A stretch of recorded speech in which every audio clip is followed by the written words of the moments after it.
Topic for this session is challenging CD presentation LNCA. The facilitator for this session is Rajneesh Kapoor. The chairpersons for this session are Rajneesh Kapoor, Louis Fisher, and Sridhara, Vikas Agrawal, and Soumya Patra.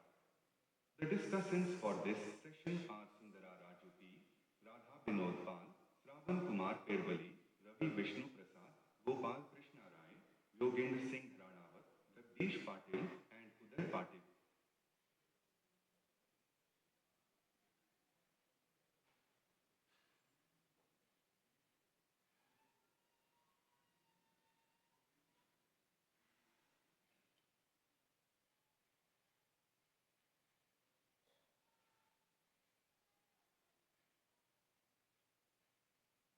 Topic for this session is challenging CD presentation LNCA. The facilitator for this session is Rajneesh Kapoor. The chairpersons for this session are Rajneesh Kapoor, Louis Fisher, and Sridhara, Vikas Agrawal, and Soumya Patra. The discussants for this session are Sundara Raju P, Radha Vinod Pal, Shravan Kumar Perwali, Ravi Vishnu Prasad, Gopal Krishna Rai, Yogendra Singh Ranawat, Jagdish Patil, and Uday Patil.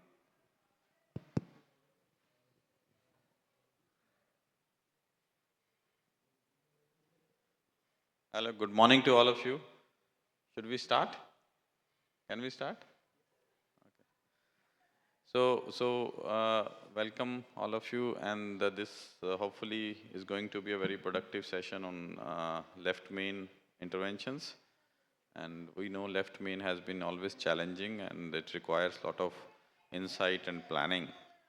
So the first speaker is Dr. Basbendra Chaudhary. Yeah, please come.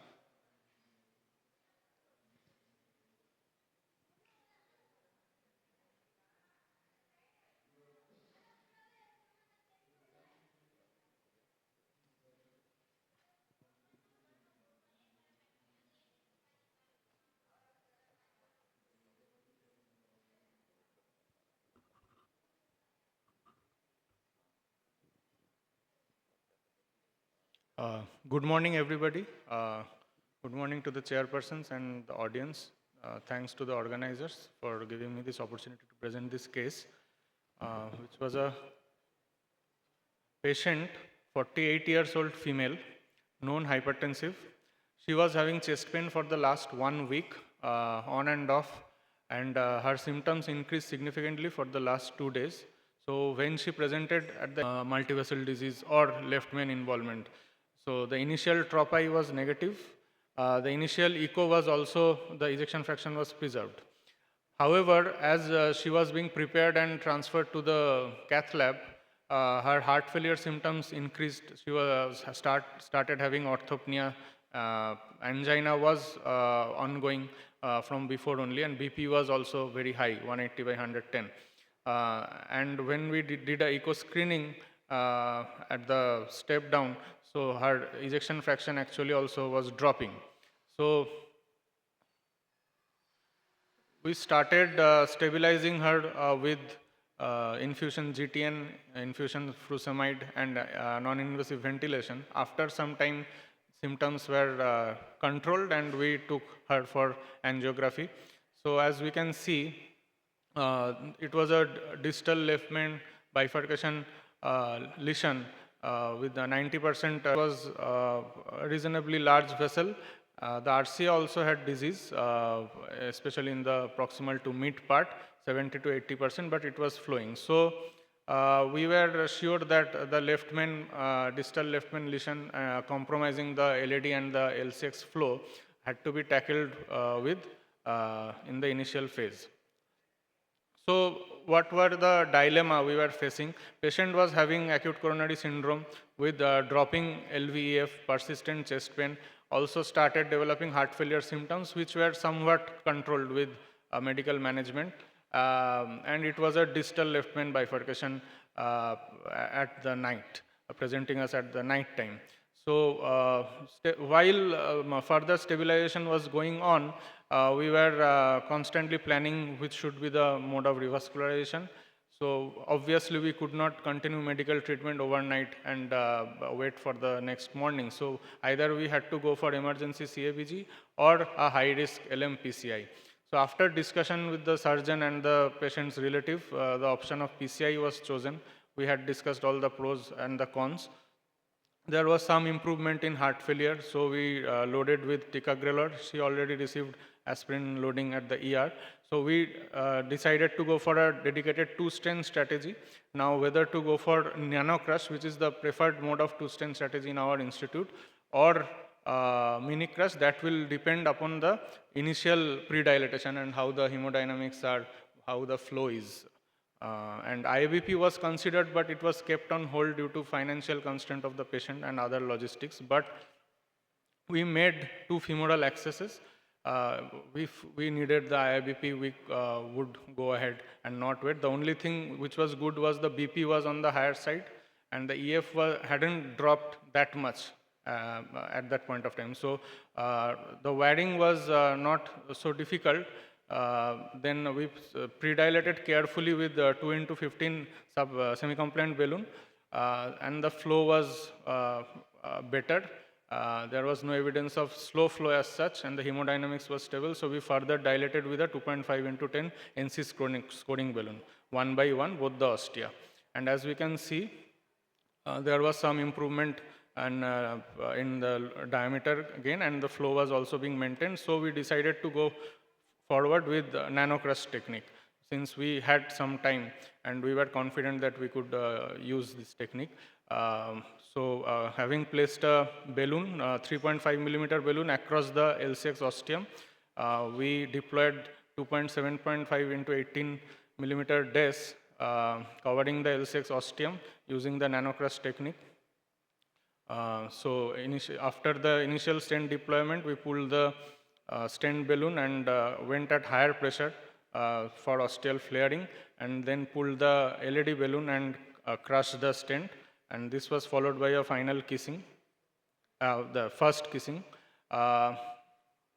Then we decided to further optimize the LED ostium with a 3.5 millimeter NC balloon, and followed by a 3 into 10 scoring balloon, so that the LED ostium is well inflated.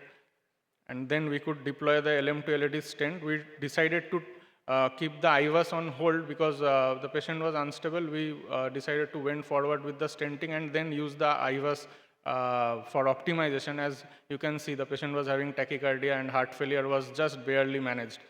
So we did not want to waste time and delay the process. So we decided to take a 4 millimeter stent and deploy it at just subnominal pressure.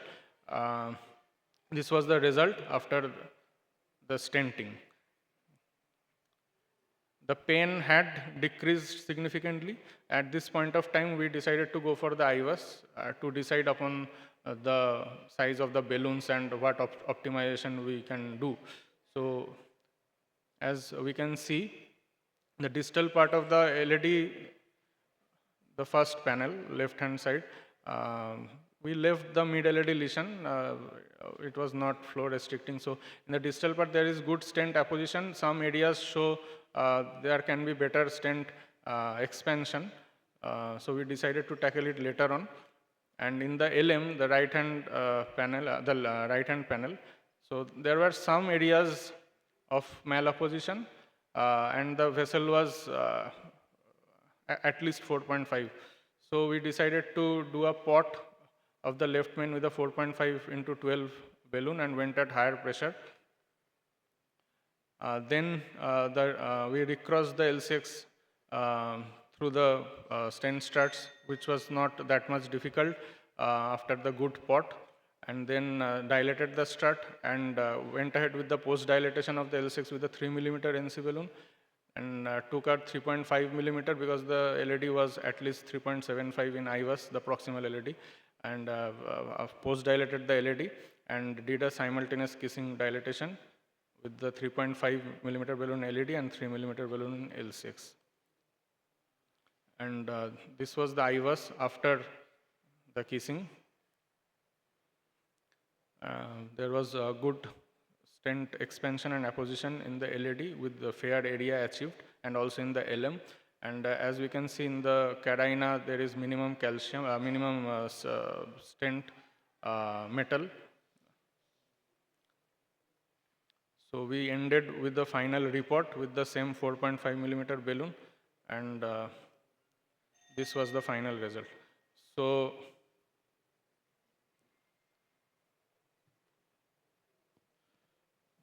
patient improved dramatically over the next 1 day, and we could be discharged after 3 days. There was some improvement in EF also. And after 3 months of clinical follow-up, she is doing well, and we are waiting for the RCA plasty after maybe a few months, and maybe we can do a stress MPI before that. So nanocrush is one of the latest modification of the crush stenting technique. It is easier to perform, and multiple hardwares, the use of multiple hardwares or multiple crossing can be avoided. And we have data with bench test as well as clinical studies, and also micro-CT studies in vitro to confirm that the stents are, the conformation of the stents are maintained, and there is minimum metal load at the carina. And though provisional strategy suffices in most cases, a well-planned dedicated two-stent bifurcation strategy is sometimes the only answer, even in ACS. And IVAS guidance, as we all know, is essential in left main intervention. However, as in this case, the timing is crucial, and we should use it judiciously, depending upon the condition and the hemodynamics of the patient. Thank you. Thank you, Dr. Vasmendra. This was a nice case. I think only few points which come to my mind which could have been a bit different was, one, IBP should be there, but you mentioned some financial issues. Second, I would have used cutting balloon on the ostial sites. That also is a better way of, prior to do the cutting balloon and then go with the stent. Can I say? Yeah. So we have the provision of cutting balloon. We had the provision, but since it was the hemodynamically patient was unstable, and cutting balloon requires a prolonged inflation in most of the cases. So in those cases, we have been using scoring balloon, and we can go at higher pressure, even say 28 atmospheric pressure, and with rapid inflation and deflation. So for that, this reason we use the scoring balloon. So I think with cutting balloon also now it says that we can go on higher pressures. So RBP is okay because there is one school of thought we can go up till 12, 14 atmospheres. I usually go with that, but it's fine. So overall, it's a very well done case. Thank you, sir. Any comments? One comment we can take from the panel. Yeah, so you use the nano crush technique. Yes. So how do you decide about where to keep this stent? Because in mini crush, it's around 1 to 2 millimeters. You keep it inside. In nano crush, it is the modification of mini crush. We can put it that way. So we are inflating a balloon across the side branch ostium. The size is approximately 1:1 with the distal vessel. And we are inflating simultaneously, pulling the side branch balloons slightly, not that hard, not that forcefully, just allowing the ostial coverage, minimum ostial coverage to ensure that it does not protrude into the main vessel that much. But actually, I tell you, this is mini crush. Yeah, it is a modification it came back. I mean, it was more like a it was 2 millimeter into the main vessel, so it's fine. So basic idea is not to miss the ostium. Yeah, obviously. So nano crush is better where the angles are more favorable. Here angle was not that favorable, and it was actually a mini crush, not the nano crush. But well done case. Thank you. Thank you, sir. We'll take comments from the audience also if anybody wants to give. Yeah. Reverse stab and nano crush. So I think you are putting the stent exactly at the ostium, and in reverse stab also we do the same thing. Actually, What is yeah. the difference between both? Actually, if you look closely, there was some protrusion of the stent inside the main vessel, but we are preventing excess protrusion by keeping the balloon inflated in the main vessel across the ostium.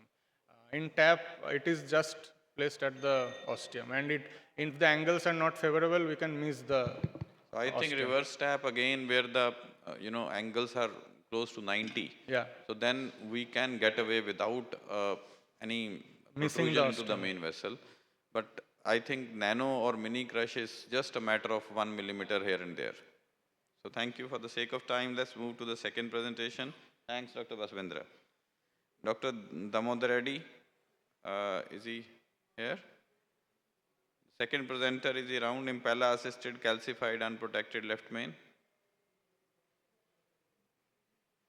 No indication. I think second speaker is missing perhaps. So let's go to the next presentation, Dr. Gajendra Dubey.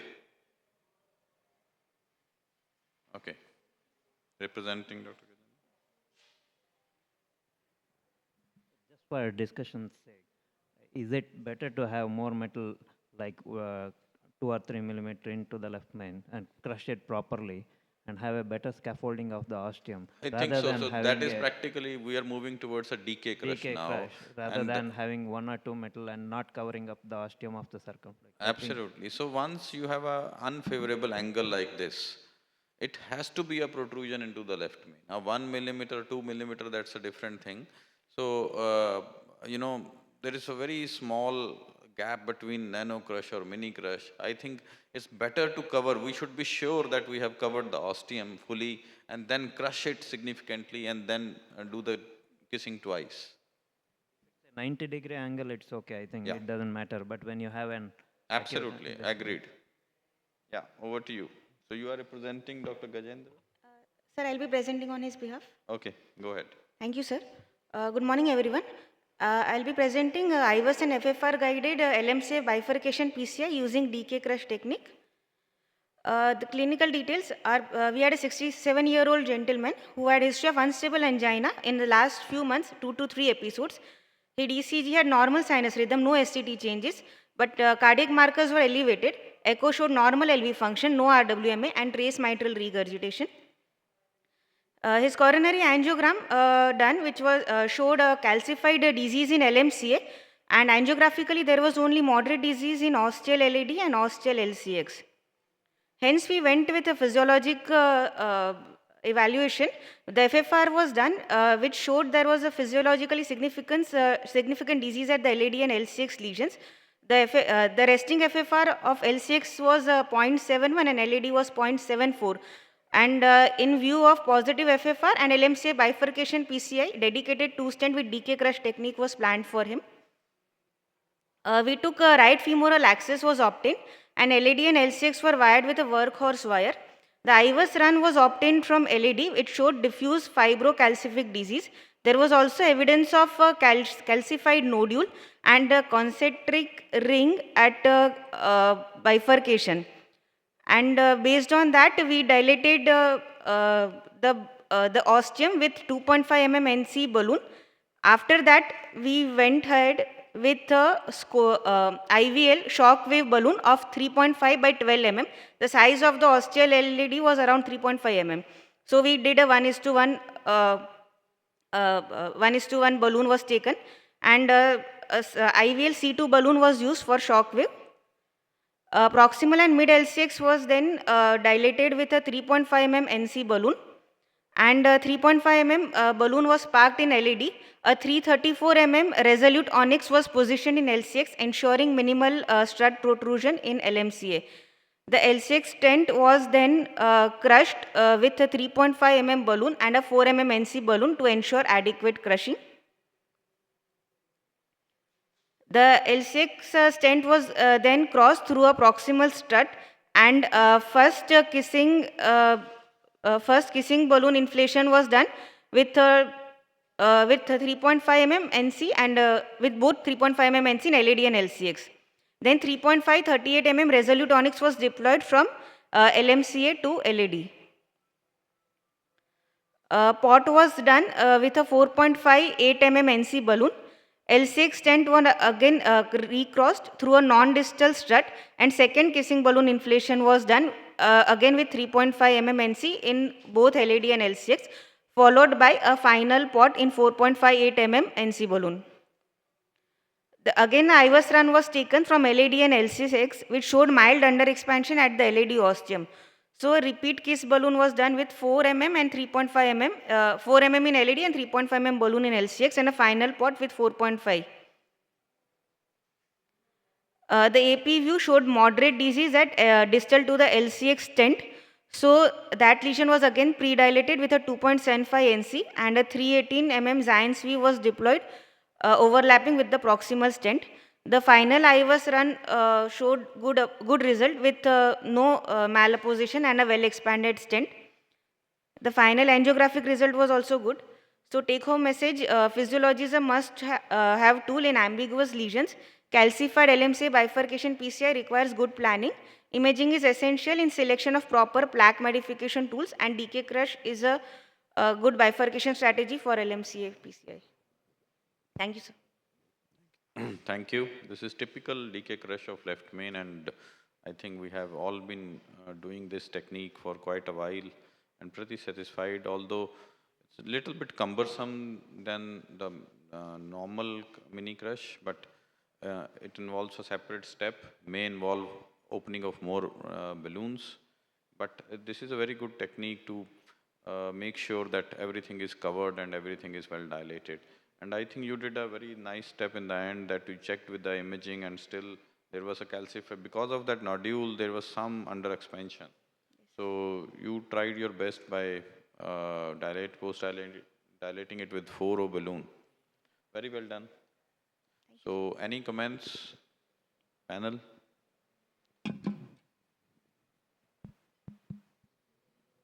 Good guys, congratulations. Thank you, sir. End result is looking excellent. So, but you said there was the crossing was distal, I mean proximal and non-distal. How did you ensure that it was exactly the same without an OCT? Sir, by using the stent boost, sir, we were able to delineate the struts across the polygon. It may be difficult to say without proper imaging, but you get some clue. Proximal for sure you get a clue, but whether it is non-proximal, mid or distal, at times it is difficult. But I think the case they have done nicely, that it was proximal in the first case and then maybe little one straight away in the second case. I think if you take two orthogonal views, just to confirm, Yeah, Yes, yeah. you can easily make it out. Yeah, I think majorly it is a spider alveocaudal view which gives you a better clarity where you are crossing, and you can keep trying, with various angulations of the wire if you are in doubt. Because there you are not going to use a stent boost because you do not have a balloon in the LAD. You are trying to wire only into the circumflex. Without a balloon, you will not get anything in the stent. The most important step with the decay crush is while you crush first stent, you have to have a good sized balloon there. I have seen at times operators finding a difficulty if you under dilate with a 3O balloon, like in your case, it has to be minimum Yes, 3.5 3.5. at good pressures. So do not shy away from taking a bigger balloon, at least to the size of the distal vessel of the LAD ostium, to crush the first stent. Yeah, and they have done the right thing in again going back and doing one more crush with the 4 millimeter. Absolutely, so that absolutely. The crossing becomes more easy. Yeah. The second thing what I want to know is when you have a left main ostium and you also have a mid LCX lesion, what is the validity of FFR in such cases? Yeah, I think that way, once you are doing IVUS, I would differ here. You go ahead with the IVUS in the middle, mid LCX, and then fix that first, rather than increasing the complexity. First, you have done a bifurcation stenting and then taking a stent down at times may be difficult. Yeah. Sir, after putting the bifurcation stenting for the moderate lesion in the distal LCX, can we do the FFR after the bifurcation stenting to know the functional status of that lesion and then only go for the stenting? Absolutely. I think this is a good idea. We should have done that, but I think they were pretty sure that that is more significant. Only then they It handled was that. more significant than it should have been handled first beforehand. That's what I am saying. So it should have been that First fix the mid or distal lesions and then come to the left main bifurcation. That is always better. Of course, after dilating the left main area. Thank you. Thank you, sir. Okay, so let's keep moving. Dr. Arpita Katheria to present IVUS guided left main bifurcation stenting with complex multivessel PCI.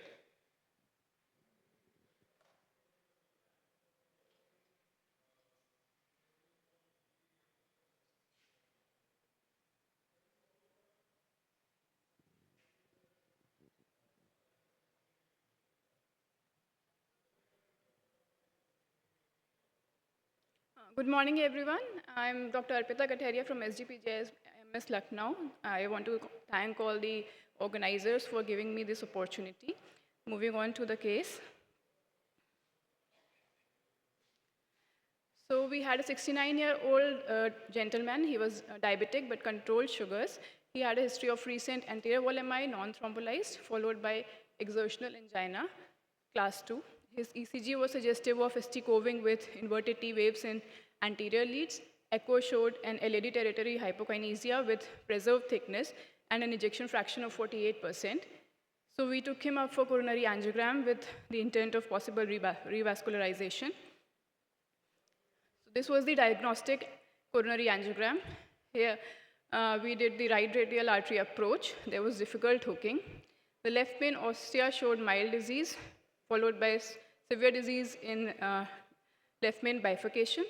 LAD showed osteoproximal long segment severe disease, which was extending into the mid segment. The diagonals were okay. The non-dominant circumflex showed osteoproximal severe disease, and there was another level of critical stenosis in distal LCX after origin of the second OM branch. Then the ramus was also a decent-sized vessel having osteoproximal severe disease. RCA had proximal moderate disease followed by mid-severe disease. The distal RCA was okay. So with this information, we went ahead with planning of this case.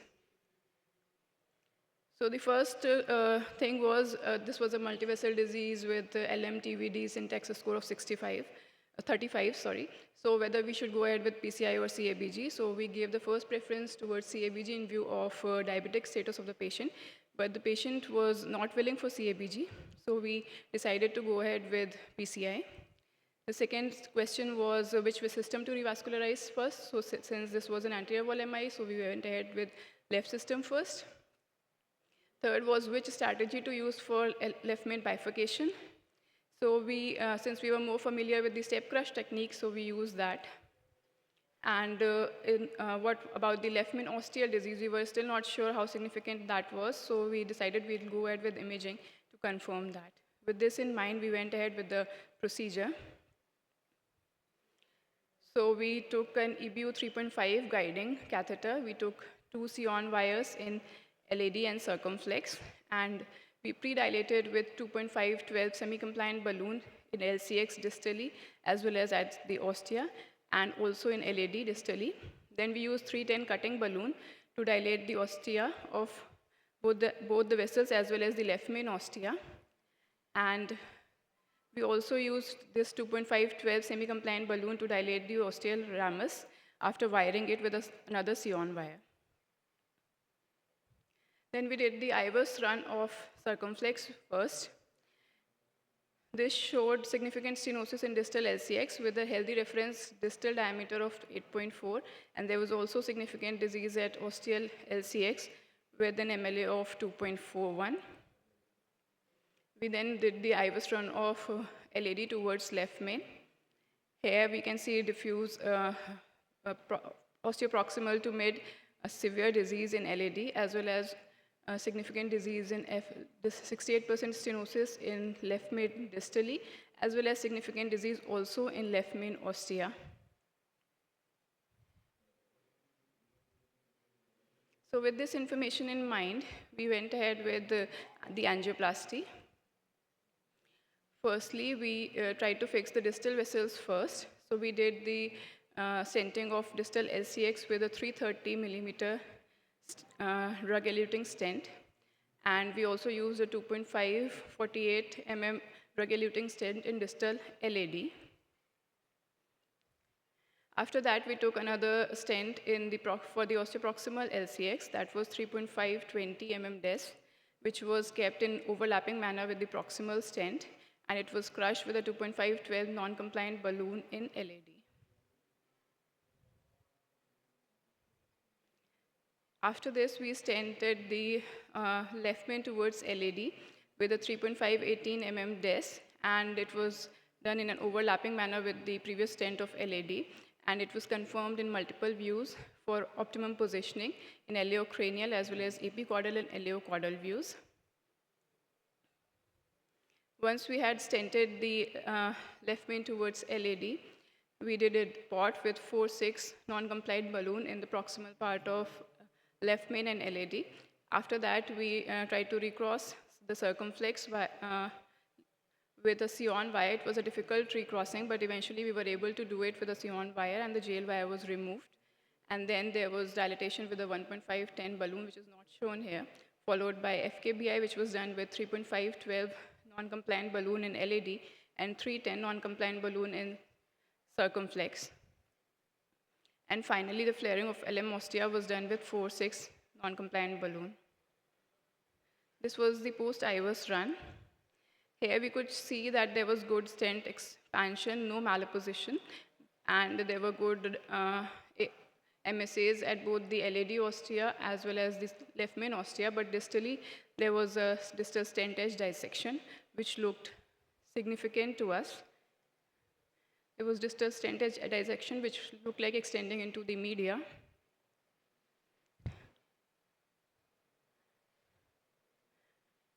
So we put another 2.58 small DES in the distal LAD. And after that, we had the final angiographic result, which showed good stent expansion. Subsequently, we did the RC after 1 month in a staged manner, and 2 DES were placed, 2.75 30 distally and 322 proximally, which I'm not showing here for paucity of time. This was the final IVUS run, which showed a distal LAD of 5.3 millimeters square and osteoproximal LAD MSA of 11.48 and MSA at left main ostia of 11.91 millimeters square. So these are my learning points. Imaging should be routinely done while doing complex PCI, particularly for lesions involving the left main. In this case, IVUS helped in assessing the severity of the left main ostial disease, assessing the sizing, selecting the size of appropriate balloons and stents, as well as identifying and treating distal stent edge dissection. Although CABG is recommended over PCI for left main bifurcation lesions by all guidelines, PCI can still give good results in select patients. PCI outcomes can be comparable with CABG nowadays in left main disease with the advent of newer generation of drug-eluting stents and use of intracoronary imaging. And step crush can be a simple yet effective way of doing left main bifurcation lesions. Thank you. Thanks, Dr. Arpita. Again, a nice case. Only reservation is quite a metal in all 3 arteries. Almost 70-80% is covered by metal now. So, but you thought of CABG and somehow it couldn't be done. Yes. Otherwise, I think it's very well done case. That's what we were discussing. Now, here the angle was little better. So I think that's where the protrusion of the stent from circumflex to left main was very, very small. Yes. And that is a favorable thing with the mini crush. And so DK crush versus this, if the angle is very hostile or very unfavorable, surely it's DK crush. But if the angle is better, we can get away with such a scenario. Just a couple of things. Definitely, I would have tried to convince the patient for a CABG because it's a diffuse disease both in the LCX and the LAD. That's why we should have a hard team approach for this type of patient. Although we can do, definitely we can do. But results clearly show that on a long term, repeat revascularization death is more common in PCI group compared to that of the CABG. And in diabetic diffuse disease, there is no doubt that I think CABG should be the first option. The second thing what I felt here was the LCX ostium still looked a bit underexpanded. So I would have probably gone up with the bigger balloon at the ostium. And third, unless it is a ACS situation, emergency, I usually avoid doing a mini crush and prefer to do a DK crush because it gives a better metallic scaffold of the LCX ostium compared to a mini crush. And many a time, the reason why we don't do mini crush is because we have difficulty in recrossing once you put a stent from the left main into the LAD across the LCX ostium. The chances of failure of recrossing into the LCX is almost 25 to 30% in a mini crush. So that's the reason why the DK crush scores over the mini crush. No, I think that also depends on how much you are protruding the stent back. So if a good favorable angle, probably I think I'll agree with this strategy. Excuse me, sir. Looking at the diffuse disease, did you not think about a double drug-eluting balloon into the Yeah. distal LAD or maybe the ramus UP dilated because there was no stent inside the ramus, I think. We did a plain balloon dilatation of ramus, but did not stent it considering trifurcation lesions are complex and high risk of target lesion revascularization. In place of using the cutting balloon or the normal NC balloon for the ramus, we could have better use for a depth in those cases. And for the distal portion of both LCX and LAD, we can also use the depth. Combined technique with the depth and depth we can use. No doubt. I think where the metal length, stent lengths so Putting big. so much metal in the arteries, I think for the distal diffuse disease, we can use a Yeah, depth. so agreed. At times we can, just to decrease the extensive metal length, we can plan, a double strategy with DEB plus metal. Thank you very much, Dr. you, Arpita. sir. Nice case. One more, Yeah. just a comment. After you are stenting the distalmost LAD because of the dissection, you took an injection, right? Yes. And after that, did you again do an IVUS? Yes, sir. We did a final IVUS run.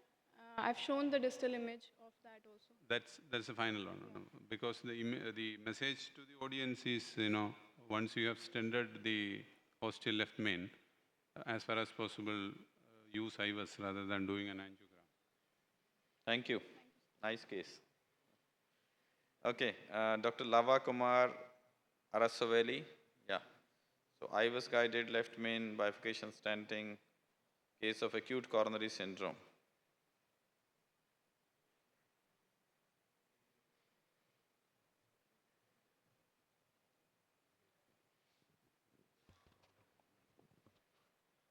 Good morning, one and all. I am Dr. Lavakumar, finally resident. The case is IVUS-guided left main bifurcation stenting by DK crush technique in a case of ACS and anastomia. As we know, the left main coronary artery supplies 75% of the left ventricular myocardium. So the decision to intervene the left main to be taken wisely and team approach should be there. Coming back to the case, so this is a case of a 45-year-old female presented hypertensive, hypothyroidism and controlled type 2 diabetes mellitus, presented with chest pain of duration of 8 days, referred from outside for further evaluation. So the 2D echo ECG has been done which shows T inversions in the anterior chest leads, and echo is having decreased left ventricular ejection fraction and mild mitral insufficiency with grade 1 diastolic dysfunction. So coronary angiography was planned. These were the shots during. This was the distal left main bifurcation lesion we can able to appreciate, and this is the caudal view. Osteoproximal LCX and osteoproximal LAD were involved with the stenosis involving more than 50%. We can label it as a true bifurcation lesion. The strategy is to evaluate by angiography. We could not able to locate the type of the plaque, so that's why we used intravascular ultrasound in this. And initially, run-through wire was passed in LCX and LAD, parked distally, taken IVUS run in LCX and LAD. This was the pre-stenting evaluation of the IVUS in the left circumflex artery. You can see the arch of calcium from 9 o'clock to 1 o'clock with the ghost artifact, and other thing is fibrous lesion. So, and again, this is coming back from landing zone. We can see the landing zone for the stent in the LCX. Distal difference diameter is around 2.17 and proximal it is around 3.54. From distal to proximal also, entire LCX is having the fibrocalcific disease. Again, we have taken the IVUS run in the left anterior descending artery. Again, we are going from distal to proximal. Distally, the minimal lumen diameter is around 2.39 and proximally it is around 4.14. This is also showing the arc of calcium with fibrous. So again, same two are having LAD and L6, both are having fibrocalcific disease. So the plan is to plaque modifying strategy. We have used is cutting balloon in LAD and LCX. So plaque modification with 2.75 into 10 Wolverine cutting balloon in left circumflex artery, and plaque modification with 3 into 10 Wolverine cutting balloon in left anterior descending artery also. After adequate pre-dilatation of both LCX and LAD, so the plan is to go for double stent technique with DK crush technique. So initially the side branch left circumflex was stented with 2.75 into 20 synergy drug eluting stent and 3 mm protruding into left main coronary artery, and already balloon was placed in left anterior descending artery. With that balloon pulled back and crush was done from left main to LAD with LCX. Crush was done with that balloon. LCX stent was crushed. So post LCX stent kissing, double kissing was performed. First kissing was performed, and this was the kissing. You can able to see. And now, after recrossing the wires of the LCX and a synergy stent was placed 3.5 into 32 in the left main to LAD. And it was post dilatation with LM2 LAD stent with the 4 into 12 balloon. So this is the left main to LAD wire, stent. So part was done to the LAD stent with in the 4 into 8 balloon. And post stent, we have performed the second recrossing of the wire through LCX from the LM2 LAD stent, and the second kissing and second part was also done. That pictures I have not kept. This is the final IVUS image from the LCX. We can see the distally minimal stent area is 5.13, which is good end result, and proximal LCX is also showing minimal stent area 9.36. So there is no stent edge dissection or there is no thrombosis inside the LCX. So post stenting evaluation of LAD with IVUS, distally MSE is around 5.18, which is good. And mid LAD is 9.02, and mid LA to proximal LAD is around 11.61. And left main proximal is also 15.76, and the stent from LM to LAD is also not having any dissection and opposed well. There is no stent thrombosis or tissue protrusion into the lumen. So the bifurcation area also I am showing. This is the proper bifurcation. We can able to see it in the IVUS. So this is the pre-procedure angio, the true left main bifurcation lesion, and this is the post-procedure angio. It's a good end result. So the bifurcation lesions means not only the anatomy, but also the dynamic changes of anatomy during the treatment is also considered.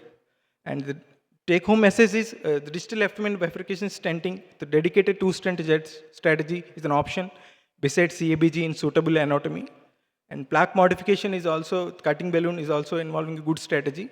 Osteal lesion preparation with cutting balloon gives a better results. And DK crush, dedicated double stent technique could be the preferred modality for two-stent strategy. So imaging with IVUS, in every step, IVUS optimization is helpful. Thank you. Thank you. Nice case.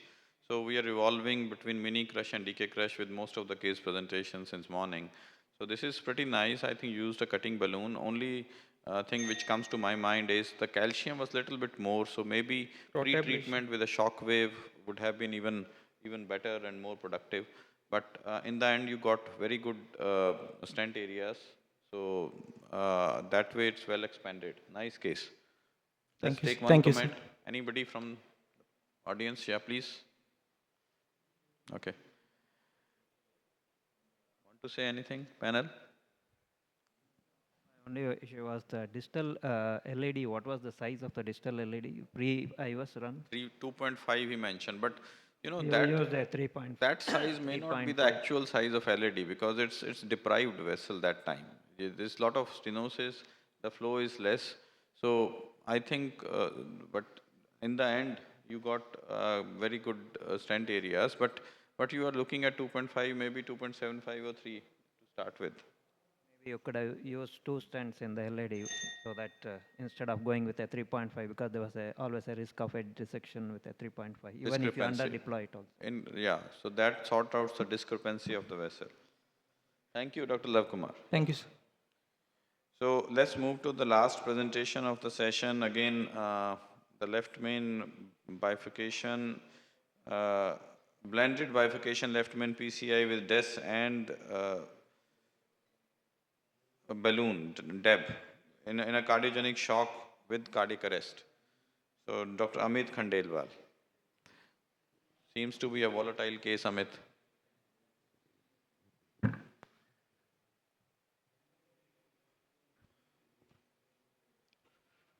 Good morning, respected chairs and all the eminent cardiologists present out here.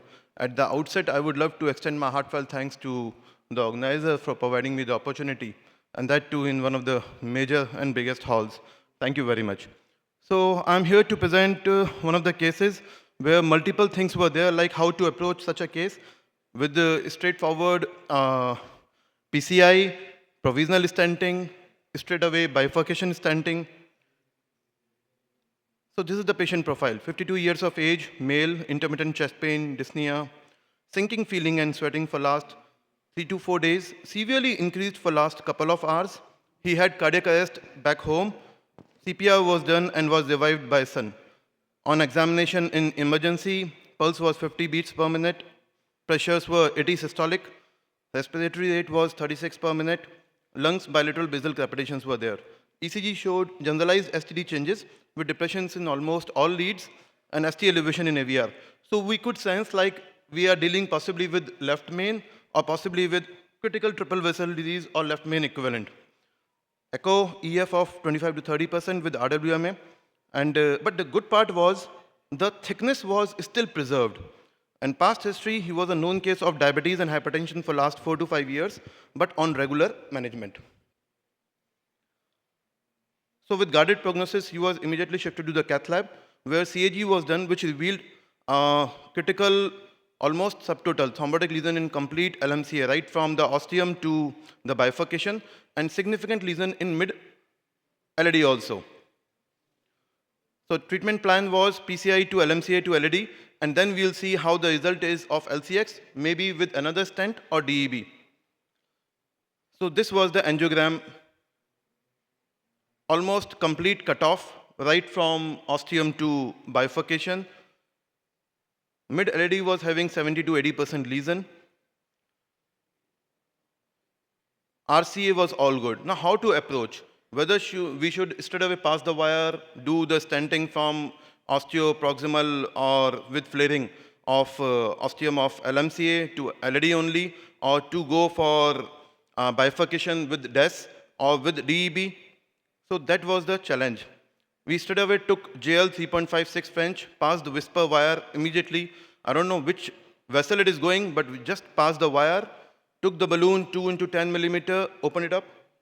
Some flow was there. Some flow was there, upgraded the balloon to 2.5, 10 and 310. And we could see much better flow in comparison to earlier. But yes, ostium of LCX was having significant lesion still. Further upgrade the balloon to 3.5 so that whenever we deploy the stent 4 into 15 millimeter, it should go with safety and easily. So we took 4 into 15 millimeter drug-eluting stent, and right from ostium keeping 2 struts outside the ostium of LMCA to LED, we deployed and inflated at 14 to 16 atmospheres. There was some pinching at the ostium of LCX, so we thought to wire it up now because the patient is much better than before, and pass the balloon semi-compliant 2 into 8 so as to make the struts open up. And we tried to pass the stent, couldn't, possibly because of the strangling going on over there with another wire, or because of the tortuosity, or maybe because we tried 2.75 into 23, so it was not going. I took up the wire of LED back and tried to negotiate again with the stent, but couldn't. Then I thought, let us engage the LED first, complete the mid to distal LED with DEB, 2.5 into 20 millimeter balloon inflated at 14 atmospheres, which was decent result. And then we approached again to LCX. But before doing that, what I was like looking for is, let me complete the LMCA to LED with non-compliant balloon, NC balloon, 4 into 8 atmosphere, because even if I'm not able to pass anything, then at least this LED LMCA should be completed. Now we tried to pass the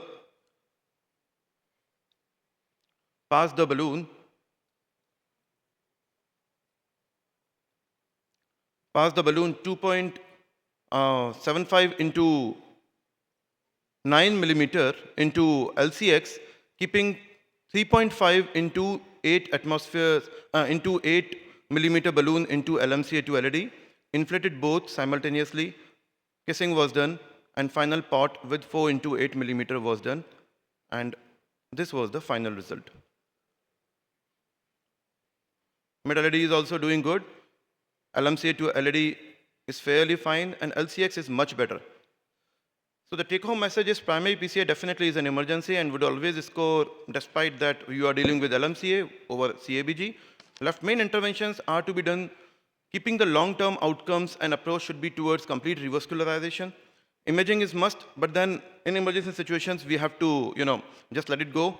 DEB provides us the opportunity to decrease the metal load in the vessel, especially in the bifurcation lesions, and so as to decrease the stent thrombosis and ISR rates. And we took DEB for mid-LED because of the fact that future interventions, because patient is only 51 years of age, and he might require CABG in future. So let us keep that also patent. You also always need to anticipate the trouble. We have to be prepared for the worst thing, and caution is required at every step. It may be dreadful, but is rescuable. Our job is to make the impossible elegantly probable. This was the famous saying by Robin Sharma, aptly fitting to us, the interventional cardiologist. Thank you very much for the patient hearing. Thanks, Amit. Nice presentation. Few things. I think last of the shots, the mid LED was looking pretty hazy. So I'm not sure with leaving without imaging. So you didn't do the IVUS or OCT? So we were not having IVUS at that point in time. So we just thought of, that's why there was a bit of like whether to leave it or do it. So that's why I chose DEB over implant. No, DEB, if you get a very good result and there is apparently no haze, obviously the flow has been brisk, so no point from that perspective, but it looked pretty hazy. So I think leaving with a dissection, if we see it on imaging, if it's a significant dissection, we may have to fix it up with the stent. And if you're talking of a future CABG, I think it's a mid LED area only. We are not going towards a distal LED. So that remains secured. And you have already put in a stent in the left main, and the circumflex ostium has been only dilated, which is very good.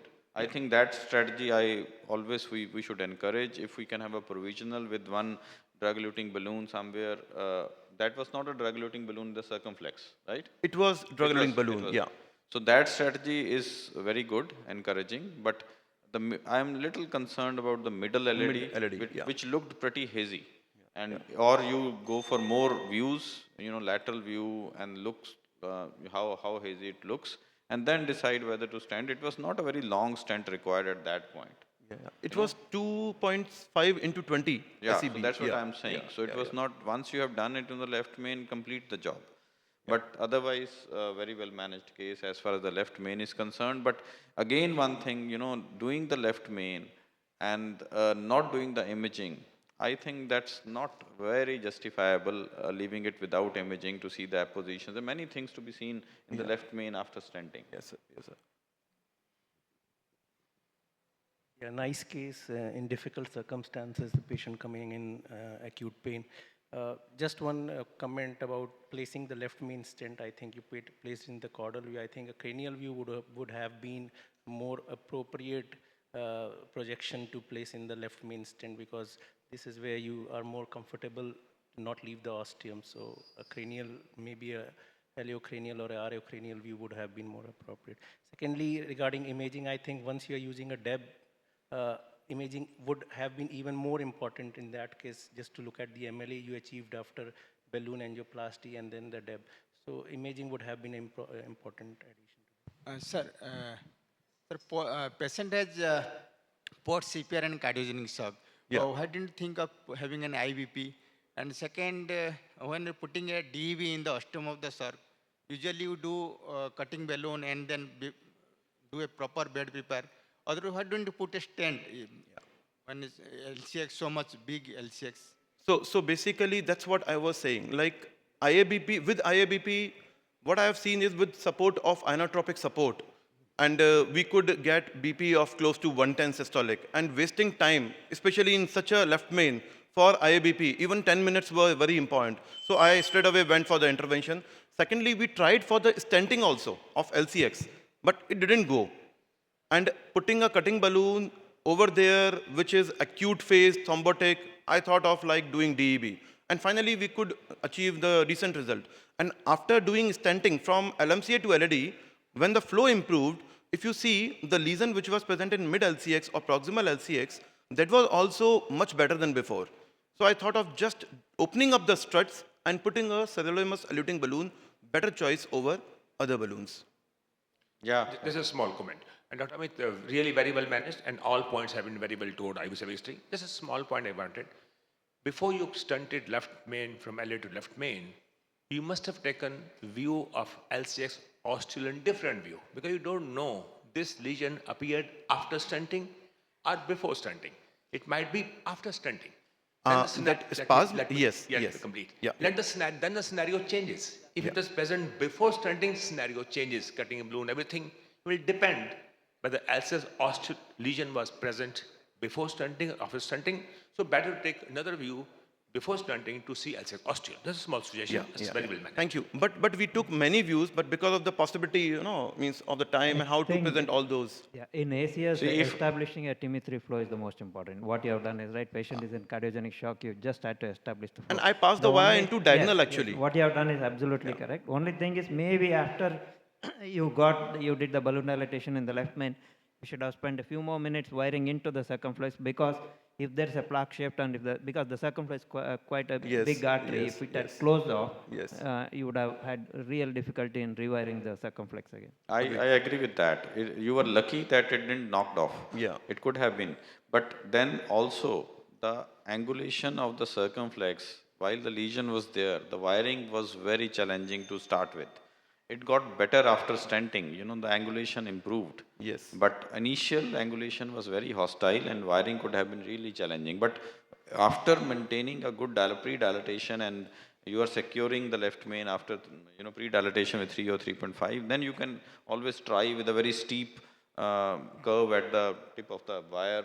You should try, because if you lose, then you can't go back into the circumference. Very well taken, sir. Yeah. Well done. Thank you. So it was a nice, challenging session of left main interventions. I think all the cases were very good, and the operators have done a wonderful job.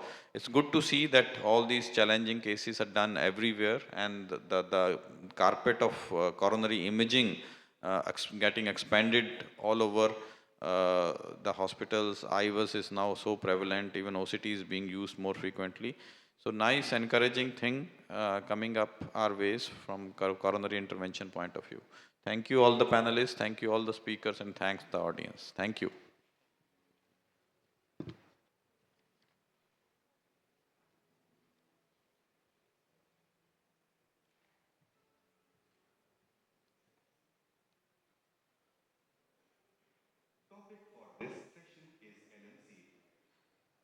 facilitator for this session is Sridhar Kasturi. The chairpersons for this session are Hitendra Bhagwatkar, B. Srinivas, Balakrishnan KP, K. Sharat Chandra, and T.R. Murlidharan. The panelists for this session are Pratap Kumar G, Ajay Mahajan, Manoj Chopada, Rajiv Abraham, Naveen Hambi, and Ahmad Salim Momi. The discussants for this session are Sambat Kumar P, Amit Kumar Ray, Vivek Veeram Reddy, Karunuri Srinivasa Reddy, Nandikunda Abhinay Reddy, Sagar Jyoti Roy, Joel Quadros, and K. Tilak Kumar Reddy. A very good morning. Warm welcome to all of you. I am extremely thankful to Dr. P.K. Sahu and Keshav Murthy for giving me this opportunity. I am Dr. Sridhar Kasturi, going to facilitate this one. And today we have a wonderful left main session, and we have many international faculty members, namely Dr. Akasaka, who is very well known to all of us, and Dr. Rajesh Deva is going to join very soon. So we have also very well-known national faculty, Dr. Anil Dal and Dr. Ashok Seth is going to join.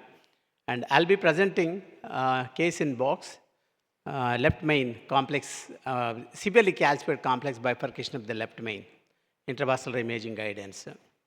With this note, without further ado, I would like to request Dr. Akasaka to come out to the dais and deliver the lecture. Thank you, sir. Dr. Anil Dal, you can join the podium. You can.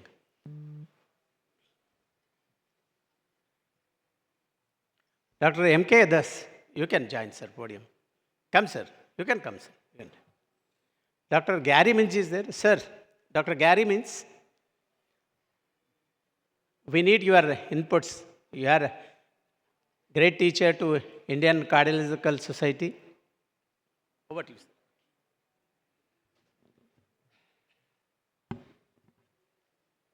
Thank you very much for a kind introduction. And I'm Takashi Akasaka, and it is really my great honor and pleasure to be here again.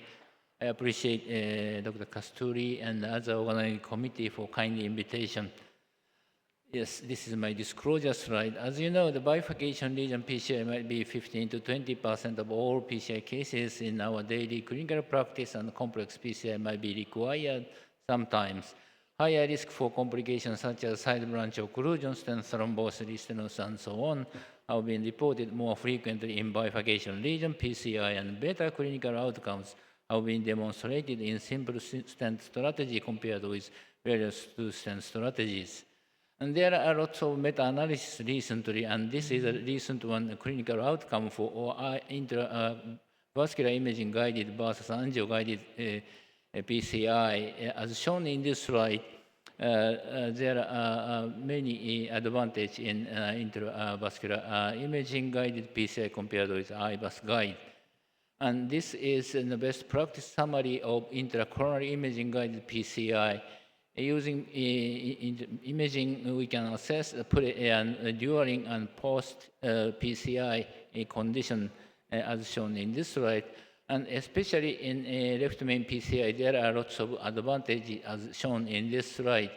So we can assess the atherosclerotic condition and structure as well, and adjunctive intervention we can speculate, and also the choosing appropriate stent size and length, and can check the coverage and optimize the stent, and the position check, and also the port condition, and finally identify the procedure complications. And then also the physiology can make a good result. This is a comparison between the side branch assessment by FFR. If the FFR is more than 0.80 or the prognosis is good, but I'm just concerning about after 4 years, there are lots of events, even physiology is very good, because this is one of the example during follow-up. If there are a stent strut on the surface of the side branch orifice, or even in the distal site, and you can identify such organized membrane, and there are 3 orifices in this case. And even if you do the kissing balloon, if there are still strut at the carina, this may make an side branch stenosis as shown in the right-hand side. This is one of the example of the left main true 111 stenosis after a pre-balloon dilatation. We did an IVAS and we can check the plaque condition and orifice and distal LED is almost normal and tight stenosis in the proximal region, but the CX orifice is okay as shown in this slide. Therefore, we can use the one stent strategy in this case and decide the stent size as shown in this slide.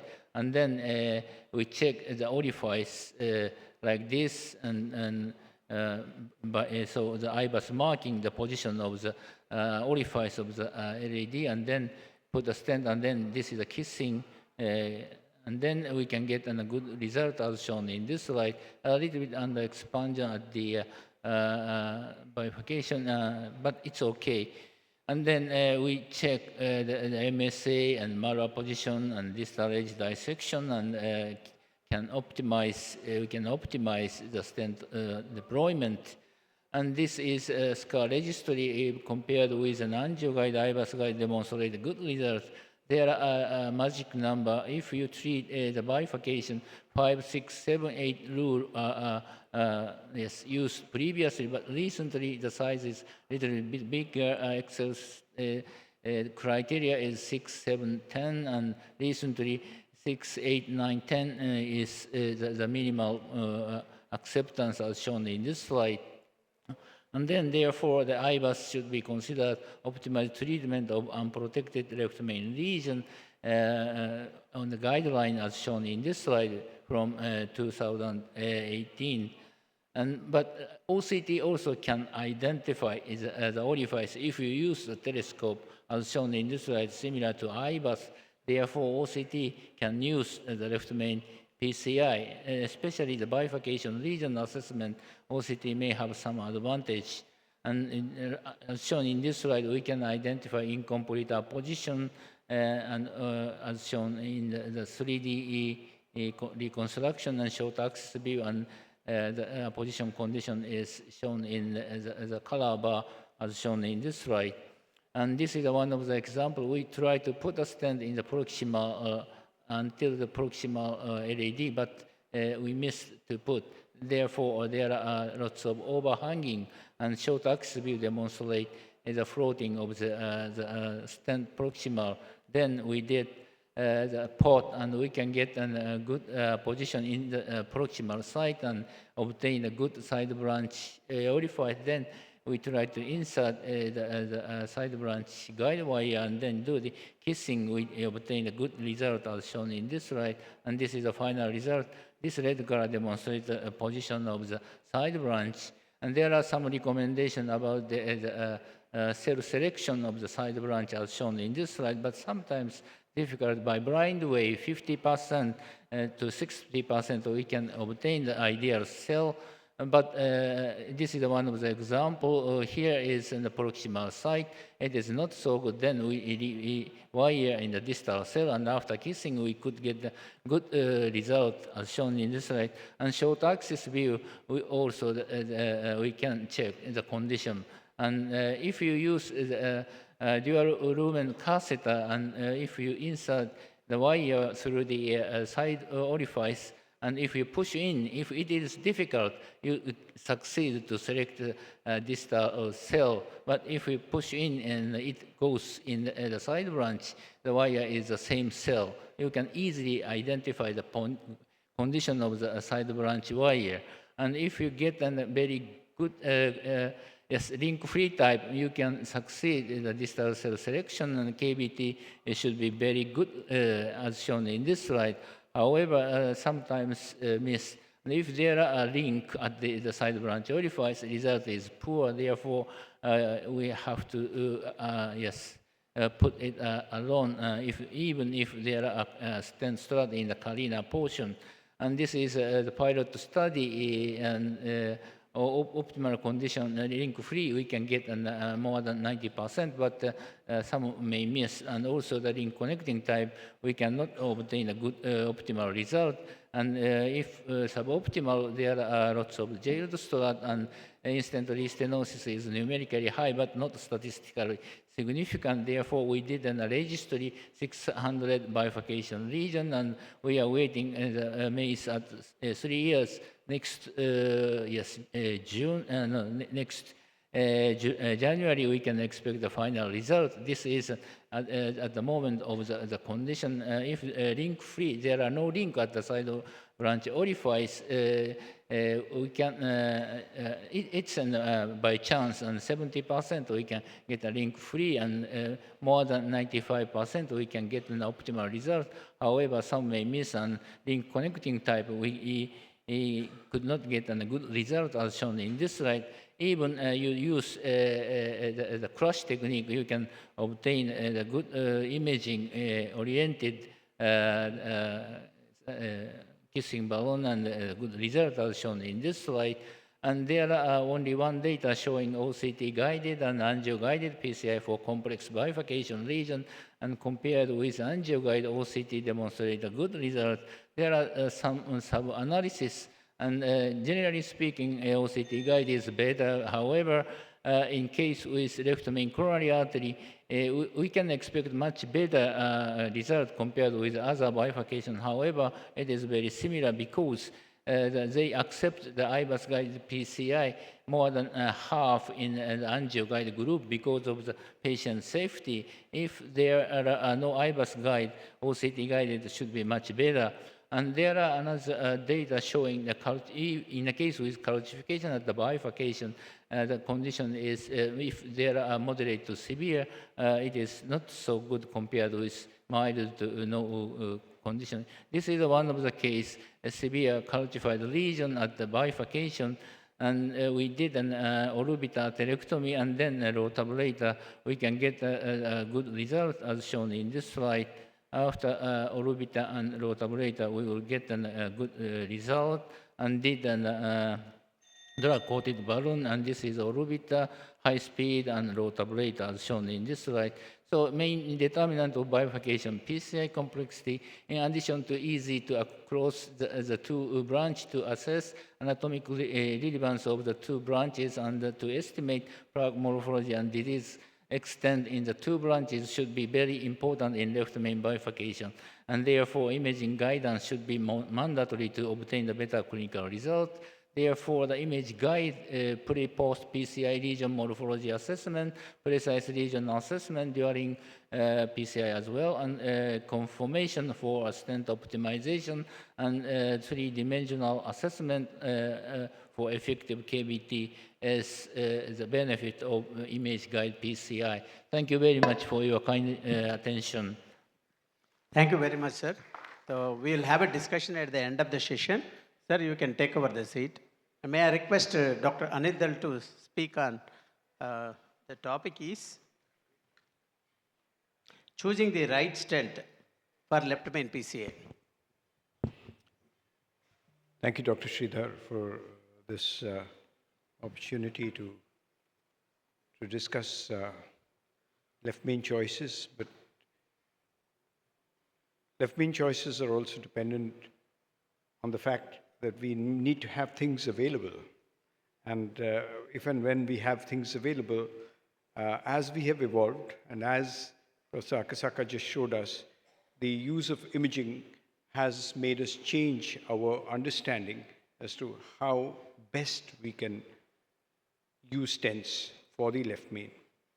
I don't want to take you through this very simple, but a cartoon describes it as to what is a crown, what is a connector, what is a stent cell, and in detail, if we view or we can overexpand any stent.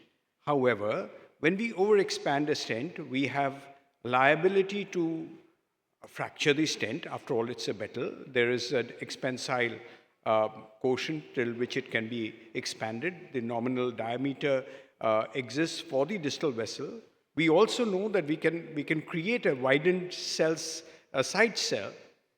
And this all depends on the ring, on whether we have an open cell or a closed cell design. We do have some stents which do have closed cell designs at both ends, which become a little unsuitable if that closed cell design goes across a major bifurcation point, because then we would not be able to access that side branch.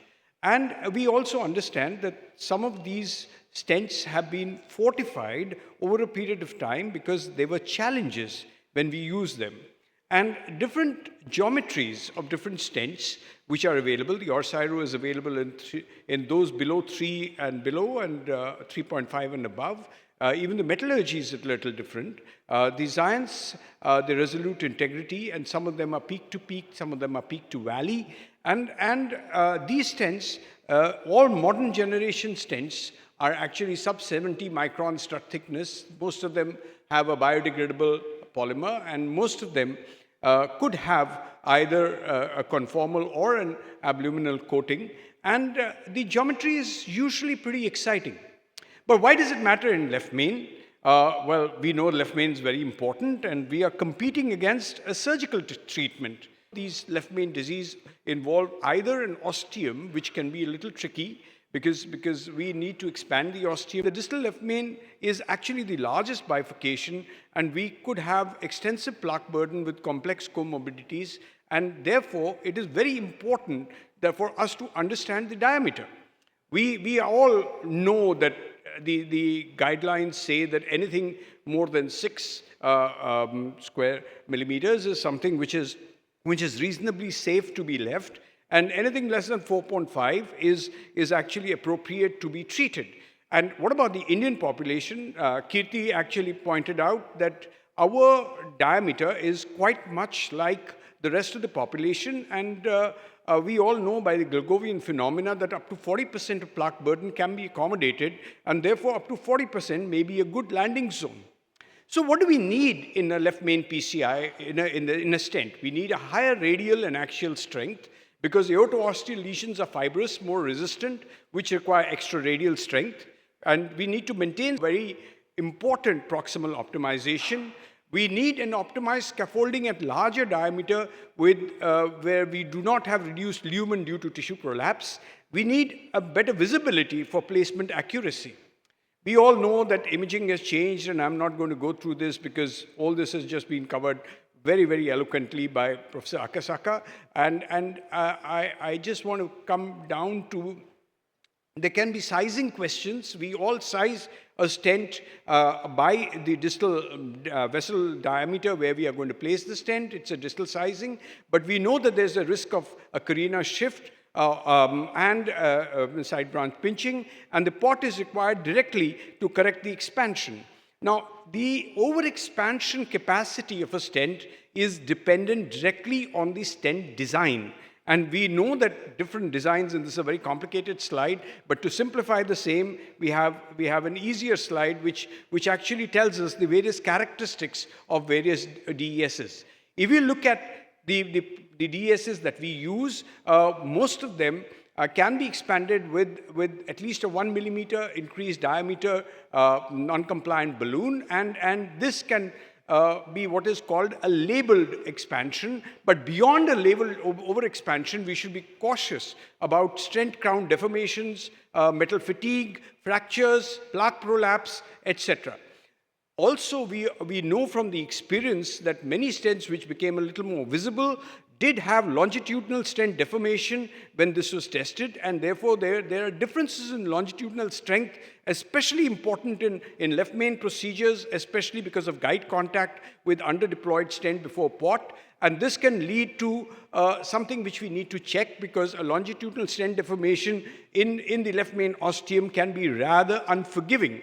We also need to have adequate size right branch access, and believe me, most of the current generation DESs have very good side branch access. I borrowed this case from Dr. Girish because he was presenting last evening. It was more representative than my case. What about having a stent which is specifically designed for the left main, and especially for the left main bifurcation? Here is a patient who is hypertensive diabetic, underwent a PCI in 2011 with reasonably good result, and he comes back now with ostial circumflex 90%, with some disease in the proximal circumflex. LPD is diffusely diseased, and this is the profile of this patient. So an imaging was done, and the imaging actually shows that there is a major size disparity which has to be resolved, and therefore at this point it becomes very important for us to choose an appropriate stent. We understand that there are a large number of stents available, many of which can take this, but to go up to a 6 millimeter diameter for a 3.5 or a 4.0 stent is going to be difficult. So let's look at some of the stent choices which we have. And here a Synergy Megatron, which is specifically designed for the left main, wherein we have high radial and axial strength, higher overexpansion range, optimized scaffolding, and placement accuracy was done.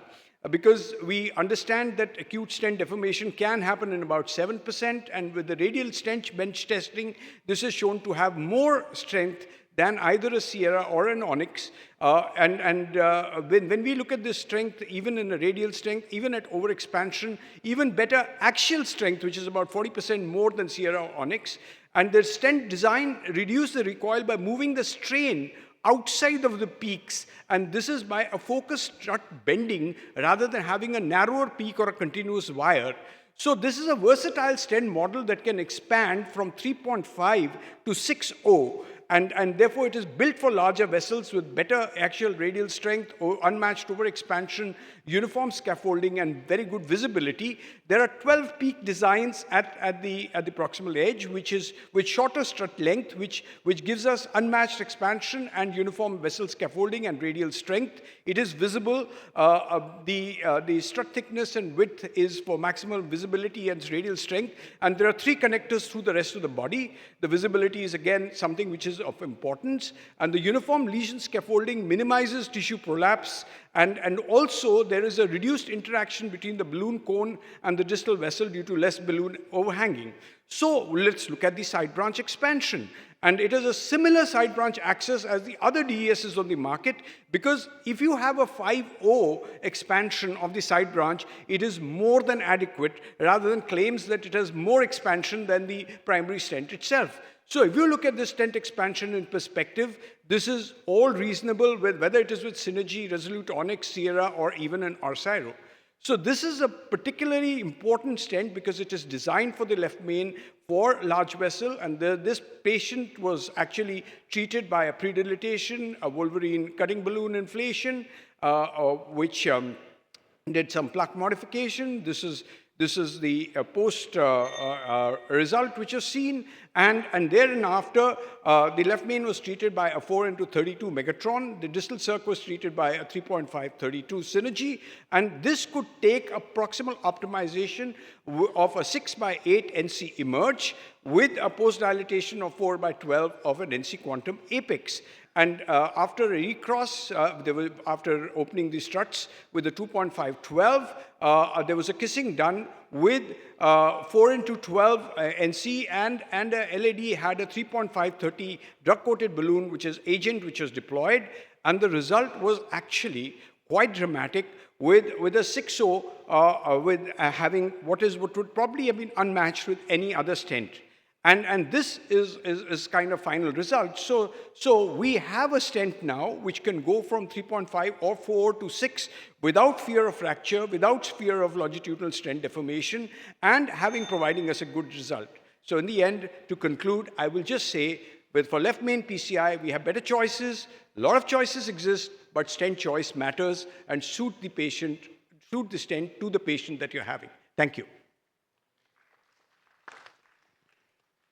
A wonderful overview of choosing the right stent for left main PCA. May I request Dr.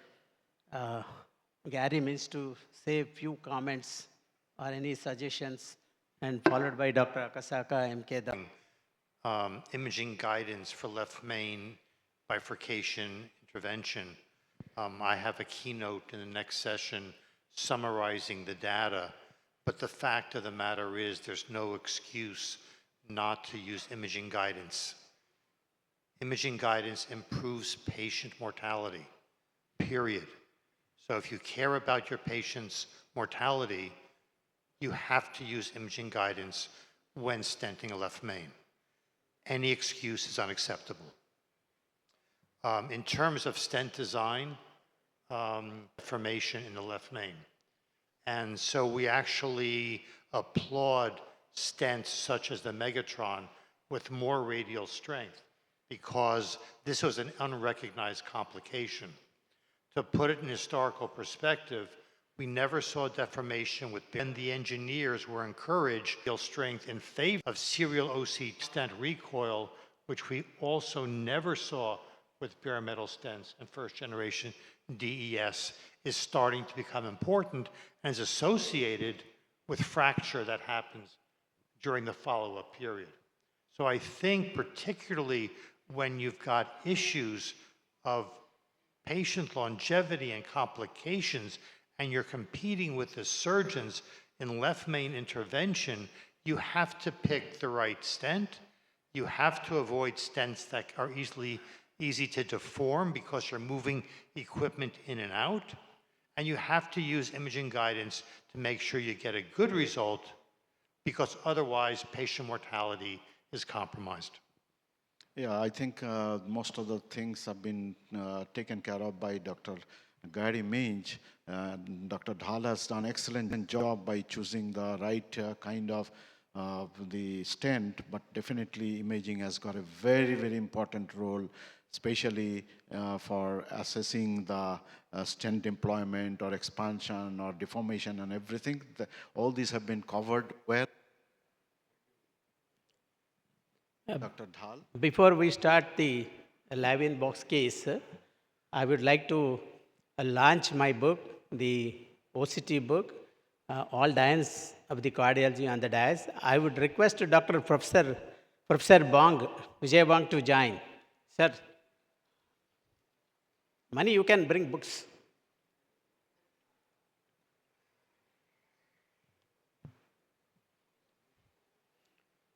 It will be launched over the hands of Dr. Gary Minge. He is very well known to all of us. And this book consists of nearly 200 case illustrations.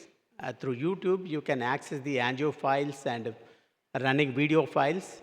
When I requested Dr. Akasaka and Dr. Rajesh Dave, both contributed 2 chapters. Really, I'm very, very thankful to them for contributing 2 chapters to this book, which added more value to this book. And we have reviewed entire scientific literature for the past 5 years. Almost I dedicated 5 years to prepare this book. Mainly, our intention is to give the inputs of intravascular imaging while doing PCA. I hope this book will be useful to all interventional cardiologists, and it will be a guide, mainly persons who are planning to do the PCA with intravascular guidance.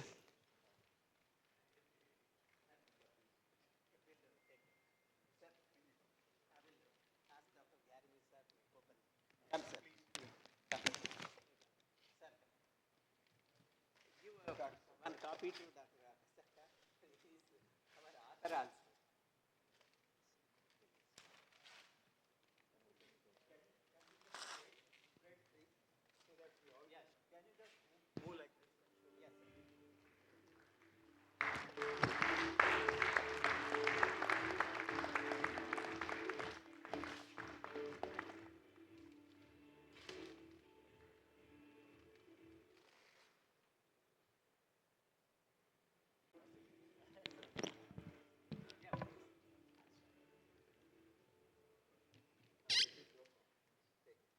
So Dr. Sahu requested me to this case, like an interactive case.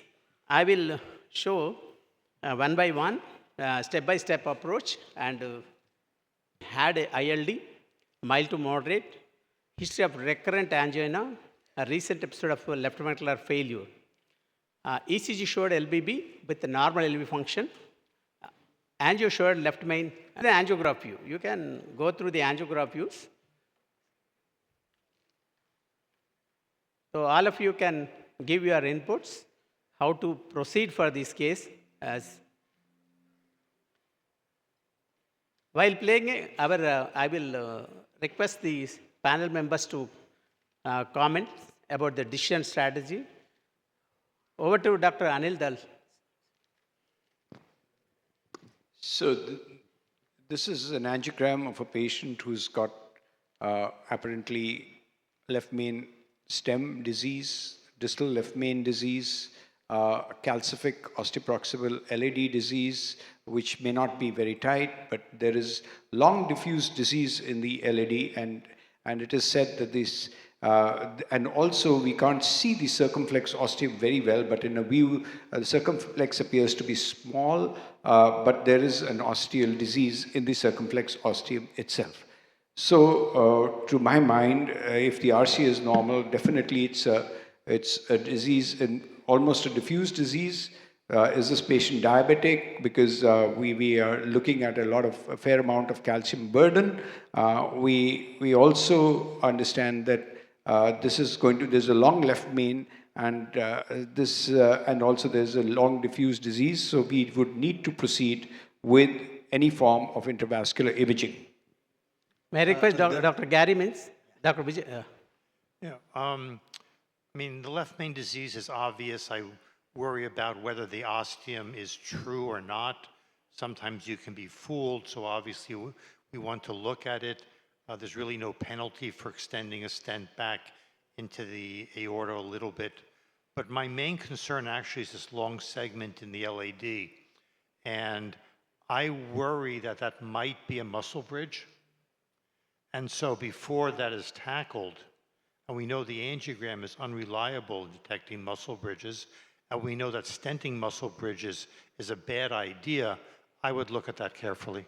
Okay, sir. Dr. Vijay. Yeah, there is a diffuse disease, atherosclerotic disease. Left main is very long, and circ ostium is arising more than 90-degree angle. That makes it very difficult to, stent, particularly complex stenting may be a challenge. But it is small, so I wonder whether we can ignore it or not. But we have to see ostium very carefully on imaging in L6 ostium and decide the strategy. Professor Akasaka? Yes, left main bifurcation is obvious with severe calcification, and we have to check the orifice of the left main, and also the diffuse lung disease in the mid-LAD, and also the Lamus. There are some disease at the branch proximal site.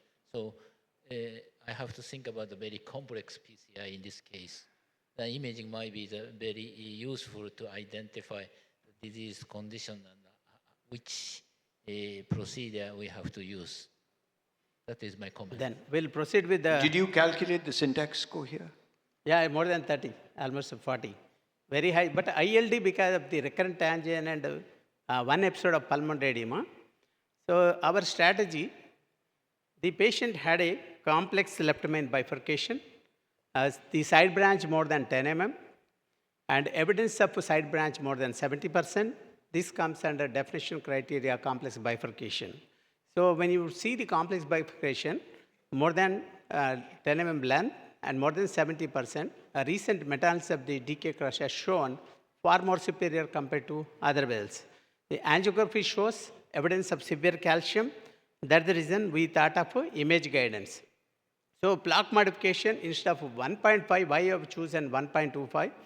Because diffuse long segment lesion, if I use the 1.5, because more debris, it may, because already ILD is there, one episode of a previous pulmonary edema is there, I wanted to create the passage. Subsequently, go, if inadequate plaque modification, use IVL, because where there's slow flow, no flow is less likely. But 1.25 compared to 1.5, because the debris generation is less, that's the reason we went ahead with the, after rotablation, then further plaque modification was done with 2.5 to 20 mmNC. This is the IVUS image after plaque modification. You can see the IVUS run. Even distal left main, that is 2.1 diameter, 4 square mm, but ostium of the left main, 3 square mm, and the severe calcification of the left main distal, the thickness of the calcium more than 1 mm, arc is almost 360 degrees. Distal LAD more of the fibrolipid plaque, but mid LAD is showing a significant calcium with an arc of more than 270 degrees. The ostial LAD, very tight calcium and almost 360 degrees calcium, and over to expert panels. Over to chairpersons, any comments about the? Otherwise, I'll proceed. Now, this is the angio image after plaque modification with rota. Then distal LAD was stented with 2.25 mm based on the IVUS images. The 2.25 mm and mid LAD was stented with 3 into 18 mm Zine Sierra. And every time we were forced to use the guide liner because of difficulty in placing the stents. So when you use the guide liner, definitely it is. Subsequently, we did the L6 imaging. So IVUS imaging of the left circumflex. Now you can see the left circus IVUS run. So the left side is a lot of plaque burden and ostial LCX is severely calcified, but the remaining portion is more of fibrolipid plaque, and ostial LCX ML is 2.7 square mm. Distal LM again here 3.6, distal LCX 3.1 square mm, and distal LCX 2 square mm, 2 distal, it's a 2 square mm, and more of fibrolipid plaque, so with some area of calcium, but ostial LCX is very, very calcific lesion. So this is the L6 run. Then rota wire parked in L6. We did the rota of the, that same rota bar was used, 1.25. So this is after rota. Again, we did the plaque modification using the angioscull, using the guide plus support. And this is a guide plus. And using the, then OM was stented with 2.5 into 18 mm Zine Sierra, slightly extending to the left main. That is about 2 to 3 mm. So now any comments at this stage? Otherwise, I'll proceed. So after plaque modification, so post-rota, the proximal LAD and LMCA did not show any fractures. So then what we did, the previous IVUS study of the did not show any significant fractures of the, but distally it showed. Then what we thought, we'll upsize because only 1.25 will not provide adequate plaque modification. I can't use the bigger bar because of the slow flow, no flow, because the underlying comorbidities. Then we took 3.5 into 12. So before that, the further plaque modification using for effective plaque modification, 120 pulses were delivered to left main and LAD and also into the L6. So this is the definition based upon the DK Crush 5th trial. The complex bifurcation, the MACE rate is much lower when you go with the degree. This is a recent meta-analysis. It scored over Crush, Coolette, and T-tap. And particularly if the side branch more than 10 mm, and if the lesion more than 70%, you see in all two stent technique is superior compared to the provisional stenting. So in terms of cardiac death, myocardial infarction, target lesion revascularization stent thrombosis, it scored over a single provisional stenting. These are steps of the DK Crush. So the advantage of the two-step is the first is clear the stent struts, second class it clears further. So because the ostia is circular opening, free of struts, so second it is easy to cross in DK Crush compared to mini crush, because mini crush you are directly putting the wire. But this is the side branch stenting. They extending slightly. Always don't extend too much. If you don't extend too much, more metal in the distal left main. That lead to more MACE rate. Only 2 to 3 mm. If you sometimes people use nano crush, but there is a chance of missing the ostium. That also increases the MACE rate, particularly in the presence. Always when you crush it, keep one balloon in the main vessel. If you don't keep, what happens after crushing, if you want to place the stent, that may lead to LSD, many difficulties. So that's the reason, never always keep perfectly crushed. Again, placing the wire into the side branch, its ostium should be expanded. That time, the crushing, that's it. So followed by the crossing of the stent, always through the proximal stent in DK crush or any crush technique. So probably cruise or supercross, take the help of that one and take the image guidance. Is it adequately crushed or not? That is also very important. So have you gone abdominally? Sometimes you may face difficulty if the wire, if you have not done the part properly. So that also it's a difficult, particularly after putting the main stent. So this is the first kissing. So after first kissing, so main branch stenting was done. Always size according to the main branch. That is very, if you size it with the proximal vessel, whatever it compresses the carina, side branch closure more likely. So we used 3.5 to 44 Ultimaster Nagomi. So then main vessel stenting, then proper part very, very important. If the proper part is done, the side branch with the placement of the wire is very important. Side branch ostia is nicely open. So the proper positioning of the part balloon is essential, a key for the success. And subsequently recross, and then do the second kissing. And this is the kissing also, don't extend too much. The two balloons should be extended only 2 to 3 mm. Don't extend too much. And then perform the repart. So repart is essential. Always you should know the expansion capability of the stent. Unless you have a good expansion of the stent, it will not oppose, otherwise it will recoil. So if it is abdominal, again LSD and wire going into the subliminal, or otherwise in the future intervention also there would be a difficulty. So always once you complete, use the IVUS to see the optimization. So have you, the stent is expanded optimally or not, opposed well or not, and any edge dissection is there or not. So you have to correct these factors. So you have to be aware when the severe calcific lesion is there, very complex lesion is there, use the IVUS. Contrast also you have to give minimal. If needed, dilute and give. CAN is associated with high morbidity and mortality. So this is the final result.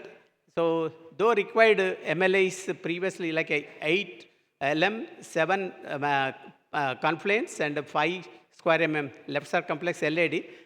Dr. Akasaka also has shown, recent Excel study, Noble studies, sub-studies have shown, if you achieve more than 14 square mm, 10 square mm versus they compared to 14 square, Noble study.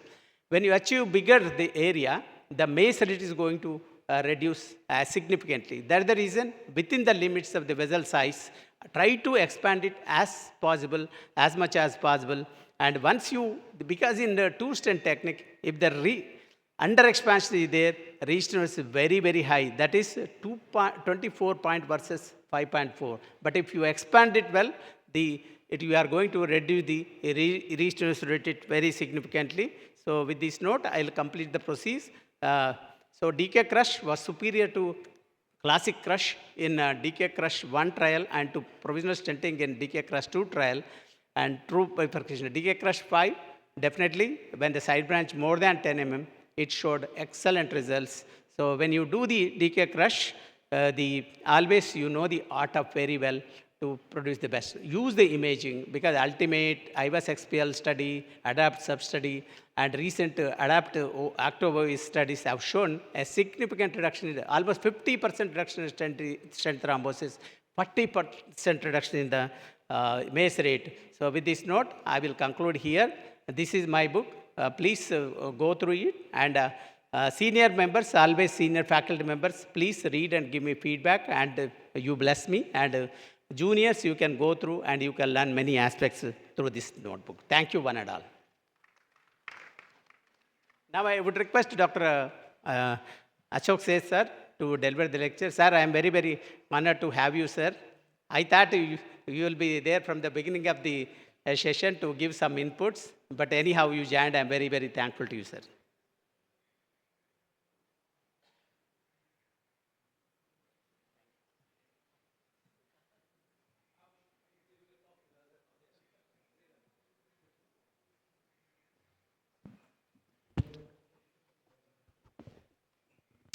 Hello, friends. So my talk is on the CHIP PCI identification risk assessment in left main PCI. So we understand the CHIP curricular framework we all need to be experts at when we're doing complex PCIs, especially left main bifurcations. We need to understand not just revascularization, we need to understand the use of various tools. We also want to understand enough around hemodynamics and ventricular support. Clearly, complication management and not letting a patient die on our table is an important aspect of everything that we plan and do. And that is where assessment comes in very importantly. We do believe that now interventional cardiologists in training, and I say my fellows because I wrote up this editorial for CCI, is that we should have a defined training program aimed at providing proficiency towards complex PCI more and more in our hospitals across the country. How do I assess risk in left main complex bifurcation requiring upfront? So this is how I look at it when I see a left main stenosis. Is it a complex bifurcation which requires an upfront two-stent strategy? Is there need for atherectomy, calcium modification tools or others, thereby defining severe calcification? Circumflex, is it dominant? And if it's not dominant, is the RCA occluded? What is the ejection fraction? Ejection fraction less than 35% worries me, and always therefore check PA pressures in such patients. I would also check PA saturations in these patients to understand the mixed venous sats and its relevance to the patient's hemodynamics at that time. And of course, renal dysfunction does worry me. That's how I look at a case and risk stratify. And therefore, for CHIP LMCA, I always am image guided, and it is for most of the times for me in these high-risk patients is IVUS, because I can do multiple imaging over the period of intervention, as you'd see in these subsequent. Well, we got together at the CHIP CTO India in 2020 at a master's conclave to write up this consensus document for India of using left ventricular assist devices for complex high-risk PCIs towards a standardized algorithm. It is an algorithm which we use, and it's a modification of the Western algorithm in a manner that we thrashed this out for 8 hours on that day amongst 15 complex high-risk operators of India, aided by Raj Dayal as well as Sanjog Kalra. We therefore modified it to Indian consensus, which we differentiated us from the University of Washington and other scores by extending the syntax score in this to 32 instead of 22. Hemoglobin was excluded out of the scoring system. Ejection fraction less than 25% had 2 points, and age over 75 also had a point. And in this, let me present to you how this all evolves when we use this risk assessment score, which we use prospectively, because we can define in this scoring system, if we are in that consider score 3 to 5, we use intra-aortic balloon pump often, and if we are more than 5, we certainly go towards Impella as a mechanical, Impella CP as a mechanical circulatory support. So here's an 80-year-old male diabetic, pulmonary edema, stabilized ejection fractions 30%, has ACS, has eGFR 40, has raised PA pressures, but really bad PSATs at 47%. His risk score is not just above 5, it is 10, as you can see from the risk scoring system we've formulated in India. So here is this left vein heavily calcified. You can see ostial LAD, mid-LAD disease. This is severe calcium. This circumflex disease. He's had recurrent LVF over the past. This is the disease process you see here.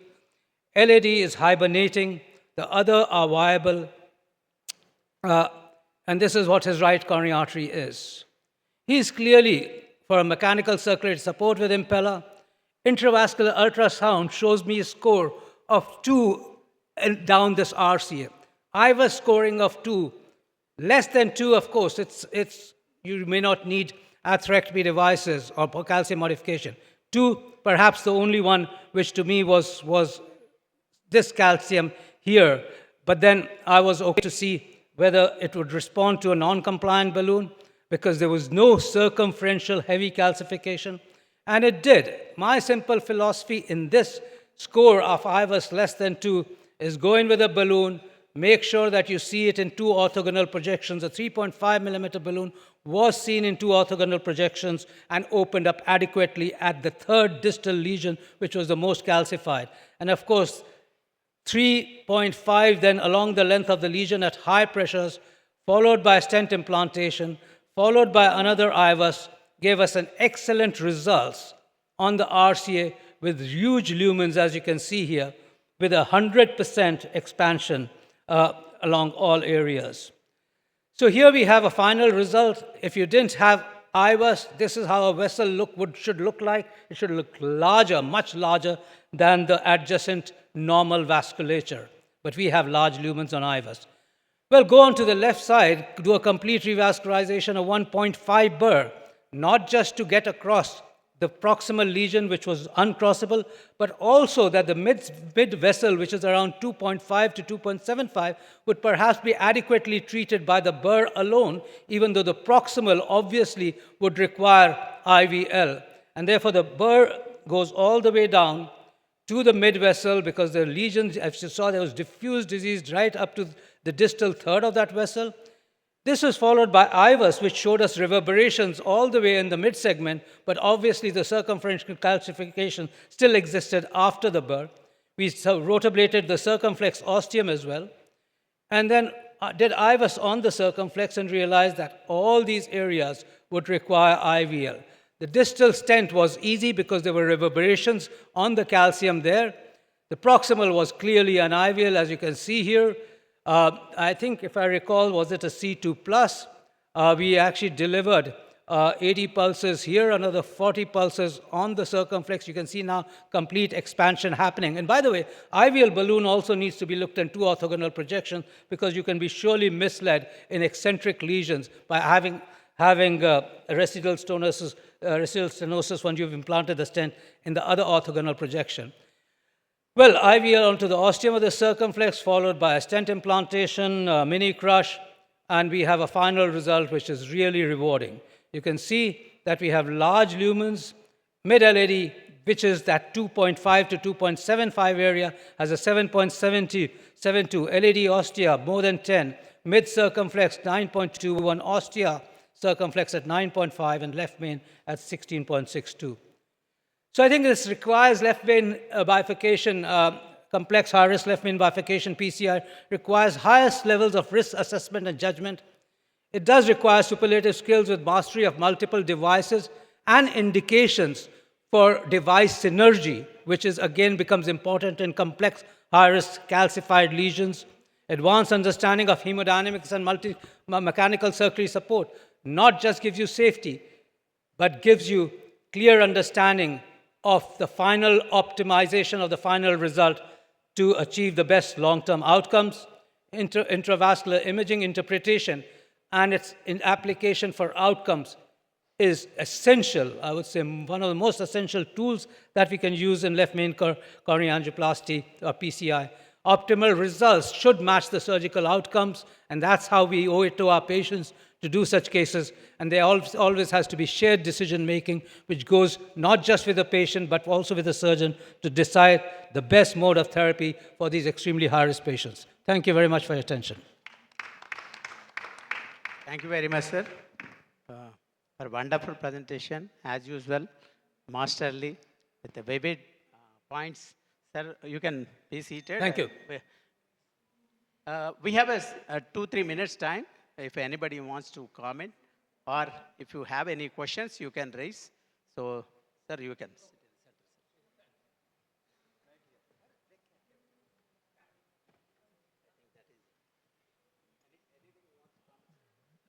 Dr. Gary, sir. But they're also thoughtful cases. That right coronary that looked for him. So sometimes imaging makes it look easier than it really is, and that's only to the benefit. Extremely thankful to all the speakers, chairpersons, and expert panel. Before I close the session, I want to flyer. Now I am giving the final output. Thank you very much, Sri. And at the same time, really, if it is good, give some blessings. Thank you. It's a gift to India. Honors. Sridhar, well done. Okay. Now session is closed. Thank you, each and everyone.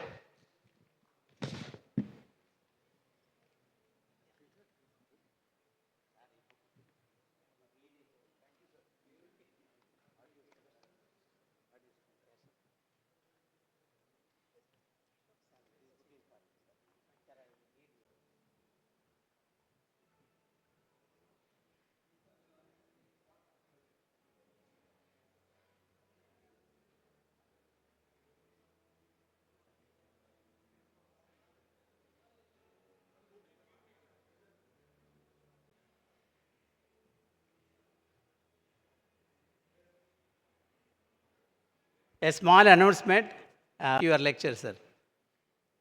Somebody told that sir left. Yeah, I will.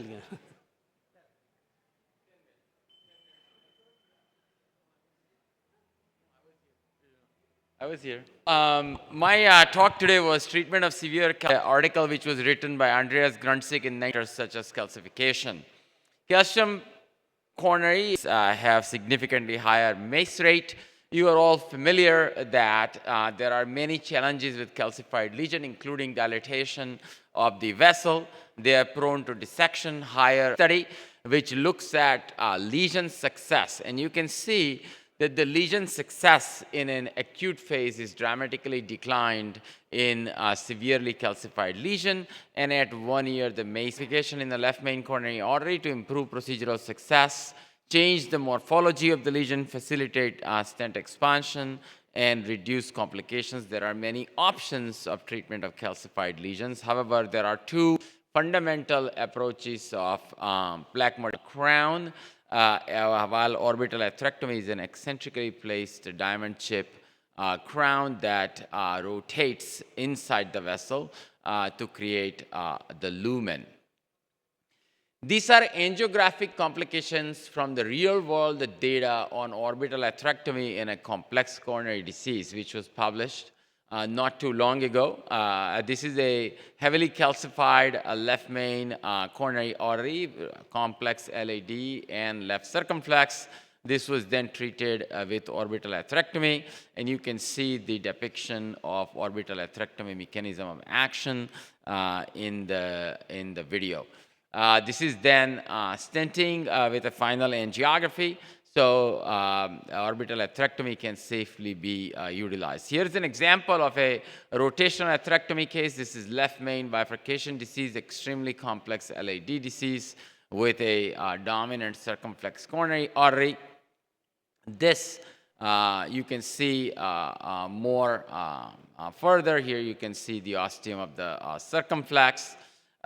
This was then treated in a stepwise manner in 3 different rotational atherectomy burr.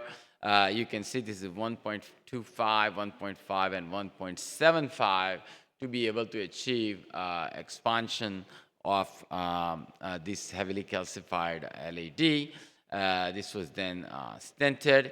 Then circumflex was treated. This was treated with a crush. Left main was stented. And then appropriate steps of bifurcation, which both the speakers have eloquently described just previously, part and a flaring of the left main ostial disease, and kissing inflation at the end, and then excellent bifurcation result. There is also data recently published for intravascular lithotripsy for calcified left main disease. I'm not going to go into the details of it, but certainly is also an alternative. So in conclusion, treatment of calcified left main disease is a complex business. Plaque modification in imaging can be extremely helpful. Proficiency in orbital atherectomy and rotablator is advisable. Lithoplasty can be an alternative in selective cases. But however, the recognition of calcium, imaging guidance, and a treatment is the best option. Thank you very much.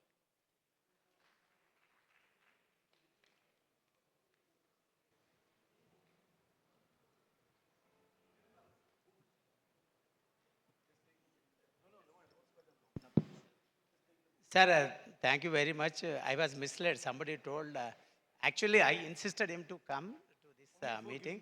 Extremely thankful to both of you, sir. One more book.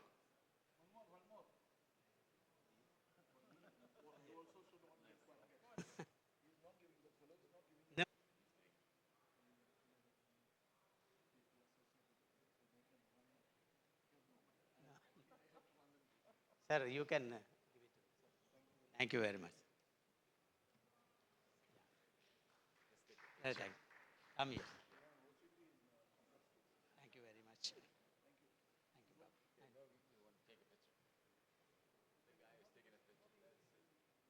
Can you, one picture, please?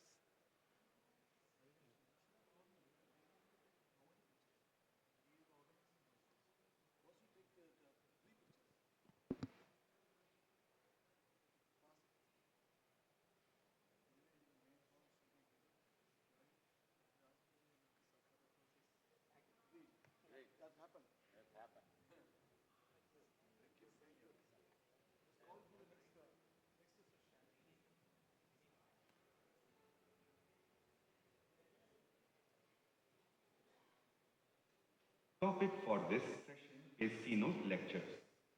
The facilitator for this session is Shubhanan Ray. The chairpersons for this session are Ashok Seth, S. Nagendra Bhupati, Narendra S. Hiregodar, Sajan Narayana, and Bhaskar S. Rao. The discussants for this session are Fazil Hussain S., Surya Prakash S., Sujit Kumar Sahu, Ram Kirti Saran, Suman Raj Puja, Anshul Jain, and Niladri Ghosh. So it's my privilege to invite Dr. Gary Mintz for the first talk. Is imaging mandatory in left main coronary PCI? Gary, look forward to your talk.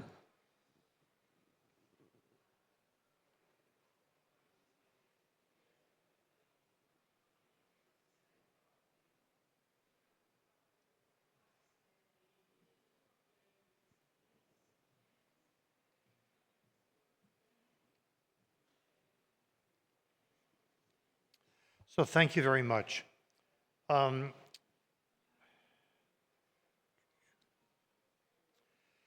I'm going to focus on IVUS because that's where most of the data is. And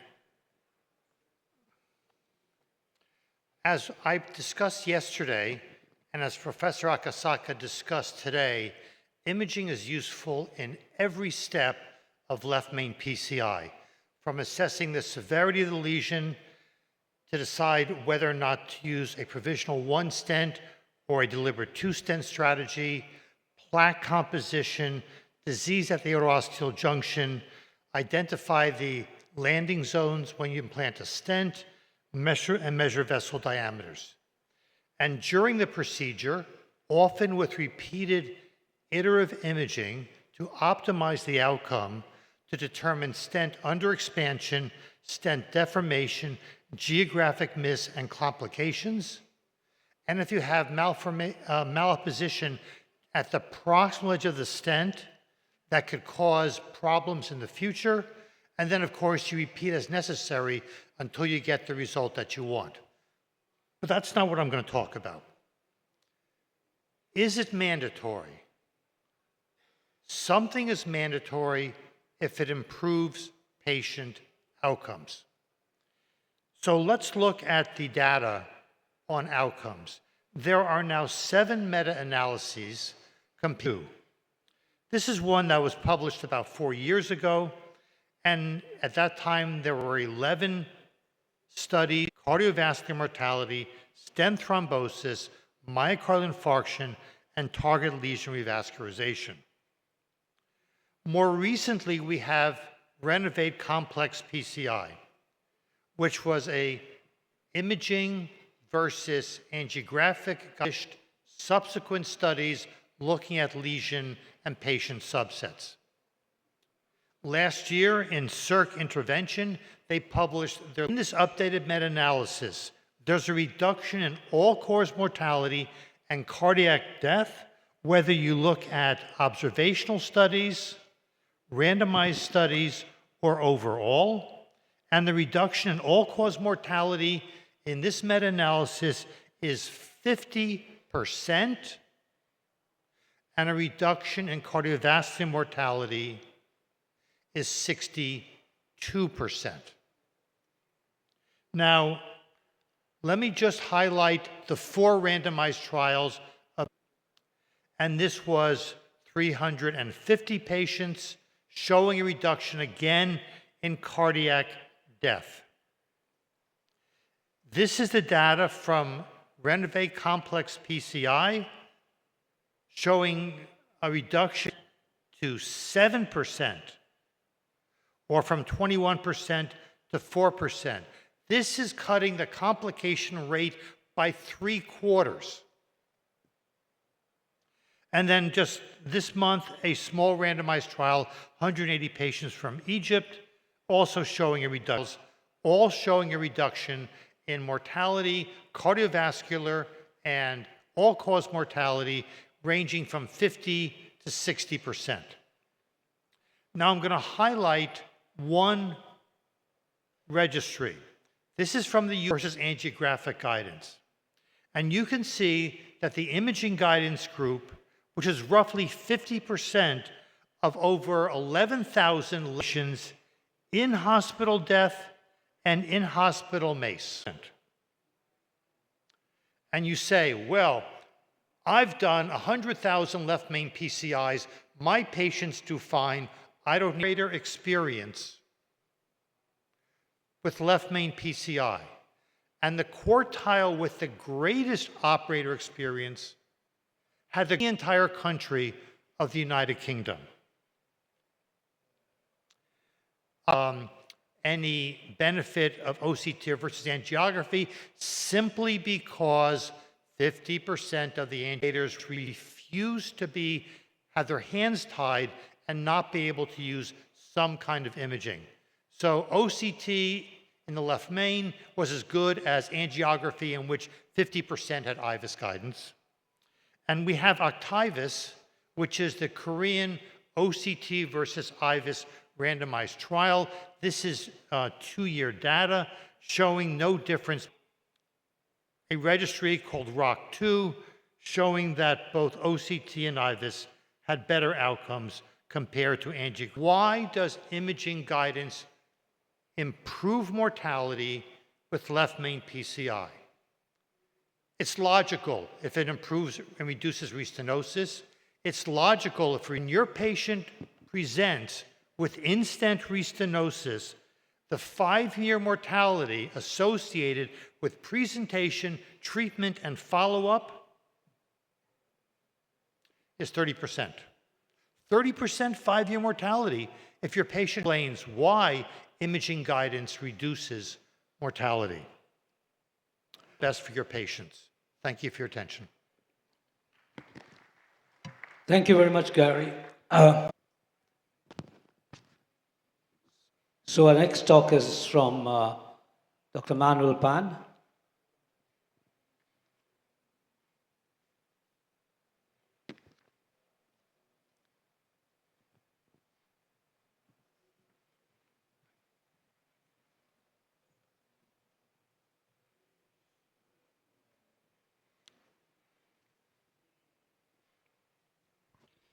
Thank you.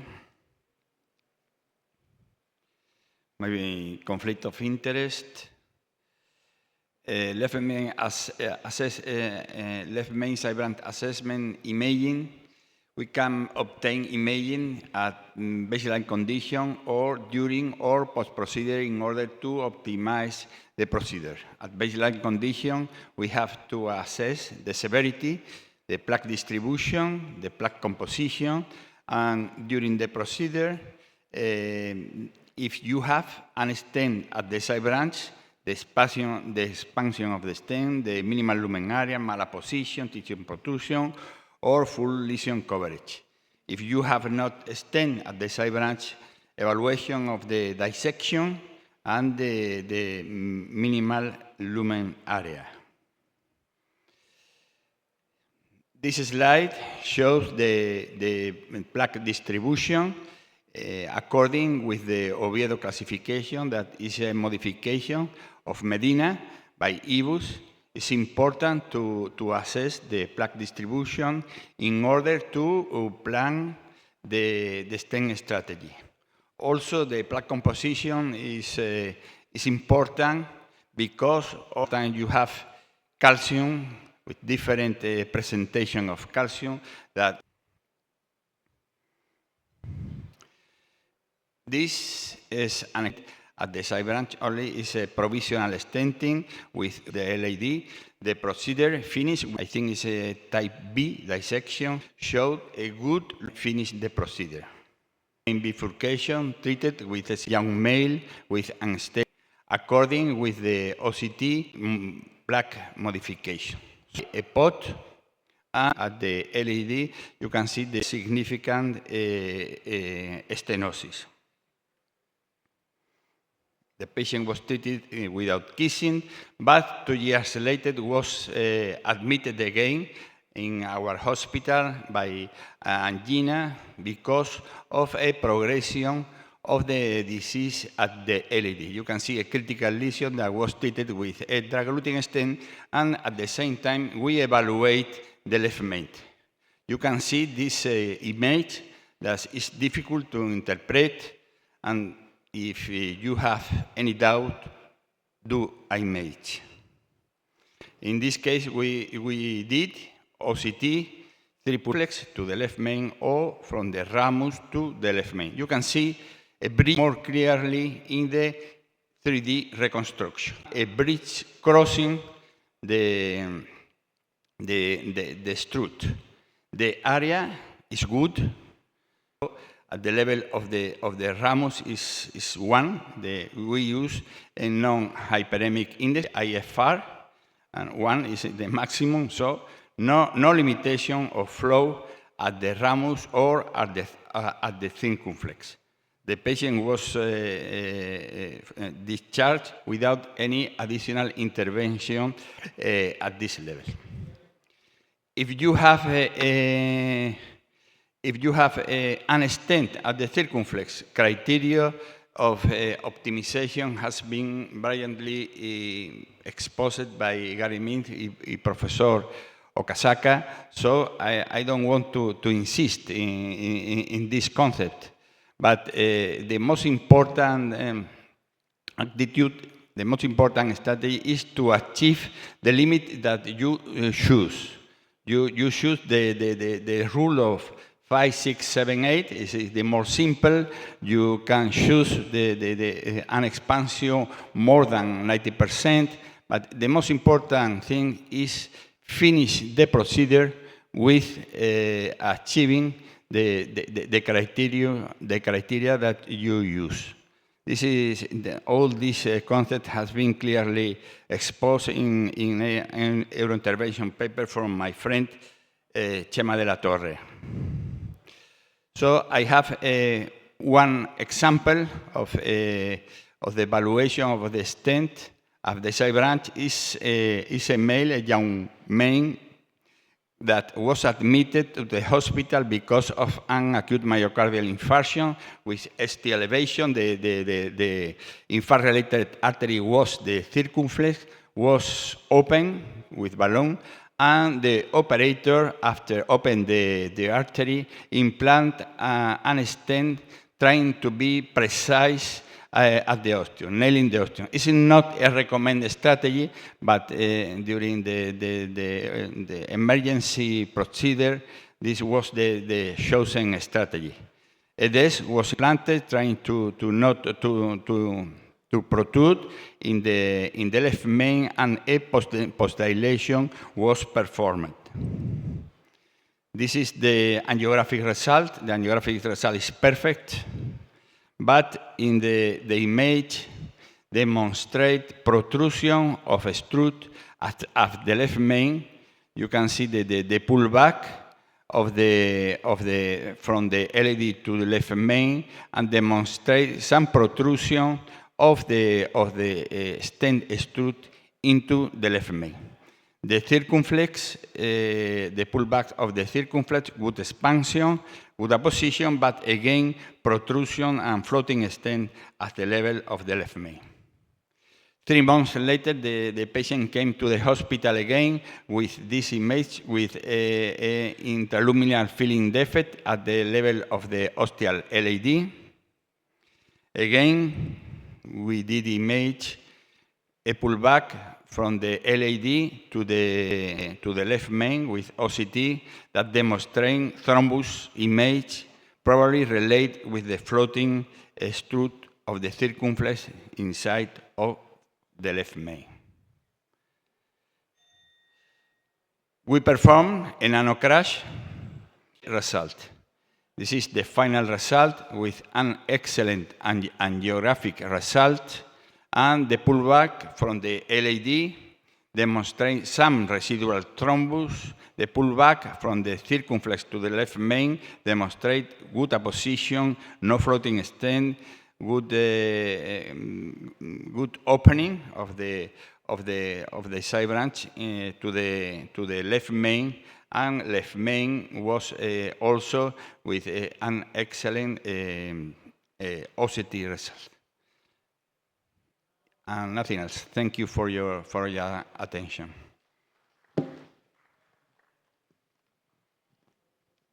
Thank you very much, Dr. Pan. That was comprehensive. It seems that we don't have time for discussion, which is unusual, but would have loved to discuss many more aspects around this. I think if we have time at the end, we will do that. Thanks.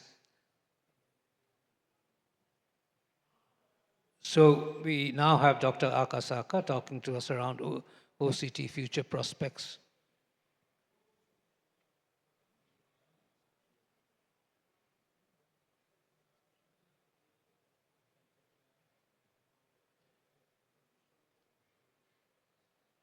Okay, thank you again, Success, for kind introduction. It is really a great pleasure and honor again here. And my talk is OCT future prospect, not in the far future, near future today. And this is my disclosure. I just focusing on the AI and dual sensor technique. This is a timeline of IVAS and OCT with advance of PCI era. IVAS is nearly 15 years earlier than the OCT in clinical use, and also the guideline description similar to the beginning of the clinical use in the 15 years earlier IVAS. Therefore, we have much more information about IVAS compared with OCT. But there are some advantages and disadvantages shown in the right-hand side. Dr. Mintz also wrote a very wonderful review paper last year in JAC, I think, and therefore we try to make a combination IVAS and OCT. At the moment, CONAVI system and Terumo, we can expect in the clinical field. There are a hybrid OCT IVAS system, dual sensor system. The upper one is CONAVI system, its bottom is Terumo system. And this is a dual sensor system in Terumo. Left-hand side in OCT and right-hand side is IVAS, well co-registered, and we can get a very wonderful image in both technique, and therefore we can identify calcium and lipid condition much more compared with one technique. This will be able to use in clinical field soon, I think. And this is in the CONAVI system compared with histology. We can compare the IVAS and OCT at the same time, as shown in this slide. Here is, so by OCT, if there are lipid, we cannot identify the behind the lipid, but IVAS can show the position of the calcium just behind the lipid. This is also the Terumo system. You can identify the similar, this is a thrombus, and also this is the calcium, but you can identify the calcium very well by OCT. And there are, histological demonstration as shown in this slide. There are lots of dual sensor systems at the moment as shown in this slide. They have an advantage and disadvantage, you may note. This is a dual modality fluorescence lifetime imaging OCT intravascular catheter system. They use different lengths of light, ultra light. So I'm not sure in detail, but we can obtain the similar OCT image and autofluorescence tissue characterization. If you use this, we can identify the early stage of the atherosclerosis. You can identify a vulnerable plaque in the early stage by using both sensor system. And this is another IVAS IV photo or acoustic imaging. You can identify the atherosclerosis. This is the combined image, IVAS and photoacoustic image, and red color demonstrates the presence of lipid. And also, you can identify the stent condition in F, but only the grayscale, we cannot identify the stent strut. And as you know, the NIAS IVAS is the one of the wonderful technique to identify the high lipid content plaque identification, as you know very well. And using this technique, if the lipid content is much more than 400 max LCBI, it may demonstrate a higher incidence of event. And at the moment, deep OCT with NIRS is developed, and you can obtain a wonderful image of OCT and also the presence of lipid by color demonstration as shown in this slide. This is already FDA approval, and it is already started the clinical use in US, I heard. And let's move on to AI.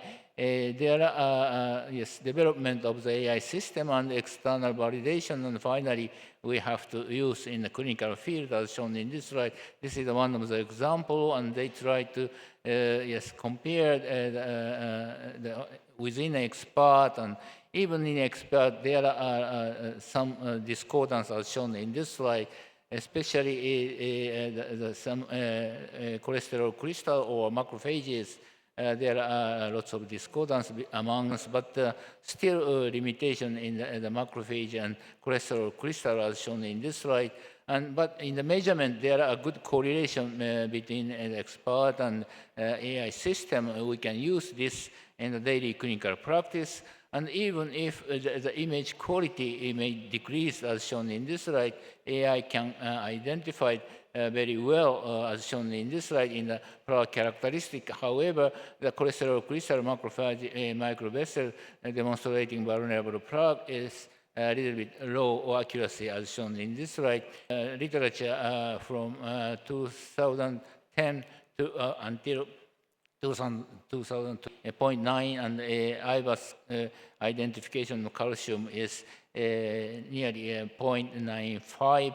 We identified more than 0.9 accuracy, and also the IVAS can identify calcium more than 0.95 as shown in this slide.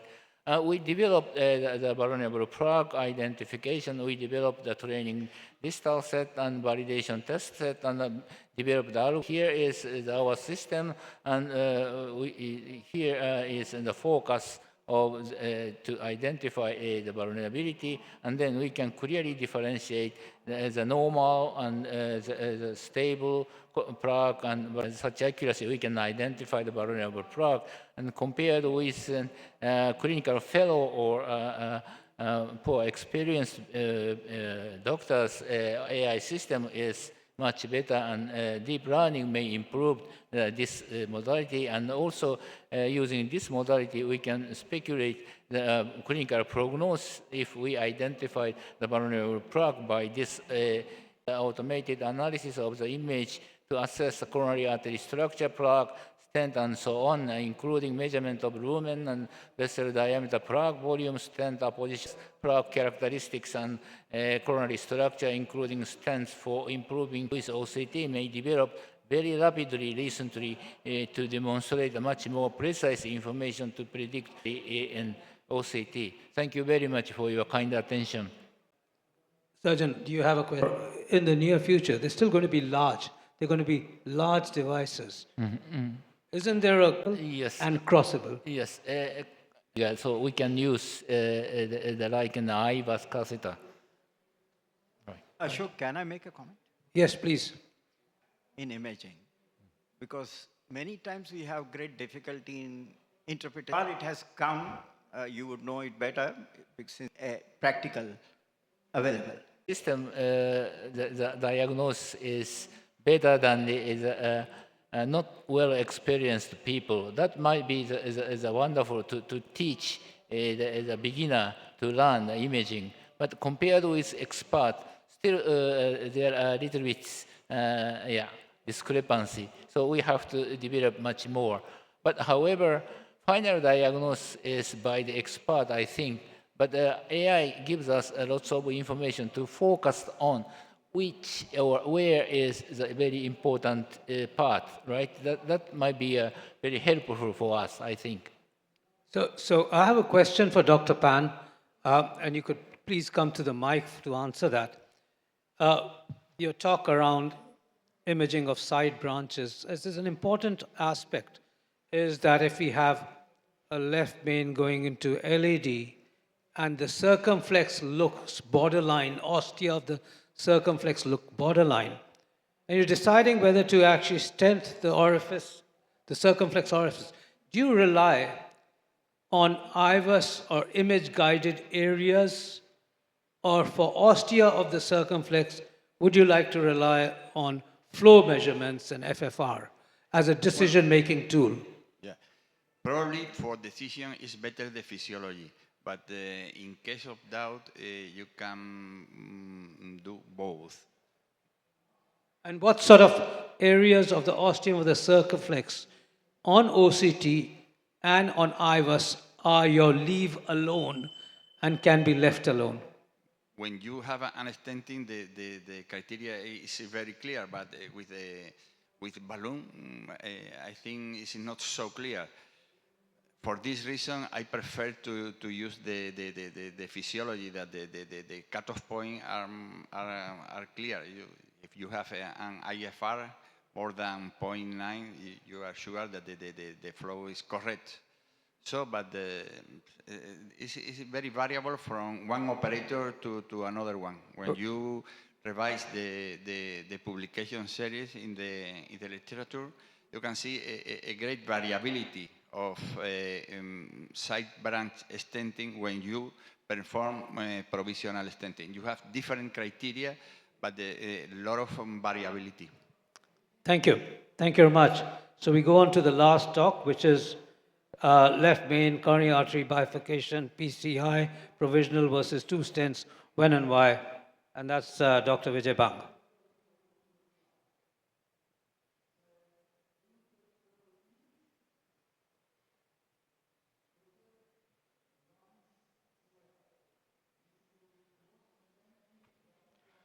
Thank you, Ashok. Ladies and gentlemen, after we had a very good imaging talks on left main by 3 most renowned experts, and one of them gave a futuristic talk. So let's see. Now, when we do a left main PCI, what do we look at? We look at patient. We need to select a patient. So we need to look at the patient criteria. Then, of course, the technique, whether 1 stent or 2 stent, and tools. IVUS and OCT, we have learned how important it is to do intravascular imaging during left main PCI. Very, very important. And stent, of course, stent is very important to choose. The reason being, the left main divides into 2, and it's all fractal.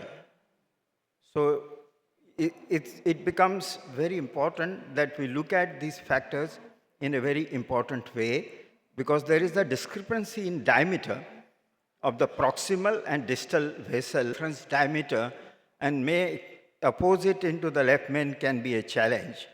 We have to look at the side branch patency is very important, because this is a large side branch circumflex, and the plaque distribution pattern, the lesion morphologies, and angle between the 2 left circumflex and the LAD. Angle even is more important because it decides the type of technique that you are going to use for this given left main bifurcation technique. So plaque shift and dissection or perforation can be a challenge during the left main PCI. And some of the unique consideration we call a different animal, that LCX side branch reference diameter and angulated, making it difficult to access with the guide wire. That can be a challenge. The bifurcation angle, as I said, will decide the type of technique that we are going to use, particularly for complex bifurcation technique, 2 stent strategy. And acute occlusion of circumflex can be a considerable ischemia and may lead to catastrophe. So left main directly originates from the aorta. So when we engage the guiding, there can be an interaction between the guiding and the aorta, and sometimes even wire can go beneath the stud, and stud deformation and stent deformation can be an issue. The angle between LADs is average 75, which is much bigger than other bifurcation in the epicardial coronary arteries. And you can see the angle decides 70, less than 70 degree or more than 70 degree, decides the type of technique. And another thing is the lumen. 3.5 to 4.75 left main, and LED on an average 3.2 to 3.5, and LCX 3 to 3.4, and 20% less in women. Just now we heard one of the speakers of imaging saying that I was finding it's particularly in a concentric lesion, it's almost 90% will have a LED lesion, whereas when it is eccentric, 14% patients will have left LED involvement. So that single stent or provisional stent strategy is superior to double stent strategy. And we have some post hoc results from the Excel and the EBC main trial, and both have suggested that provisional provides superior result. Almost 60% patients of left main PCI are done with provisional. Now, these are important trials, decay crush 3 and decay crush 5, comparing decay crush 3 comparing decay crush versus culotte, and decay crush 5 decay crush versus provisional. So it was very high, but in EBC main, other techniques were used, culotte and tap, and only 5% decay crush was used. And it shows that decay crush is definitely superior, and particularly is statistically significant in decay crush 3 tap. So that we need to have developed. And now, when we compare decay crush 5 results and decay crush 3 result, now is recommended strategy for true bifurcation. But problem with the decay crush, we cannot use it in a provisional manner. So there is a consensus statement from Asia-specific document, and it says that most important thing is side branch anatomy, function, clinical and prognostic relevance, at the risk of compromising the circumflex or not. If we are not at risk, then the provisional stenting is fine. If we are at risk, then we have to see whether it is suitable for two-stent strategy or not suitable. If it is not suitable for two-stent strategy, provisional is okay, provided there are good criteria to consider provisional. And two-stent strategy, we have an option to decide provisional or two, because decay crush provides better result. In the provisional, I just want to say that we deploy the stent as per the daughter reference vessel diameter and do the pot in the left main, whether to do gel balloon technique for keeping the left side branch open, the circumflex open. And there is already balloon existing there beneath the stent, and then inflate the balloon and deflate the patency of the side branch, and that is defined by Saito. And say, when do we consider side branch stenting? If there is significant side branch flow impairment, side branch may be difficult. So these are the reverse crush and culotte. All have advantages and disadvantages. Most practice technique is tap, but in very well defined left main bifurcation. When it is a critical or complex bifurcation, decay crush is a preferred two-stent technique with imaging, strongly recommended. Whereas other side, if it is not, if it is simple lesion, the first is the important criteria, or if it is critical, then of course two-stent strategy. How do we define the complexity of the lesion? Based on one always across there, and side branch access is easier as compared to other, but it cannot be done as a provisional technique. Difference between decay crush and classic crush is two casing balloon, two times. Proximal wiring through the proximal strut is important. Based on imaging, it should be decided, or we can even do what you call provide better result because it provides greater MLA. And stent choice is between the Resolute Onyx and Synergy Megatron, because they provide greater expansion up to 6 millimeter, and whereas cell size, Onyx is the highest cell size and important score. provisional technique should be the preferred strategy, mostly in non-true and true decay crush. Imaging, of course, should be recommended for all, and use of dedicated large stent is important.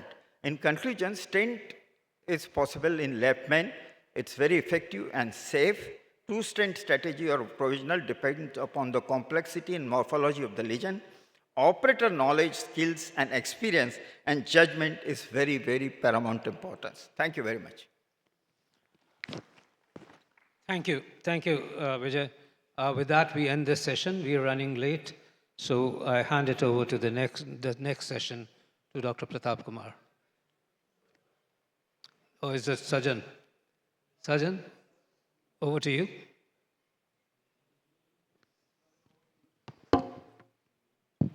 Topic for this session are manual pen, A. Sharat Chandra, Sathir Subramanian, G. Gnan Velu, and John F. John. The panelists for this session are Sunanda Ghosh, Jamil Abdul, Iqbal PT, Deepak Nandan, and Akhil PC. The discussants for this session are Tensi Yoshu Thomas, Sunil Kumar Tripathi, R.S. Venkateswara, Mohammad Mustafa PT, Somnathan C, Dayakar Singhi, and Mitaha. So without wasting time, I will, it's a very important topic, very thought-provoking also. So as a starter, I will just mention that we have learned about the data regarding the compelling data about the imaging guided PCI in left main, but in real world, the imaging is available only in less than 30% of cases in most of the labs. So in that light, I will invite the first speaker to talk in favor of imaging in left main, Dr. Pratap Kumar, who doesn't need any introduction. Over to you, sir. Respected Chairperson, imaging is essential. There is no debate required in this case because it is essential. LM is anatomically unique that everybody knows that the curved course and variable diameter. The meticulous analysis needed in LM PCI because of the length, diameter, location, bifurcation angle, and plaque burden. Angiography is needed, or I was needed. What is the question? Current trend in LM PCI, basically, if you look at the intracoronary image used in 16.6% of the patients, and LM PCI is identified the strongest predictor for intracoronary imaging, intracoronary imaging. If you look at the 100 people, only 1% is an angio-guided PCI, and most of them are IVUS guided. Why? Is angiogram is ideal for LM PCI? Next question is, the scientific knowledge is in perpetual evolution. It finds, so when one angiographer reads stenosis of 50% or more in left main coronary artery, it is estimated as a second trend of LM disease, higher intra-observer and intra-observer differences in interpretation. Eccentric lesion and overlapping of the distal, basically IVUS actually QAN does not have a high positive predictive value. Intracoronary imaging to assess the lesion extent, to assess the lesion morphology, to select the proper stent size and to select the stenting strategy and predict the side branch closure. IVUS predict outcome. Every 10% increase in the plaque burden was associated with a 12% increase in the 12-year hazard for mortality. That is why IVUS is so important. To assess the severity, intracoronary imaging identifies the plaque distribution clearly, and it is LM bifurcation is rarely focal. Imaging is better than angiography in assessing the calcium, no doubt about it. When it is 40% angiogram detect, it is actually imaging detect more than 80%. LM calcium prediction is important because of the plaque volume, frequently requires bifurcation PCI.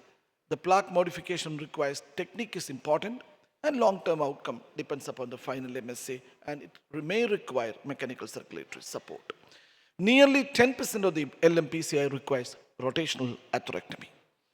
So intracoronary imaging during LM PCI helps in calcium modification strategy according to the calcium morphology and selecting the burr size and specialty balloon size.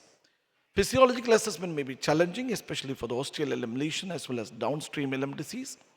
IVUS is an alternative in physiology. MLA or 6 mm square is more of a safe value of differing revascularization.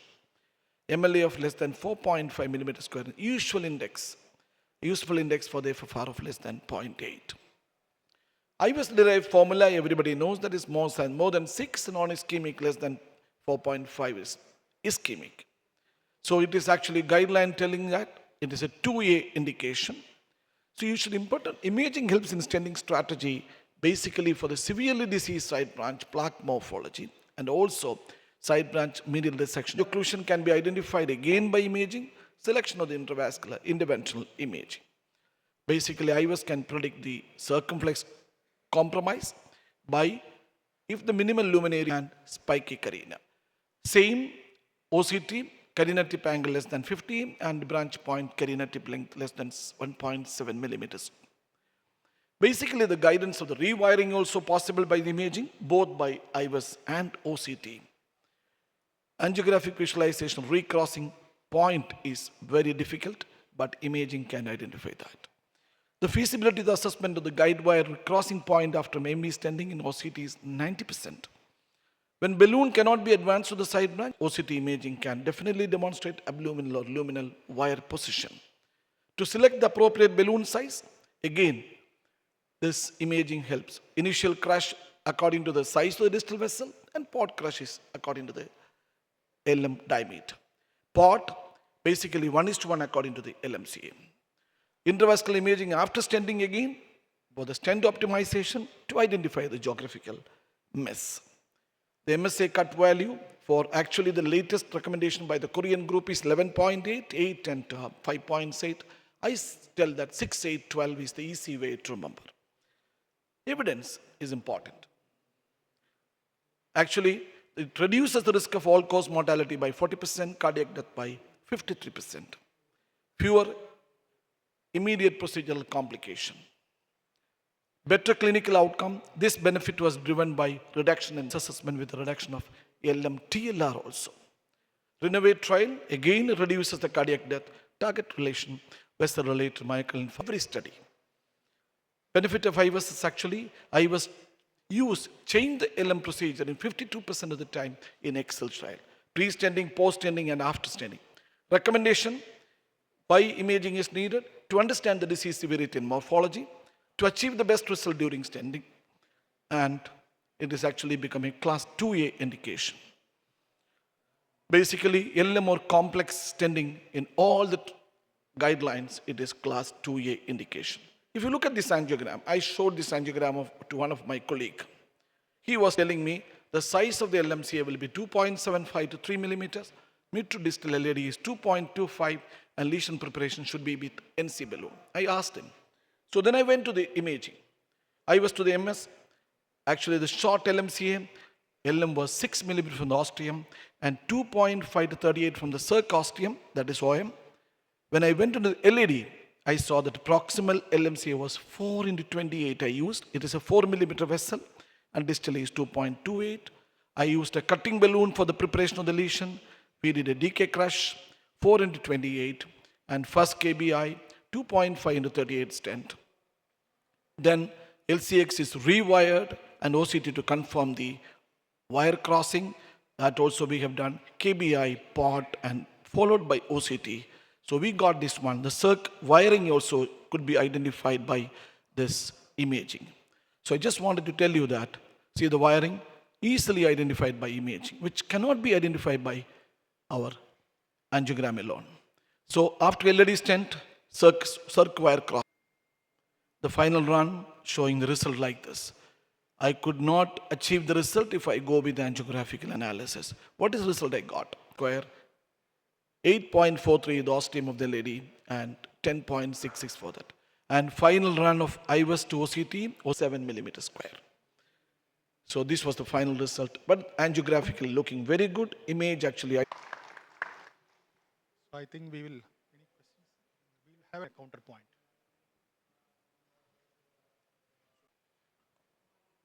Thank you very much. I think it's a better tool for left main stem intervention. Take it further.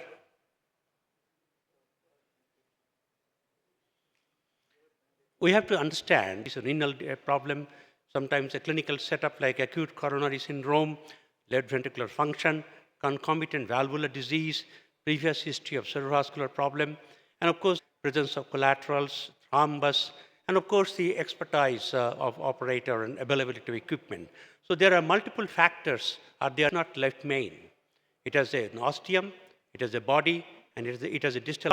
About 1/4 of them are non-bifurcated lesion, which could be ostial or it could be body left main.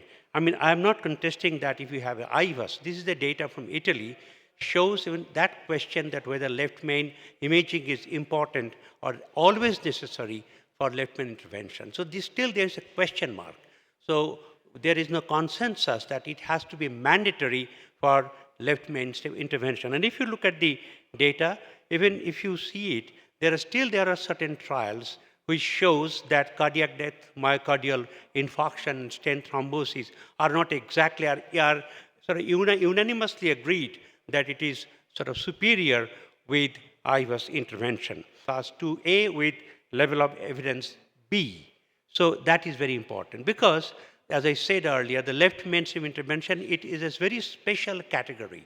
It has an ostium, has a body, and has a bifurcation. For example, if you have this case, it is a critical lesions of the body of the left main, and just direct stenting of the isolated mid-shaft left main stenosis clearly showed a good result, and the patient remains very well on follow-up for a number of years. So obviously, I agree that IVUS provides superior information regarding the necessity of adjunctive lesions preparation, optimal device sizing to achieve the largest minimum stent area and strongest predictor of future events. I'm not contesting to that. Appropriate stent length is equally important to cover the entire lesions to avoid the geographic miss. Stent under expansion or residual disease at the stent edge requiring further treatment can also be achieved by imaging. An acute complication including stent edge dissection or hematoma or stent deformation can be understood by imaging technique. And IVUS and OCT use undoubtedly useful, and therefore there is no doubt about that.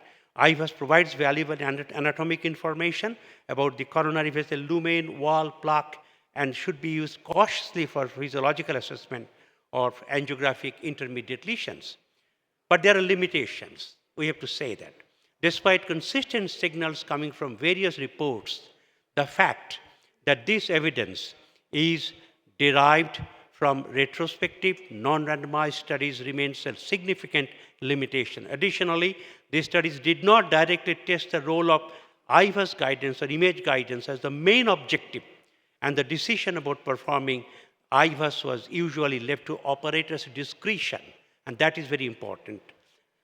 And also these limitations affected the recent sub-analysis of IVUS data from Nobel trial, which showed that IVUS adoption was associated with lower rate of target lesion revascularization on left mainstem disease. In addition, these studies did not contemplate consistent and standardized IVUS protocol or criteria to guide stent implantation and optimization. There are issues. It is important to note that only 2, or maybe recently there are few more, 4 more maybe, have evaluated the efficacy of IVUS in left mainstem disease. But these trials result observed a lower incidence of MACE events after left mainstem PCI in the IVUS guided or image guided group than in the angiographic guided group. Even recent trials to renovate complex PCI was not dedicated trial for left mainstem intervention. I have to say that. If you again look at the Nobel data, it showed that if you look this information, particularly the MACE and death and the stroke cerebrovascular incident, there is no significance between the two groups. The adjusted p-value is less than significant. That again says that image guidance is not mandatory for left mainstem intervention. Intravascular ultrasound to guide a left mainstem intervention, a Nobel trial sub-study says that current literature and impact on daily real-world practice. So let us come from the research to real world. The suggestion is that post-procedural intracoronary imaging and optimal stent expansion improve long-term durability of left mainstem PCI in order to attain optimal stent expansion, and reduced TLR, patient selection, adequate lesion preparation, and stent optimization guided by intracoronary imaging are likely important. But post-PCI IVUS assessment and adequate stent expansion.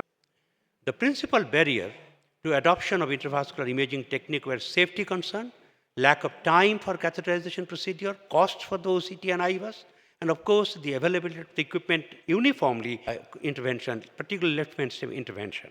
And if you look at it further, the use of intravascular imaging or OCT in Indian settings need to be further explored in the following areas: identification of culprit lesions, analysis of lesions morphology, plaque rupture, plaque erosions, calcified lesions, case of stent failure, left main lesions, and bifurcated lesion. We have to agree that we do not have a sort of image specialist in the cath lab, and it is highly missing. So therefore, in Indian scenario, further research regarding the use of physiological assessment in Indian setting is need to be the following areas: intermediate lesion, stenosis of bifurcated lesion, multivessel disease, and clinical setting like acute coronary syndrome, non-ST elevation myocardial infarction. Education of all stakeholders, consultants, technicians, nursing staff, patients, referring physician, and insurance companies, they are the key factors that can help further optimize the use of mandating intravascular imaging technique. In the BCIS analysis, the greatest benefit of imaging guidance was seen in relatively new in doing PCI.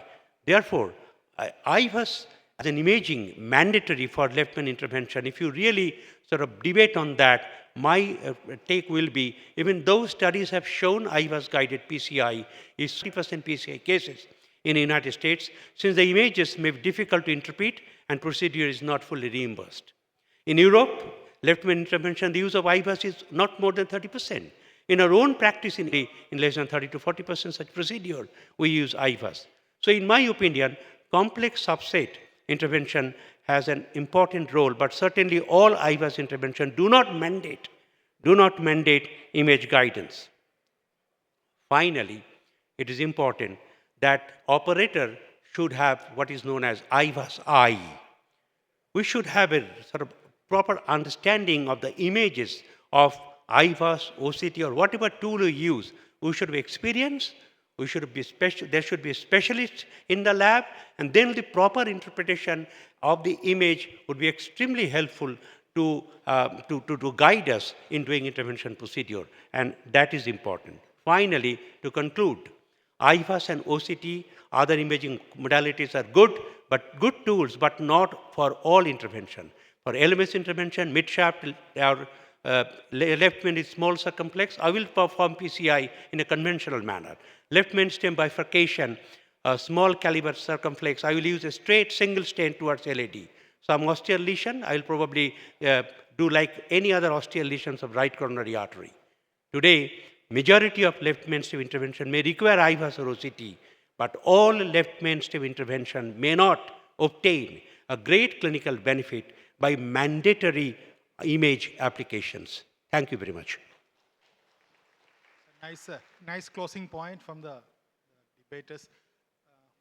Just one, imaging guided the operators were well trained in that modality, but similar training experience in angiographic guidance was that the details were not mentioned in most of the papers.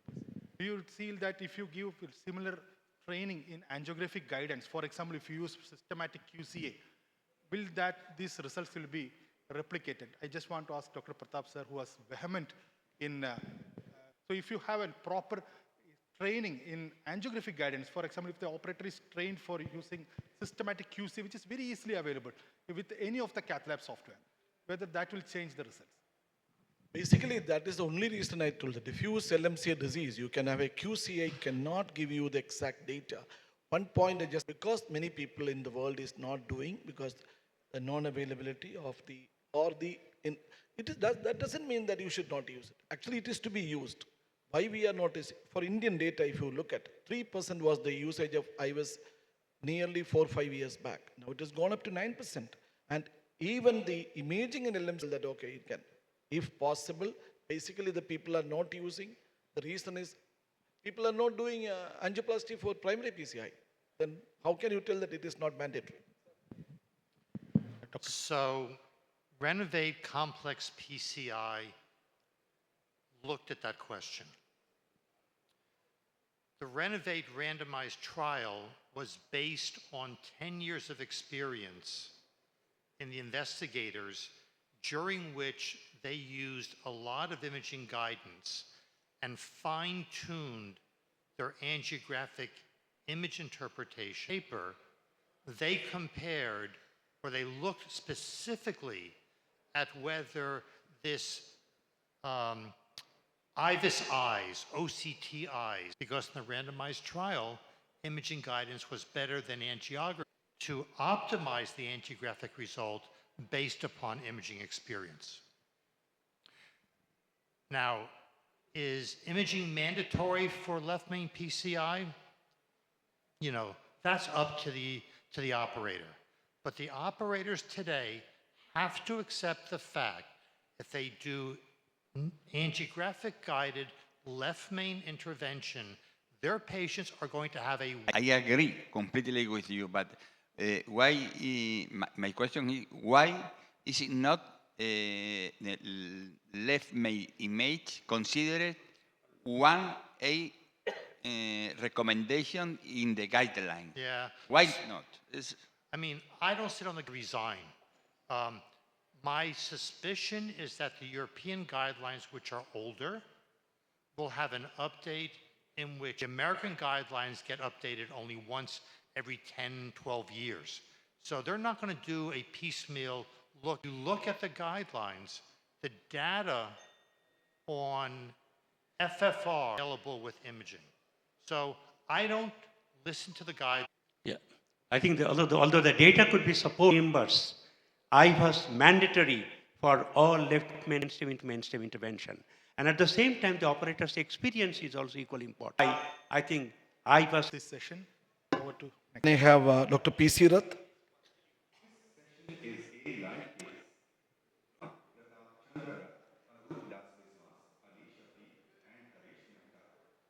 The panelists for this session are Priyankar, Y. Vijay Chandra Reddy, K. Lakshmanaras, Chandra Bhanmina, Annaji Rao Murundu, and Sridevi Panchali. The discussants for this session are Rajesh G, K. Kapilasu, Venkateshan K, Rahul P, Prabhakar P, Premanand P, and Gaurav Lakhan. Join to the stage. Actually, we can go to the Maldives to show the case. Actually, can you... Hello. Connect. Hello. We can hear you. Okay. Good morning to everybody. Show the case. Show the case. I am here with a fantastic team. Yeah. Shamis can present all the team. History. My colleague would be presenting the history of this patient. With me here is the scrub nurse Asha and Ranjit. Ali Shafiq. And we have imaging support as well. Okay, we can go directly to Presentation from National Cardiac Center, Go. Maldives. Today we have a safety with angina equivalent. ECG revealed thinned anterior wall and enterogram, which reveal left dominant system with the true LMC in proximal and distal LAD, and the RCA was non-dominant. So this is last November. Show you now. We'll show you now. Okay. We have LM trifurcation. Branches. So, sir, can you stop the image for 1 minute? Can you stop the image? Freeze the image. Freeze. So our plan is actually we will discuss. Actually, can you just tell? You have ostial left. I mean, it's ostial LAD. You have distal tapering of the left main. You have ostial ramus, as well as a dominant circ with 2 tandem lesions out here. So I think in this kind of case, we would definitely want to wire all 3. I mean, probably have an 8 French guide. And we would want to do an imaging. So you'll be taking an 8 French EBU 3.5. Yep. Correct, sir. What is your opinion, sir? I think, I shouldn't call it almost trifurcation. I'll take it as a trifurcation. And though there is a major area of scarring in the anterior wall, we cannot sacrifice LAD. We have distal disease, circumflex distal disease. How will you manage that? You have a circ and I think we can go for a hybrid procedure. For the diffuse distal disease, we can go for DEB rather than... You'll be doing a regulating balloon to all the vessels or only to this vessel? Can you just keep the image? Only to the distal diffuse lesions. Like, can you show the image here? Why you are cutting off the image? Hello, Vipin. We want to see the angiogram there in the. Vipin Bhatia, why do you cut the image? Actually, Pratap, Okay, actually, I think it is good to show you also intravascular imaging baseline, and then you can decide Go ahead. strategy much better. Okay, so okay. Let's go to show you the OCT, baseline OCT in this case. No, We OCT did done 2 without runs, preparation? One run from. Sir, OCT from done SIR without to- preparation? To lift. Did you prepare the lesion before doing an Run OCT? from LAD to. Yes, Pratap sir, we predilated. Sir. Yeah. We use here the third generation catheter, OCT catheter, the OpStar, which have much more trackability. I think also better imaging, as you can see. Go, please. Actually, Dr. Anil, please interpret the. Can you show the OCT image running? Can you run it? This is OCT pullback from where to where? So this is the OCT pullback from circumflex. So we predilated with a 3.5 balloon, NC balloon. And then we saw nodular calcium and eccentric fibrocalcific disease, which was quite diffuse. We could not push the catheter all the way distal to the lesion, but we accepted this and we just decided to do the pullback to see whether any plaque modification was required. So with this picture, with a mixture of fibrocalcific diffuse disease along with occasional nodular calcium, we decided to proceed with a cutting balloon. So we did plaque modification with 3O into 6. No, did you do a Ramus and LAD before deciding for a cutting balloon? Only one No, sir. pullback? No, we did not. We decided to go ahead with plaque modification because Dr. Sheban had a plan. He did not want a lot of metal in the carina trifurcation. So our plan was to secure the LAD and circ, and we had a fairly good salvage plan with the DEB plan for RI. Actually, in trifurcation, I always would avoid putting 3 stents because that is too much metal carina, and I think it is exposing for more stent thrombosis. So in this case, we decided to go for stenting for principal arteries, that means circumflex and LAD, and leaving the Ramos or treating it with drug-eluting balloon. So what drug-eluting balloon in Ramos before stenting both the other vessels. So did you do that before putting the stent? Can you show the steps what you have done? I will show you what we have done until Okay, now. please, okay. Okay, so we started in predilatation of circ. We had a complication that means a huge dissection. I'll show you, because this vessel, as you can see, is very tortuous, fibrocalcific, and very tortuous. So after predilatation, you can see the imaging now, a huge dissection you can see in the whole proximal segment. Now we are predilating again. Then I started to put stents in distal in circ. Long stents were not going, so I went with 2 small stents. That means 18 3.5 to mid and proximal circ, and then I planned to do DK mini culotte stenting at distal lift main. So the last stent was protruding just 2 struts in lift main. And after circumflex stenting, we can show the result after stenting. Go.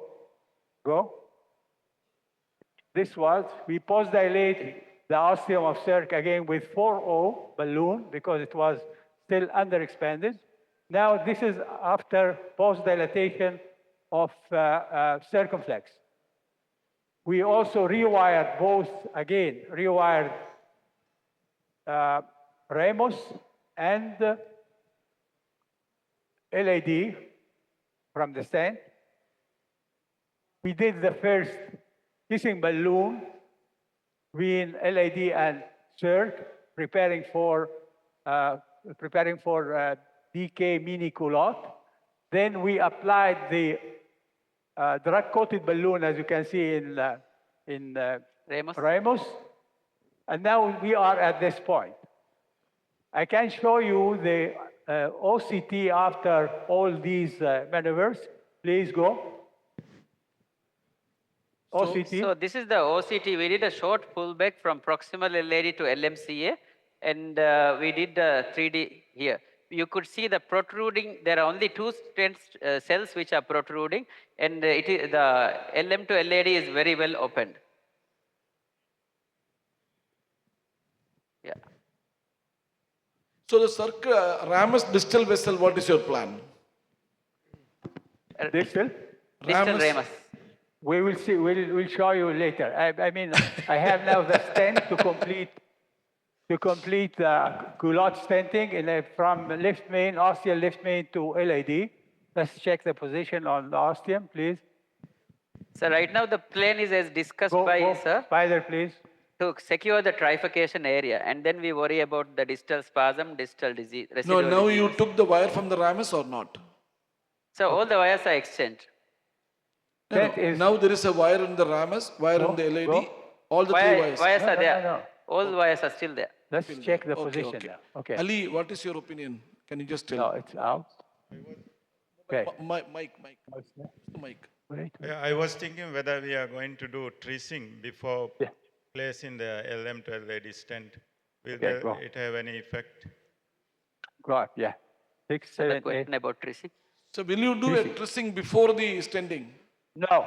No. I'll not do that. I think the Ramus is being treated as the first branch of the circumflex. The angle is open, completely open. It's not necessary to do. So, Lachu, you don't do anything to the Ramus and just keep that open, right? Yeah. You may not do even drug balloon. It is 90-degree angle, you see. And it is not necessary to go for tracing. Okay. Actually, the final tracing will be... Again, between... The final tracing may still be done, but doing a preparatory tracing may not be required. No, if you need tracing, then you will need a 8 French. But otherwise, probably you can. But we've already given a drug-eluting balloon to the Ramus. So would you be doing a tracing? No. Tracing can be done by a 7 French catheter. I have done many times. Tracing can be done 7 French. Only point is actually if you take old balloons, it will be difficult. All the 3 new balloons should be taken during the tracing. Not the used balloon even in the same case. If you take. We've also done tracing with a ping pong guide, which makes it very, very easy. That is one way. Second way is actually taking 8 French, 7 French, definitely you can do. Any comments from the auditorium? Anybody having, because this is a very complex LM bifurcation case. Okay. You mean trifurcation? Trifurcation, LM trifurcation complex. Now, there was a dissection in the circumflex, and you got put 2 stents, one distally and one proximally, so there's a place in between without a stent in the circumflex. Is that It has been overlapped, sir. Sorry? We did not leave any gaps in between. Okay, Yeah. No. Now, if No you're, gaps. okay, if you're putting the tracing, would it be better to have a drug-eluting balloon for the Yeah, last let's tracing, go for or drug-eluting balloon followed by tracing with a regular balloon? No. The 2 questions are there. One, sir, you have put 2 stents in the proximal circumflex and distal circumflex. You kept some non-stented segment. Is the Actually, I will put single stent if it was possible. It was not possible. So I think the patient was going down with pressure. You know, he has also left ventricular dysfunction. You cannot wait. You cannot go for very complex things, and you should go and save the patient first. So we went with smaller stents because smaller stents were going after post-dilatation. Long stent was not going. I'm now going for pot in left main with 4.5 balloon. Go. Sir, second question is actually, when you do tracing, you use 2, 3 non-compliant balloon. But you will use a drug-coating balloon before, or out of the tracing 3 balloons, one will be a drug-coated balloon? Actually, we do not have data showing this. I think every operator has his. What is your plan? What is your plan? Convention, but I think you should avoid to cross stents with drug-coated balloon because you can damage the coating. That is my point. No, sir. Actually, you take a drug-coating balloon first, and then can you do a tracing again? Because no, but it was only one strut there, not two struts overlap. Okay. So this is Anil, did you understand what he told? Sir, can you explain again? We did not understand. They didn't understand, sir. I think it is better to do triple kissing with 2 guide catheters. And triple kissing is a must in this trifurcation. Yeah, that's at the final. No, Yadav, what is definitely correct. And if you're using a drug-coating balloon with the 2 balloons, 100% you require a double catheter or a 8 French. I don't want to lose the LAD. Yes. Yes, Dr. Mintz. Why? So, Can somebody explain why the patient wasn't referred for surgery? Because Refused CABG. This patient, why it is deferred for surgery? He refused No, no, CABG. but- He but- even but- refused femoral angiogram. You know, but sometimes. Okay, we'll show you. We'll show you. You have to tell the patient no. okay. Actually, wire LAD is there. No, did you actually, the patient refused for surgery, Shanice? Yes, The patient sir. refused surgery. Absolutely. You did not refuse, eh? Let's take picture now No, sir. after pot. Okay, patient refused, not the operator. Okay, this is the angio after pot. Sir, actually, it is looking very good result, but the point is actually not answered or one. I'll show you the Ramos, distally go. No, two things to be Epiclader, answered. One is epiclader. drug-coating balloon, how do you take? You take drug-coating balloon balloon can I- alone or with the Right? 2 other balloons? Something that I have. And whether Wire, you can wire, trace LED. That after is wire, putting the LED. drug-eluting Where the balloon or balloon? not. Actually speaking, Like you can Will take that a, affect the drug? Okay, you can go, take go. a drug-coated balloon there and keep other 2 balloons also, if provided the drug-coating balloon is 2.5. 1 second, sir. A larger size drug-coating balloon Can with we a go now? 3.5, Yeah. 3.5, Okay. difficult Go. to take. A 7 French cut. Okay. Results is wonderful, but we are actually bothered about what is the Ramus. Now, I think, Anil, you have no problem in This Ramus? is the balloon. There is is some over residual Ramus, the Ramus. base. No, I don't know Otherwise, what's we can happening take about the it off. Ramus. We Okay. haven't seen that very well. Pratap, I think there is some residual disease in the ramus. So actually, that is what he was telling me. wires If you for- have a residual disease me in a LAD wire. distal, Give me a wire. residual disease everywhere. So he is To go telling, to circ. when a crisis patient, you should not do everything to be corrected. That will be unnecessarily create complication. Ali, what is your opinion? Sir, I think we can leave the remus. The flow is okay. And No, this is apply not a good. drug I think considering the complexity of the situation, I think we can allow it to go. Allow I it will to, accept- Ramus I can will be allowed? accept, yes. I So will accept that Lechu will reshape. not do a tracing here. But Yeah. LAD I'm okay territory, with LAD territory muscle is already damaged. So once the muscle is salvaged, it will prevent heart failure. Otherwise, he may go Actually, into heart failure. diastolic thickness was New one. more than 6 Dimitri flow. mm. So you Yeah. don't do anything for the Ramus.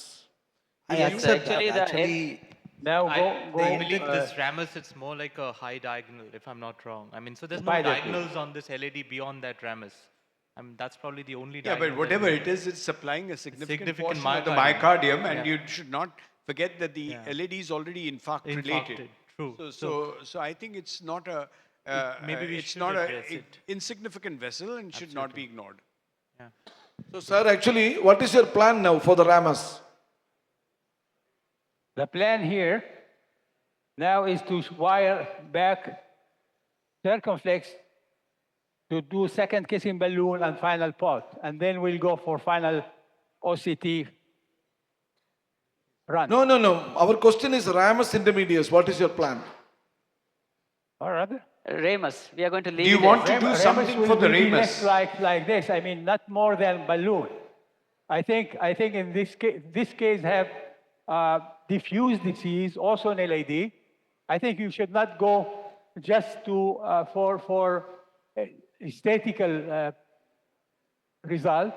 I think you should consider that also medical therapy you can manage, ischemia from, or eventual ischemia from Ramos. Will you do before Ramos wiring? Will I you will do? not do that more for the Ramos. Okay. So Lakshman Das is also telling the same thing. He will not do anything. So you will not even wire the Ramos again, sir? I already dilated the ostium. I already also treated with drug-coated balloon. Already it is open with. It is open and is still having residual stenosis, maybe 50%. So I think it is not significant and can be eventually managed by medical therapy. Will you do an OCT to the circumflex to understand how the Ramos ostium is? I will go first with a wire to circ, and then we'll do. Already there is a wire in the circumflex. That is LAD wire, sir. It's a type 4 LAD. LAD, yeah, we have. Circ has no wire right now. There is a wire in the circumflex? No. No, sir. We That is the LAD wire tip. We stented, it was there, we stented the left main, and then we he has to retrieved the wire, recross, and then recross. I am rewiring. I have to go with a small balloon now. 2O, please, balloon. Madhu, I will now open are the you strap. clear? I will He is do not going to do second anything. kissing balloon to complete DK mini crush, mini culotte, and then we will go for final OCT. Ruptured. I think, Lechu, did you understand DK menu culotte? Of course, I'll show you also angio and the result on Ramos also as well. If it will be compromised, completely compromised, I'll do again angioplasty, balloon angioplasty. For the Ramos. No, DK mini culotte actually, you put a stent into the LM2 circumflex and just taking a 1 or 2 stents start into the LAD and then recross and then go it and create like a small culotte, but it is mini. Mini means, according to him, it is 1 or 2 millimeters. Protrusion is less. Protrusion is less and then going and reopening and then Almost creating. becomes like what is called, described as a flower petal. Flower petal, and it is actually looking like he likes that technique every time, not the DK crush, because he is from Europe, you know. DK crush is the Asian technique, you know. I think DK crush in this case will be much more difficult. Difficult, okay, sir. Not because difficult after DK crush to access the EMO, that means the Ramos. Ramos, okay. So will that is circ. you will take you did not take the previous balloon, the wire? Go up. We are. That we is are the wire really is the stretching LED. the LED. stent Okay. to circumflex now. Go 2 point. Go up. Go again. It's a 2.5 balloon? 12, 14, 16. Okay, 16. Okay, good. Now we'll go with. Can you, bigger Anil, balloon. can you Bigger balloon. predict what will be the LMC area after this standing? Now, angiographically, can you predict? Actually, the Rabin Chakravarti is not there, so can you predict what will be the LM area? Three without balloon imaging? force. Knowing Dr. Shiban's magic Three in his balloon, hands, 3 balloon. I think the LM is going to be more than 10. And 3.5 will go for And LAD. can you just tell what will be the LM area? This is LAD. Definitely going to be more than 10. It's No, I think it will be definitely Last 12. one? Yeah. This is last one? What will be Okay. LM area? This is it. What will be the LM area after this stenting? OCT. By OCT, at the end of the procedure? At the end of the procedure, Your prediction. I'll tell you what was the LMC area. Pre-procedural measurement. What was Because imaging is not required, you know, according to Rabin Chakravarti. So without imaging, can we predict an LM area? Means if it is there, we can actually. You're taking your debate too seriously, Pratap. I think you should relax. That debate is over. This type of complex lesion Okay. does, Another balloon, 3.5. Can on you LED. tell Lakshman Das what will be the LM 0.5. area? I He expect told 12. 12. 12. 12 at least. I am also 12. You? More than 10. More than 10. Ali Shafiq? Minimum there is anybody is telling less than 10 in this auditorium? Can you, Dilip, what will be the LM area? He is going away, so we can keep him here. More than 11, please. More than 11. You have to sit and see and then go. Yadav, 12. So everybody is on 12. 12 will be the ideal area, but Korean study is telling 12 is required. For the OCT, 12 is equivalent to IVAS 12? Anil? So We are not there are differences between the two, but I'm sure here we are going to get 11 to 12 in whatever, but we said you had asked for a prediction. So we wanted, Bhavesh. I think it's going to Full be circle. more than Wait, 11. wait. A question to all the moving, the panelists there. How many of you would have taken 2 guiding catheters? I will take only one. Okay, go up. Go. Yeah. Go, Even go, for go, a go. CTO intervention with a single catheter retrograde, I 8, take 9, only 10, one 12, catheter. 14, 16, I'll 18, take only one 20. catheter. Okay, go down. But actually, I'm telling the ostial circumflex. How much will be the area? Now we Anil? can take stent boost. It'll be more than 8. Stent boost. More please. than 8? 7 to 8. 7. 7 to 8. Ali? 7. 8. So actually, now the recommendation is 6, 8, 12, whatever the definition it is. Please, light. Basically, I personally feel that definitely it will be more than 6. 12 will be our luxury in LMCA. Ostial LAD probably, I think, will be little less than the adequate 7.5 something. Manoria, what do you think? What will be the area? Can you predict ostial LAD, ostial circ, ostial? We want you to predict the sizes. Without imaging, how can you predict and tell? Please. You just take the mic. You predict the area that we can put again tomorrow PCI images. I think Manoria predictor. ostial LAD will be around, say, between 8 to 9, I think. 8 to 9. Yeah. Circumflex ostium? 6 to 7. 6 to 7. 6 to 7. Then LM? Now 11, 12. 4.5. 11, IVAS 12. or OCT? 4.5, final pot. This is in IVAS images or OCT? IVAS sizes or OCT sizes? I think IVAS will be 0.5 more always. LM to LAD. So you are also, then there is no need of imaging, Pankaj. Why do you do imaging, man? Robin Because- wins his debate. These You are all lose. guessworks. These are, we need to be sure. Okay. Besides MSA, we need to see some other things also. Sir Gary, can you have an opinion about the image without him? You will not. Gary refuses to predict. But this is not. Sir, we want to see the imaging before we leave. Please do an imaging. No problem. We'll show. Okay, sir, we'll show you the stent ways. Please do imaging now, fast. We have to leave you in another 3 I did minutes. second kissing balloon, and now I'm going for final pot. Okay. Okay, go up, go up.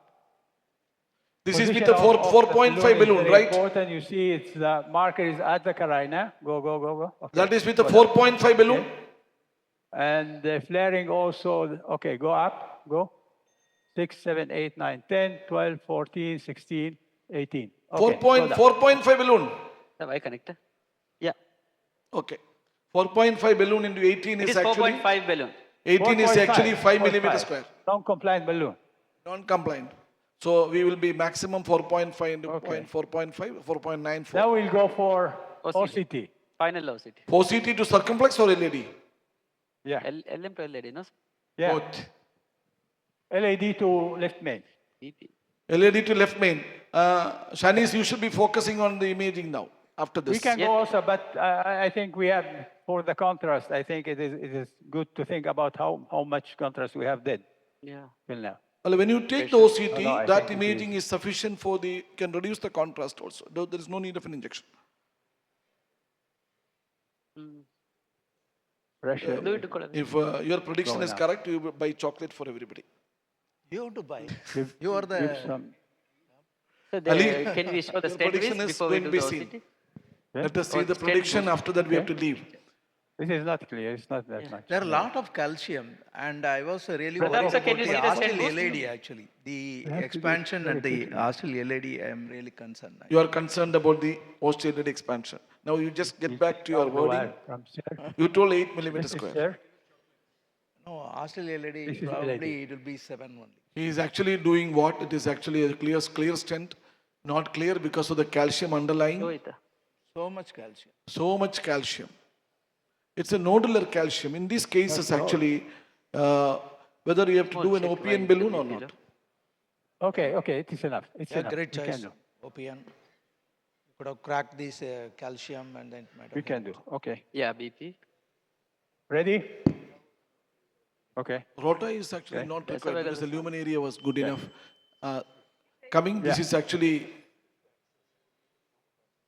He was actually not able to access even with the wire down. He was actually having a trouble situation. We can there. go. Inject. So Or it- ramus is flow and Huh?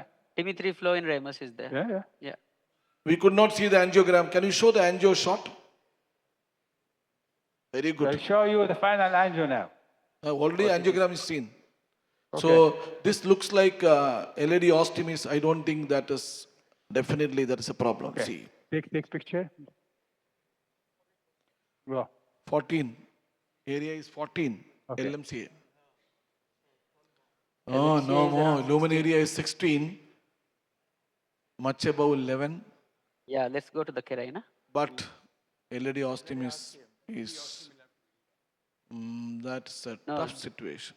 No, blood is there. So, oh, 9.9. 9.9. That is actually, I think this is. I think we have very good result. But 6.09. I mean, in the Oh, can you go to the contour? I DK think it is. culot, you can see Contour. everything is place, Okay, can you adjust it? well expanded. Also on left main, no malapposition. I'd like to see three-dimensional to see the ostium of Cirque. There is actually some contrast issue there. That is why we are not seeing Yeah, the dye proper- clearance some issue. dye clearance is not good in the ostium. So LMCA is but definitely more Can than you 14. show three-dimensional? 3D, yeah. On angio, it is very. We will leave you in another 2 minutes. Yeah. It's not, So not you could that see much the clear, 3D but structure anyway. here. Yes. Magnify. Yeah. Yeah, Are you because the planning to dye- do a yeah. circ OCT? Are we going to do a circ OCT? Oh, this is. No. I think no, because we have did too much contrast. I would spare the final. 250 ml. Could yeah, it be? I think Could it be the we have a napkin good ring? result also on, Because on there's Cirque. it's a culotte. Uh, So could it be that the maybe I'll stent in try the to circumflex is not rewire fully again. dilated, I which is can why you are having rewire that again in the osteo LAD? His culotte is Remus. actually a mini culotte, only one or two stents. See whether we can No, but this improve you are more seeing another the strut there. So ostium if as that well. stent is not opened up, you can have a napkin ring-like thing when you're doing a culotte. So it depends on the stent. Because you are finding some stent struts in the ostial LAD there. We do not. Sir, do you see some stent strut in the ostium of the LAD? Will you do something for that? Have audio, yeah. So, That is because of their culotte?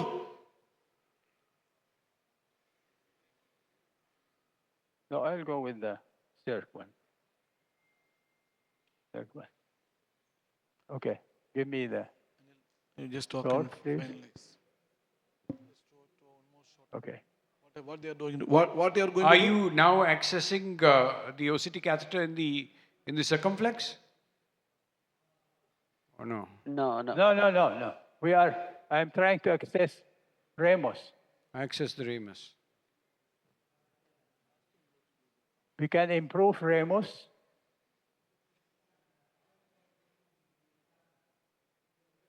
What is your plan after Ramus?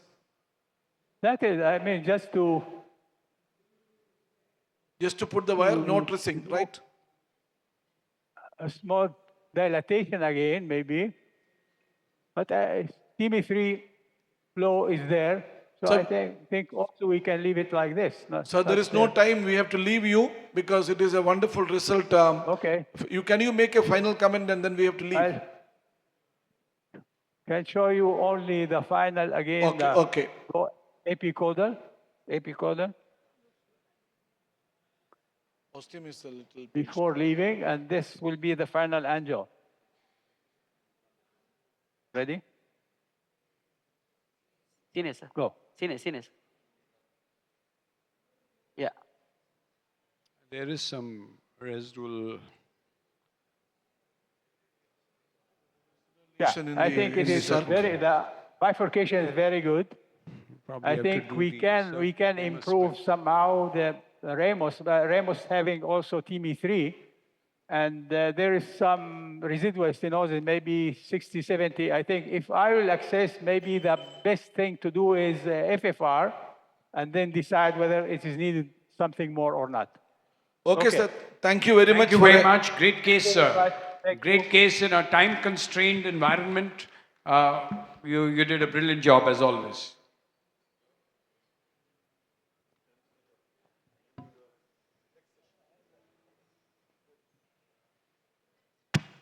Topic for this session is DEB, Go Beyond Metal, Exploring Linus Drug-Eluting Balloon Technology.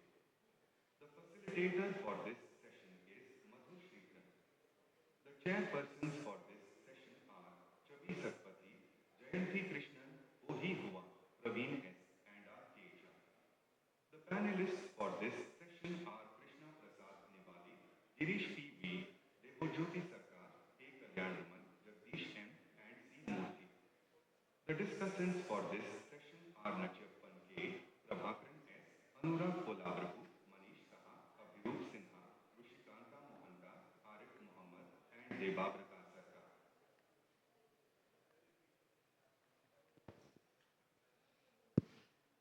Yes, we are going to the next part. After seeing some complex two-vessel angioplasty, we'll go to angioplasty without stents. So first we'll have Dr. Hua talking about role of sustained limb release. Yes, sir.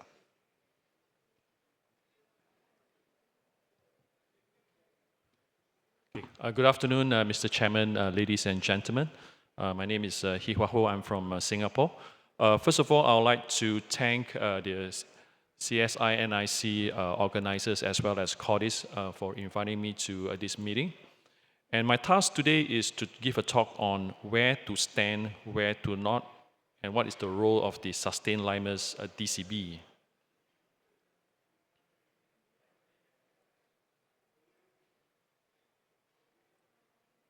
So I think, how do we practice PCI in the current era? I think we recognize that nowadays, if you go to a lot of the meetings, we talk a lot about lesion preparation.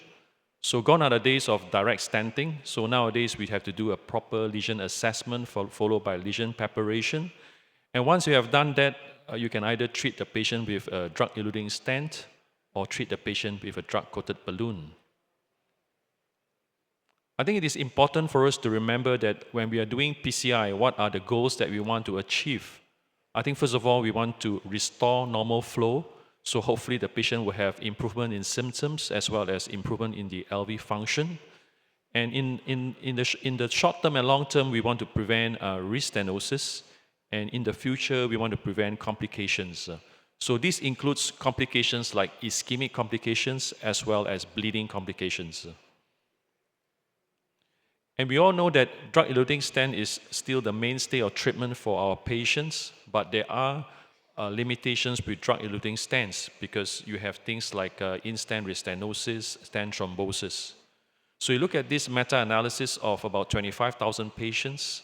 When you implant a stent, the patient continue to have adverse outcome at least 2 to 3% a year, and the risk increase with time, even up to 10 years or beyond. So when it comes to stenting, these are the lesion sites that I would not hesitate to stent because you cannot afford acute closure. So for left main, I will say that almost 100% I will stent. For ostial to proximal lesions, again, I will tend to stent these lesions because you cannot afford an acute closure. So for very sick patients who cannot tolerate prolonged balloon inflation, because we know that when you use DCB, you have to inflate for a minimum of 30 seconds. So these are the patients that I will put in a stent very quickly. So apart from all those lesions that I mentioned, my approach to PCI is other lesions, I will give them a chance to perform a DCB angioplasty. So I'll do the lesion preparation, and if the patient has significant recoil or flow-limiting dissection, then I will do the bailout stenting. So why drug-coated balloon is the question that we would like to ask ourselves. I think there is a paradigm shift in the way we practice our PCI. If you go to a lot of meetings, there are a lot of talk about metal-free PCI. So the advantage of drug-coated balloon is you treat the disease segment with local drug delivery, so you preserve the arterial physiological property, so there's normal vessel motion. And with time, the vessel can grow in size, a phenomenon what we call as positive vessel remodeling. And the fact that when you don't put in the stent, patient does not have any risk of stent thrombosis in the future. And with DCB, you can shorten the DAPT, and you can be more flexible with your regimen. And we would like to think that, keep the door open for future procedures. For example, your LAD could be grafted for the Lima. So we all know that drug-coated balloon has received ESC Class 1A indication for the treatment of in-stent restenosis, whether it is bare metal or drug-coated balloon or DES. And I think we all well recognize that DCB was used in ISR, but increasingly DCB is being used for de novo lesions. And there are many data to support its use in de novo lesions and in many clinical settings. So this is the treatment algorithm that was recommended by the International DCB Consensus Group. So you have to do an optimal lesion preparation with specialty balloons. For calcified lesions, you have to do rotablation or IVL. So if you have a residual stenosis of 30% or less, no flow limiting dissection, with good flow, you can finish your procedure with drug-coated balloon. But if you have a suboptimal result, you treat the patient with a drug-eluting stent. So if you practice DCB angioplasty, a very important knowledge to have is to classify your dissection. This is a 30-year-old classification, but very useful. So we need to know whether it is A and B. So A and B is considered as non-flow limiting. You can leave them alone. Beyond that, you have to do bailout stenting. So as we all know, the majority of DCBs are paclitaxel-based, and we have a lot of experience with the limus-based DES. So limus seems to be a good may have potential benefit if you incorporate its use in DCB. But it is a bit difficult in the past to use limus-based DCB because sirolimus is, in terms of tissue absorption, it is slow and it retains very poorly in your tissue. So right now we have a novel and innovative drug-coated balloon is the solution sustained limus release. And it has two very unique features. You have the micro reservoir where it combines the limus with the polymer. And then it has a sustained release effect up to 90 days. So simulates a best-in-class drug-eluting stent. And you have also the proprietary amphipathic lipid technology. It's like a membrane that is released upon balloon inflation, and it allows the drug to be retained in the wall and to be released over 90 days. So this is the video showing you how the balloon works. You have the micro reservoir. So this is the polymer and the drug. So you will deliver the balloon into the disease segment. And upon inflation, the membrane is released together with the micro reservoir. You can see that the drug is released over a period of 90 days. So I think the best way to show the use of drug-coated balloon is by cases. So I'm going to spend a few minutes to show how we use it in the real world. So this is a patient smoker presented with N-STEMI. You can see a very critical lesion in the mid-RCA. Again, he has a critical lesion in the mid-circumflex and the diagonal. So how should you treat? So should you treat the patient with 3 drug-eluting stents? And bear in mind that patient is only 33 years old. So my thought was that for such a young patient, perhaps I should treat him with a drug-coated balloon. So I treated the RCA with 2525. So you can see that quite a reasonable result. For the circumflex, after doing the lesion preparation, I treated it with a DCB as well as the diagonal. So the use of DCB has been proven in small vessel. This is defined as the diameter less than 3 mm. This is the landmark trial, which is the Bucket Small 2, the biggest RCT evaluating its use. It was published in Lancet in 2018. And what they've shown that up to 12 months, DCB was non-inferior to drug-eluting stents up to 12 months. And its result is sustained up to 3 years. And one thing we all know that diabetes mellitus is a growing epidemic in this world. It is quite high in Singapore, where I practice. About 40% of our patients have diabetes when they present to the cath lab. I think it's quite similar as well in India. So what we see in the cath lab is patients have small and diffuse disease, very common, and it's very difficult to stent those patients because you don't have a proper landing zone. So example of a patient that I use solution, this patient 71 years old with a previous end-STEMI diabetes, long diffuse disease in the mid to distal LAD. I did the lesion preparation with the Scorflex balloon, treated with 3 solution DCBs from mid to distal. And the patient had a restudy angiogram at 14 months. You can see that the LAD was widely patent. The other way that we can use is a hybrid, meaning that we can stent proximally and treat the mid to distal with DCB. And I think right now the strategy is to avoid excessive metal if possible in our patients. Another clinical scenario where we can use DCB is in the setting of primary PCI. This is a 68-year-old patient presenting with anterior STEMI. After we POBA, you can see that there is a stenosis in the mid-LAD. So a lot of us may think of stenting. That is the natural reaction. But bear in mind that when you implant a stent in the setting of STEMI, the stent thrombosis rate is higher than elective PCI, still range for about 1 to 2.5%, and it can increase with time. And there has been some studies evaluating the use of DCB in the setting of primary PCI. This is the Revelation trial. It was the first trial to evaluate the use of a drug-coated balloon versus DES.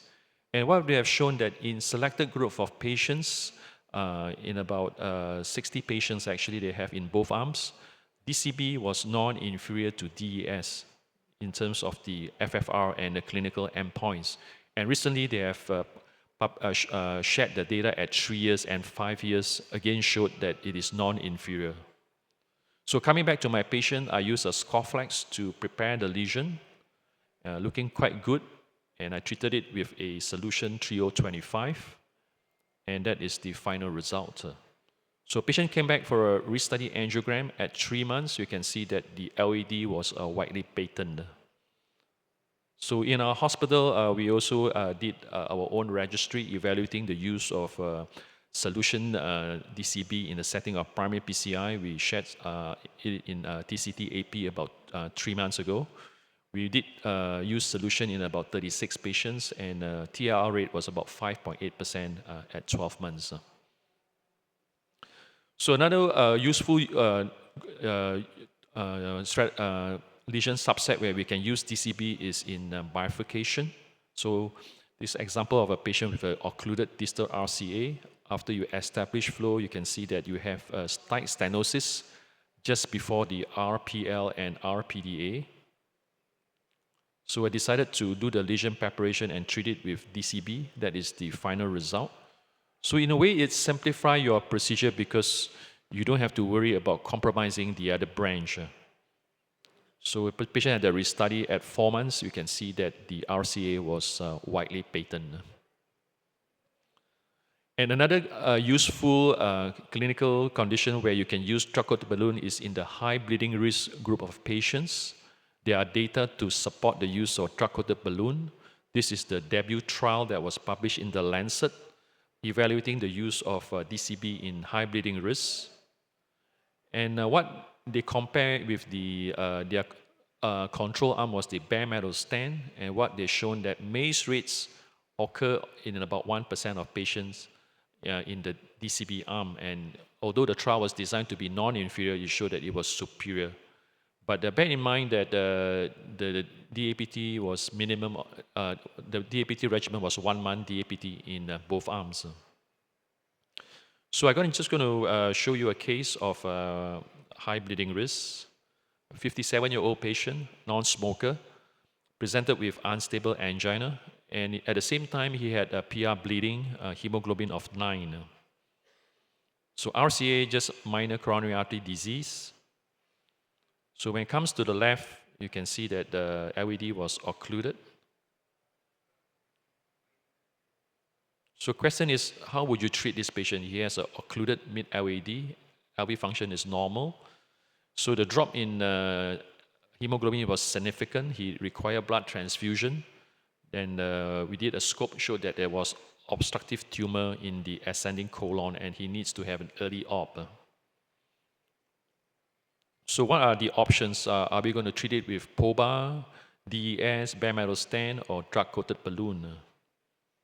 So if we were to stent the patient, you realize that DAPT is mandatory for the first 4 weeks.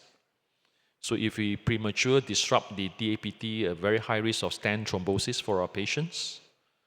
And we look at the ESC guidelines, they have a category of very high risk, what you consider as very high risk, high bleeding risk patients, where you can shorten the DAPT up to a month.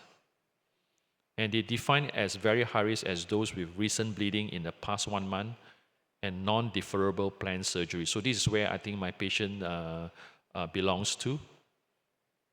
So I decided to use a modified approach. I used heparin, and then I loaded the patient with a single antiplatelet, and I tried to perform a DCB angioplasty.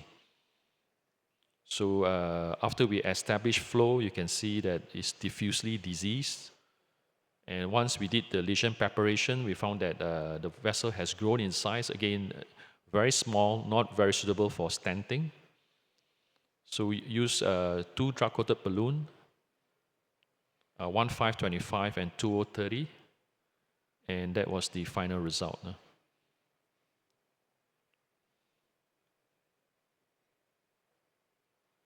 So we put the patient just on a single antiplatelet, and he went for operation 1 month later, and it was an uneventful procedure, and he's clinically well for more than 2 years. So the question is, when do I use DCB? In my cath lab, I use it whenever possible. I use it in small vessels. And in bifurcation as well, as you can see that it can simplify your procedure. And in patients, I think sometimes, especially those with diffuse disease, I try to avoid a full metal jacket. And also in high bleeding risk patients, I think that you have some flexibility with your DAPT regimen.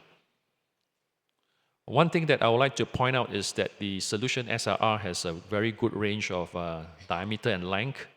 You can have a size of 1.5 to 5, and the length is about 10 to 40 mm. Compared to the paclitaxel DCB, it is actually very deliverable. So this is a case that I did recently, a patient with unstable angina. You can see that he has a very critical lesion in the RPDA, but you can see the RCA is actually very tortuous. So after doing the lesion preparation, I decided to treat with a drug-coated balloon. And I had a hard time to deliver the paclitaxel-coated balloon, but I had no problems delivering the solution, so managed to treat it, and that was the final result. So I think we have to recognize that there are changing trends in the PCI landscape. There are so many DCBs in the market, and right now I think the way we do our PCI is we try to reduce the stent burden for our patients. So we do what we call a hybrid PCI. So this can come in, for example, patients with diffuse disease, patients with multivessel disease, or in bifurcation. And for some patients, we should also aim for DCB-only angioplasty, what we call as metal-free PCI. So the take-home message is, I think DCB is a great therapeutic option we have in the cath lab. We can use it as a primary therapy or hybrid. So not only now we have the paclitaxel, we also have the limus-based DCB. And I think most important is lesion preparation. And you must know when to perform the bailout stenting. And we can see from the current evidence, they are already expanding indications beyond in-stent restenosis.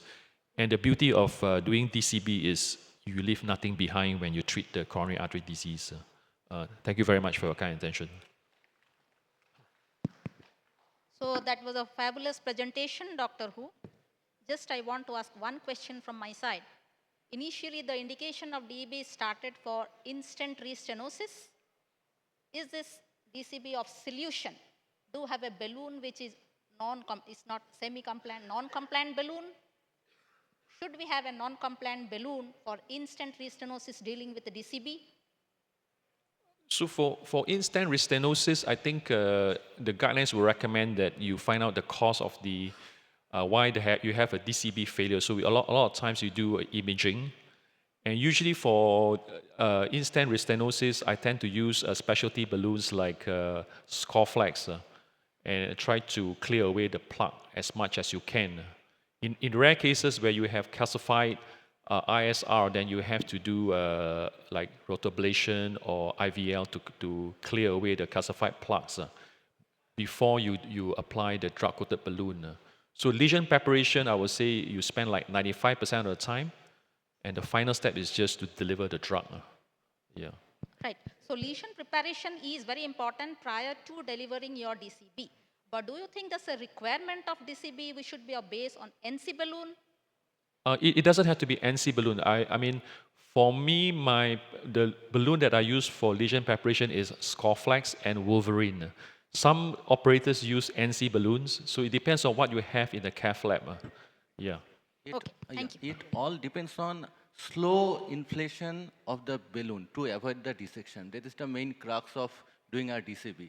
So to prevent the dissection, you have to be very slow, wait for, say, in my cath lab, I usually inflate for around 2 to 3 minutes each inflation and wait. And if the patient is hemodynamically stable, then again deflate, again inflate for another 3 to 4 minutes. So that's why the lesion preparation should be done to prevent the dissection. And another thing what I perform in my cath lab is in patients with a coronary artery ectasia with blockage. In those patients where there is no landing zone of the stents, so in those cases also the DCB comes handy. So that is another indication where we can go ahead with the DCB angioplasty.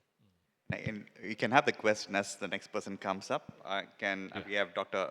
Majumdar. In trifurcation lesions, when do you use DCB? I think the trifurcation is good because you have a headache. No, you have LCX, LAD, and RAMS. Yeah. During kissing, you use DCB or? It should be done sequentially. Sequentially, yeah. Regarding the vessel size upper limit, which would be the size, Madhu sir, vessel size, the definitions of upper limits of usage for DCBs? He has said 1.5 to 5 for the solution. Yeah, so, you know. Beyond 3 also it's coming up as a growing indication. Yes. So though data is for 3. Good afternoon, chairpersons. Good afternoon, colleague. And thanks, NIC, for giving me this opportunity to speak on vessel preparation, the secret sauce of success for DEB or DCB. As we all know, the advantage of the DCB is to deliver an anti-proliferative medication without implantation of a permanent metallic device. And the anti-proliferative effects of the drug delivered on the endothelium tissue reduces the exaggerated neointimal hyperplasia that we often come across after putting a drug-eluting stent. And mitigation of stent-related mechanisms leading to restenosis, thrombosis, and accelerated new atherosclerosis. So these are the advantages while we are using DCB. So how does the drug-eluting balloon work? The first thing is mechanical. So balloon compliance ensures optimal apposition of the cell-adherent technology coating on the vessel wall. This is a particular technology in the solution balloon, DCBs. And then second is electrostatic mechanism. This cat coating is charged, positively charged. It gets attached to the negatively charged endothelium, and that's an ionic interaction. And third is a biological effect. The highly lipophilic cat coating binds to the fat cells, optimizing microreservoirs transfer into the vessel wall. So these are the 3 basic mechanisms by which the solution balloon works. And as everyone emphasizes, the lesion preparation is the key before doing a DCB. Here our aim is to attain 1:1 balloon dilatation, and we are actually expecting to have no vessel-threatening dissection, and the recoil should be less than 30%. So these are the few things that we'll be looking for after doing the vessel preparation. Nitrates and other vasodilators is extremely important to assess the size of the vessel and to ensure 1:1 balloon dilatation has been performed. And any concern over the patient tolerating the prolonged inflation are best assessed at this point prior to the DCB. If the patient is having any symptom, if there is any problem with the flow, if there is significant dissection in the vessel wall or not, before actually delivering the DCB. There are a few potential problems we often come across while doing the predilatation. The first thing is many of the lesions are undilatable. There may be excessive recoil of the vessel even after doing the ballooning, and there may be vessel-threatening dissections, which are the problems we often face after doing a balloon angioplasty. Now, if you get an undilatable lesion, try to avoid very high pressure. So particularly try to avoid the dog bone balloon effect. And if you're feeling resistance, then you gradually increase the pressure, and repeated inflation may help, as one of the commentators already commented. And you also consider changing your semi-compliant balloon to a non-compliant balloon. And once you are not happy with the non-compliant balloon, try to change into the scoring balloon or cutting balloon, and as guided by the anatomy and availability and the experience of a particular individual who is performing the procedure. And we can also switch to the high pressure balloon like OPN balloon, where we can go higher pressure to have optimal vessel preparation. Rota ablation and IVL can also be considered if there is significant calcification in this vessel. So bottom line is we have to have less than 30% recoil. We need to have 1:1 balloon dilatation, and for that reason, and we shouldn't have significant dissection. And for that reason, we have to use this scoring balloon, cutting balloon, and other specialty tools as required. Now, one of the studies called ISER Desire 4 study, which actually showed that scoring balloon plus DCB was angiographically superior to DCB alone for treatment of ISR with the drug-eluting stents. So, the recommendation for balloon predilatation in uncomplicated lesion is semi or non-compliant balloon with a balloon to artery ratio 1:1, that we all know. In anticipated difficult balloon delivery, vessel underfilling or potential undersizing, start with a smaller balloon and reassess the vessel size after use the vasodilatation. And in case of expansion failure of the standard semi-compliant balloon, go to high pressure non-compliant balloon, cutting and scoring balloon, and also use the IVL and rota if necessary. And particularly if you look at these pictures, this is the undilated balloon, you go to the NC and then you use the scoring and even go for a high pressure scoring, which eventually give the successful dilatation of an undilatable lesion.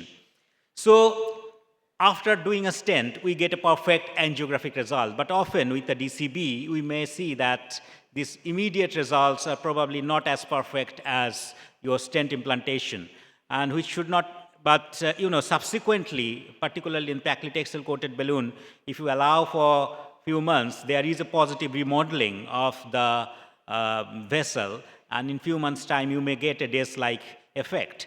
Even with some of the anecdotal studies with the solution balloon, if you do an OCT during the time of your DEB and repeat that OCT after a month or so, or 2 months' time, there has been some anecdotes that there is positive remodeling as well with this limace eluting balloon as well. So the TLR rates after ISR treatment with DCB depends on criticality on the result of lesion preparation. So better you prepare the lesion before putting the DCB, you get the better result. The cumulative TLR rate was significantly lower at 2 years when lesion preparation was fulfilled and DCB consensus criteria was followed. That means less than 30% residual stenosis and absence of any flow limiting dissection. And if you follow it partially, then definitely the results are not as good because the TLR could be as high as 19.2%. And if you completely disregard this consensus criteria, your TLR can be as high as 66.7%.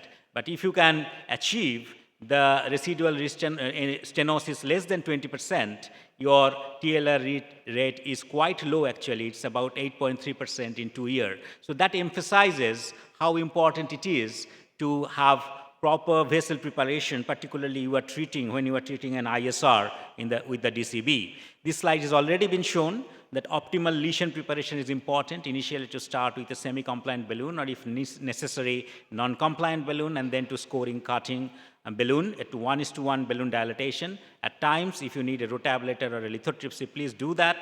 And if you have any issue about after the preparation, whether this is physiologically significant or not, you are free to do an FFR. And if the FFR is more than 0.8, by no means you go and do the DCB. If you are not sure that FFR is less than 0.8, there may be flow limiting dissections, and there is less residual stenosis after the preparation is more than 30%. Those are the areas where actually you go for DES. So, criteria for optimal balloon angioplasty, which I have already said, that a fully inflated balloon of the correct size for the vessel is important, less than 30% residual stenosis, and the TIMI flow grade 3, the absence of flow limiting dissection. These are the few things that we should be looking for before delivering the DCB. So when you think that DCB time is there, you need to some checklist. Is the patient pain-free without any ECG change? That's the first clinical criteria after doing the lesion preparation. Is it big enough? Have you treated the long enough length and hence a large enough diameter in diffusely diseased vessel? Will DCB be deliverable? Low threshold for a guide catheter extension. Do I need to have a guide catheter extension? Is there any luminal gain is proper? Is there less than 30% recoil there or not? How would this now be? Is it causing ischemia, whatever stenosis that we have left with? Do we need to do an FFR? If you think you need to do an FFR, please do that. Is there any dissection? If there is any dissection, whether it is a grade A or B, if it is grade A or B, you are okay to go ahead and deliver the DCB. If it is more than B, that is C, D, and E, then it's a problem. So if there is any dye holding after doing an angiography or not, that you need to be careful of before putting the DCB in. If there is a contrast hang-up and accumulation dissection is visible, it's not good, and it suggests that there is an expanding hematoma. We have to look at the flow in the artery, whether it's the TIMI3 flow or not, and the DCB must be of the same size of the vessel, that is 1:1 vessel size, and the DCB. And another important thing, DCB must cover 2 millimeter more in the either side to avoid any geographic miss of the lesion that you are particularly treating with. If in doubt, wait, give more nitrates, more views, and you can ask one of the colleagues to have another pair of eyes to look at before delivering a DCB. And this has already been discussed. The type A and B is safe to deliver the DCB. If you have a higher grade of dissections after the vessel preparations, then you have to go for the DES. So this is the same kind of thing which I have already described to you, these slides, instant restenosis and in the de novo. Particularly, it emphasizes the same message which I'm trying to give, that you need to have a very good lesion preparation, and then only you try to deliver the DCB. There are a few cases that I'd like to discuss here. This is a young guy who had an acute anterior LMI with cardiogenic shock during the time of COVID, who I stented in an emergency situation by putting a 3.5 drug-eluting stent from left main to LAD because his left main was completely occluded. And 2 years down the line, these patients come again at the age of 34 with sub-chest pain. And I did an angiogram, and you could appreciate there is a significant ostial circumflex lesion in this particular young gentleman and who had an anterior MI 2 years ago. Now, this is a situation I'm dealing with a 34-year-old. Should I put another stent in the ostium of the circumflex? Then that is going to have 2 layers of metal in the left main in a 34-year-old. So I decided not to do that, and I thought I'd do an IVUS to look at how it looks like. You know, if you look at the IVUS of the circumflex, there is a significant lesion of the ostium of the circumflex, and there is some neointimal hyperplasia in the LAD stent as well. So I decided to do with a cutting balloon inflation of the ostium of the circumflex and also to the LAD, and decided to treat that with a drug-eluting balloon, 3 millimeter drug-eluting balloon in the circumflex ostium and 3.5 millimeter into 15 millimeter drug-eluting balloon in the LAD, and eventually finish the procedure with the kissing, and this is the final result. And that saves, you put a second stent in the left main in a young patient of 34-year-old, and he is doing fine over the last couple of years with this drug-eluting balloon. It's kind of minimalistic approach to a very significant bifurcation in a young age. And this is the final IVUS. I would like to show you that MLA of the circumflex ostium is about 6.56, and the final proximal LAD MLA is about 8.95. This is another patient. It's again a young patient, a 42-year-old. This patient had triple vessel disease, so I took the right coronary artery first, and it's a long segment of disease distally, and in the middle RC has a critical disease. I took a hybrid approach here. I put a stent in the middle RCA, mid RCA, and the distal part I treated with a DCB, but you can appreciate there is a little bit of dissection there, and in the distal part, and the patient was stable, the flow was fine, so I left this as it is, and 3 months down the line, I repeated an angiogram to see how this looks like, and it's still flowing without much flow compromise in this particular gentleman, where I treated the distal part with the DCB. This is another one, young lady who had a stent in the circumflex 4 years ago. She came with chest pain, and I found there is an occluded left circumflex stent, and we crossed with the Gaia first to start with and exchange that with the floppy wire. We prepared the bed nicely with first some 2.5 into 10 millimeter compliant balloon, and then with an angiosculpt, and there was a dissection, after that.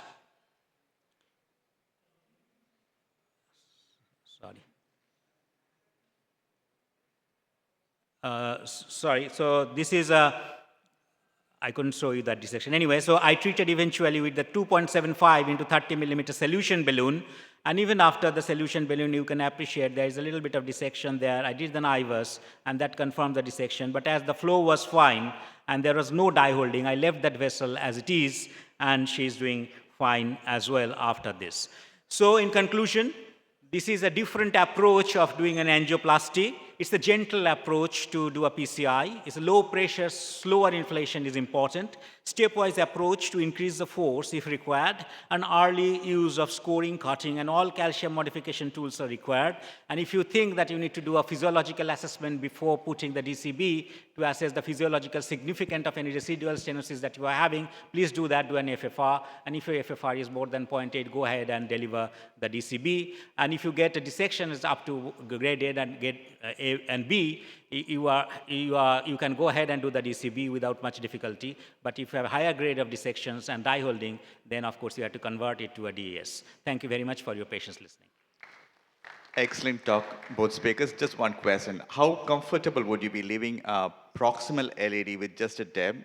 And what would be, would it be concerned if you have a plaque rupture and you're just treating with a balloon? Dr. Ho as well. Now, I'll be very honest to you.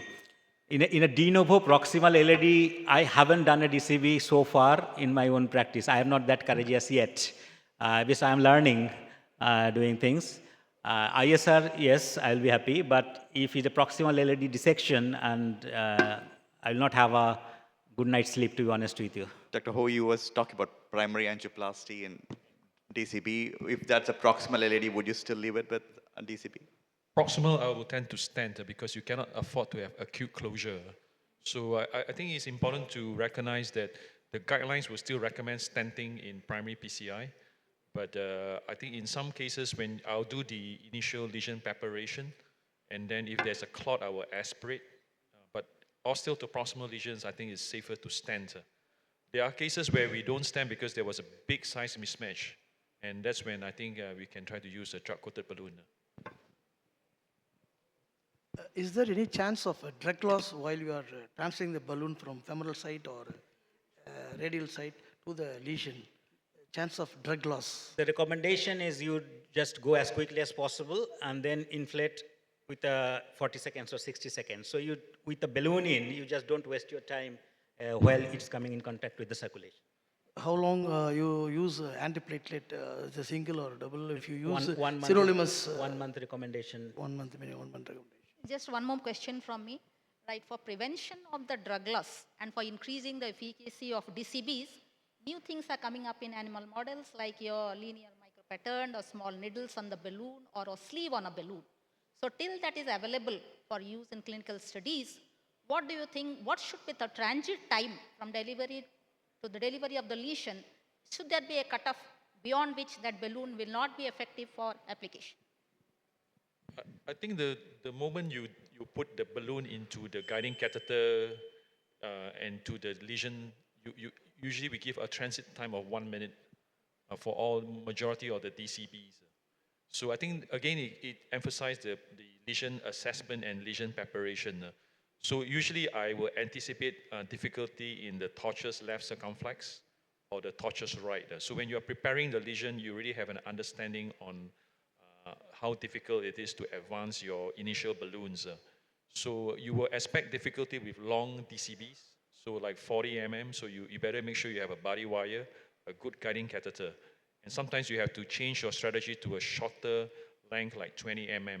So your initial assessment is very important. You cannot just deliver it, but of course, and in some cases, I did use the guide extension to deliver down the DCB. There were instances where you had to follow up a deb followed by a stent. Means in ACS patients, you do day 1, you do the DCB, and day 2 or day 3 patient becomes bad and you have to convert it into a drug-eluting stent. You mean the bailout stenting or? Yeah, bailout stenting. After 24 hours or say 24 or 48. It's not common for me to have acute closure. I mean, I haven't had any acute closure, but I think recoil, I think, is very rare, very rare. I think the important thing is to assess the lesion after the final angiogram. Usually I will wait for about 2 to 3 minutes. I'll take 2 different projections, and you step a bit longer on the cine to look for persistence of dye. If you don't have persistence of dye, then it's either a type A or B dissection, and you can leave the patient alone. And moreover, the inflation pressure also plays an important role. Lower pressure, there is not chance of a recoil. I think it's been an excellent session. We had a lot of discussion, a lot of talk. Thanks a lot. I think we are overshot time. Thank you, all the speakers and all the discussants.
May we now request Dr. Subhash Chandra to come on stage and deliver their presentation.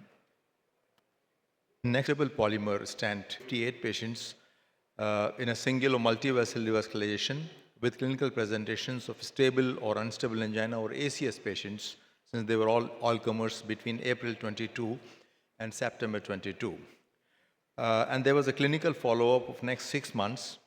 And this was compared with the everolimus-eluting stable polymer stent in our contemporary practice in the same comparative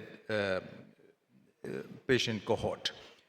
And we clinically looked at the MACE or the myocardial infarction repeat revascularizations and stent thrombosis in 180 days clinical follow-up. This is a product, just a brief about this product. It's a 65 micron thickness product as against the conventional 80-81 micron products. And in the matrix of sizes, it comes from 2 millimeter up to 4.5 millimeter, a length of 47 millimeter. There's minimal shortening of this stent, and its stent has a nice profile deliverable through 1 millimeter diameter. So there were 58 patients in the group 1 where Trackmaster stents were used in 63 lesions, and 58 patients in the other group where 67 lesions were treated with the comparative device. Both the groups were clinically comparable, where there were presence of diabetes in almost 22 to 46% of patients. They were all single vessel, double vessel, triple vessel disease patients, as many as 43%, 37% respectively. And patients were all comers, including stable and stable angina and ACS patients. And some of these patients also had underlying LV dysfunction. The lesions treated were in this order, where LAD was there in almost half of the patients, and rest were between circumflex and RCA. And the sizes used were largely in excess of 26 millimeter, was present in almost more than 50% of these patients, at 55 and 56%. The results were that at the end of 180 days clinical follow-up, just one patient, that is 1.7% of these patients, had stent thrombosis in TrackMaster group. And in the comparative device group, there were two patients where one had stent thrombosis and one had TLR because of the ISR. That was the clinical follow-up of this patient. So in a small study, it seems that this new product from our own country seems to be non-inferior to the stable polymer everolimus eluting product, and it works wonderfully well in our contemporary practice in all-comer patients. I'll just share a few patients which I have done in my practice with this stuff. And what we expect from the current stent design is that the stent should be expansible to a capacity where it could fit into the proximal male vessel, especially if it happens to be left main and well opposed without distorting the architecture. And further, the side branch access by virtue of the design of a stent should be easy. And those two parameters were met in this new product of 65 micron thickness. So this was a case of left main with double vessel disease where circumflex had significant lesion, and distal left main and proximal LAD also had lesion. And we tried to test a good hypothesis here of preventing the closure of major side branch, which was diagonal here, by the modified gel balloon technique. A 212 balloon was parked in major diagonal when the main vessel stent was being placed here. And subsequently, the side branch balloon was also inflated so as to preserve the flow in the diagonal side branch. And with this stent of 65 micron, it is given that the balloon which was inflated and now deflated can be easily pulled out without distorting the main branch stent. And that was the whole idea of preventing the side branch with just not wire, but with a gel balloon. So the branch was nicely flowing here, and the main branch stent was nicely deployed. It was cross-checked on OCT also that the side branch mouth was nicely open. Then we went on to put a left main to LAD crossover stent here, as is the customary in left main bifurcations. And here again, the mouth of circumflex was protected by the modified gel bell technique as seen here, and the side branch circumflex balloon was inflated simultaneously. Having done that, this balloon was pulled out from the circumflex, and a port was performed with a 4.5 millimeter balloon for a 3.5 millimeter stent. So this current generation stent, TrackMaster, meets the requirement of blowing the proximal main vessel stent to well oppose it in the left main. And the side branch was nicely flowing, and in case there's a need, it could be nicely crossed with a wire through the side branch. So that's one example. Coming to the next one, and this was the final result of our case. That's it. Another case where there was a crossover left main to LAD case, and this is largely to show the expansibility limits of this new stuff TrackMaster, that this lesion was evaluated by doing an IVS, and to our surprise, we found that the ostium of LAD and the distal left main had actually a fibrofatty plaque where the need for cutting balloon was there since it was an ostial LAD lesion, as you see here in this graph. And therefore, cutting balloon was used at the site of interface of left main and LAD. And this was the result after the cutting balloon bed preparation. And then a crossover TrackMaster was used as 3.518 from left main to LAD, which was later on proximal optimization was done 4.508 balloon, NC balloon at high pressure, and the side branch was nicely flowing thereafter. And this was the final result with this stent. And then the final IVS runs were captured, where the stent was shown it was nicely opposed, and the MSA were also excellent and acceptable. So to conclude, I must say that this new product, which is 65 micron biodegradable polymer on abluminal surface drug coating, was compared with conventional everolimus eluting durable polymer stent, and it does wonderfully well and was non-inferior in the contemporary day-to-day practice, and it could be used easily even for complex PCI, especially with aided with imaging, or OCT or IVS. Thank you for your kind attention. Yes, sir. Thank you, sir, for this excellent presentation. I want to ask, sir, about your opinion about the trackability and the percentage of age dissection of this new product compared to the other product. What is your experience? So by virtue of being a 65 micron stuff without compromising on radial strength and on a good delivery system, I found this stent to be excellent trackable. I could deploy it into the most distal coronary tree, and without compromising on the radial strength of this stuff, as I've shown you, used it in left main LED crossover places.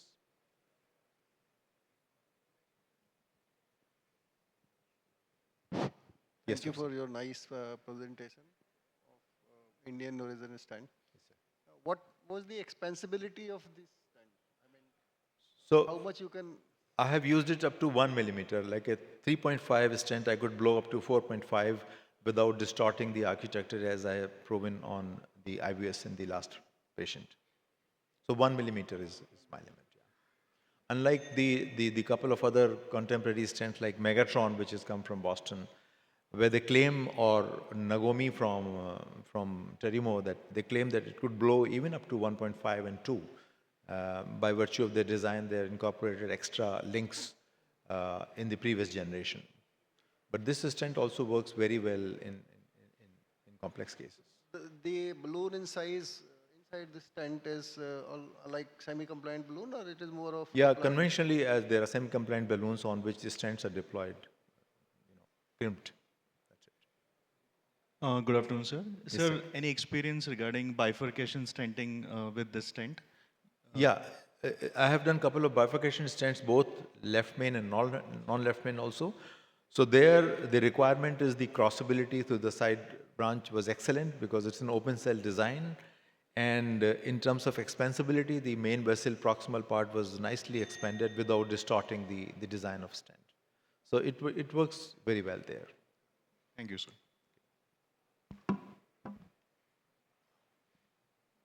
With no other questions, we would like to end this session. Thank you, sir. Thank you very much. Thanks.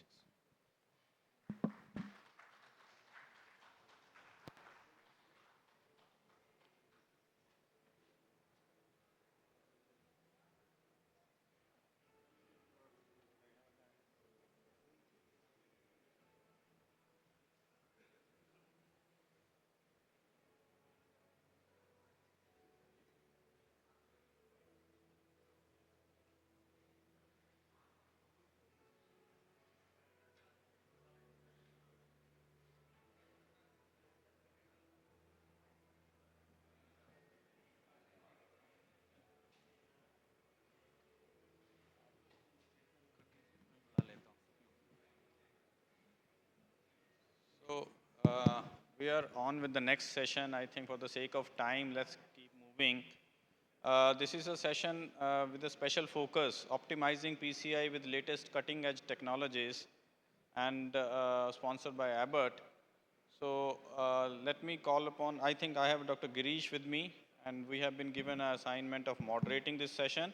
So Dr. Girish would invite all the chairpersons. We have an elite panel of chairpersons and speakers. Dr. Girish. Thank you, Dr. Kapoor. May I request Dr. Ashok Seth, chairpersons, can I request Dr. Srinivas Kumar, Dr. Pramod Kumar, PC Raj sir is around, Dr. Pratap, then Dr. Akasaka, Dr. Darshan, and may I also request Dr. Sridhar Kasturi. Raj sir, can you please come on dais?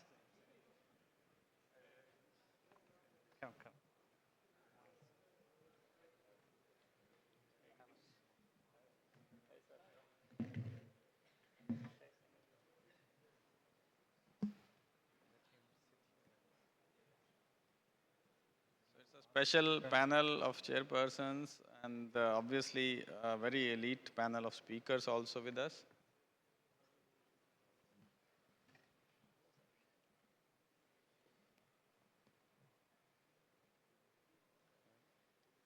So we'd head out to the agenda. Can I request Ashok Seth sir to start his presentation on optimal complex PCI with orbital atherectomy in his experience, tips and tricks.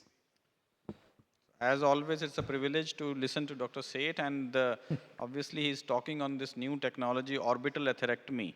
And I think it's a proud moment that Abbott has taken over this and launched this here, the orbital atherectomy. And we look forward of doing more and more cases with more and more calcified coronary cases with newer devices.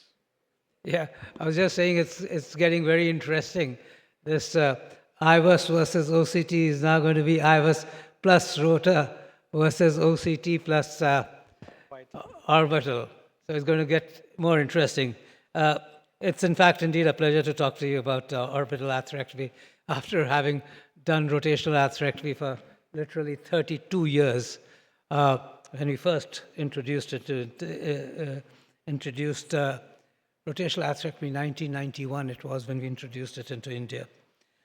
Yeah, so let's talk about orbital. I can't take a step without going backwards in life. The first in-human study of orbital was Keyur Parekh and myself. So that was Orbit 1.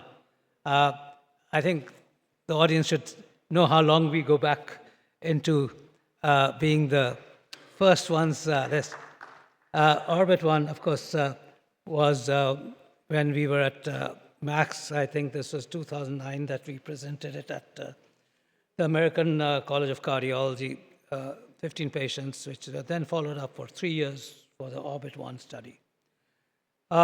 Yes, calcium gets worse and worse. I mean, our patients, calcified lesions, advanced age, diabetes, kidney disease, smokers, we're seeing more and more heavily calcified lesions. And the problem of our lives, the nemesis for us is calcium, for every interventional cardiologist. Not just that it's just tough to break at that time, but it's associated with poor outcomes, both in the intermediate term, short term and intermediate term, and of course associated with the complications. And it's the eccentric nodular calcium which actually gets the worst.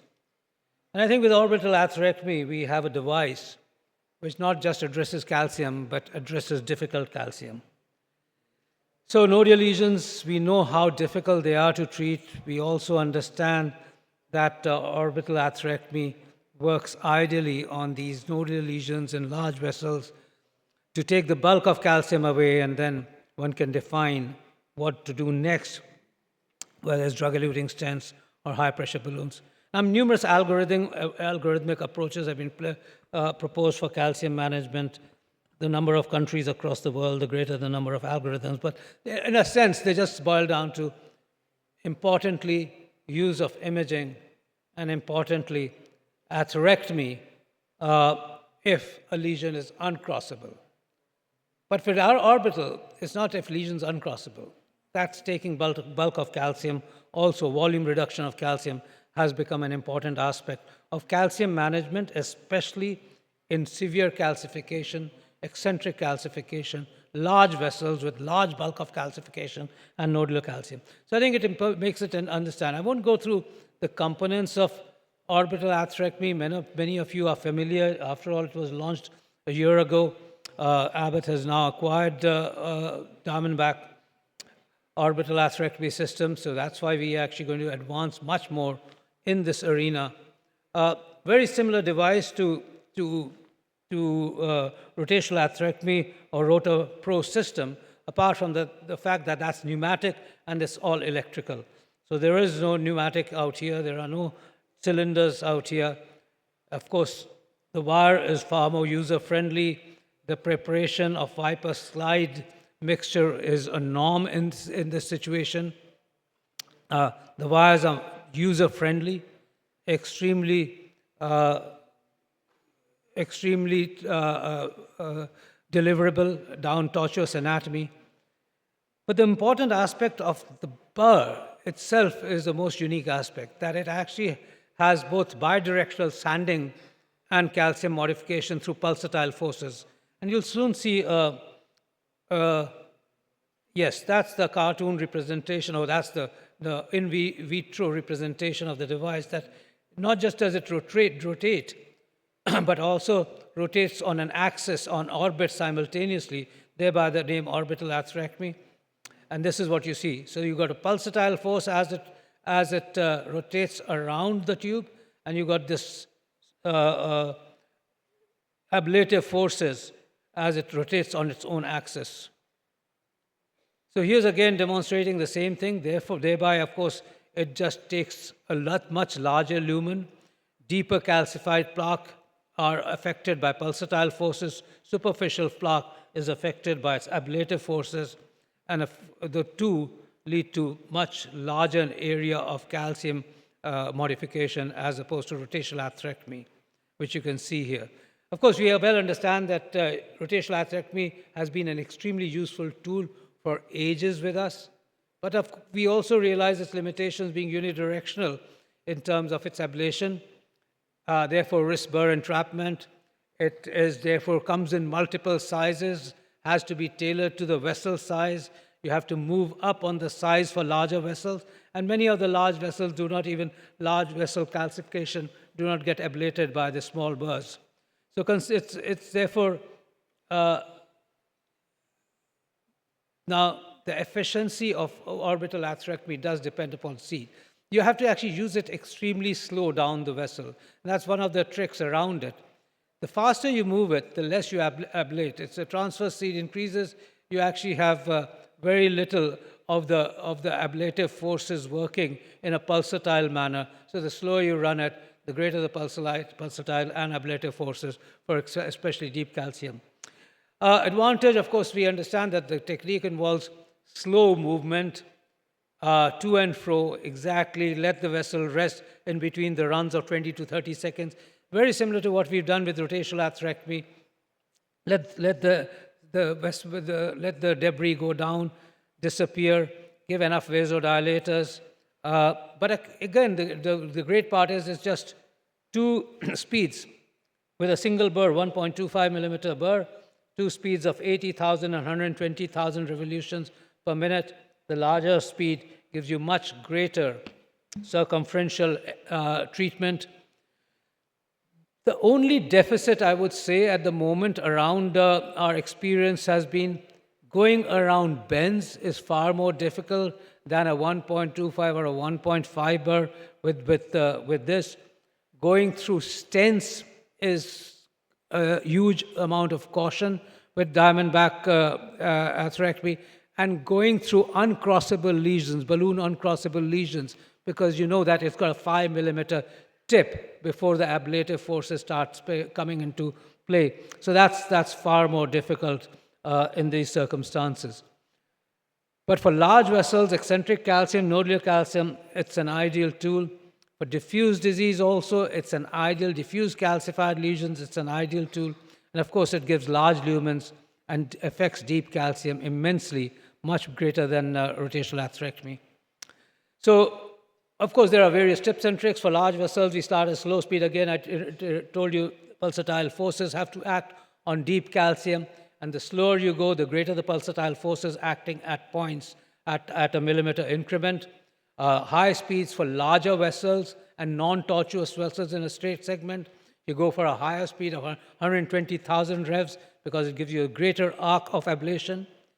Also, one of the aspects to understand is that you can, on osteal lesions, go through first and then come back with the reverse ablation, which works incredibly well for osteal lesions, as I would show you. Let's just go on to the cases. Here it is on the osteal lesions using the glide assist feature. You can just pass through the osteal lesion and then reverse backwards to ablate retrogradely rather than antigradely. Gives much larger lumens on osteal lesions when we do that. Guide wire biases are therefore also lesser perforation and less guide wire biases. This is an osteal lesion, again showing the same thing, that you go through first with glide assist and then move it backwards to ablate. This is a very interesting case, and I'll show you a couple of very interesting cases. 69-year-old gentleman, he had an angio in 2021 for chest pain.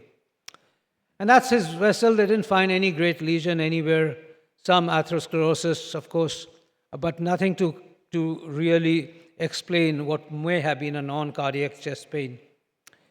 Recently, of course, 2024 chest pain, progressive effort angina on minimal exertion. He had an episode of nocturnal chest pain. A trop somewhere was positive, and the circumflex had an osteal filling defect, and the patient was put on low molecular weight heparin. Of course, that didn't change anything, so he came to us, and yes, it was quite obvious what it could be. And as OCT demonstrated, that was clearly a chunk of nodular calcium sitting at the osteoproximal circumflex. You have a proximal circumflex beyond that filling defect as a 6.4 millimeter vessel. And then you have a distal left main again showing calcium nodules run from the LAD backwards, demonstrates a nice chunk of calcium at the carina. This will look beautiful as we go along. And so we have nodules sitting there. Immediately, of course, it comes to mind, this is to be treated by orbital. So here's the orbital atherectomy at 80,000 revs. You have this after 3 or 4 runs, both antigradely and retrograde ablation. You then rotate it at 120,000 revs because this is a 3.5 millimeter vessel, and you have greater ablation. And then change the guide wire bias by pushing the guide catheter in, and now we've got more to ablate on the outer, though it's still circumferential, but we now have a guide wire bias also for more calcium ablation. So push towards, and again at 120,000. By this time, I think we've done at least 8 or 9 runs, both retrogradely and antigradely. Post-orbital atherectomy.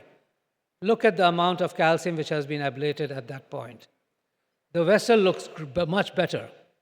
However, there's a lot of deep calcium still there, of course, but the nodule right here has had good ablation. There's a lot of deep calcium here. It does go to a 270-degree arc. There's a large chunk of calcium which has been ablated. The nodule, perhaps sitting in the distal left main polygon of confluence, and the carina has been partially ablated.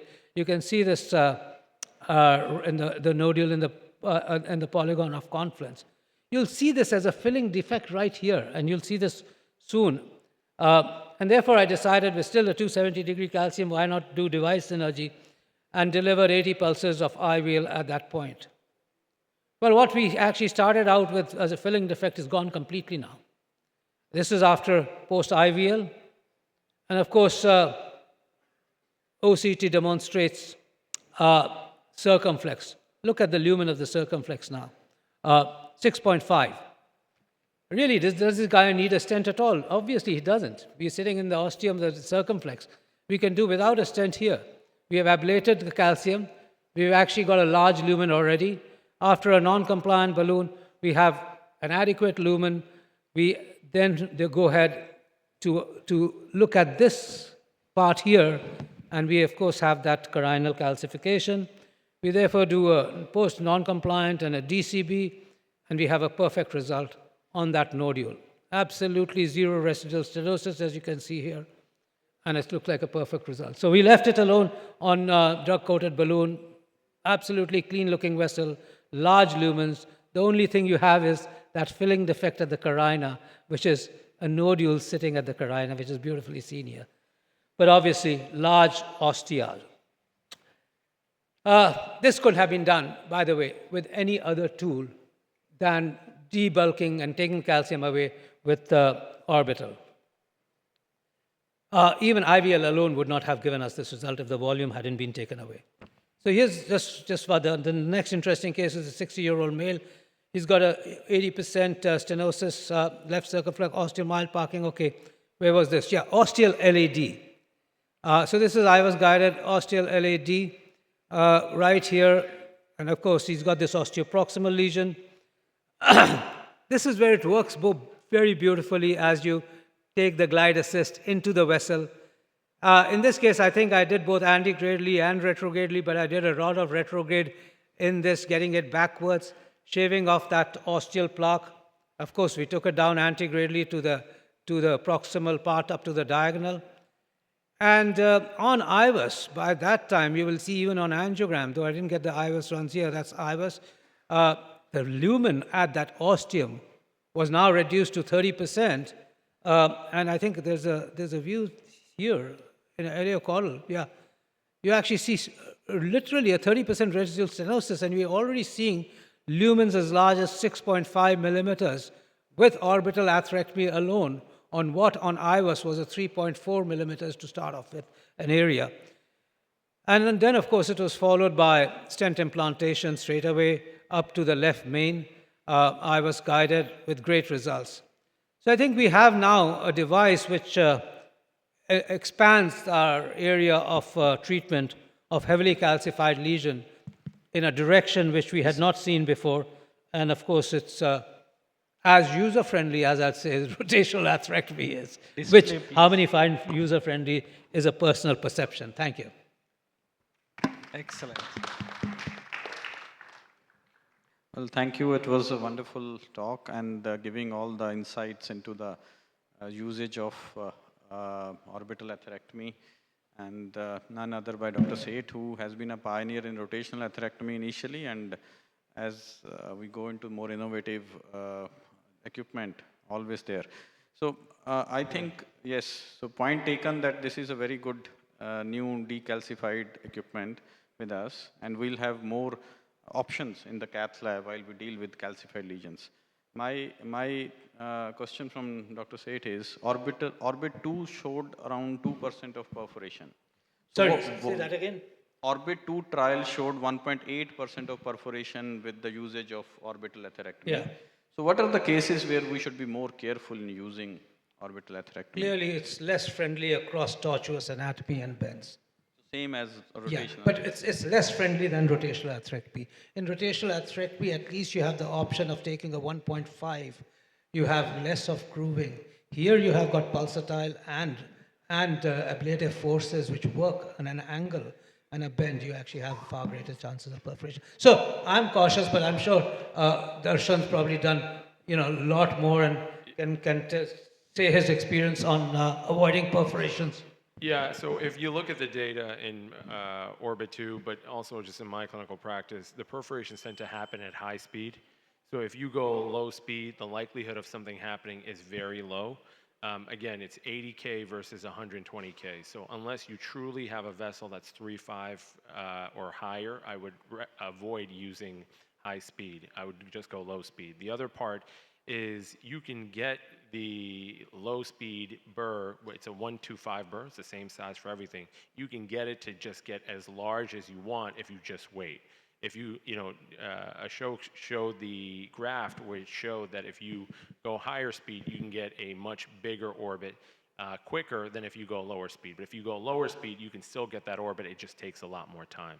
So when you first start off using this technology, go low speed, become comfortable with it, and then I promise you that you're going to minimize your perforation risk.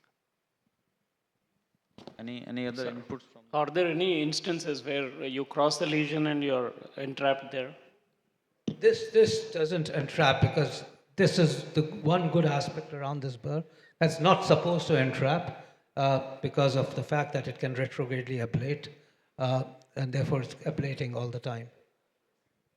Dr. Seth, as you mentioned, since last 30 years this has been on, but the competition is good now. So once this has come, then the Rota also, a lot of advancement with Rota Pro and similar to this has come. Rotational Rota burr, the next generation Rota burr is going to ablate retrogradely as well. So I think it's going to have more competition. So there is one question from the audience. Do we believe that the longer we use the burr, it's going to be more chances of perforation? Because it's going to go circumferentially outer and outer. So I think he answered that rather than the duration, it is the speed. It is More speed, and sometimes it jumps when you the tortuous lesion can jump sometimes. No, actually, if the high-speed bar, like if you use instead of 80,000, 120 risk of perforation complication rate is very high. But 80,000, if you are moving the crown, instead of 1 mm, 1 centimeter, the ablation capacity is large. The slower, only 1 mm per second should be that. Only if you are continuing, the arc of ablation remains same. It will not perforate. But only, as Dr. Seth mentioned, the tortuous is the one of the worst thing. When the tortuous is there, because the orbital motion, it can hit and it can cause the spiral dissection. LCX asked him, LAD asked him also, very critical lesion, we should be very careful. Surrounding the portion, it can ablate and it can lead to dissection. That is the only one hindrance. Otherwise, ablation time is short. So if you have an eccentric calcific island in a small vessel, and then if you are burying for a long time, then does No, that... less than 2.5 mm, we are not supposed to use. The vessel should be more than 2.5 mm. The smaller, the risk of perforation is very high. At least vessel size should be 2.5 to 4. There was a question about entrapment. The one caution is when you do a orbital in a previously stent patient, particularly a fresh stent, there is a risk of stent getting dislodged, and I saw this in a live case as well. So that's the only risk of entrapment. Actually, this is not indicated for underexpanded stents or stents with ISRs. But there are case series where they have done some case reports, about 40 cases per there. Yeah. Dr. Raj, your comments, if you could make a couple of them. I was just going to say that, rotational atherectomy, when we introduced it in 1991, we did the first course outside the United States, trained 50 interventional cardiologists. One of the first indications which came out for rotational atherectomy was in-stent restenosis for bare metal stents. It transferred that. It was meant to be the safest device to use for fibrous tissue in ISR. And now we have orbital, which is perhaps the most dangerous device to use inside a stent. Orbital for instant restenosis is an off-label use. Patients with calcium, it has been used. So it's not that it cannot be used, but if there is calcium, it can be used, large vessel calcium. It's been used. Dr. Dave. Yeah, so I think that it's certainly we have used orbital atherectomy for under-expanded stents. I think there is less need of atherectomy nowadays with drug-coated devices for plain garden variety in-stent restenosis, because we don't need to ablate the fibrous tissue with such a device. There are other options for that. As far as the risk of perforation is concerned, with the new Viper Wire Advance, which is a wire with a nitinol core, the wire bias has declined a lot. And because the wire bias has declined a lot, the perforation risk is really lowered immensely. So any complication like large dissections and perforations that we used to encounter before the Viper Wire Advance came out is pretty much eliminated. So I think the risk is very, very small. Thank you. So quite a discussion on this, and I'm sure once now it is available and more used, we'll have our data also. So let's move ahead with the second. Can I request Dr. Sangatwale to show his live in a box case for preferred choice for managing diffuse calcified lesions? Yeah. Good afternoon, everyone. So I was asked to record, so I managed to record a case of calcified lesion last week. So let me show. Can I have the audio, please? Volume. Play that, please.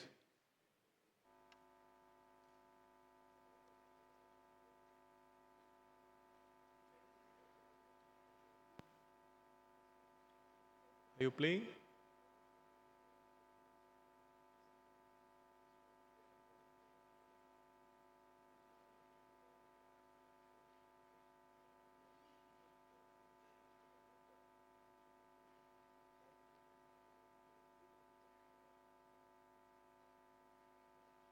I am not able to operate from here.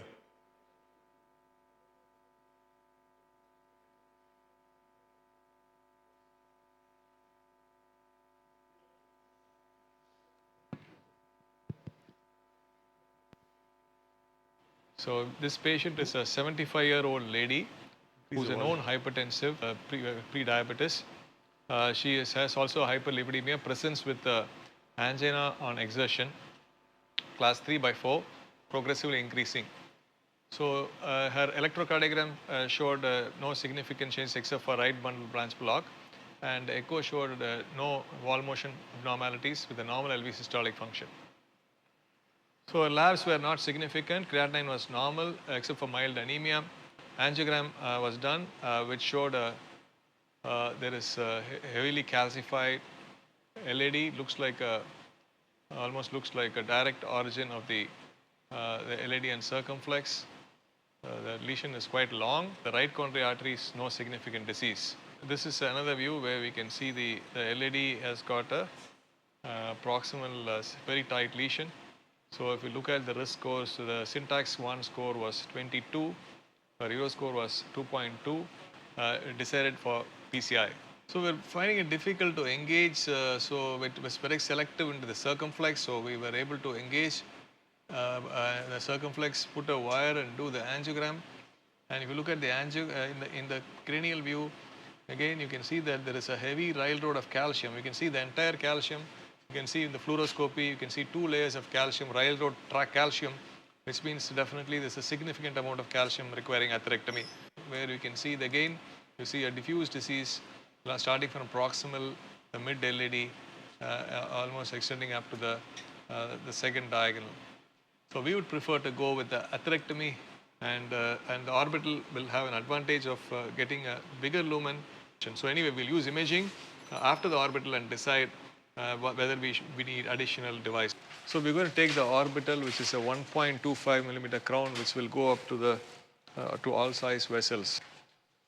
So the tip of the Viper wire is 014, and the shaft of the wire is 012.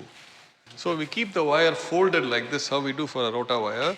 Let us start and go very slowly. See, you saw the burr jumping a little bit inside. So we got to just go slowly because we have to ensure that it just goes very slowly.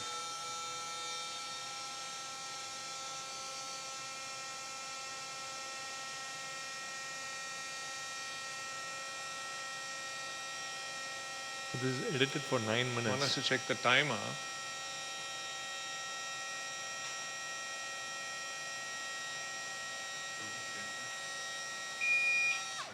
Looks like there is some amount of a significant lesion, calcium burden, so we're advancing it very slowly. We have to give a rest of 25 seconds. So we ablated for 20 seconds. We will give it a rest for 25 seconds.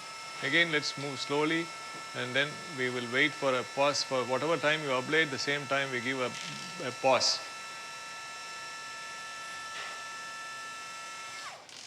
Actually, you saw the jump now.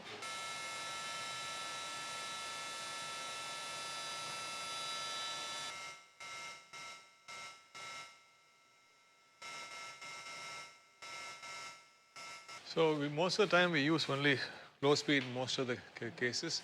We can use high speed, particularly if you have a very straight segment and you also have a large vessel.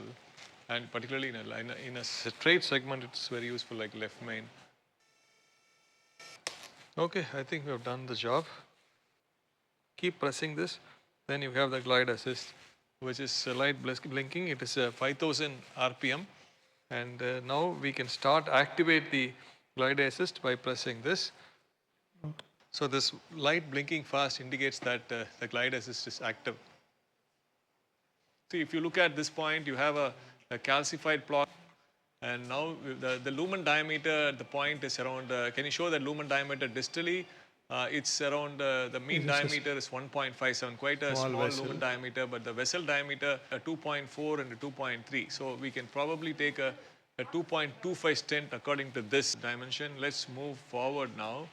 We can see that we are moving very forward. You can see the calcified eccentric blocks. Now here you have more of a, you can stop here. You can see some amount of possibly a dissection or a block where you can see some amount of thrombus.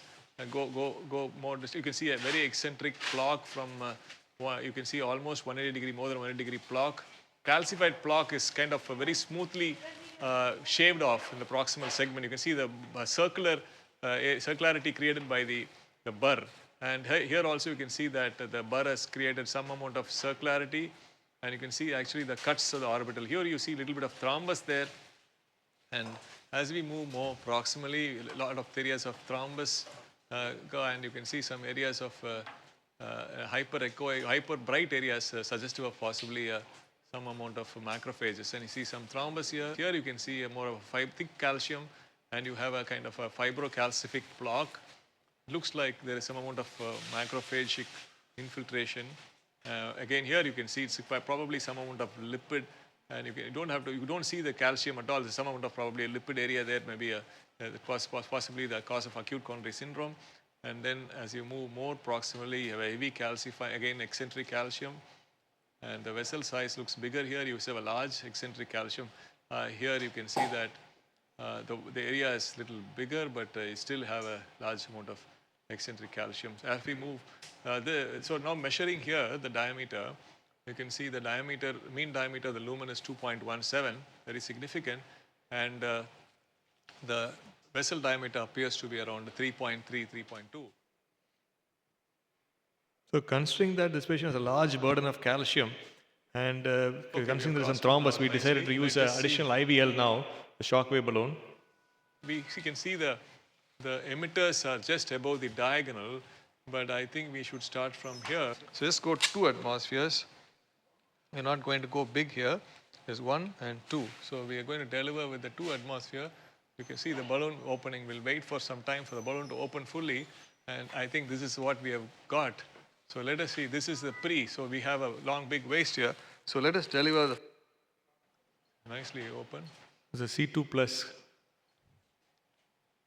Okay, I think we have opened it. See now you can see the balloon a bit better. So probably we'll deliver one more cycle here and then take it up. Okay, go up 4.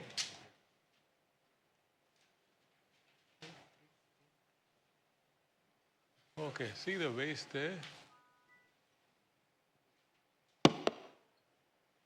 So we can see the Hope Star catheter, where you can see the distally you have see a reasonable landing zone. We have specks of calcium again. We can see some fractures made by IVL. Just we can keep going, and you can see some deep cuts also, fractures, and we can see now we can see the lumen gain clearly seen, some amount of thrombus here, and proximally again we can see some amount of lumen gain, as well as some you can see the calcium, and there's a left main. So the OCT shows a 46.6 millimeter length. Distal diameter stent would be 2.2, and the proximal would be 3.5, or a 3 or 3.5. So we use a long, Sierra stent. Negative. 2.5. This is the point I want to do. Position the stent. You see this. The stent crosses. Very good, no? To cross a 4.48 millimeter stent, quite cross smoothly in. Zion Sierra 2.48, Zion Sierra. Only push it inside a little more. Go up. And there is no edge dissection. Stent is landed nicely, and we can see the stent expansion is very good here. Then we can see we are moving as we move. Good expansion. So it looks the areas are looking very good. As we move proximally, we have seen that the lumen gain is very good. We were able to get an expansion of 80%, which is excellent, which we should accept it. A lot of preparation here. The learning points are we should make sure we prepare the vessel very well before we do. And here orbital really made a difference, because it could create a good lumen, and then we could take the IVL balloon, and then we could really get again bigger lumen, and then we were able to nicely pre-dilate before we put a stent, and we got a great result with the stent. This is the LAO caudal view. We can see nice open LAD. You can see the circumbramus nice. So LAD looks very good. You can see the stent is expanding nicely. So thank you. Thank you, Dr. Singh. I think excellent case.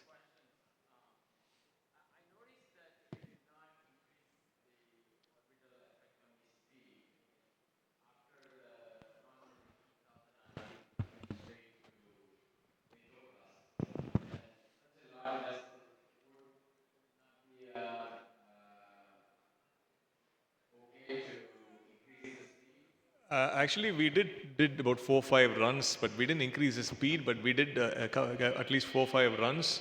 I think we edited a lot.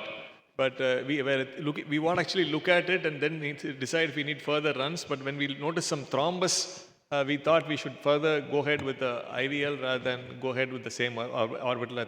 Maybe we could have done it with a higher speed. And the patient was not very much tolerating even the low speed. He was having a little angina. That's the reason probably we decided to, and once we saw some thrombus and some eccentric calcium, we decided to use an IVL. And we saw a lot of deep calcium as well, so which we thought IVL would add value along with orbital. So, I just want to now ask, Sengu, I noticed that your technique was anti-grade throughout.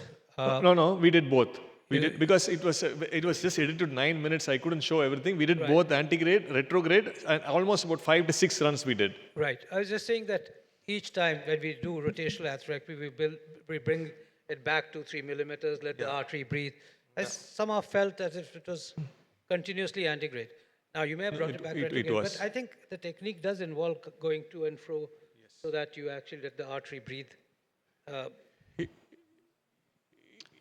It was almost a 1 hour procedure which we had to just get to 9 minutes, so I couldn't get everything in. But we did both antigrade, retrograde. We did about 4 or 5 runs, and then only stopped. But we didn't go high speed. And but maybe we could have gone high speed. We could have probably cost, as Dr. Dave pointed out, that would have probably got better orbital atherectomy results. But after the OCT, we decided not to. I think very good use of both technology, IVL and orbital atherectomy. I think it's not that with one technology you can always succeed in this calcific lesion. You have to choose. You have to sometime combine. In fact, actually, the LED proximal segment is very straight. The size is almost 3.4 mm, where definitely increase the crown speed gives more effective ablation. Yeah. So that 80,000 1 mm per second is equivalent to almost 120 if you are removing it very fast. But if you are keeping the bar, the speed 120, proximal segment, that's ideal. It can ablate more effective ablation. So no need to use the IVL. That is my point of view. Yeah, when you have a very tapering vessel, definitely you can use one orbital for all the entire vessel size. It will be very useful. But again, when we wanted to use IVL, we had to use a 3 millimeter balloon, which we did with the 2.5, with the 2 atmosphere inflation we treated, and then went up higher with the proximal vessel. So it's way to treat both proximal and distal. Excuse me, sir. When we are stopping between the runs during the orbital atherectomy, so we should keep the burr proximal to the lesion, in between the lesion, or distal to the lesion. Because if the lesion is very tight, then chances of getting the burr stuck is very high. The advantage of orbital, as was pointed out, it can ablate both antigrade and retrograde. So but in a very tight lesion, no, that's what I'm telling. That's what I'm telling. If it is part in the lesion, exactly. Then chances of getting... That's what I'm trying to address, sir. Just 1 minute. So the burr has no risk of entrapment like a rotablation. So you can safely stop and do a retrograde antigrade. So we can just go antigrade, stop, and then come retrograde. That's not at all an issue like a rotablation where we need to, there's a risk of burr entrapment. Another important tip, Dr. Senguttaval, when you are coming retrograde from small size to large size, you can take 120 speed. That is a safer technique actually when you are coming retro, 120 speed. So generally, I prefer to use a high speed only in large vessels, particularly in a straight segment. But I don't know what Dr. Dave or Dr. Darshan can give us more inputs on how when to use high speed orbital. Dr. Darshan? Yeah, so there's a few scenarios where you will use high speed. So the first is, as been pointed out by the other speakers, 1, the vessel has to be 3.5 or greater. 2, you want to make sure that it's a straight segment, not something super tortuous. And then 3, everyone at Abbott, close your ears, but essentially if you want to do off-label stent ablation, in order to do it effectively, you have to go high speed. So those are the 3 scenarios, and whether you go antegrade or retrograde, I don't think it really matters. It's just as long as the vessel can tolerate it, so it has to be a 3.5 or greater. So that's the things I want to emphasize. There's 2 other points that I really want to mention. The first is you said that the patient had some chest pain. Part of it may have been the thrombus embolizing, part of it may also be slow flow from the calcium fragments going distally. One of the potential benefits of orbital is the fact that the crown is slightly offset. It's not in the middle, so it's less likely to plug up the blood flow. So you usually have constant blood flow while you're ablating, unless you have a super critically tight or a subtotal lesion. Otherwise, you should have some sort of flow. So there's a slightly lower risk of slow flow and no reflow with orbital. The second is, when you started off the actual run, the burr jumped a little bit. So that happens with rota as well. So as you're getting it in, you have some stored tension. So good technique is just to quickly press it on and off to make sure the jump is taken care of, and then that's where you're going to start your ablation. And I have a question, Darshan. One is, if you see a thrombus or something like this, would you still proceed with another run, or you would stop? One. And second question is, in this case, would you think you could have taken a faster run, increase the speed in this case? Yeah, so I think early on, given that it's a prox LAD, I think, going off, if you want to just be safe, you can start off at low speed and then do further runs at high speed. I usually never start off at high speed. I always start low speed. It just gives me a better feel for how the burr is going to behave, and then after that, I'll ramp up. The second is the thrombus part. You're absolutely right. I mean, are you going to embolize more thrombus as you have this? The answer is potentially yes. So I think it's very reasonable at that time to sort of switch to a balloon-based strategy. One last question. It's a debulking device. So how much you debulk before you move to another strategy like balloon-based strategy? I think the patient can tolerate, and if there's a straight segment, I think if you're gone with the higher speed, ablate more runs, and you can achieve a good result with orbital only. But still, if you still feel that you have still a deep, large bulky calcium, and then you can probably think of an additional device. In my calcium nodule, which was a huge chunk of nodule, you saw that we were able to ablate a huge amount of that at going on to higher speeds, and then some change in guard wire bias. And I was quite impressed with the fact that we were just left with a 30%, but it was still deep. And I, at that stage, knew that I wanted to go for no stent. And that's why I went for IVL to give me the bigger lumens. But I could have really, had it been a stent, an area where I would want to stent, then I wouldn't have had to use IVL.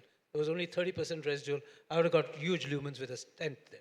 Absolutely, especially when you have a long calcium. Yeah. You want to increase the compliance of the vessel by doing an IVL so that you get a very big lumen with the stent. Yeah, that's Excellent. right. And in my case, it was I wanted to just Otherwise, do balloon alone and drug-coated balloon because it was osteal circumflex. Absolutely. And no stent strategy would be the best. Absolutely.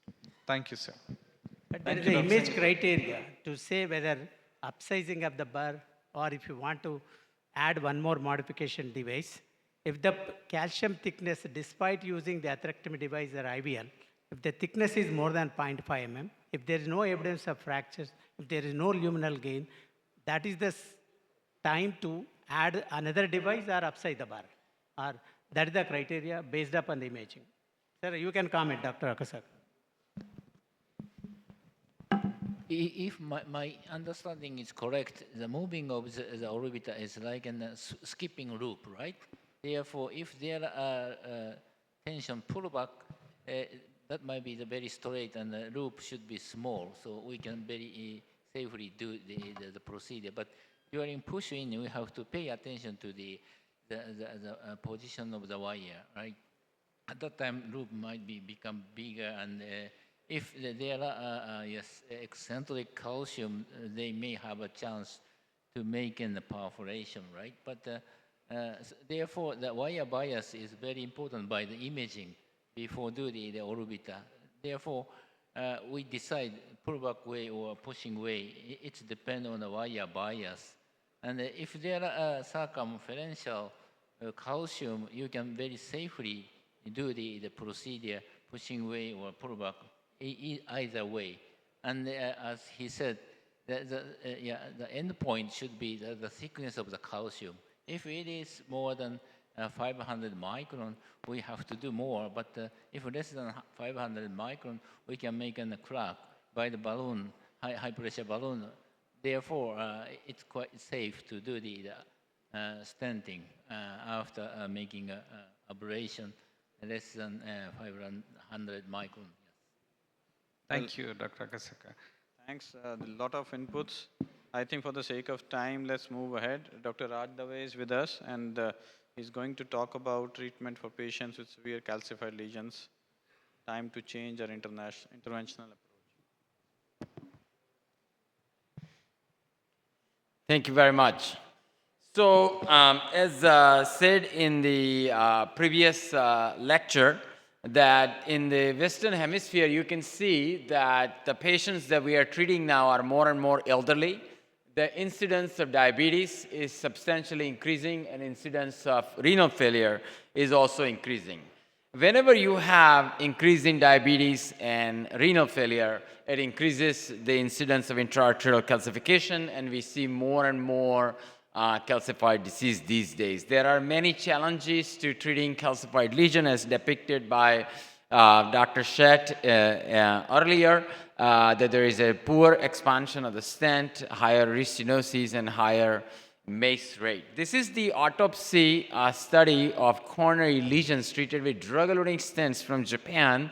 These are 65 patients with 82 lesions. And what's shown here is that maximal interstrut distance was associated with DES restenosis due to uneven drug distribution of these lesions, and it's associated with severe calcification. So in other words, when you have high calcification, stents implanted on a high calcification, there is a distraction of the geometry of the stent as shown here, which leads to then proliferation and restenosis. Is an example, autopsy example of a fractured sirolimus, everolimus eluting stent placed in the right coronary artery.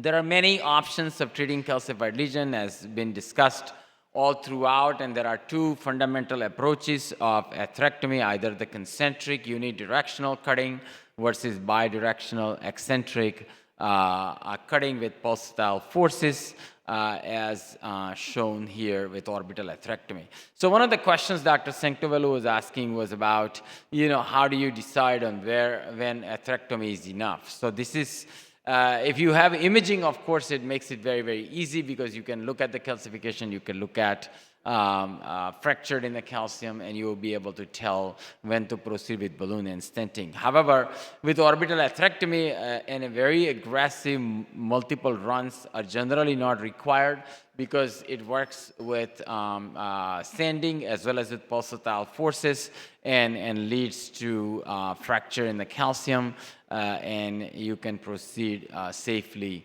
with a balloon and a stent. There is lots of data in the literature regarding orbital atherectomy. Orbit-2 was the pivotal trial which led to the approval of the device in the United States. And you can see that the target vessel revascularization and target lesion revascularization was less than 10% at 3 years in this 500 patient prospective single-arm study. The complications associated with orbital atherectomy are improving even more. However, generally, they are very similar, in some cases even less than what is shown in a literature for rotational atherectomy. This is not a direct comparison between the two devices. This is a pulled data from the literature of both devices. This is a generalized technique choices in terms of when to use rotational versus orbital atherectomy. A very highly angulated lesion, a subtotal or heavily calcified lesion where even a wire has difficult time crossing, you need a front cutting device. A very large vessel which requires very large burrs, which the vessel is 4 millimeters or greater, then you need a rotational atherectomy. In contrast, orbital atherectomy is very safe even in hemodynamically unstable patients, those who are having heavy calcification with acute coronary syndromes, where you have a distal and multiple lesions. Orbital atherectomy is a preferred device in our lab. Let's look at a couple of examples to give you a sense of how we use it. This is an orbital atherectomy case in a CHIP patient. This is a 82-year-old patient with non-STEMI, a severe left ventricular systolic dysfunction. You can see as a diffuse, heavily calcified LAD. Immediately after the septal branch, there is a tight napkin ring calcific focal lesion. The circumflex is okay. The right coronary artery has moderate to severe calcification. However, the patient's left ventricular systolic function is very poor. Ejection fraction is only 10%. So where this patient was, this is an outlying facility. They actually put an Impella device in. They attempted to do balloon angioplasty of the LAD. The balloon angioplasty balloon did not expand, as you can see here. And then the patient was left the way it was. The patient was then transferred to my hospital. Unfortunately, patient developed a huge hematoma from Impella device. The hematoma was then had to be compressed. Impella device had to be removed. We stabilized the patient. And then I took the patient on without hemodynamic support. And because we did not have hemodynamic support, we decided that, okay, we will deal with this with orbital. That's what's done in the LAD. And then 3 Zion stents were implanted. And the LAD result was very good. Then we did an RFR, FFR of the RCA, which was 0.74. We also did orbital atherectomy of the RCA and put 2 Zion stents in the right coronary. And then patient improved in 24 hours and was discharged on appropriate medications. Here's another case.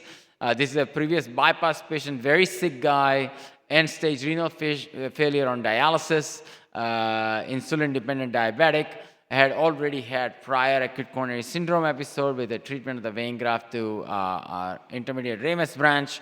Now he comes back, his vein graft to OM branch is totally occluded, and his native circumflex coronary artery has calcific, severe proximal lesion as shown here. This is a case which we've been talking about, that the risk of perforation with both rotational and orbital atherectomy devices is high because of angulations, 2 angles within a very calcified vessel. So Viper wire advanced, which is the new orbital atherectomy coronary wire, is made up of nitinol, which reduces the wire bias within a lesion like this, and it's helpful to reduce the perforation risk. The IFR of the circumflex was 0.51. We proceeded with orbital atherectomy here. You can see this vessel was treated with both low 80,000 as well as 120,000 RPM runs. You know, we are much more liberal, by the way, in terms of the speed. So we almost always do low and a high speed run unless the vessel is really, really small. So I feel that it's generally very, very safe.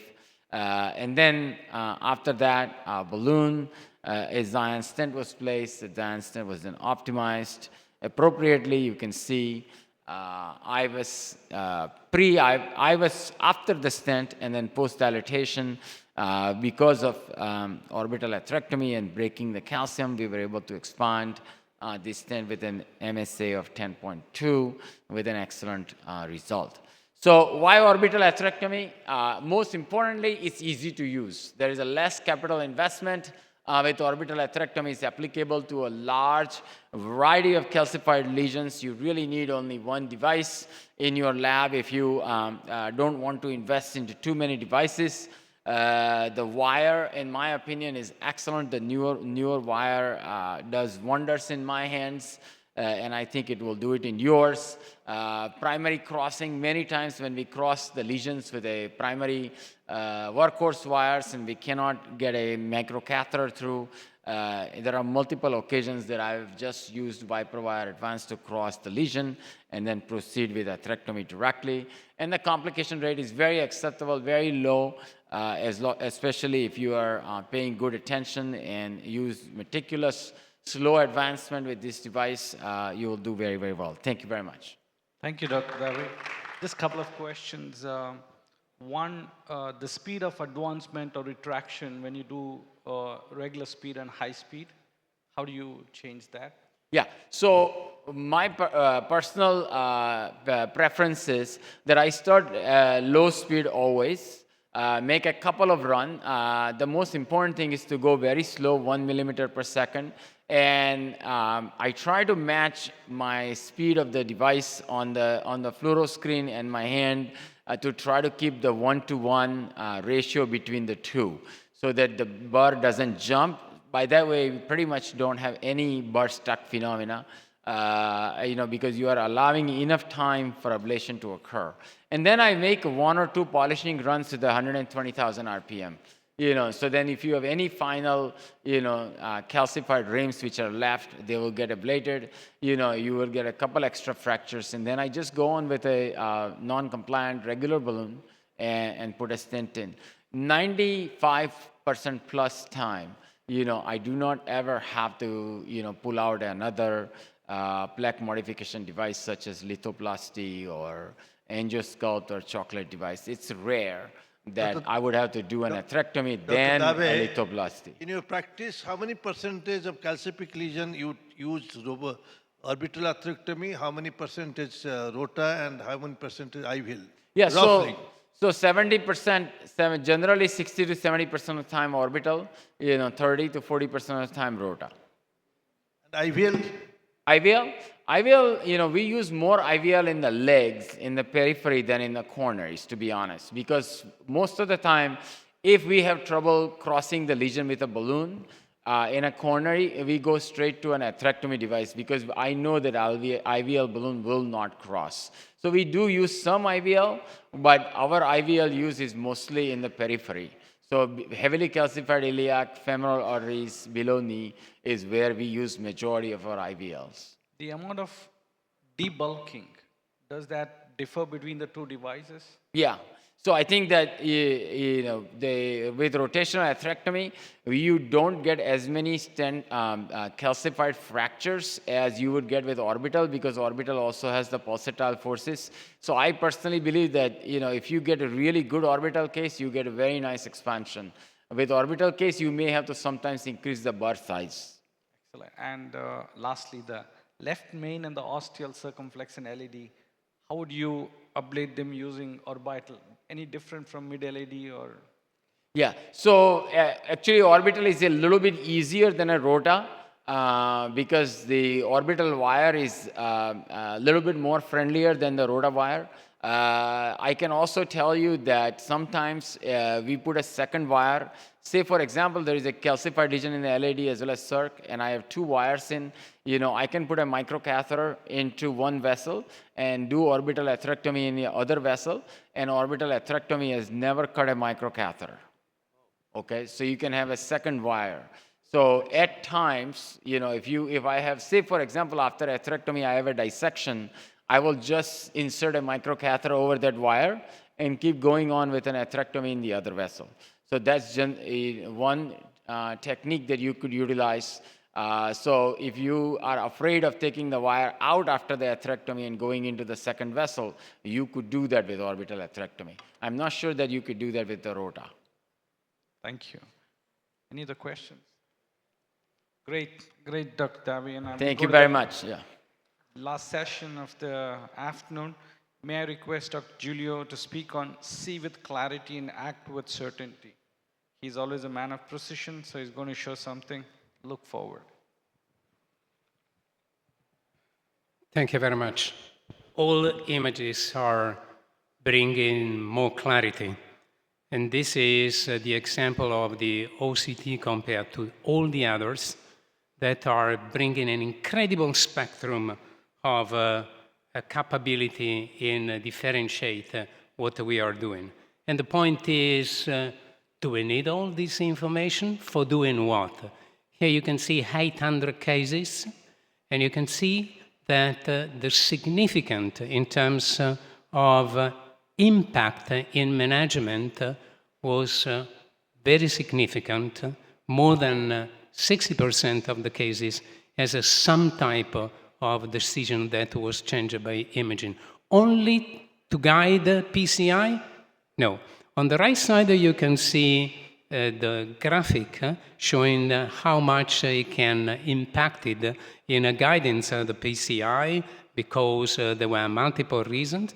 But you can see that many times in violet, The decision was or in stopping the procedure or in having much better idea in which way the patients should be treated.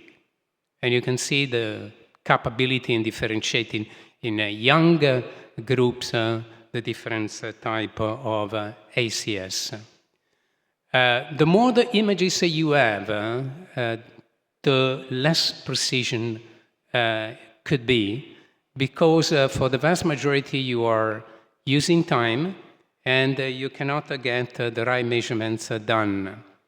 This is the first pass that was done to making clear what we are doing, detecting calcium, detecting automatically and display automatically calcium. That was a few years ago. Today, on the same picture, we are detecting angiocoregistration, the location of the calcium, the frames we are watching with the measurements of the arc of calcium, the thickness, and below, in the same single frame, you have the longitudinal lumen, you have detecting the EEL, that is the tiny white line, that is the maximum range for treating these patients, and then you have the length of what should be done. Everything in one single frame. But in addition, you have the capability also to run the procedure in an easy way. That is the flexible mode. You cannot go through necessary morphology, sizing, deployment, and review. You might have just the plan to be organized, and then the review of what you have done, because you can simplify enormously what should be done. In which area AI can provide the medical support is mainly in two different areas: the quantification of disease and the diagnostic interventional decision making. Here are some examples of a combined pathology. Here you have a diffuse disease starting from the ostium of the LAD. You cannot escape left main, never seen just a nail of the ostium. And here you have why we are doing a pre-PCI, to detect the calcium distribution, to get better information about the stent sizing, and especially on the stent lengths and the landing zone. Here is what you are doing. You do a single pullback, you start watching, you can see the marker on the left side to the left main, and you say there no calcium, there is no EL, so you can base, you need to be based upon the lumen. Then you are moving distally to know how much is the size of the vessel distally and based upon lumen and or EEL. And then you watch in between at the level of the plaque to know which type of lesion preparation should be done. Quick pullback to answer to the old question. No calcium burden, long fibrolipidic atheroma, diameter of the proximal and distal reference vessel, landing zone where, and the length of the stent. And this is exactly what you are doing in STEP, guided by this modality. In addition, when you are placing the stent, you might have also the additional capability to place side by side with a magnification and pan what was co-register in the same projection, making easier the placement of the stent. And here is what you have at the end. You watch to the results at the level of the ostium and the proximal part of the left main at the level of the bifurcation, and you got the measurements. Measurements likewise, 8.6 could be enough, could be not enough. Then you are watching to the tactic part to see if there is a significant malposition or not. And then you are going more distally to see if there was any type of dissection outside. To finalize the process, you watch to the 3D reconstruction that today is available. That is not only a fancy imaging, but is combined longitudinal view, cross-sectional view, angiocoregistration, and the visualization in high magnification of what you achieve at the level of the ostium of the circ and in terms of potentially link crossing that might represent a problem. I can escape other cases because everybody was talking about the calcium, more or less the same. One of the important points is we decide normally not based upon the severity of the lesion, but especially when you have intermediate lesion, watching to the physiology. Is this lesion significant? Not. When you have diffuse disease and when you have intermediate lesion, you wanted to have this decision done. Here you have a left main with immediately the identification of the calcium at the level of the left main, and then in the second part of the vessel, in the mid-LAD, you have the calcification inside an old stent. And so you needed to get precise treatment and lesion preparation of both. Here you can see the fact of the IVL, and here you can see also the effect of a little bit of significant dissection in the next segment that you needed to cover. And then you are going to the stent. And the post-stent, you have the clarity of the final result. And many times you have not a fully regular left main, and you take into consideration the significant malposition, taking measurements and fixing. That is the final angiographic results. Let's escape the remaining for limited of time. And I wanted to go to the final part of this case, showing once again the value of the 3D. Many people are the more and more approaching the left main. And the left main is very important to finalize the ostium of the circ in the proper way. This is the only bifurcation where if you leave a significant link crossing, you pay a price in having back the patients with a restriction of the lumen. And that is something that came recently from October. In the left main, many times, very significant times, we have an unintended stent deformation location. Compared to any other bifurcation, you can see that the level of unintended stent deformation in the left main is much higher, paying price in terms of outcome. And then when you finish, as usually, you wanted to get not only imaging, but also physiological assessment. Why all these longer talks without novelties? The novelties are coming. The novelties are making much less separated the imaging to the physiology. This is the base principle that we are using to decide. Negative physiology, medical treatment. Positive physiology, revascularization. This is what we have in the pipeline coming. Morphology plus physiology. Assess directly by the three-dimensional reconstruction obtained with high-resolution OCT and with the evaluation of pre-side side branches. I think this is what I had in mind to cover with this talk. Thank you very much. Thank you, Dr. Giulio. Fantastic. This AI, as we go forward, would direct people the strategy as well? What one should you do, or would you have better guidelines to say, this is how it is to be treated? I think that we are expecting to have to be more oriented in terms of decision making. We will never de-skill ourselves in the decision. We will have better and precise numbers to make the decision by ourselves. I think that is an important point. Thank you. And lastly, we've been very physiological oriented about intervening. Would that continue, or do you think imaging would add another dimension? I think that that was the conclusion. We will get both together in the same catheter, imaging and physiology, for pre and for post. That is something that we have missed since a lot of time.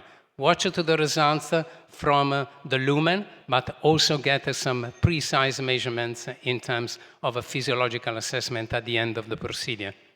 Thank you. It's been great privilege. All the chairpersons, presenters, and audience, it's been a great afternoon. Thank you. Thank you, Abbott, for bringing us together.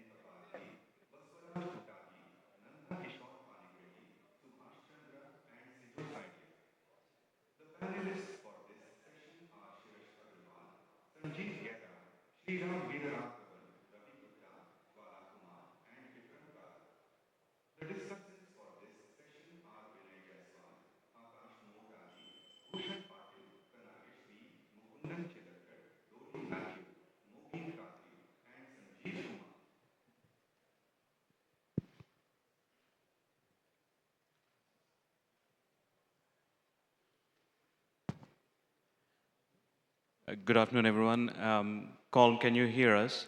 This is Sudhir. Good afternoon from Chennai, and sorry we're a bit late. Over to you. You can take over with the case. The panel is here, and the hall is packed.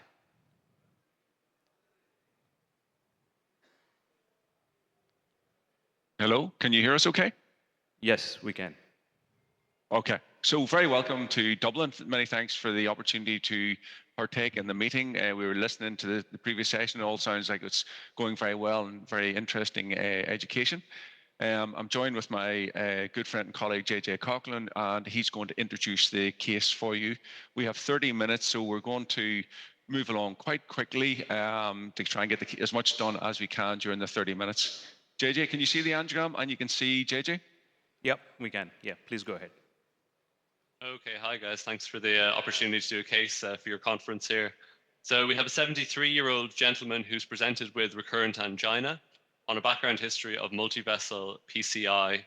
Back in 2009, he had stenting of both his first and second diagonals, with stenting to the ostium of both of those, and then a stent also deployed in the LAD. And you can see the angiographic images here.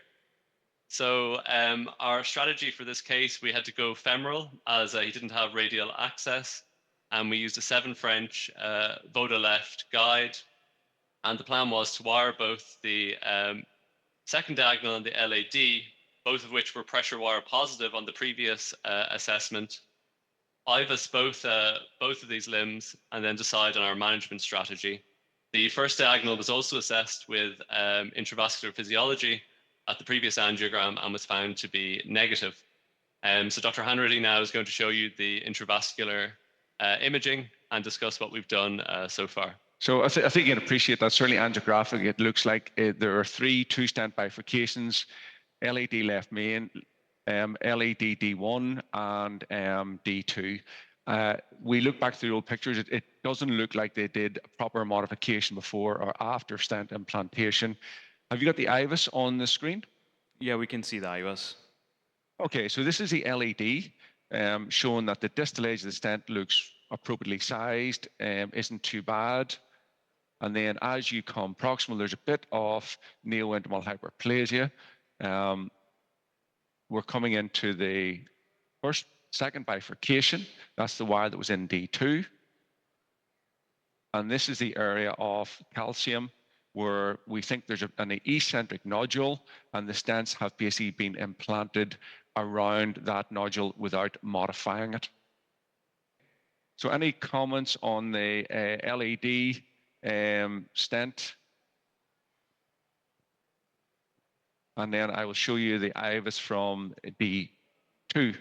So this is our distal, and of course intravascular imaging is mandatory for this type of case to understand what is going on and what's the mechanism for the stent failure. So the stent distally in the diagonal doesn't look too bad, but as you become proximal, you'll see that it is significantly underexpanded. There is eccentric calcium and a significant amount of constraint.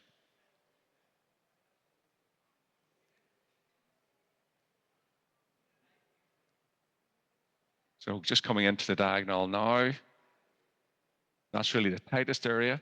You can see the calcification within. That's the LED D2 bifurcation. And then also of interest, as you come to the D1 bifurcation, there's a bit of metal floating in the vessel here, which is basically that stent from D1.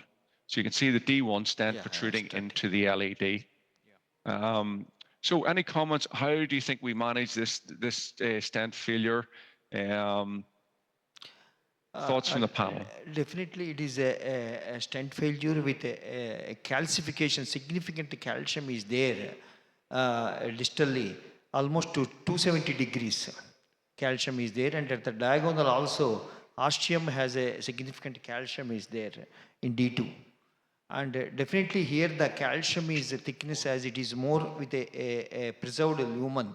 I think debulking, aggressive debulking device we can use like these lithotripsy balloons. Yeah, I think I agree with Dr. Kapoor. Any comments, Dr. Panik?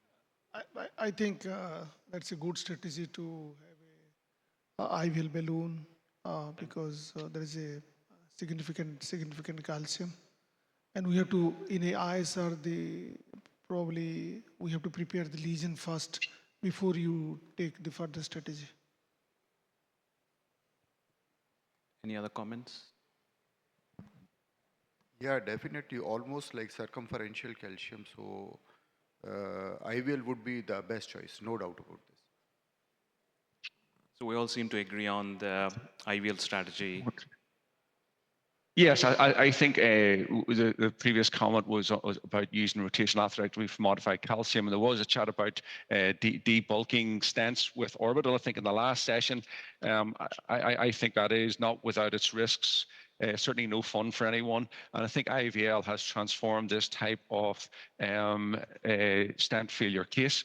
We might just go through the case and show you what we've done so far. I think lesion preparation is critical, so we just go forward through the case.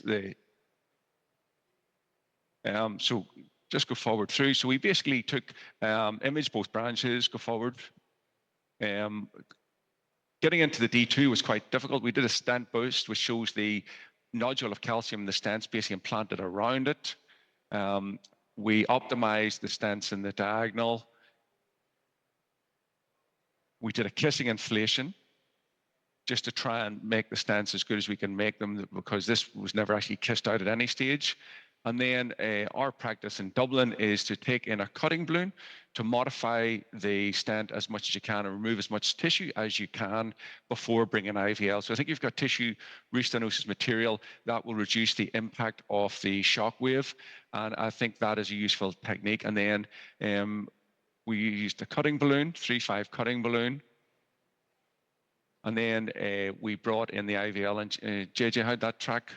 It tracked very easily, and I think we had saved the fluor there. You can see that we'd no real resistance to getting the IVL balloon down into the artery. Just let this play, Jenner. You can see there it's tracking very easily. And so the new, that's actually the IVUS after the cutting balloon, which we could show, and then this is the IVL. Okay. And just screen there, we'll go there. So we're going to just, and what we do is we basically unload 120 shocks in this vicinity. It is extrinsic calcium. It's a big nodule. It is very difficult to treat this, but I think with the C2 plus and 120 pulses, it does give you a good option to modify this. Did you use a So what we'll do is 3-5, what cutting balloon was it? Wolverine and then 3-5 IVL? 3-5 Wolverine and a 3-5 IVL. We've got the IVUS actually after the cutting balloon of interest, but there's a little bit of modification, but not a lot. Okay. At what atmospheres, the cutting balloon, Wolverine? The 8, Wolverine, 12? yeah. How much atmosphere? 10, 3-5, 10. 10. 3-5, So we're just going to size. Taken to what, 12 atmospheres? 16, 18. I go to high pressure with a cutting balloon. Yeah. Another point is that with this degree of sort of stent failure, the shockwave balloon is down for a while, obviously. We run the SCTs a bit higher. So we run the SCTs over 300 as you would for a CTO. So I think Hepburn is quite important. Maybe back a fraction, but we're just going to, yeah, we're okay there. So, and we just have to try and modify this calcium as much as we can. I think that shows, if you just send there, JJ, you can see the balloon, you know, round the calcium, you know. I think you're obviously better to modify the calcium at the start, aren't you, before you put the stents in? Yeah. Yeah. Do Cut a and good shrunk. job at the first. Cut and shrunk. So you can see the stents are just shoehorned around the calcium.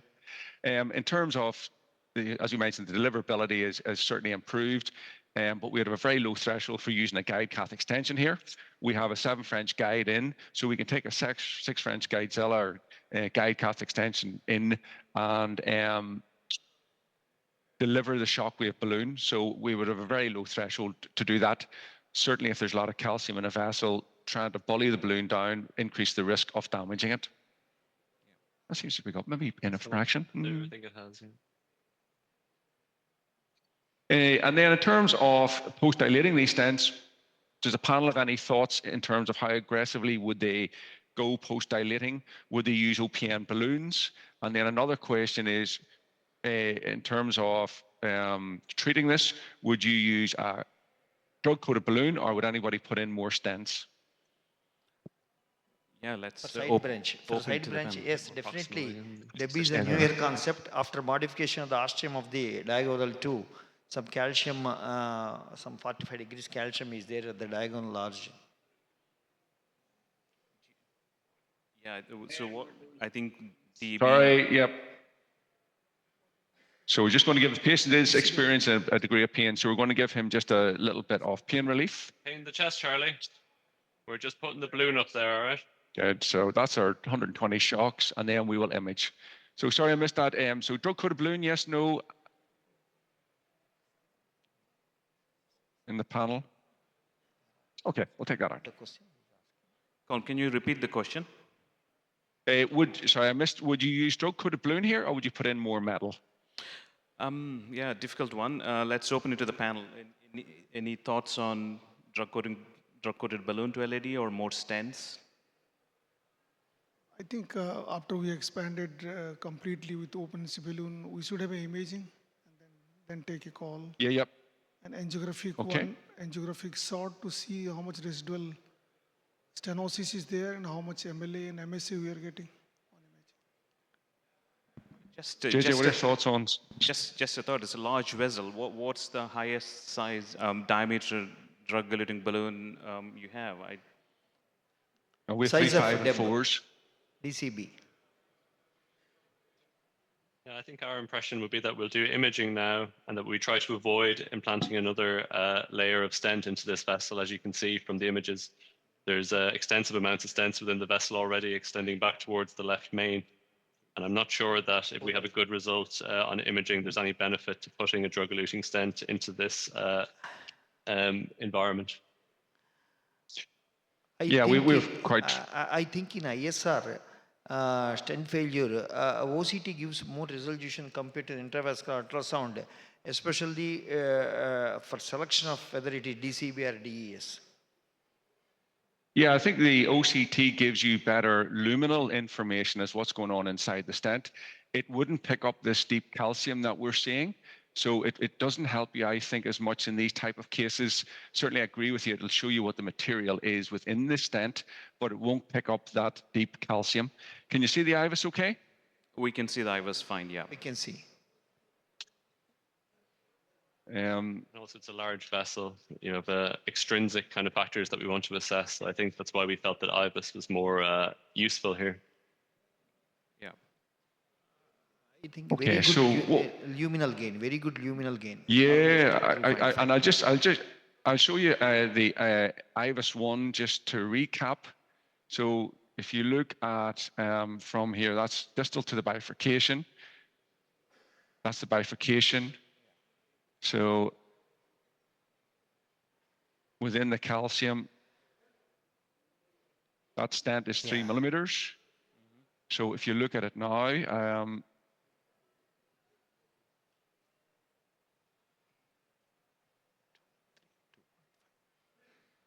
we didn't go down as far as the distal edge, so we didn't really touch it too much. But I think you can agree that there's been a significant gain at the bifurcation. Yes. Coming in now.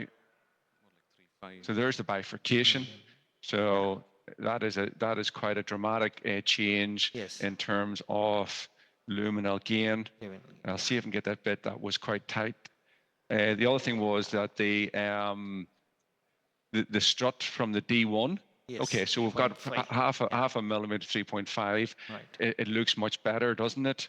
And the struts from the D1 stent are no longer visible, so we have crushed that out of the way. We will tidy it up after we finish with the D2 bifurcation. Yes. So we can maybe give a little bit of nitrogen and take an angiogram just for the group. Yeah, But I think do an ACT now. you'll convince yourselves that compared to this, so that was the bifurcation before we used the shock wave, Yeah. and that's it now. So there's quite a dramatic change in area. So we'll go back to the 3 screen, please, Ray. Definitely, DCB is a very good option in this given case of maximal luminal gain, because a two-layer stent, again, it is a negative factor for the recurrent restenosis of again stent failure. That is. So definitely, in view of background of maximal luminal gain, DCB is a very good option in this given case. Yeah, that's our own appearance. So there's the angiographic appearance. You can see the haziness you get from that disruption, for the restenotic material or whatever it is, neoatherosclerosis. You can see that it is quite disrupted in there. That's what you get with this. The osteum looks better as well, you can see, compared to our first picture. So I think what we would do from here is a 2.5 DCB in the ostium off the diagonal, and then a 3.5/30 DCB in the main vessel. We could take in an NC balloon and give it a squeeze. The main vessel Yep. before we do the 520 NC balloon, please. So we're going to NC balloon the main. It is a big vessel. We're not going to go trying to get a 4.5 lumen here because you still have that eccentric calcium. So what was the But I think shock. first, the stent? What drug was it? Which DES was it? It was in 2009, so it would have been a stent from that era. Oh, okay. So it was over 15 years ago that this procedure was actually, index procedure was done. And I think it shows here the value of intravascular imaging to understand what is causing the issue. And here, primarily, we felt the issue was the stents were slightly undersized, and there was a lot of extrinsic issue with regard to calcification. And that's why I think shockwave was a good therapeutic modality here to try to solve the problem, improve the luminal dimensions. And I think you can see that when we've rechecked on imaging that we've achieved kind of the goal that we had there, which we're obviously going to try and optimize further now. Yeah, the reason why I asked was whether we're going to choose a different drug, but if it was that old, in terms of more recent ISR, would you choose a different drug DCB? No, and I think that there have been studies looking to see whether using same drug or a different drug makes a difference. And I guess with the kind of fact that only really limus eluting stents are used now, it's not as much of a relevant issue. There's more when there's paclitaxel or limus eluting stents available. So I don't think it is something that we would consider that relevant. And as I'm sure you're aware, with regard to the drug-coated balloons, there's been limited evidence to suggest that there are major differences in efficacy between the paclitaxel-based and limus-based drug-coated balloons so far. What will be the drug-coated balloon of choice in India? No, we do use a lot of sirolimus eluting stents, so that's why we tend to use paclitaxel based.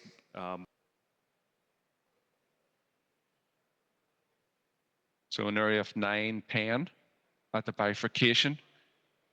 That's where the nodule is, up at 1 o'clock. Yeah, you can see the D-shaped stent, but our area here, I think, is very acceptable. So I'm certainly pleased with that. So 9. So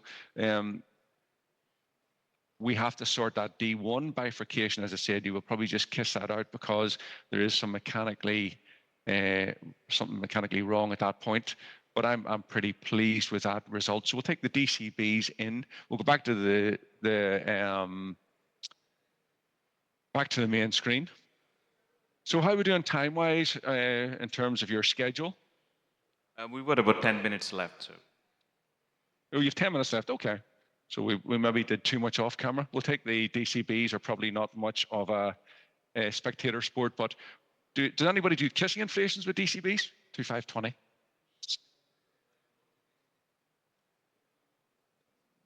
What did you say? Would anybody do kissing inflations with DCBs? Kissing DCBs. Or is that, that's probably a bit unnecessary, isn't it? Would you like to take 2 DBs or? For the LED? Yeah, we want to take two. We want to take a 2.5 for the diagonal and a 3.5 for the LED. But the question was, would you do them simultaneously? So at the end, you want to do a kissing proximally or alternate? Yep. No, we'll do a kiss proximally. Okay. Just play this first picture again. So it's interesting that D1 bifurcation, which looks really quite abnormal, is pressure wire negative. So we basically, I thought whenever I met this gentleman with the stents, if you look at the stents and the circumflex as well, I thought we were talking about a surgical revascularization, but the stent, the circumflex is pressure wire negative.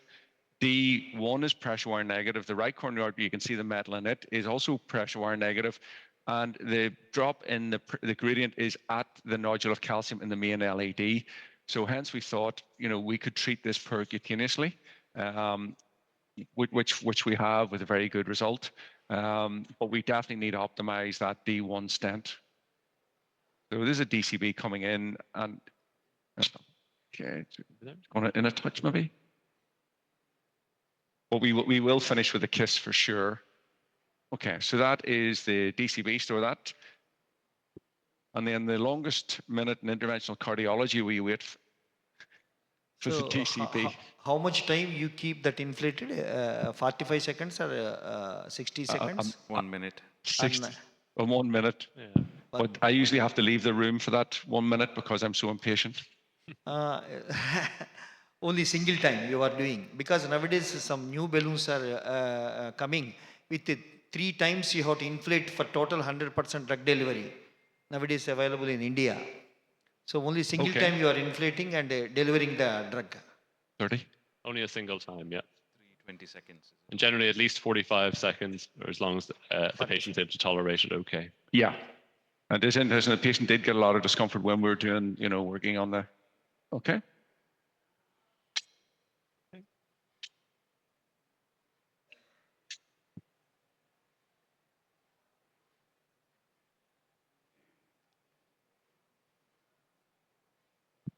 I said earlier, I think drilling out stents is not a lot of fun. You'd have to take a very big burr here. You need to be taking a 2.25 burr, which I don't know if any of the guys doing orbital, would they use orbital in this situation, or would they? I think IVL definitely open to the panel. Anybody orbital in this situation? Orbital in this situation? No. Once we got a very good luminal gain. Before I go. Okay. I mean, we instant restenosis, we are little bit hesitant to do orbital, which is relatively contraindicated.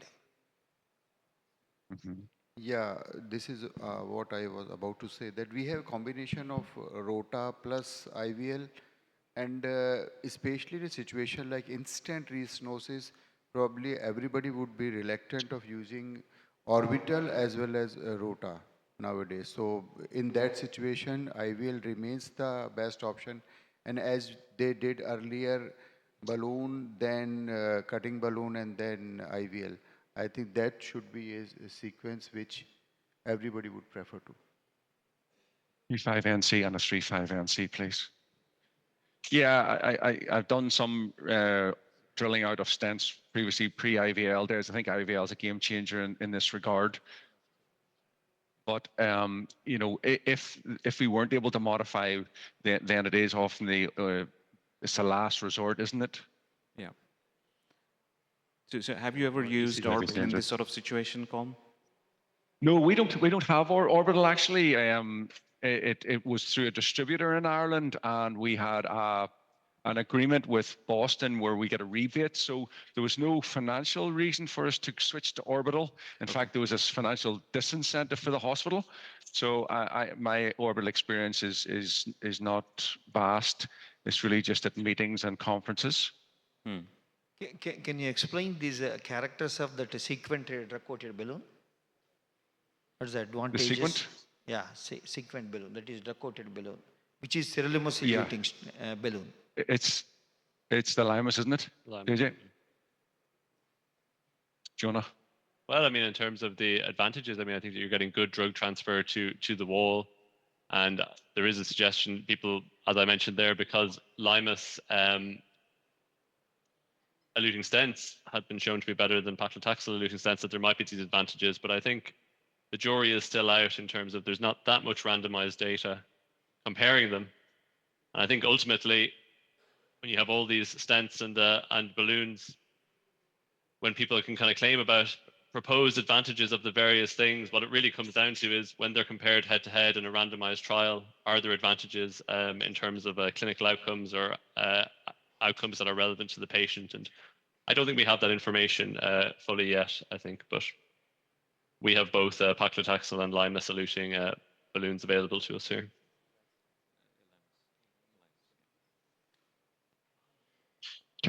Which paclitaxel one do you have? The Boston one, the agent, or? Boston agent, yeah. Agent, that's right, yeah, correct.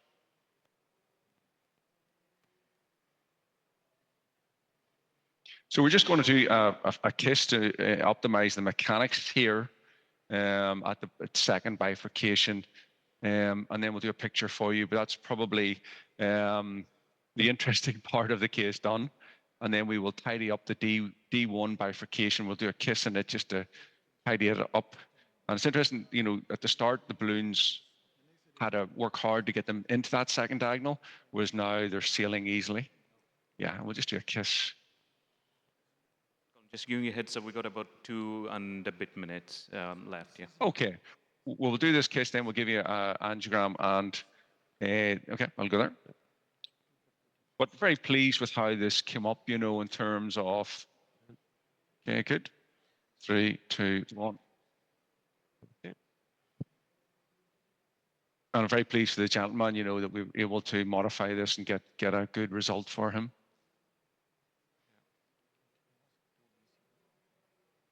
Just checking, these are 2 DEBs, right? The diagonal one is the one which you already used, and this is a fresh DEB? These are fresh NC balloons. So NC I suppose balloons. you could discuss whether we should do that after the DCB, Yeah. but the agent DCB, as you know, the paclitaxel is taken up very promptly. So Some people have concerns even about doing intravascular imaging after the use of drug-coated balloons. I don't know what people's practice is, but certainly some people would say that after you've done the drug-coated balloon, you shouldn't do anything else. But a lot of it is evidence-free, isn't it, a lot of JJ? it is evidence-free. That's definitely what is our practice. After DEB, usually we stop at that. Yeah. Okay, just screen there. I think it can kind of make more sense in other settings. Picture. Yeah, picture. Particularly if you have, you know, a lot of neointimal hyperplasia and you're kind of focusing on that. But as you saw in the intravascular imaging here, that wasn't the primary pathology here. So apart from the haziness that you get with the restenotic material, I think you can see the stents are well expanded compared to what they were at the start. If you go forward to the original picture, so you can actually see, I don't know if you can see the layers at the bifurcation. You know, this wasn't kissed out. I think they were basically forms of sort of like a TM protrusion or a mini crush, but they weren't optimized. If you go back to, certainly the stents look a lot better, and I'm certainly very pleased with the result we've got. So any other questions or comments from the panel? No, that's a wonderful case. I think we'll let you finish Round up. of applause. In the interest of time, we'll leave you, and a huge round of applause to you from us. Thank you, thank you. Thank you so much. Thank you, guys.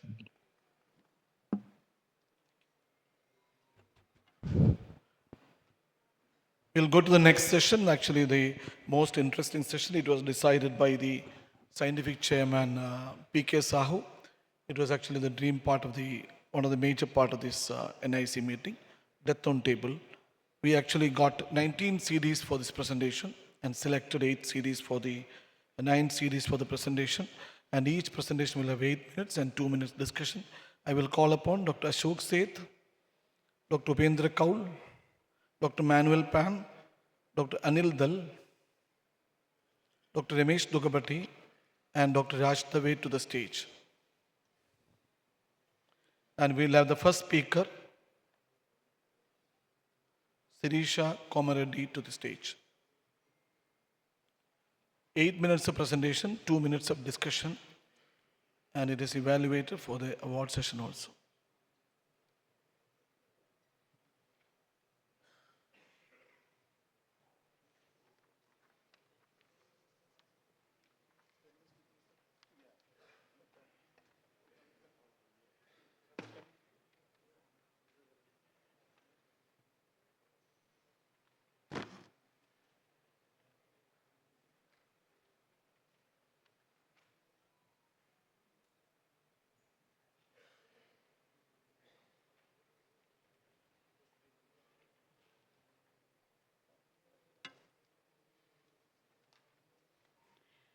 Good afternoon, respected chairpersons and my dear colleagues.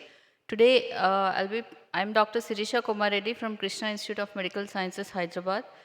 I'll be presenting a case of post-IV with cardiogenic shock and presented with LMCA total occlusion. This was roughly a year after the TAVI done. So coming to the history, she is a 76-year-old female, non-diabetic, non-hypertensive. Initial presentation was with heart failure, shortness of breath, NYHA class 2 in December 2022. Echocardiogram revealed a severe calcific aortic stenosis with moderate AR, low flow, low gradient, severe aortic stenosis. Diagnosis was made and her LV function was severe. And she presented 2 weeks later with ACS, NSTEMI, and her angiogram revealed LMCA with triple vessel disease. So this is an angiogram showing distal left main 80% stenosis, OM1 proximal 90% stenosis, LAD proximal 90% followed by a CTO, and an RCA ostial 70% stenosis. In view of the severe left main and triple vessel disease, a heart team approach was taken. TAVR was planned first to relieve her symptomatically from the heart failure. And also in view of severe LV dysfunction where she could not withstand this complex PCI without an impeller support. So overall, after discussing with the family, a plan of TAVR first was made and we went ahead.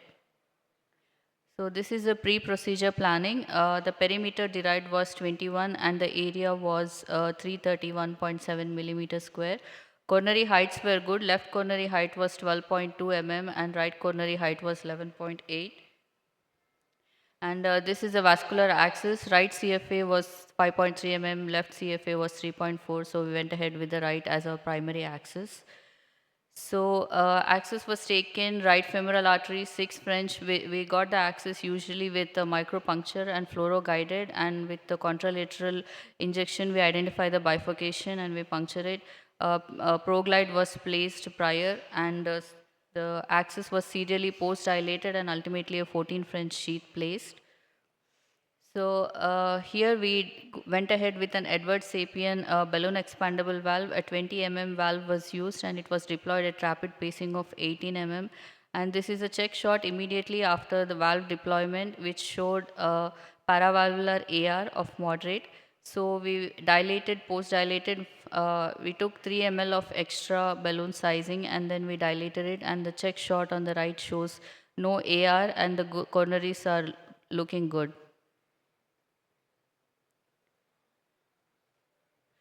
But we landed up with vascular complications in her. The check shot shows a right common femoral artery dissection. We tried to secure with the 2 more proglides, but the proglide suture was not being deployed. There was significant bleeding, and so we secured the hemostasis in the cath lab with the help of CT surgeon, and later on shifted the patient to operating theater where he repaired her, and ultimately the patient was stabilized. She was discharged in a stable condition. Post procedure, she developed AKI, which was managed conservatively. However, after discharge, she developed necrotizing fasciitis in the right thigh. She had 2 or 3 debridements. A continuous wound drain was placed for 3 months. And 7 months later, she had right lower limb chronic limb-threatening ischemia, and she had to undergo angioplasty. So, in view of this vascular complications and cellulitis in the lower limb, she couldn't come back earlier for revascularization.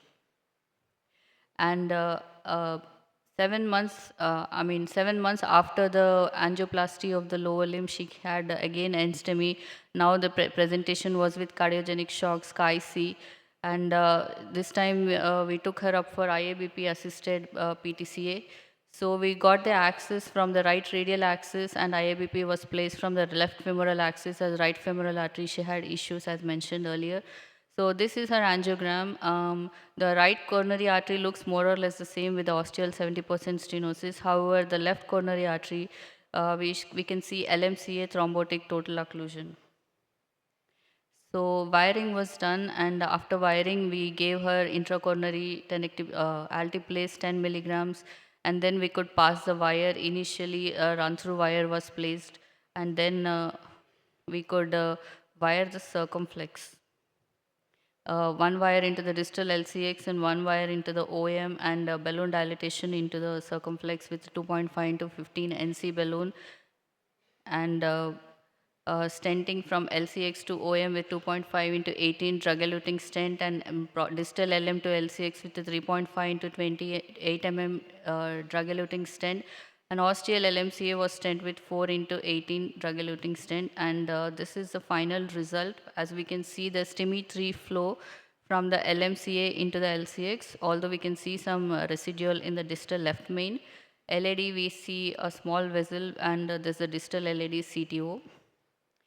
However, post-procedure, patient was stable for a few hours. She was NIV, inotropes, 2D echo showed no pericardial effusion. However, suddenly she had a massive vomiting followed by bradycardia and arrest, and she could not be revived. So we thought about aspiration versus stent thrombosis, probably the cause, but there were no ST elevations or VTEF to support it. And post-AVI coronary intervention can be challenging. Earlier revascularization attempted, but limb ischemia and vascular complications precluded earlier revascularization in this patient. Hybrid procedure, that is CABG following TAVR, is an option in such patients. Thank you.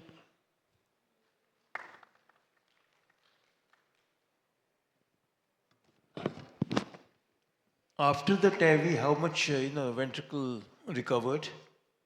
The LV function was still severe, sir. It still remains severe. Yes, sir. So I have an important question for you. Why TAVI and not balloon aortic valvoplasty followed by revascularization? LV dysfunction improves after balloon aortic valvoplasty. In fact, it's one of the best ways to know whether it was aortic stenosis causing LV dysfunction or that severe coronary artery disease, which already had LAD occluded, causing LV dysfunction. I think you undertook a very major procedure without knowing what you're going to do next. No, sir. Actually, we are planning to ask her to come or bring her back for revascularization, sir. If we were to go with revascularization and TAVI in the same setting, she would require a bigger assist like Impella. No, so we I'm thought not saying we that. wouldn't. Balloon aortic valvoplasty is a temporizing procedure which leads to improvement in LV function as well as your ability to do subsequent PCI. With much greater ease. So that's why I'm wondering for you to go through a TAVI procedure first. At the index procedure, did you attempt to revascularize, to implant and cover a stent from the contralateral femoral? Do you try to fix the complication at in the moment of the TAVI implantation? Yes, sir. We tried to balloon tamponade from the contralateral side, but that was not working. Patient continued to have bleeding, so we called the CT surgeons. But only balloon or covered stent? Only balloons. We did not put a covered stent. There was a dissection and a perforation, so.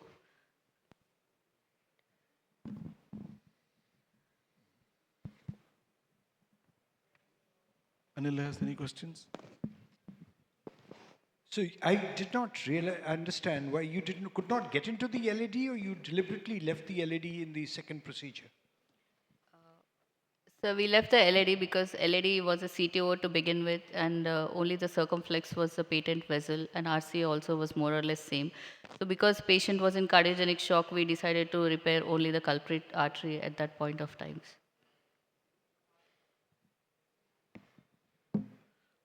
Thank you. We will be going for the next Thank you, case. Dr. Manoj. A protected PCI in living or dead.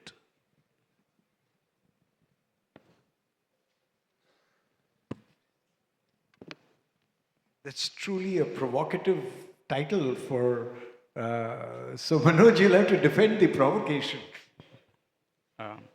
Esteemed Chair and colleagues and dear friends, it's a pleasure to present this protected PCI in living and dead. There are many instances in our clinical practice where patients are brought dead to the emergency room, and it's quite easy to deliver a death certificate as easily than to revive them.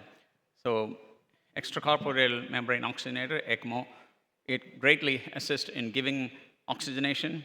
VA ECMO distinctly also improves the perfusion to the tissues as well as to the heart.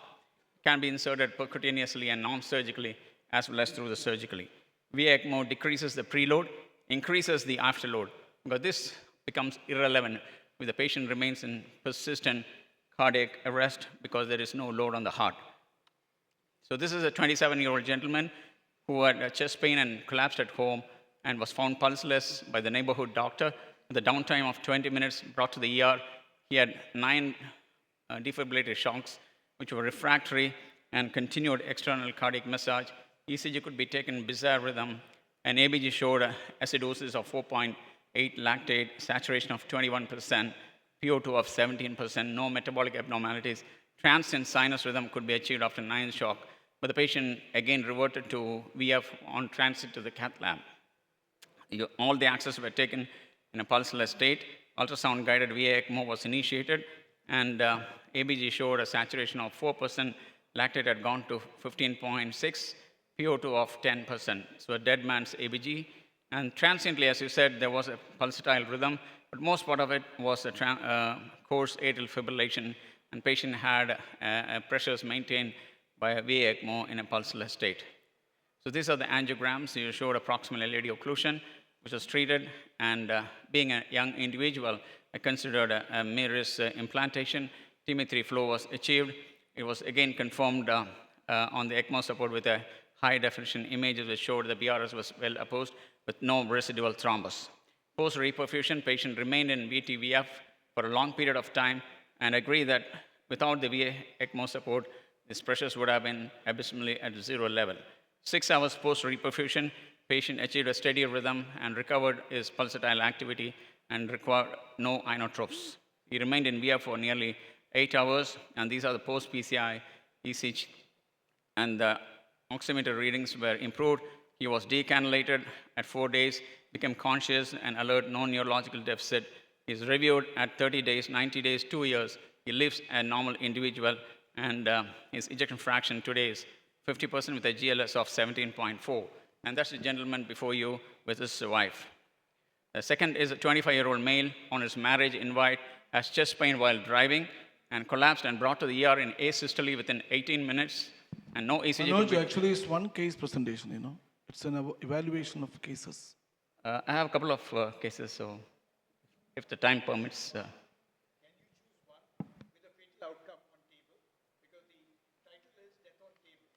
All right, yeah.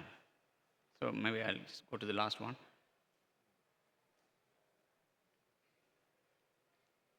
Yeah. This is a 52-year-old gentleman walking into the OPD with crescendo angina, routine morning walk, strongly positive TMT, develops NSTEMI and wait for the angiography, severe rest angina, normal EF, a walk-in patient, the CFO and the son of a pioneer neurosurgeon, and you will see the angiogram showed a critical proximal and ostial LAD and also a significant disease in the circumflex. And it looked quite straightforward, but there was a haziness in the proximal LAD, and it was a difficult wiring. It's a regular floppy wire, and I found that with the balloon supported the guide catheter, I didn't advance the balloon too much into the LAD. This was causing a knuckle. I was not quite comfortable and withdrew the wire and did a check angiogram, showed a complete occlusion of the LED. I didn't have the wire also. Patient had acute vessel closure and it started crashing and IABP was in. Patient crashed rapidly, recurrent VTVF, refractory, and despite the IABP support. You see the pressures to begin with, 170 by 90. Soon after the acute vessel closure, it has collapsed, and with the IABP, it does not help because there's no stroke volume to augment, and progressive shock on the IABP. Patient remained in VTVF for 90 minutes while the PCI was continued, and you would see the VA ECMO could maintain this quite well. So the patient was already almost dead, but I could continue with the VA ECMO support, and after the PCI was achieved, there was a transient pulsatile activity which improved a little later in a more normal manner. So these are the images with IABP as well as the VA ECMO in position, and the final PCI was done successfully on the ECMO supporter. TIMI-3 flow is achieved both in the circumflex and the LED, and the patient significantly improved from what he would have been otherwise dead.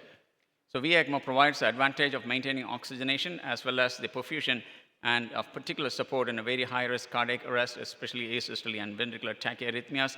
Saving the heart and feeding the body is important and vital equally. eCPR and CHIP primary PCI subjects should be quite conversant with the heart team efforts, and also a multidisciplinary team with perfusionists, cath lab personnel, and also the mechanical circulatory assist device support. The VA ECMO instituted percutaneously gives robust circulatory support during refractory cardiac arrest scenarios like VT and VF, and provides a scope to enhance the recovery of many young ACS subjects. The glory of medicine is that it is constantly moving forward and there's always more to learn, as Professor Dr. William Mayo said. So at our hospital, in Kaveri Hospital, we have the machine men and minds to recover the failing hearts, and thank you for your attention.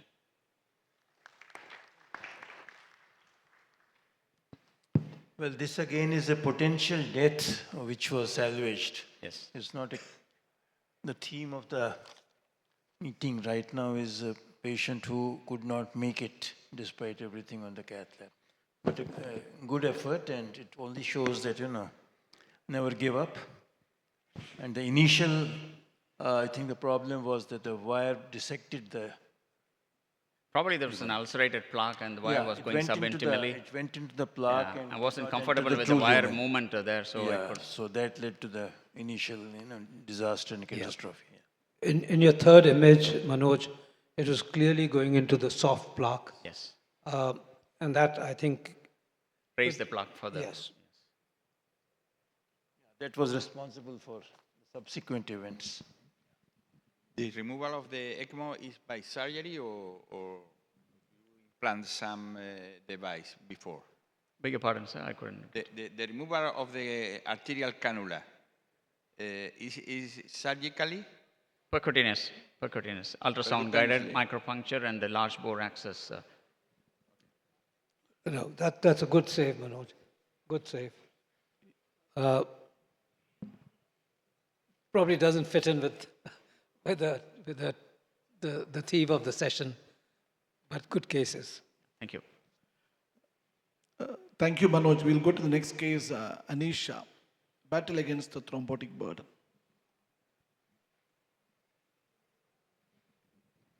For subsequent presenters also, I just wanted to make it clear that this session has been designed for us to understand patients who we could not salvage.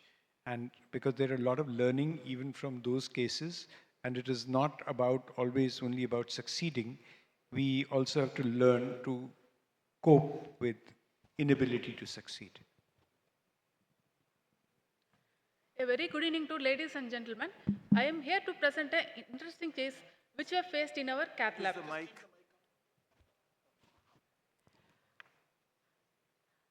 Our patient was a 52 years male who presented to us with a complaints of angina with a window period of around 24 hours. This was the ECG taken at the emergency department, which showed the evidence of QRBB antrolymy with complete heart block. The patient was hemodynamically unstable with a BP of around 80-60 with very high blood sugars of 425. Echo showed the evidence of hypokinesia of LAD territory with EF of 30%. we have taken a right femoral artery approach, and we have taken 6 French Judkins left catheter and engaged at the left main, and we have found that LAD has been cut off at its ostium. The PCS, the syntax score 2 was 33.5. We have attempted to cross the lesion with help of Cougar XT, but we couldn't able to negotiate it. So we have taken the hydrophilic wires like Whisper ES and are able to cross the lesion and parked it distally. And then as the L6 is a dominant artery here, we need to protect it with the Cougar XT wire. Then we have attempted the pre-dilatation with help of 212 mm sapphire semi-compliant balloon and then dilated at 12 atmospheric pressure for 20 seconds. And then suddenly the patient went into monomorphic VT. So we have resuscitated him and are given 120 joules of DC shock and then reverted the rhythm to the normal sinus rhythm. After the dilatation, we have found the TIMI 1 flow, which was the flow, antegrade flow was up to the mid-LAD. And also found that the distal part of the OM2 has been cut off due to the embolized thrombus from LAD during the dilatation. Then we have proceeded with a thrombosuction with help of thrombuster. Initially, 3 runs of thrombosuction has been given, but flow could not be achieved. So we have given intracoronary streptokinase 3 lakh units, and then also flow could not be achieved. So we have again went into 2 runs of thrombosuction. Still flow could not be achieved. So we have also given adrenaline of 200 micrograms and nicorandil 2 milligram. Despite that, flow could not be achieved. Then we have, the patient's hemodynamics was crashing so rapidly and his BP from 80-60 went on to 60 query. So we have decided to deploy the stent. After the dilatation, we have found out the proximal stump of the LAD. By that, we have taken 2.75 into 28 mm releaser sirolimus stent and we have deployed it at the proximal LAD. Despite that, flow could not be achieved. The patient again went into the cardiac arrest. So we resuscitated him and aborted the procedure and we had shifted him to ICU. 2 hours after the procedure, the patient again went into the arrest and could not be revived.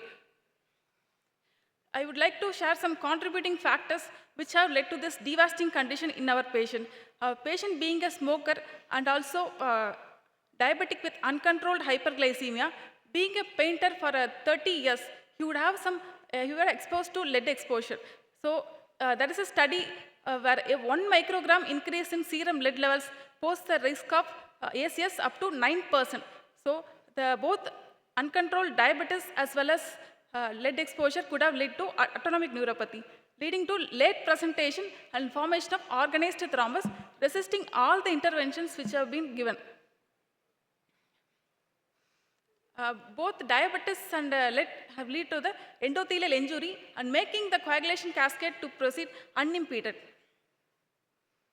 There is no definite strategy to manage the intracoronary thrombus in case of primary PCI. So there are some small center trials which have suggested and proposed a strategy for managing intracoronary thrombus during primary PCI. This strategy is based on the thrombus grade.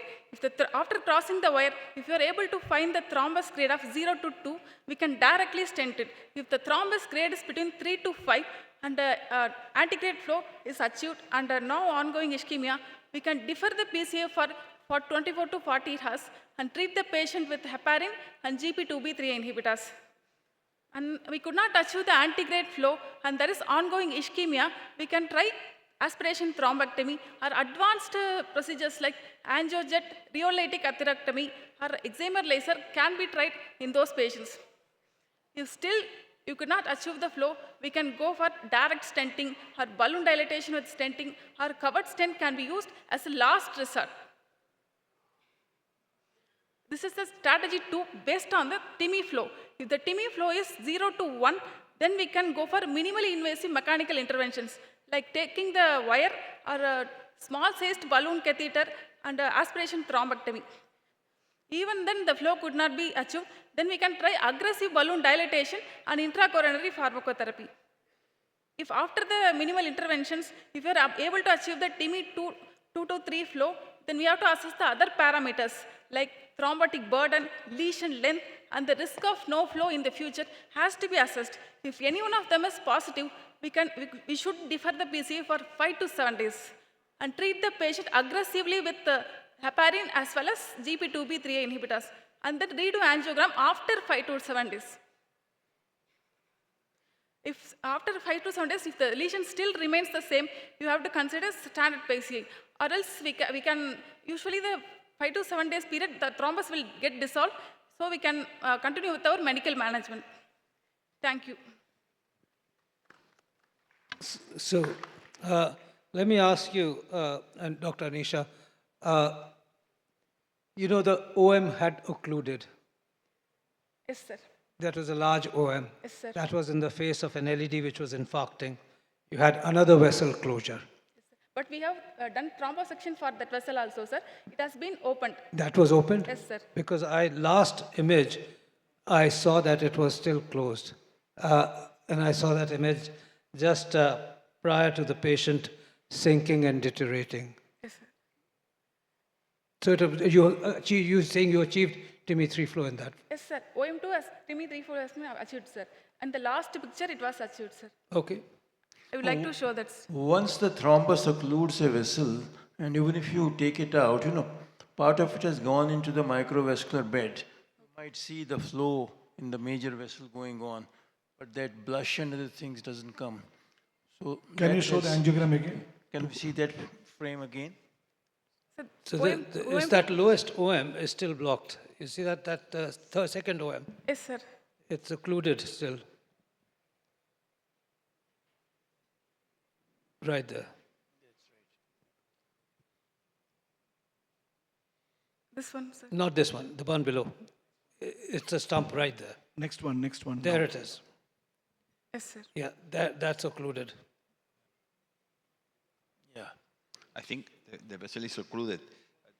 Do you consider use the IBUS to obtain some information about what happened in after the stenting? Do you consider the use of IBUS, of intracoronary imaging? Imaging after. Imaging. No, sir. The patient was crashing. We didn't have any definite time. Sir, one question I just want to ask, whether we can use penumbra device for the thrombosuction in such cases, penumbra device. Can you just avoid questions from the floor, because this is actually a session where basically questions only from the chairs, please. And can you see the proximal circumflex also has filling defects? Right there.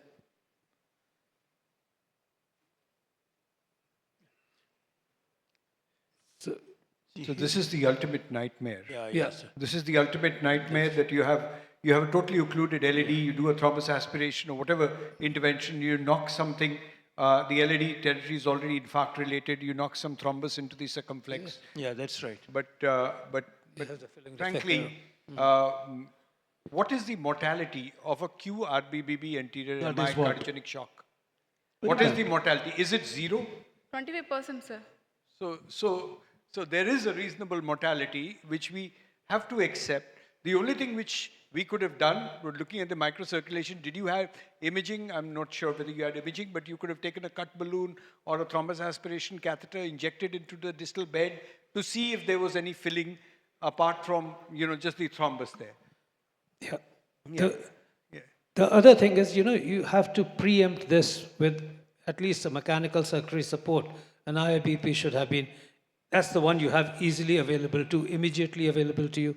That should have come in much earlier rather than patient go into incessant VTs and VFs. It was not available at that time, sir. So many, unfortunately, when these happen, many places, we don't have advanced devices like the penumbra or advanced devices, or even a balloon pump for that matter. We understand that, but what can be done is putting a cut balloon or a thrombus aspiration catheter distal, ascertaining the patency of the distal bed, and be very, very careful about aspirating thrombus from the ostium of an LED, especially in young smokers. This is a big challenge. Thank you, Anisha. Yeah, thrombus migrating into the circumflex in a proximal LED infarct with a huge thrombus burden is a well-known thing, and leads to catastrophes, Yeah, it's especially if the right is non-dominant. Can we, thank you, Anisha. We will be calling on Dr. Prakash Chaudhary.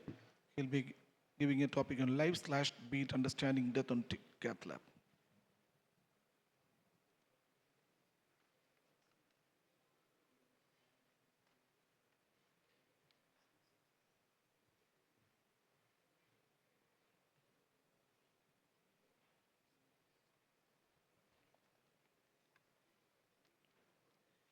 Good afternoon, everyone. First of all, thanks to NIC for giving me that opportunity. And here is the topic, life's last beat, understanding the death in the cardiac cath lab. So going to presentation.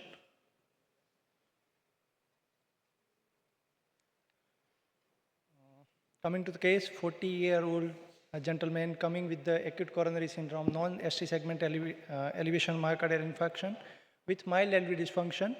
LCX territory was hypokinetic. He was non-case of type 2 diabetes mellitus. General and systemic examination was normal, and plan was to coronary angiography followed by revascularization, SOS. So coronary angiography done with the right radial route. As we can see in the coronary angiography, there was lesion in the RCA. There was also, LAD was also disease, and LCX and major OM was critically diseased. So plan was to do the infarct-related artery revascularization, LCX and ramus intermedius.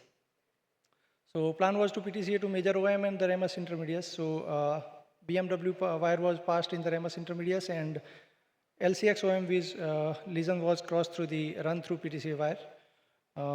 Into LCX to OM, there was 2.5 into 10 m NC balloon, pre-dilatation was done, but lesion was tight and maybe fibrocalcific lesion.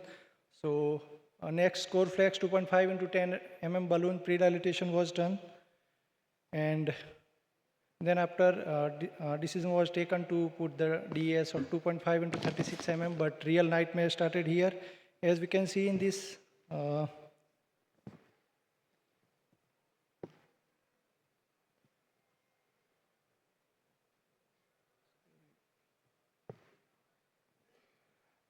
as we can see here, there is at the site of the LMCA, there is thrombus was there. So at that time, we thought that maybe probable cause was under anticoagulation, or maybe that guide-induced dissection of the left main. So stent was put in the LCX to OM, and followed by then we taken the femoral access, 7 French teeth was taken, and followed by LMCA was engaged with 7 French EBU catheter, and then LAD and LCX was rewired, and then multiple run-up thrombosuction was done from the LAD to LM and LCX to OM. And after that, there was still thrombus was persistent. Intracoronary tirofiban was given, heparin was given, but still there was no flow in the, the thrombus was still persistent, and patient suddenly crashed. Bradycardia was there, hypotension was there, and patient was intubated, mechanical circulatory, mechanical ventilatory support started, and patient was put on TPI, but at the end we could not survive the patient, and patient crashed on the table. So when we are seeing this case retrogradely, so we can say what went wrong in this case, that probably maybe the guide-induced dissection of the left main, or maybe under anticoagulation. But as time was not that much, and we are giving standard dose of the heparin, that was less, but maybe one of the possibility. Then there was delaying the stenting of the left main. There was inadequate anticoagulation. No mechanical circulatory support was given to this patient, and there was no OCT or IVUS was available to the patient. So from this case, take-home message is urgent stenting is useful for the stabilizing the dissection and or thrombus. Intracoronary glycoprotein 2B3 antagonist or thrombolytic agent may be helpful if acute closure is due to thrombus. Control of anticoagulation is paramount to avoid the thrombotic occlusion of the standard artery. Ideally, every 30 minutes, we have to check the ACT for the patient. With persistent abrupt closure, IVUS may demonstrate the presence or extent of the dissection, and mechanical circulatory support should strongly consider in this patient. And last, call for the help. Thank you. Can I ask one? When you are putting the stent into the OM, yes, sir. That time it was LMC was dissected. Yes, Actually, sir. when the LMC was dissected, why do you try to put a stent into the OM? You remember, if you look at the angiogram, yes, actually, yes, when you are putting the stent itself, LMC was dissected. So the first thing is to actually tackle LMC before yeah. putting anything distally, you know. Can you just go back to that slide? Yes, yes, sir.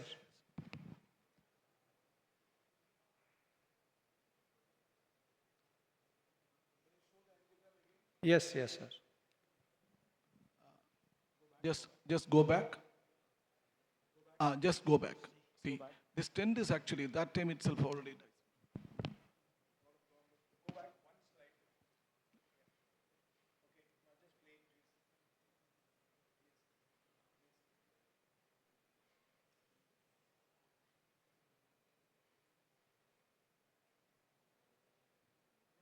Next.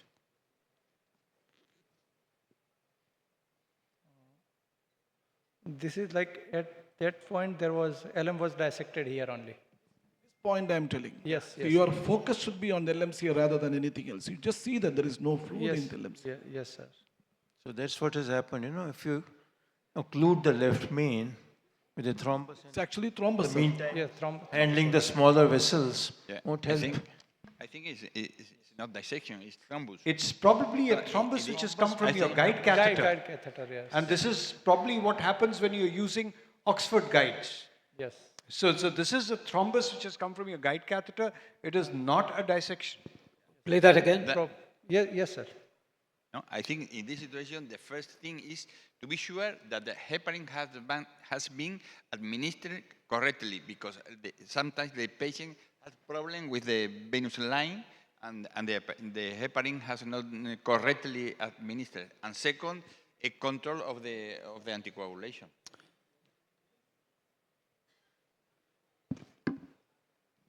So it's thrombus which is formed. Basically, thrombus.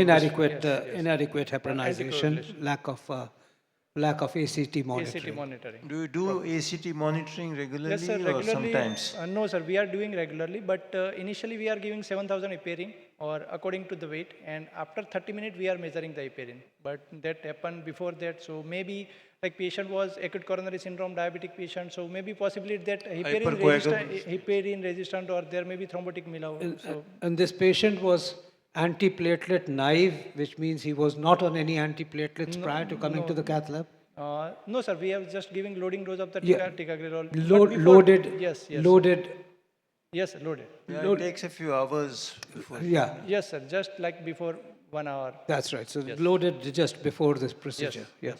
But most likely this clot came from the guide catheter. Guide catheter, most probably. Yeah. Okay.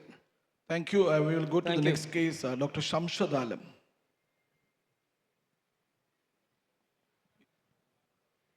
I would request the audience at least, to encourage people who come and present things which are not, give them a big round of applause. If Shamshad is not there, we will go to the Deepak Patil.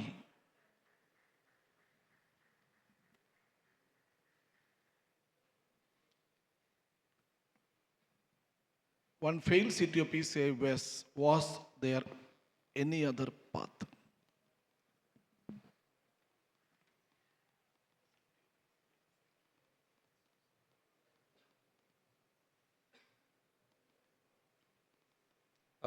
Good afternoon, respected teachers, and thank you, NIC, for giving me this opportunity. Our case is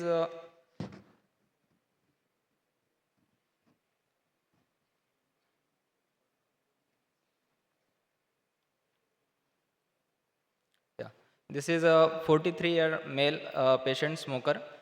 He came with us with dyspnea on exertion, and that was NYHA class 3, significant dyspnea that has increased, but he denied any angina. His ECG showed evolved inferior wall MI with small Q RBB pattern, and 2D echo was done, which shows generalized LV hypokinesia, and LVF was 20 to 25% only.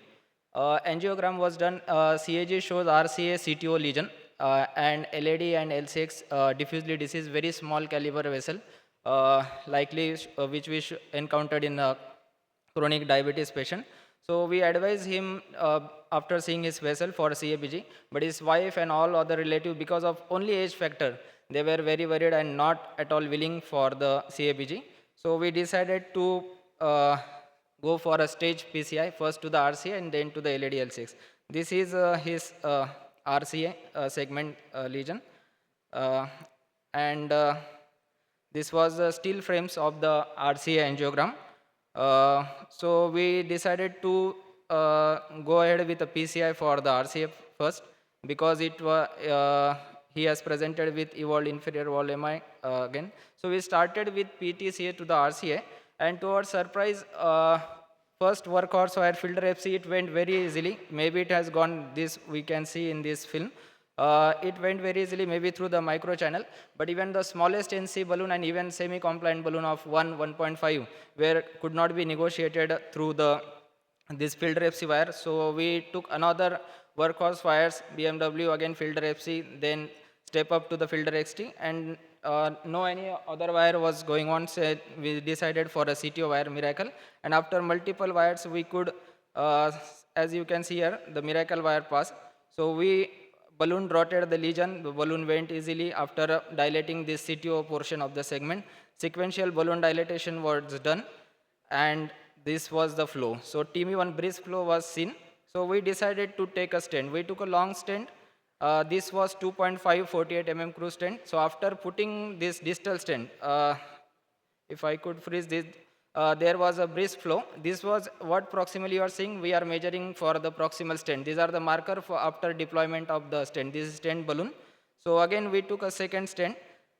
We took a measurement. We see that our stent could be 1 or 2 mm proximal from the ostial RCA segment.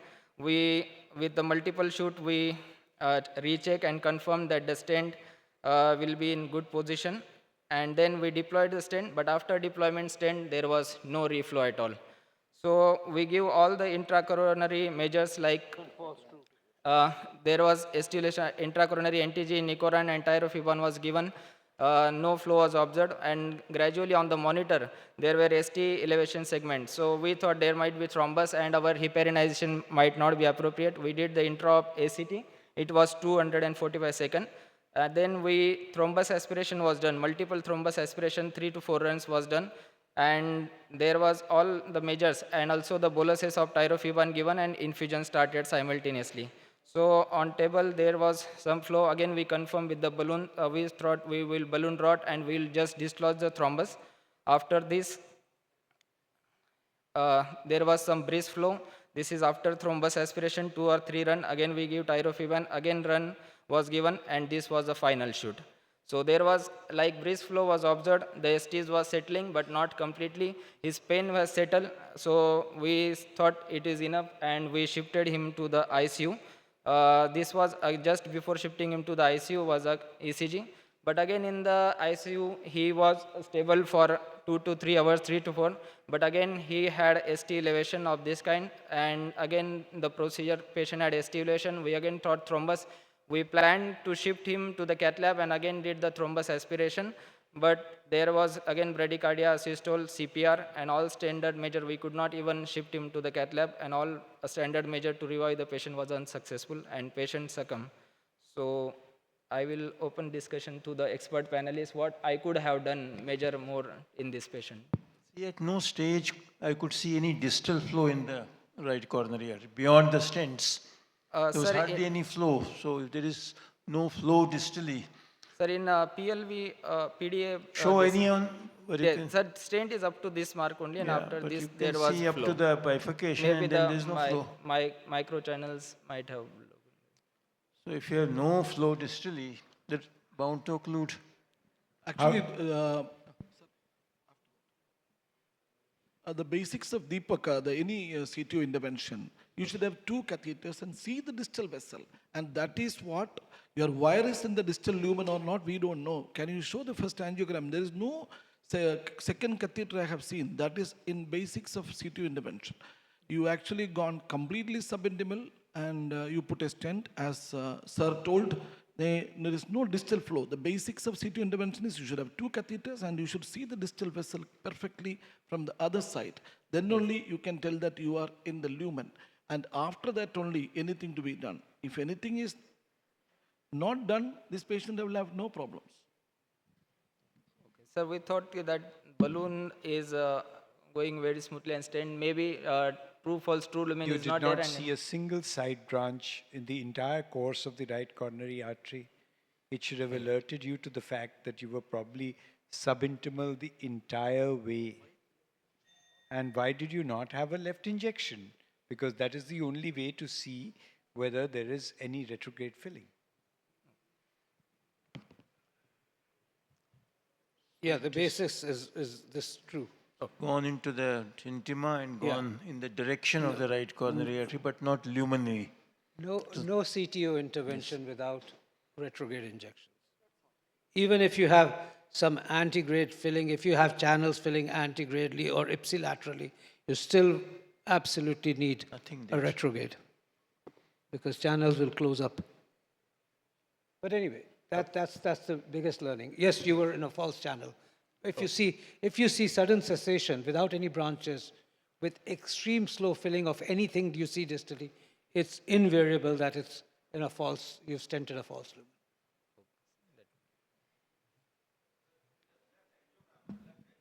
Please, no, left angiogram is not there. Please, actually, we told you this is a different. Can we go to the next presentation? Thank you, Deepak. Thank you. Please give him a big hand for the courage to come here and showcase what he has done and honestly showcase what he has done. Yeah, this is what actually we wanted. And next is Madhu Sridhar.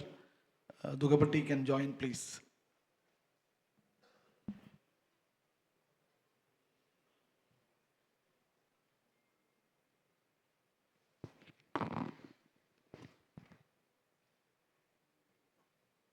I think we all want you presenters to know that you're doing a tremendous job, and I think we appreciate every bit of your frankness and the way you're putting it forward to us without hesitancy.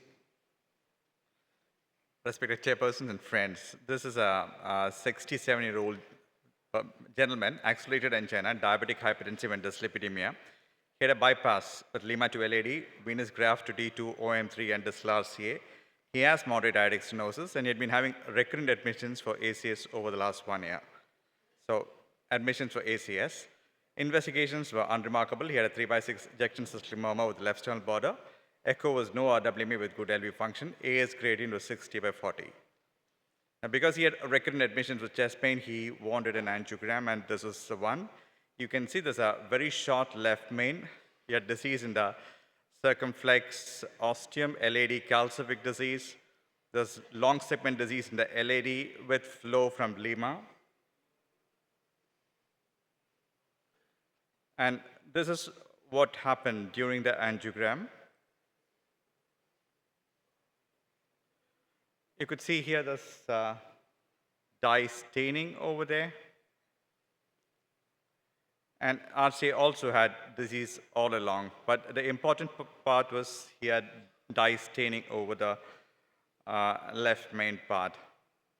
Now the venous graft, SVG graft is occluded, and the Lima to LAD was widely patent.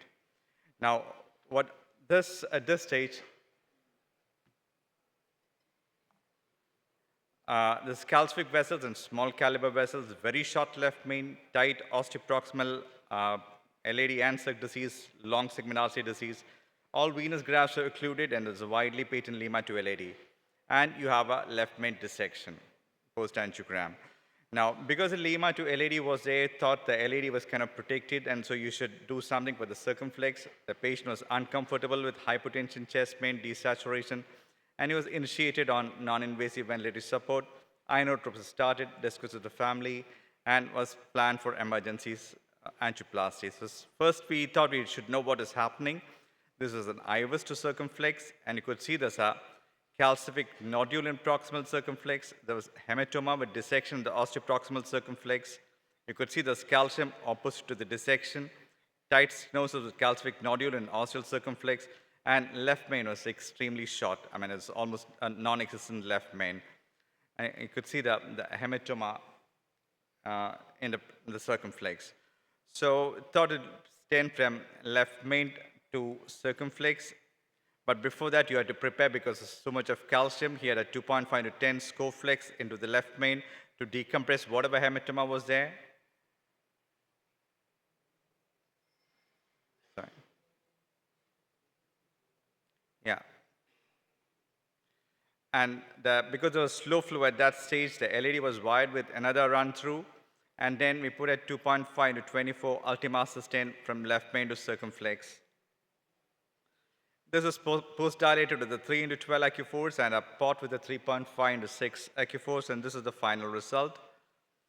You had fairly good flow into the circumflex, and there was slow flow into the LED, but thought again that the LED was kind of protected with the lima, and so the patient should be fairly stable. And this is a IVUS done post-stain. You could see there's a lot of calcium all along the vessel. The distal stain MSE was 4.7, in ostial circ was 5.7, and the stent is protruding into the aorta, and it is well expanded in the aorta. So this is the final results of the angioplasty. Left main dissection was stacked up, stent in left main circ was well deployed. LED flow was diminished but widely patent lima. So thought the patient would be stable, and he was shifted to ICU on inotropes and NIV. But the patient was never recovered completely after that. He had bradycardic arrest the next day. Code blue was activated as connected to ventilator. It worsening RFT, had low output state, and succumbed the next day. So what could be the issues? He had a left main dissection in underlying 3-vessel disease with lima being the only patent graft. He had moderate aortic stenosis.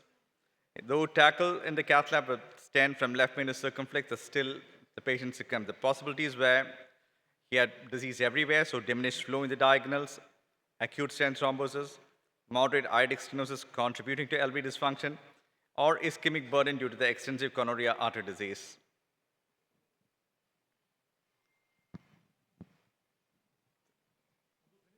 Yeah. So, Dr. Madhu, you're done, right? Yes, I'm done. Okay, so thank you very much. So this is like T2020, after why Pakistan lost to America type of discussion. So my question to you is actually, when you saw the dye staining, why go and do other angiograms? There's a dye staining. Why do I care about the vein graft? Why do I care about the lima to The LED? vein graft was just one shot, and I wanted to see what is happening to the lima, because lima is the only one. If the lima to LED is patent, then I just need to stent from circumflex to from left main to circumflex. On the other hand, if the lima to LED has some issues, then it would be a bifurcation. So, but your angiogram initially, the left side showed that there is flow from the lima to LED. Phasic flow, yes. In my opinion, I would have just gone with what is happening with the left main and the dissection, because the circumflex is not protected, it looked like. Number two, second point is that your final angiogram still, distal to the stent in the circumflex, there is still a significant lesion. I would not have been happy to say that my final angiogram. I would have done something more and looked for it and established a better flow in the circumflex and AV groove. Both Yes. AV groove and OM1. Dr. Dagubati, the issue here was the circumflex vessel was 2.2. I put it 2.5 ultimaster, which could be tacked up. Okay, that is beyond that, there was calcium all along the vessel. So, the question was whether I could have put another 2 or 2.25 stent. Yes. So you think there was a propagating intramural hematoma which had gone down? Sorry. May I see the final result? Can you show the angiogram again? Yeah.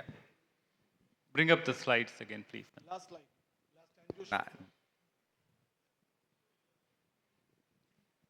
Can you go to the last angiogram? Yeah. Presentation, please. This one. Can you show that? Okay.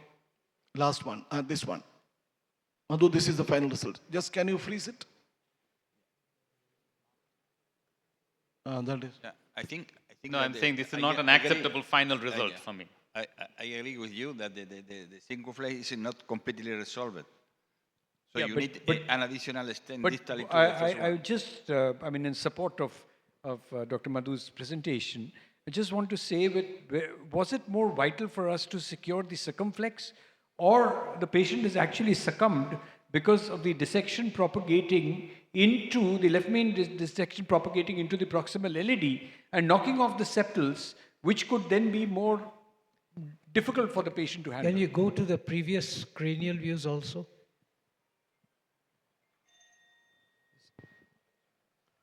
No, actually, there are 2 minutes left out because this is a discussion time of 2 minutes are there.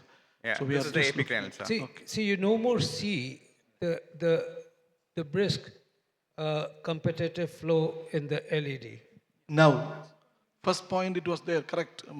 Anil's point is a could very see important the point. unoccupied blood coming. The cap dissection It's in the not left there. main actually progressed into the LED.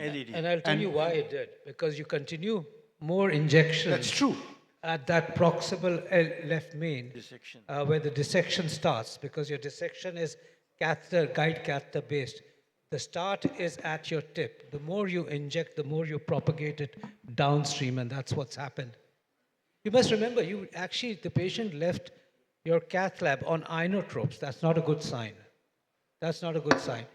A patient who's reliant, theoretically even, if it on his lima, and you make him hypertensive, you will lose flow to the lemurs. You must also remember that.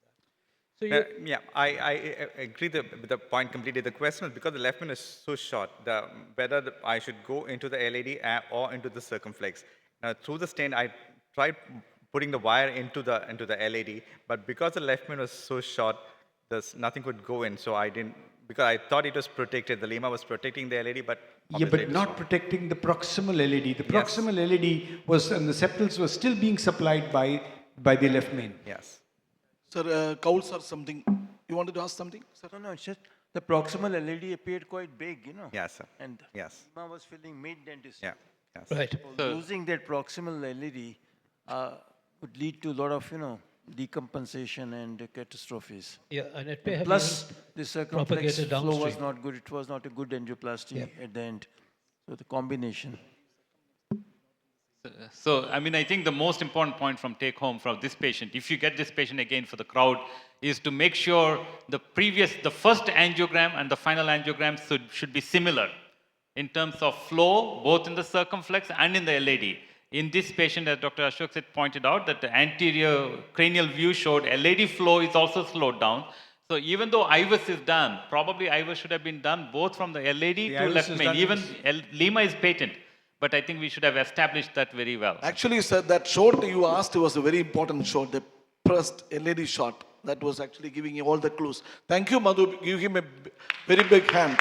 Especially when such a senior operator has the courage to come and present something which did not end well.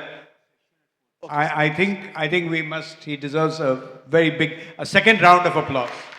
We will call upon Dr. Blesswin Genoa, stuck Rotabar. Okay, sir.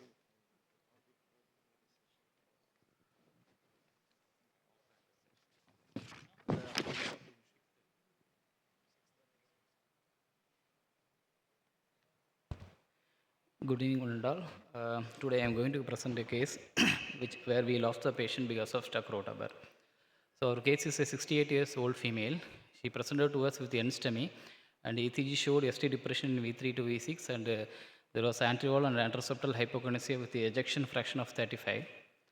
And this is the angiogram. Left shot, you can see that there is a proximal L6 tight lesion followed by distal L6 total occlusion.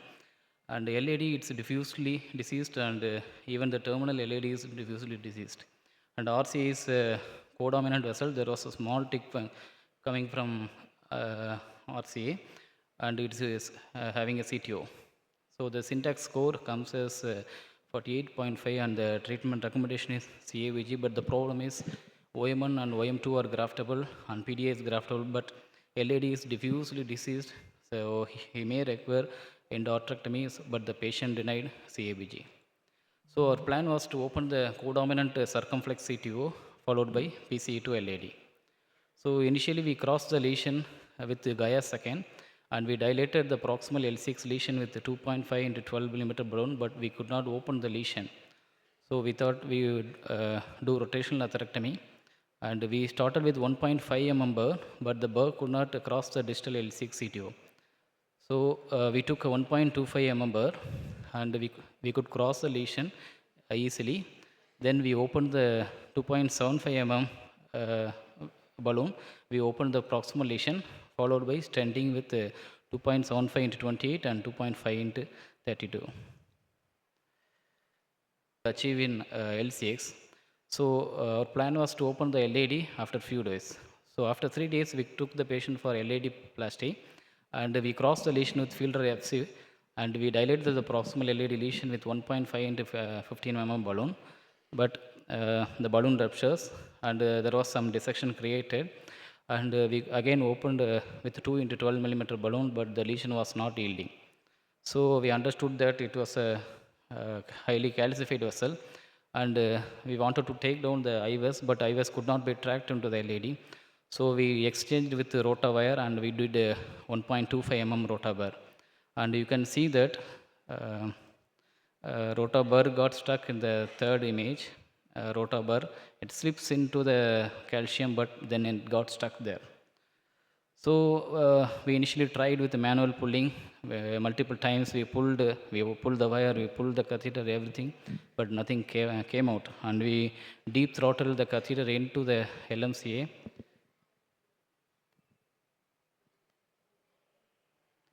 Yeah, we deep throttled the catheter into the LMCA to LAD and pulled again, but again this did not come.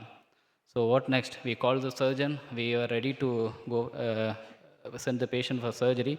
Meanwhile, we tried the other methods like increasing the support. We cut shaft the drive shaft, and we removed the sheath, and we inserted a guide liner. We took the guide liner up to the burr, and we pulled again. With all our force, the burr did not come out. So this is a short image. We cut the burr just in front of the advancer, and then you remove the sheath. Then you insert the guide liner. Then the guide liner should be inserted up to the burr. Then we can pull with the guide liner. With the rotor shaft, we can pull. But again, it did not come. So we thought we have to recross the lesion with another wire and dilate the lesion. So we took a filter FC and Gaia second to cross beside the rota bar, but it did not cross because there was a dissection created already. So by the time there was a flow reduction in LAD and patient had hypotension, patient was restless, and we were very desperate to open the, take out the burr, and we took a Gaia third and crossed the lesion, and we entered subintimally, and we dilated the lesion with 1.2, 1.5, 2 mm balloon. Again, at the time patient was in severe hypotension, started on dual inotropes, restless, started on NIV, and even after 2 mm balloon, we tried to pull with a manual pulling, it did not come out. So what to do now? So we tried with a 2.75 mm balloon trapping in the guide catheter. We pulled, again it did failed. So patient is restless, and the operator has limited options now, and the patient is having severe hypotension, and we took the 2 mm balloon distally, and we dilated the entire segment, it failed, and 2.5 mm balloon, we dilated the subintimal, again failed, and we took 2.75 mm also, but again failed. There was no flow, and hypotension persisted, and finally we removed the rota guide catheter, and we cut the rota shaft, and we sent the patient for surgery. But the surgeon was ready, but the patient did not make it up, and on the way to theater, patient died. So this case was done a few years back. So what could have changed the outcome? Half-wave rotational atherectomy in diffuse calcified lesions, for half-wave rota followed by smaller OPN balloons distally, or when the burr is stuck, maybe subintimal IVL might have broken the calcium piece. So burr entrapment can be avoided by gentle pecking motion and short runs of rotablation. Continuous rotablation will lead to burr entrapment, and too high burr speed should be avoided. And half-wave rotational atherectomy is a safe option in angulated and diffusely calcified vessels, and smaller sized open NC could have helped. Thank you.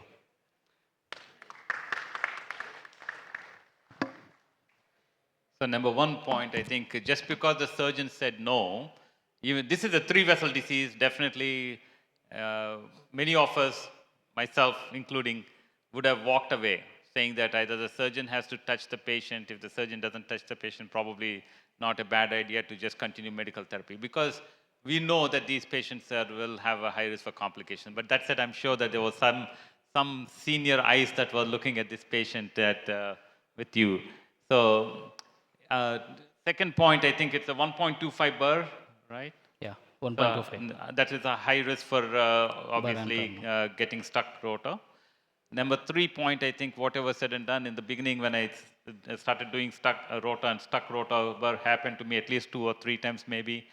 There is nothing else that you can do other than just yanking it out. Whether you, I asked my senior cardiologist when I was in the first year when it got stuck, he said, just make a loop around the rotor and yank it out. That's his answer. He said, if you need to put a foot on the cath lab table, put it and yank it out. Yes. So even though you failed with the guideliner, I would have still kept actually working on it with the guideliner, trying to pull it out. And ultimately, it would have come out tearing the LAD, but you had another wire already, so that would have been able to stent it. That's my opinion.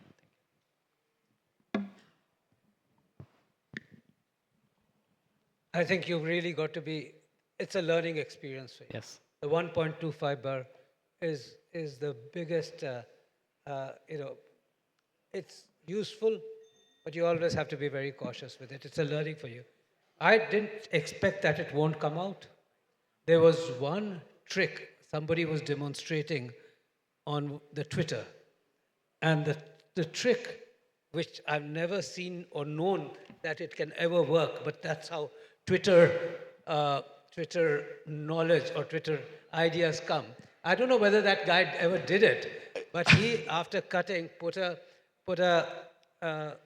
artery forcep, and therefore rotated it on the opposite direction, and counterclockwise to where it's stuck. Yeah, sir. Now, whether it will ever make it unstuck or not. Sir, actually, that should not create a stuck bar for us.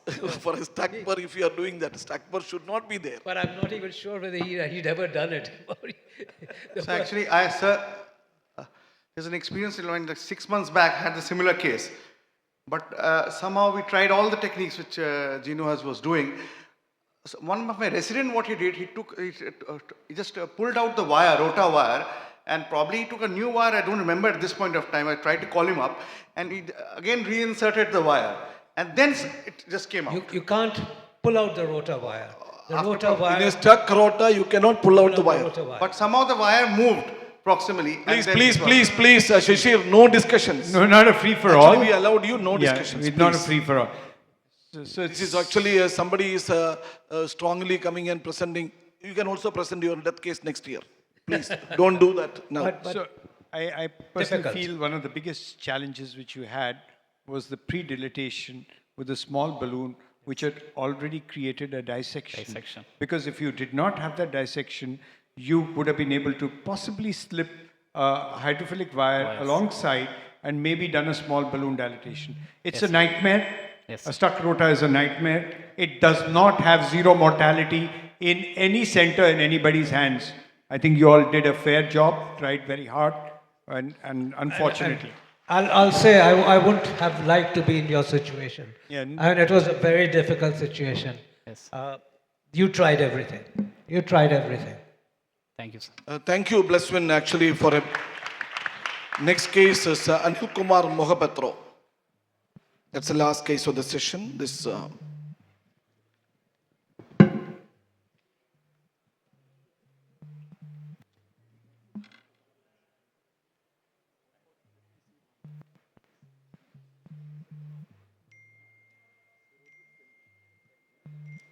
Respected chairpersons, seniors and friends, good evening to everyone.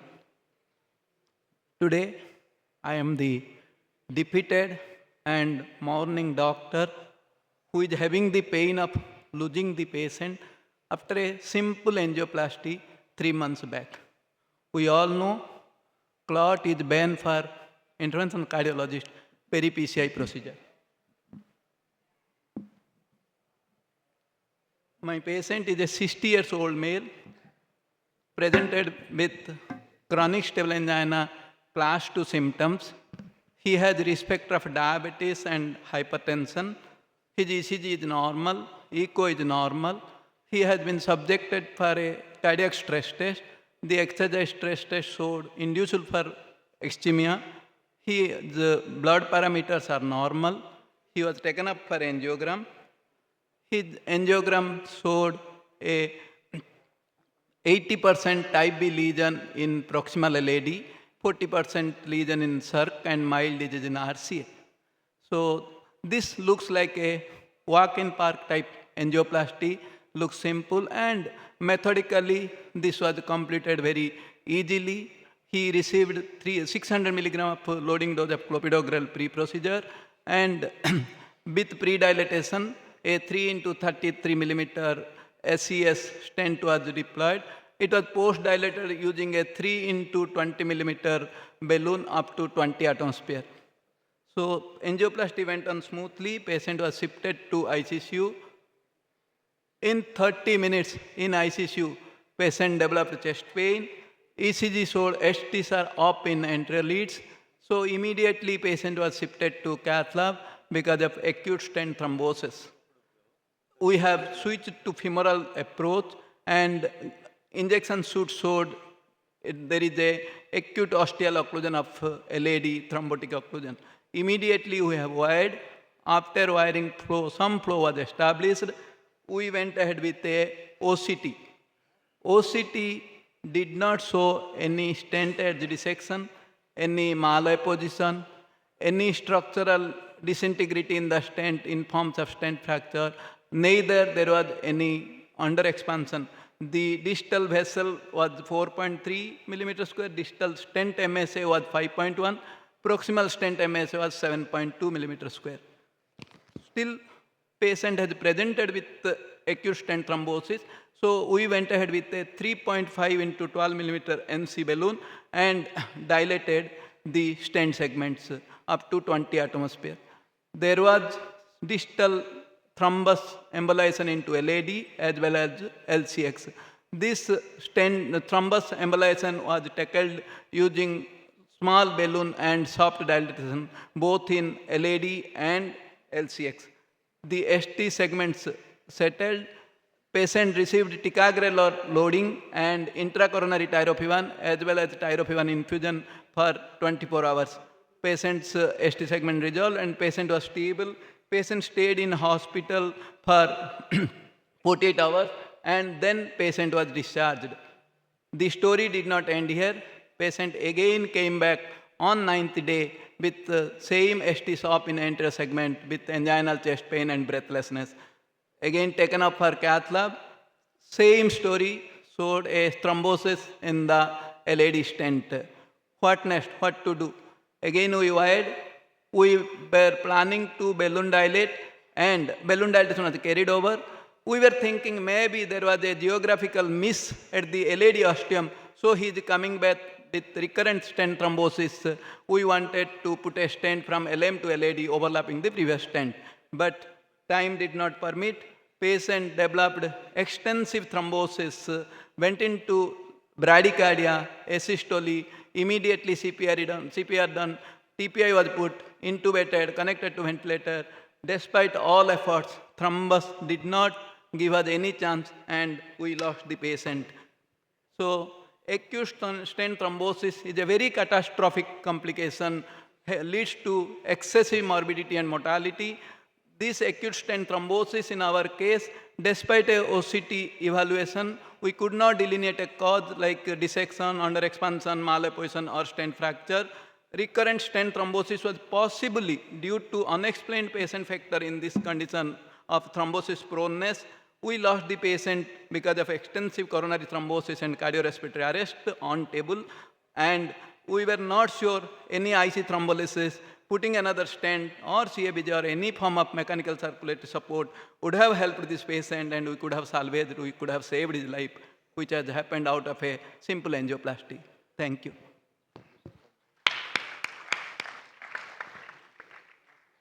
So, Anil, Sir. very nice case. Thank you very much for presenting this. But so there was a period across the world, Chinese-made heparin came in and actually caused more thrombosis.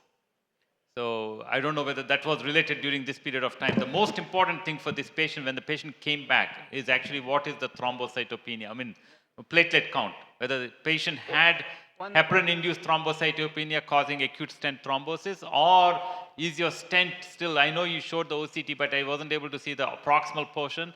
The stent actually looks still underdeployed in the proximal portion. These two are the questions that I have. There was normal thrombocyte count, sir, 1.8 lakh platelet count. Hemoglobin was normal. No time there was a drop in any blood parameter, even renal parameters. I must say what Dr. Daggubati said was going through my mind. These proximal LADs are funneled, and what you think is a distal size. So that's why we weren't clear on the OCT whether your proximal portion of the stent was well expanded and opposed. That was my first point, which Dr. Daggubati's raised, because, you know, from left main, the LAD often funnels into what is towards the mid-segment. That MSA was 7.2 millimeter square proximally. it's not the MSA so much. Even It proximal is vessel was 7.2. How opposed was it? Very well opposed, sir. The second point becomes that this is truly some thrombogenic situation happening, but I would always, and it's not a matter of thrombolysis, because it's not the treatment at that time. You had a period when the patient didn't thrombose. He had an out-of-hospital thrombosis. Yes, sir. So the real issue to me would have been that when he had a first thrombosis, I invariably go to prasugrel and not ticagrelor. That's the drug which has been approved and indicated for stent thrombosis. And prevention of stent thrombosis has only been seen by prasugrel. So there was no reason not to give prasugrel at that time. Now, whether that would have altered things or not is we don't know. But stent thrombosis, prasugrel is the drug of choice. Yes, sir. In Point my well taken. mind, We did whatever not give. Dr. Ramesh said, every time you give heparin, something drastic is happening to this patient. So really consider, I know you've done a platelet count, Yes, sir, yes. but really consider the terribilities of HITT because that is something which can really bother us. There are no thrombocytopenia, sir. No, but the proximal LAD, as sir told, I don't think it is expanded, and probably you are run. How do you identify an osteoproximal LAD? You should identify the circ ostium also. Circ is not seen, and that last injection, probably you are showing a proximal LAD, not the osteoproximal LAD, where the expansion is not very well seen by angiographically. Thank you very much. Thank you for the courage and thank you for the candor and thank you for the honesty. Thank you. Please give him a big hand. And please give all the presenters a very big hand. Now, actually, we are saved nearly 10 minutes of this case, and we will go to the next session. We are 30 minutes away from the prices tomorrow. I think you're all winners. You're not the losers. You're actually all winners. You've done it. Actually, sir, this case's presentation on death on table is a courage and actually learning for everybody. No. So you're all winners. This is a learning for us, for including myself here. Just listening to these cases, I'm amazed at the amount of work that is being done in India, and all of you are doing excellent job. Really. And for everybody in the audience, we've all realized what we should not be doing as well. I don't know about that. I think what it realizes, thank God I wasn't there. Yeah, that's true. Because those were difficult ones. Let's go. No, congratulations to all the presenters. I learned a lot. I am afraid, I am terrified when I went to Córdoba. I don't know if I am going to be sure to do this type of procedure, but I think it has been excellent, has been learning cases, and congratulations to all the presenters, and thank you to the audience for being here. Thank you.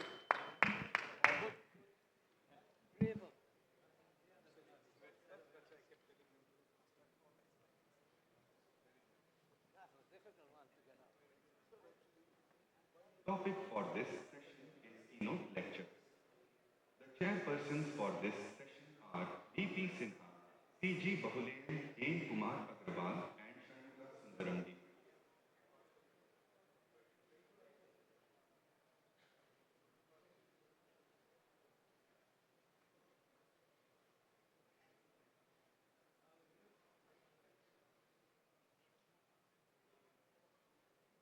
Topic for this session is keynote lectures. The chairpersons for this session are D.P. Sinha, C.G. Bahuleyan, A. Kumar Agarwal, and Shankar Sundaramdi.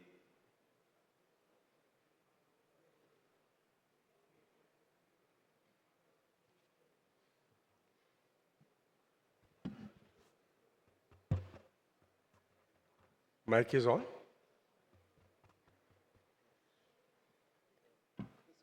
We now request Dr. Vijay Sagar Rao to come on stage and deliver their presentation.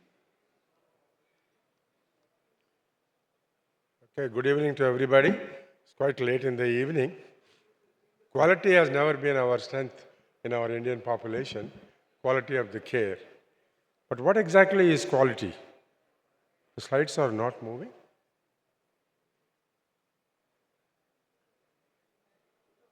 Yep. Okay. Slides are not moving, sir. Is there anybody to help you? The audiovisual, please.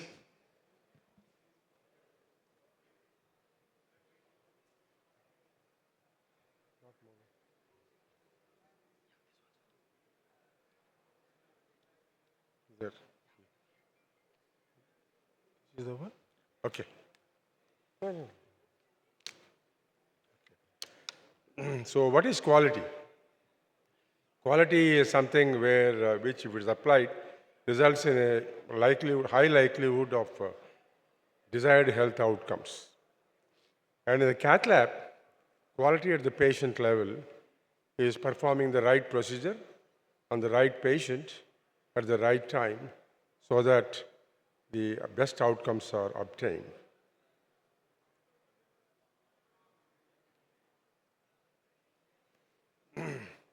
How do we evaluate the quality of in this cath lab?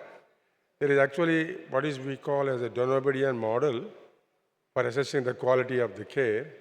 It is named after the researcher and a physician by name Avadis Donobedian in 1966, who is a physician at Michigan in USA.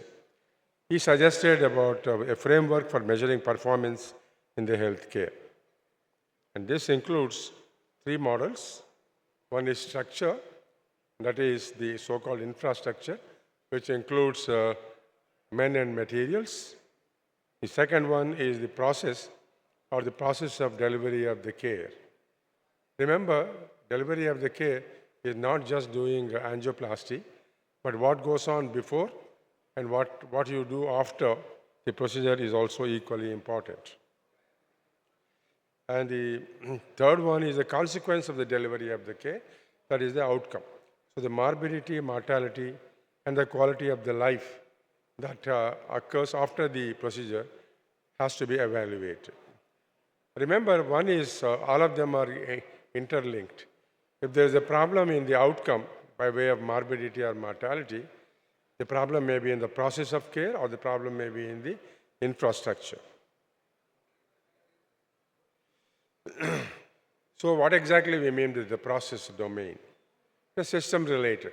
So as I said, it does not relate only to the type of procedure, but also what you do before the procedure, what you do after the procedure, pre-procedural checklists and post-procedural administration of the drugs. That determines the long-term outcome of the patients. And this process should not result in any adverse event, either local adverse event by way of no reflow, coronary perforation, or a cardiac tamponade, or a systemic adverse event like a stroke or an acute kidney injury or a bleeding. It is important to remember that the metrics of process are different amongst various CV disorders. The metrics of the procedure are different in coronary artery disease as compared to congenital heart diseases. They're also different as compared to structural heart disease. But the easiest measurable metrics in cath lab is when you're performing a coronary artery disease procedures like PDCA, where some of the definitions are very clear-cut, like door to balloon time. Are you able to do the procedure within 90 minutes of arrival at the patient at the hospital? Are you able to write down the guideline mandated drug medical therapy?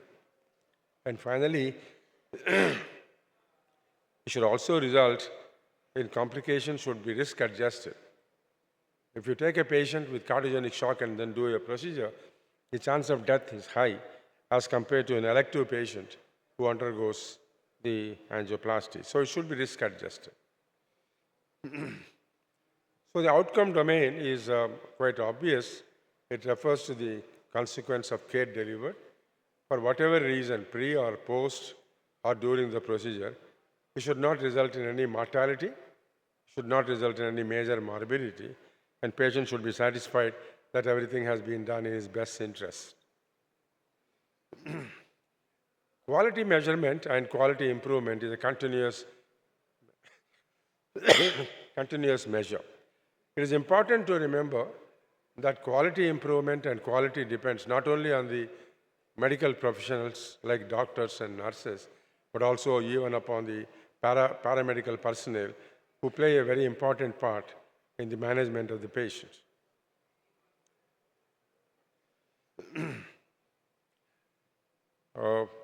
Second thing is that the process of quality improvement is intended to be constructive and not punitive, by which I mean it should result in a betterment of the care rather than punishing the person who are responsible for it.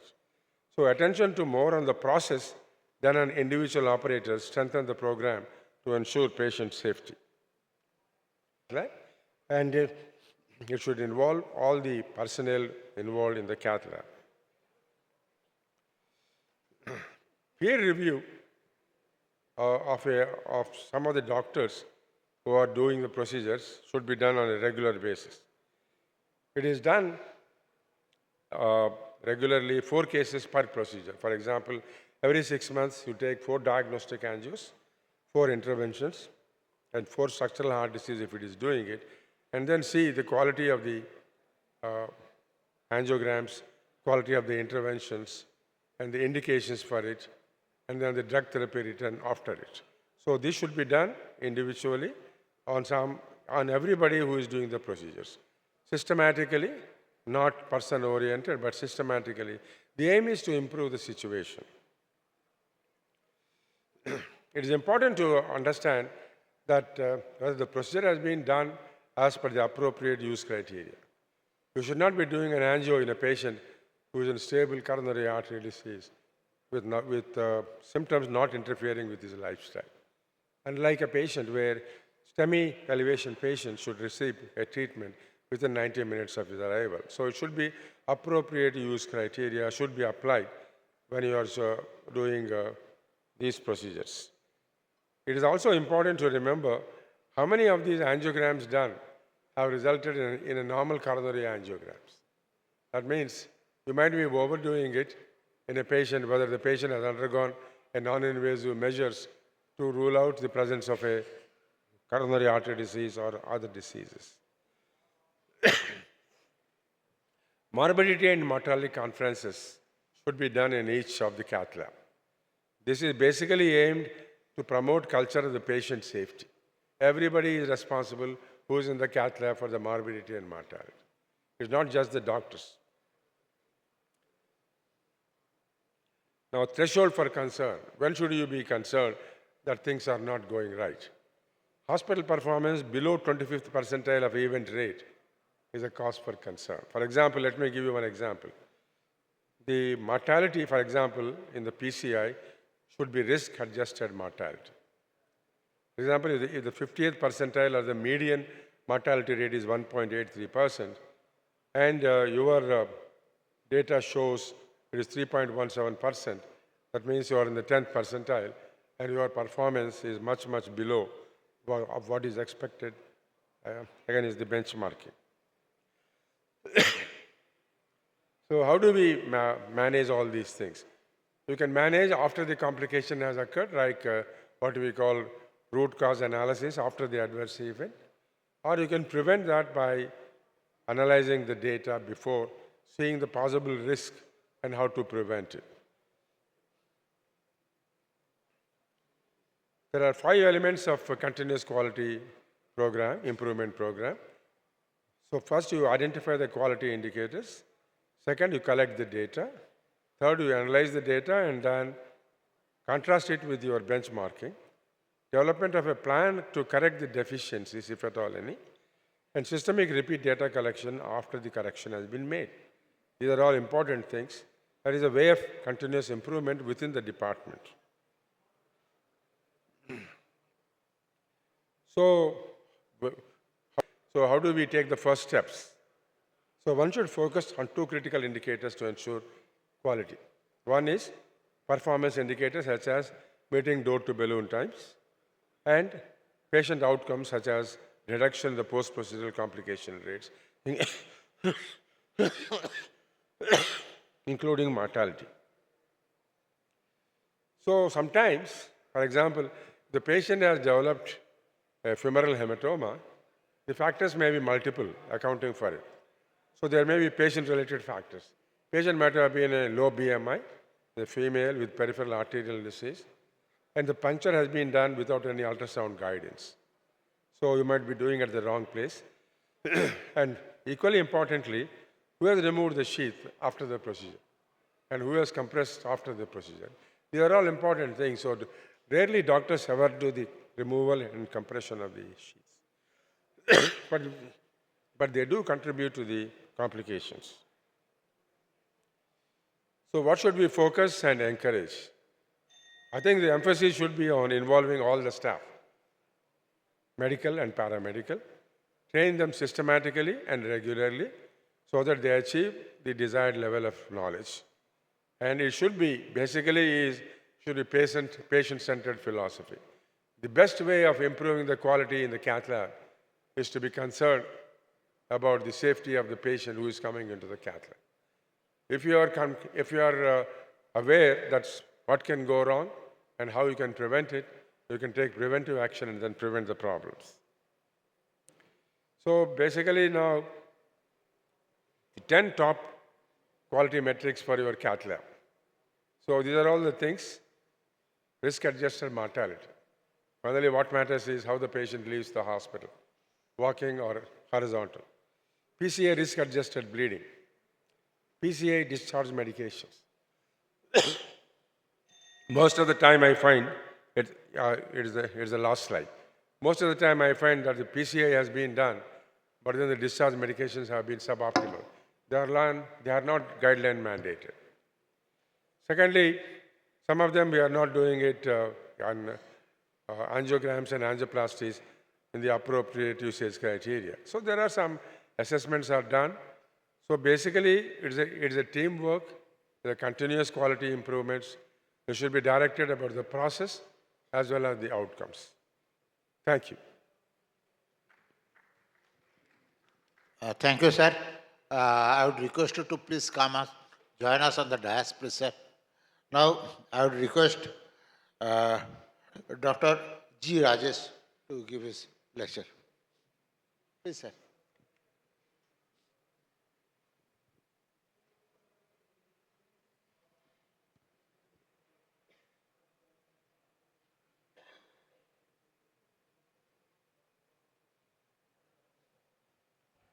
Good evening to all of you, respected teachers and delegates.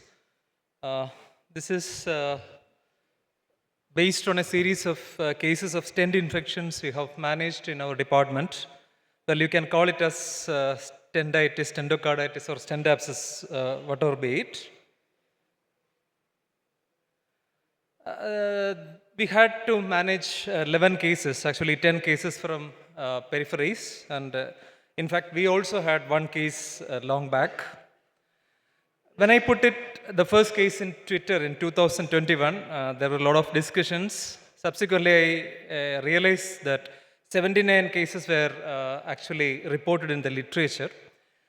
But I will tell you, majority are hiding the cases because I won't name the centers, but I have received multiple calls from south to north, from 7-star hospitals, from both private as well as government sectors, asking me how to manage, how you evaluated all these cases. Now, is this an issue of the developing world where the reuse of the hardware is quite common? My answer is no, because the first 34 cases were reported from US. The first case long back to 28 years back, it was published in Catheterization Cardiovascular Interventions. From France, from everywhere, and from India it was published as early as 2018.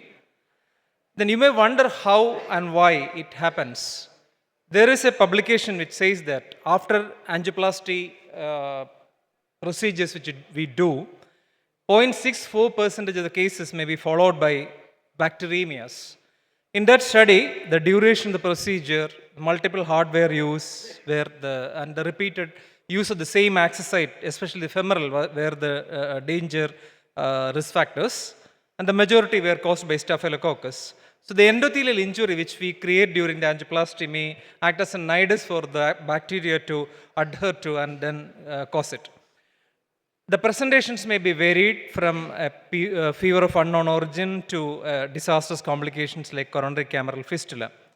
Now, I'll rush through a few cases. A 48-year-old male who had a primary PCA done from somewhere else. This was a procedure done. He reported back to that institute with recurrent episodes of fever. The physician gave recurrent repeated course of antibiotics. His ESR was raised, CRP was high, and ultimately landed up in our hospital. And this was the echo finding, where you can see a cystic space with the refractile stent shadow inside. And this is the T finding. So for the study purpose, we defined it as a thick-walled cavity with echogenic material inside and a linear artifact of the coronary stent inside. So we did a coronary angiogram and found this huge abscess, huge space which is filled by thrombus, and this is a CT coronary angiogram finding, which was almost deforming the tricuspid orifice. This is a huge abscess. So we started the patient on antibiotics, tazobactam, piperacillin, tazobactam, and vancomycin, and forced our surgeon to do the surgery, which was actually terrific to watch. I was there in the theater. The aneurysm was excised, the stent was removed, and distal graft was put to RC. Now, this is actually an unbelievable case. A lorry driver from Kerala, he had actually a primary angioplasty from a neighboring state, and he presented to us with a pus pointing in the epigastrium, a huge abscess.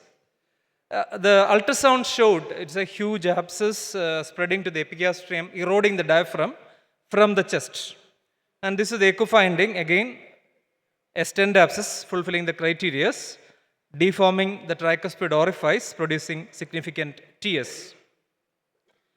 So it was 8 centimeters in size. Again, the CT picture showing the orifice the tricuspid orifice being deformed. He had severe TS. So this patient, the abscess was about to rupture. So patient was taken to the theater. The pus was aspirated 250 ml. This was done after keeping everything ready for percutaneous CP bypass. And the patient was operated. This was a surgery. Infected aneurysm excised. Now the entire stent must be removed to treat it. Otherwise, the infection will persist. And what happens is when the surgeon pulled the stent, the entire artery will come out. It is horrifying to watch. Now, you may not believe how can a white infection of such a vital organ remain quiescent for about 7 years. Yes, it is reported in Johns Hopkins University, where a patient had a PTCA to RCA 7 years back, and he presented with anterior wall myocardial infarction. They thrombolized, patient died, and the autopsy showed a totally occluded LMCA. But to their surprise, they found that in the RCA there was a huge abscess with the stent floating inside. Now, at another case, initial presentation as pericarditis, because this was from the institution from where we have already received a few cases of infections following interventions, where we were very vigilant and we were not ready to label it as an infectious pericarditis. So we did an angiogram which showed a small aneurysm at the proximal LCX, which was a stented area. And this is a CT picture. So because this is a small one, we thought we will manage with the medications. We started vancomycin and piperacillin and tazobactam. But patient was not getting better, and we repeated the CT after 2 weeks, and the aneurysm size increased more than 2 times. So by this time, we consulted the surgeon and told him to take the patient for surgery. And again, I was in the theater observing all these things. Abscess cavity was opened, the walls excised, sutured, SVG was put to distal LCX. But unfortunately, the patient had persistent sepsis and succumbed to it in the hospital. Now, this is a story of a 55-year-old female, diabetic hypertensive, again had PTCA for an ACS. Now, this you should be aware of, okay? This was the only finding, that is a part of the myocardium appears thickened, edematous. There was no true abscess cavity. But the aneurysm showed a huge thrombus-filled cavity, which is almost occluding the LCX. So this is a magnified view of the echo. This can be easily missed if you are not aware of. It may not always show the abscess cavity. So the treatment was, patient was treated with the ceftriaxone, sulbactam combination, and then vancomycin. Patient was dead against surgery. Though we managed her conservatively, and patient became asymptomatic and stable on follow. So just a few words about imaging this. Transthoracic echo will be positive only after 2 to 3 weeks. T is always essential. Of course, 3D echo will give all these beautiful pictures. Angiograms are always essential in patients presenting as ACS tamponade, because it may be a ruptured coronary aneurysms. Then, of course, CT is the image of choice. Then 3D reconstruction will be very useful to the surgeon. Then IVUS and OCT, some of my students have sent this after being excited of diagnosing some other stent abscess. But don't do this, the waste of resources. And this I think will be the cornerstone of the investigation, that is FDG PET, which will show the uptake around the stent. And this is from our own institution. PET is best probably to differentiate infective from non-infective aneurysm. Now, our paper of the study of the 11 cases is accepted in Asia intervention. Then this is a characteristic of our 11 cases. Majority were STEMI. What I am wondering is where these operators were in a busy, were in a hurry to puncture the femoral after just painting the iodine. Remember, if you are using iodine, which is not advocated, iodine as the local disinfectant agent, you have to keep it till it dry out, okay, or at least for 3 minutes, otherwise it won't act. Now we analyzed many factors like puncture site. To our surprise, majority were femoral, probably because the patients were having inferior plus RVMI, patients were hemodynamically unstable. So probably operator preferred to puncture the femoral. Then we analyzed other risk factors like diabetes, reuse of hardwares, then the duration of the procedures, any preceding fever, approximate duration of the sheath, then the operator experience and microbiology surveillance, etc. Now, previously, the criteria for diagnosis of stent abscess was by diator. I don't agree with it, one point, because preceding 4 weeks is the criteria which he put forward, that is coronary stent implantation. Remember the case which I showed was done 7 years back. So you should be vigilant. Any person who had PTCA in the past coming with a fever or some other presentations like a pericarditis or refuse tamponade or a sepsis, you should be aware of this entity. And this is what we follow in our department. If a patient comes with fever, ACS, pericardial effusion following PCA, we do the markers of infections, including procalcitonin, ESR, CRP, everything. Then transthoracic echo and transesophageal echo is done. Then if there is an abscess or thickening, we do CTCAG.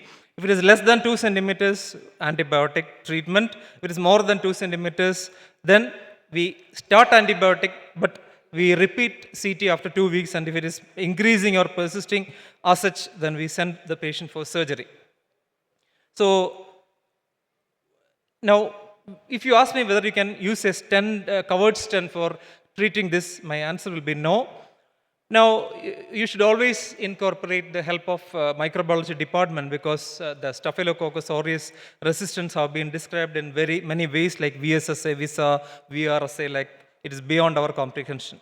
So take home messages, anticipate this in prolonged difficult interventions when you use multiple hardwares, avoid repuncturing the same site, especially femoral within a week. In all recurrent stent thrombosis, it may be a nidus for infective agent. You should be careful with hemodialysis patients.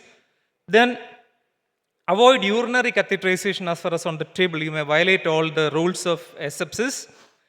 A few aneurysms are clinically silent and post-mortem findings are there. Some patients may present with angina and infarction. Beware of the presentation as pericarditis or pericardial effusion as stenting, after stenting. A stent abscess less than 2 centimeters may indicate the need for may not indicate the need for immediate surgery, but aneurysms more than 2 centimeters, you must be extremely careful. Avoid angioplasty immediately after or during a febrile illness. Rule out UTI, especially in elderly diabetic. You never concentrate on the urinary findings. You are concerned about the hemoglobin, creatinine, etc. So one patient had actually a urinary infection while undergoing a PTCA, and later that patient presented with sepsis and pyelonephritis, and following that stent infections. So early infections within 10 days can be managed medically, and probably delayed infections may need surgery. So remember, any fever associated with acute coronary syndrome in any patient who had a PTCA anytime, irrespective of the time window, then pericarditis after PTCA, pericardial effusion, consider it as stent abscess unless proved otherwise. Now, you have to, why it is underreported? Probably because presentation of sudden cardiac death due to acute coronary syndrome or pericardial tamponade. And of course, maybe people may be hiding. So always lead by example, proper instruction to the scrub nurses, hand washing, wearing the mask, right technique of wearing gloves, handling the catheters, guideways, avoid reuse of hardwares and fumigation of the cath lab, etc. So your cath lab must be considered just as an OT, and there should not be any breach in the aseptic precautions. Thank you. Thank you, Dr. Rajesh. Great talk, amazing cases, I would say, and I saw that one case report as a combination intervention. What I would suggest is that there are excellent series of cases. Why don't you make it a series of reports? Yes, sir. The case, and your recommendation also, has it come? Yeah, it is a case series which is accepted for publication. Oh, great. That's great. I think wonderful. And as you said, the stent-related infections are not uncommon. I think many of us have witnessed or at least experienced at least one case during the period of interventional time. Seen several cases being presented in the conferences, but a reporting format for these sort of incidences do not happen in the cath lab. That is the reason why the actual picture is not emerging. I think it's a good highlight which is given on the cath lab related infections, procedure related infections. Thank you, sir. So I had the privilege of writing an editorial to Rajesh's cases, and it's going to be published in this issue of Asia Intervention. And we all have patients who do have stent abscesses. Some of them die. We don't even know what happens. We blame a lot of other things, but we need to introspect. And I think this is one thing for which we need to start collecting data. Correct. Because without data, we are powerless. And if we have data, for example, I have a classmate who's a public health specialist right now. He's actually undergone surgery, and we proved that it was an atypical mycobacterium, which was in his stent, and he has not gained weight. He doesn't have any fever.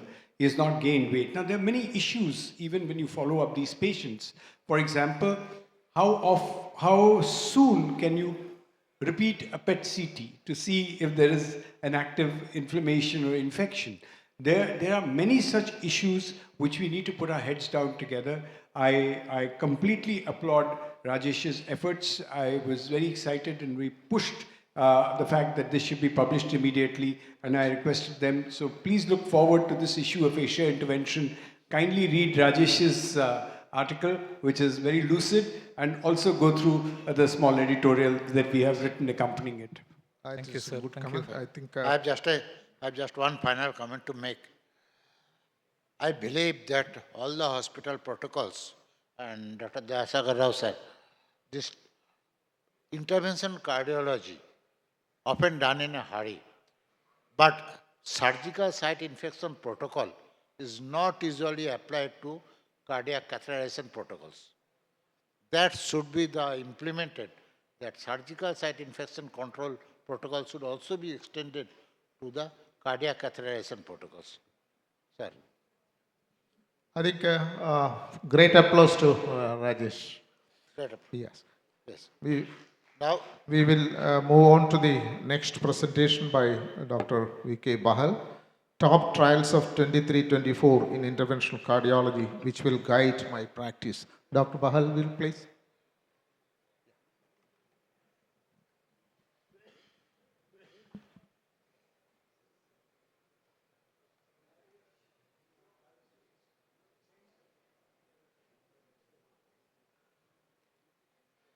So good afternoon. Mostly I'll be presenting important trials from 2024 and few from 2023. I'll start with a very remarkable trial. If the results of these trials are validated in certain ongoing trials, this will change the way we treat the coronary artery disease and increase the PTCA 10-folds, if not more. What they did was 1,600 patients with non-flow limiting lesions, that is FFR negative, but having vulnerability to rupture, that is 2 out of 4 findings, MLA less than 4, plaque burden more than 70, TCFA by OCT, and lipid-rich plaque. They took these patients and randomized to preventive PCI versus medical treatment and followed for 7 years. At 2 years, what they found was the primary outcome of cardiac death, TB, myocardial infarction, and ischemia-related TVR was significantly reduced, as was the patient-oriented composite outcome of death from any cause, MI, or repeat revascularizations. And these results were maintained at 7 years. That means first time we are treating patients who are vulnerable plaque, no flow-limiting lesions, and preventing the cardiac events. This is really a remarkable trial. We know in the shock trial, the IABP failed. We know the ECLS shock trial, ECMO failed. What else in cardiogenic shock? They took 355 patients of STEMI undergoing revascularization and randomized them to Impella versus controls.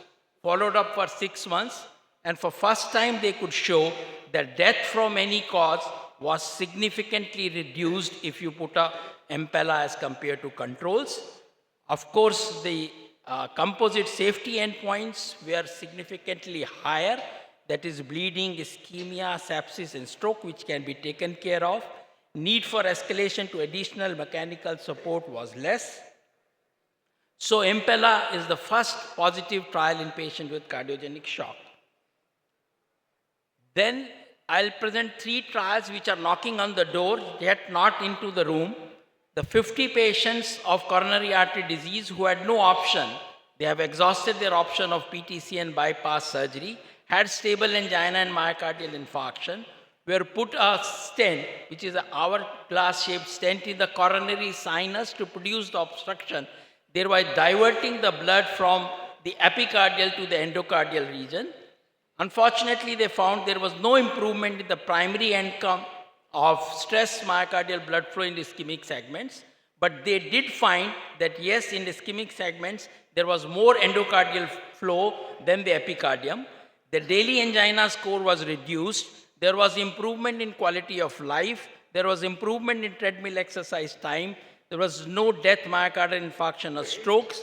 The embolization rate was very low. So this is an option for a patient who has no other option to treat his angina. The second device which is knocking on the door is tested in 500 patients in relief heart failure, and this is creating interatrial septum by Ventura V-Wave stents.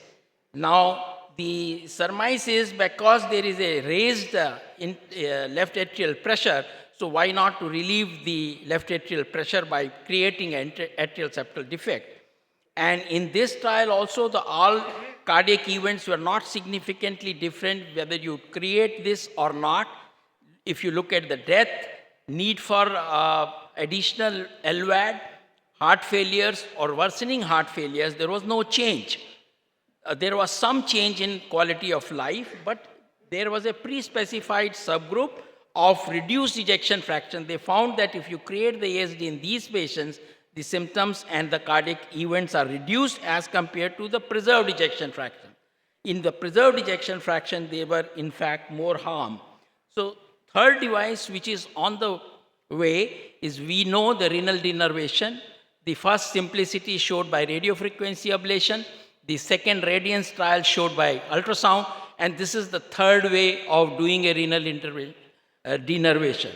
By putting alcohol in the perivascular space by a special type of catheters. And what they found in 300 patients was, if you do this, there will be a significant reduction in 24 hours ambulatory systolic blood pressure. There will be a significant reduction in systolic office blood pressure. And there was no significant difference between the medication change. So these are the three devices which hold promise in the next 5 years.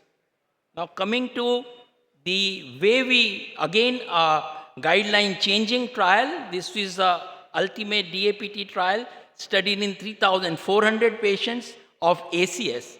What they did was, after 1 month, instead of DAPT, they compared it with the ticagrelor and omitting the aspirin. If you do that, the bleeding rate is significantly reduced without any change in the MACE rates. So I'm sure in the next guidelines, the DAPT recommendation for 12 months will go down to 3 months or 1 month without aspirin, because this was also replicated in TPAS trial. The Flower MI is again a negative trial of FFR. There are many negative trials of FR. 1,000 patients who undergoing the primary PTCA and also were undergoing a non-culprit angiography. They compared FFR-guided versus angiography-guided mechanisms, and they found in 3 years there is no use or no additional benefit of doing FFR in these non-culprit vessels as compared to angiography. But the other way of looking at it is the stent thrombosis rate was lower, and the patient who underwent FFR had a lesser number of stents than the angiography. Now coming to this trial, we know that in patients who are stable, we need not open all the vessels. We need to open all the vessels rather than only the culprit vessels. But in this trial, we did not know whether to open these non-culprit vessels in the index procedure or in the follow-up. What they showed was, if you do open the non-culprit vessel in the index procedure, there is 22% reduction in primary outcome of death, recurrent MI, unplanned revascularization, because all the events occur in the intervening six weeks. That means if you are taking the non-culprit vessels, take it in the index procedure rather than waiting for 4 to 6 weeks. And this was also replicated in multi-star trial. So again, this will be a guideline changing process. What about the long term? We know the MITRA clip. We had the results at 2 years. Now they have studied it for 5 years and found that the results are maintained. That is, the all heart failure hospitalizations are significantly less in the MITRA clip patients as compared to the controls. And these device-specific events were quite low. Now coming to the long-term effects of TAVI, because this is a very important topic, because the patients will not last, these valves will not last more than 10, 12 years. So this is the 5-year results from the partner trial, and look at the curve, it is still maintaining the significance, but it is converging. And look at the other endpoints, you will find that as usual the AF and bleeding rates were less in TAVR, while the wall thrombosis and new pacemakers of paravalvular leak were more in SAVR. So we have at least the 5-year results where TAVR is holding. If you look at, this was regarding the SAPIEN wall, if you look at the Evolute wall, this curve is still parallel. That means, is the Evolute wall better than SAPIEN's? This was tested in the SMART 3 trial in 700 patients, and what they found was the evolute walls were non-inferior to compare to the sapien walls as far as the clinical outcome was concerned. But if you look at compare the self-expanding versus balloon expanding TAVI, you find that the evolute is superior in wall performance as all the parameters, that is, there is a lower incidence of wall dysfunctions, lower mean gradient, higher effective orifice area, and so on. Now, this is a trial I am presenting only because this is a wall from India, which has been compared to the contemporary TAVIs, that is sapien and evolute. This is called the landmark trial in 700 patients, and they found that our wall is as good as sapien and evolute because the non-inferiority index was met. If you look at all other primary endpoints, death, stroke, bleeding, and this is all comparable to evolute and sapiens.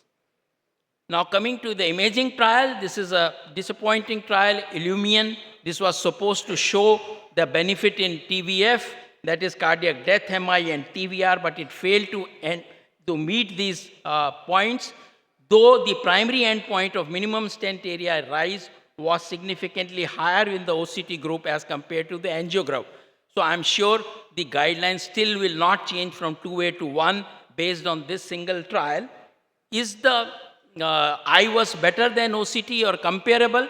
If you look at the Renovate trial, in which mostly the IVUS was compared with angio rather than OCT, you find that the primary endpoint of death MI and TVR are higher or better in the IVUS group than compared to angio. And the same thing was shown in the IVUS ACS trial of patients of ACS undergoing IVUS versus angio.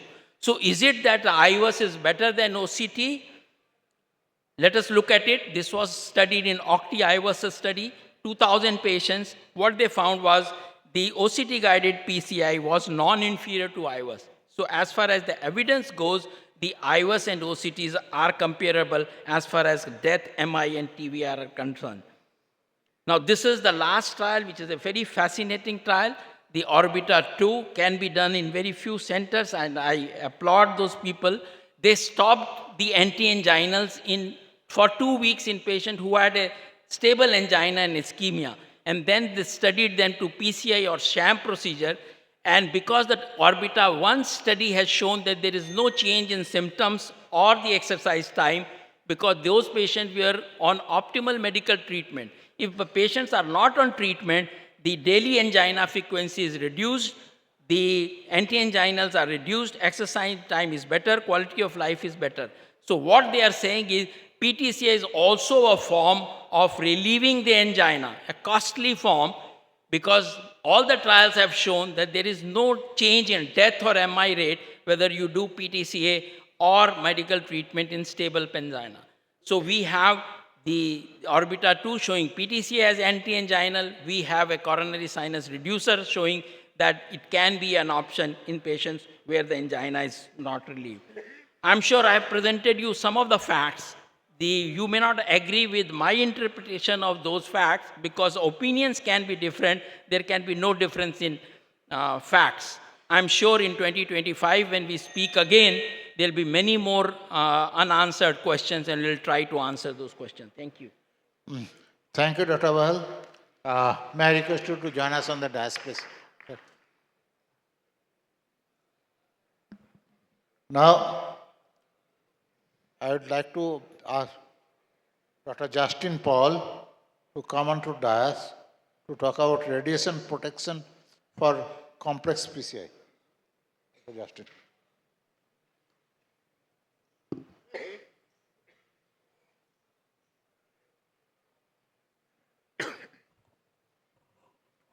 Very good afternoon, ladies and gentlemen. I thank the CSI for having given me this opportunity to talk about radiation safety in the complex PCI. I believe there was a similar talk yesterday in another hall, so I just am trying to avoid the overlaps. So back to the basics, any radiation, if it is ionizing, it means that it is knocking off an electron from the outermost orbit and make it either positive or negative, it is an ionizing radiation. And radiation can be blocked by various blocks, but as you see, the X-rays that we use need a lead sheet to be blocking them. Coming to the basics of the cath lab, very quick, fast, is a step-up transformer is what we have. And this sensor connects to the tube. The tube is has a rotating anode and a cooling system.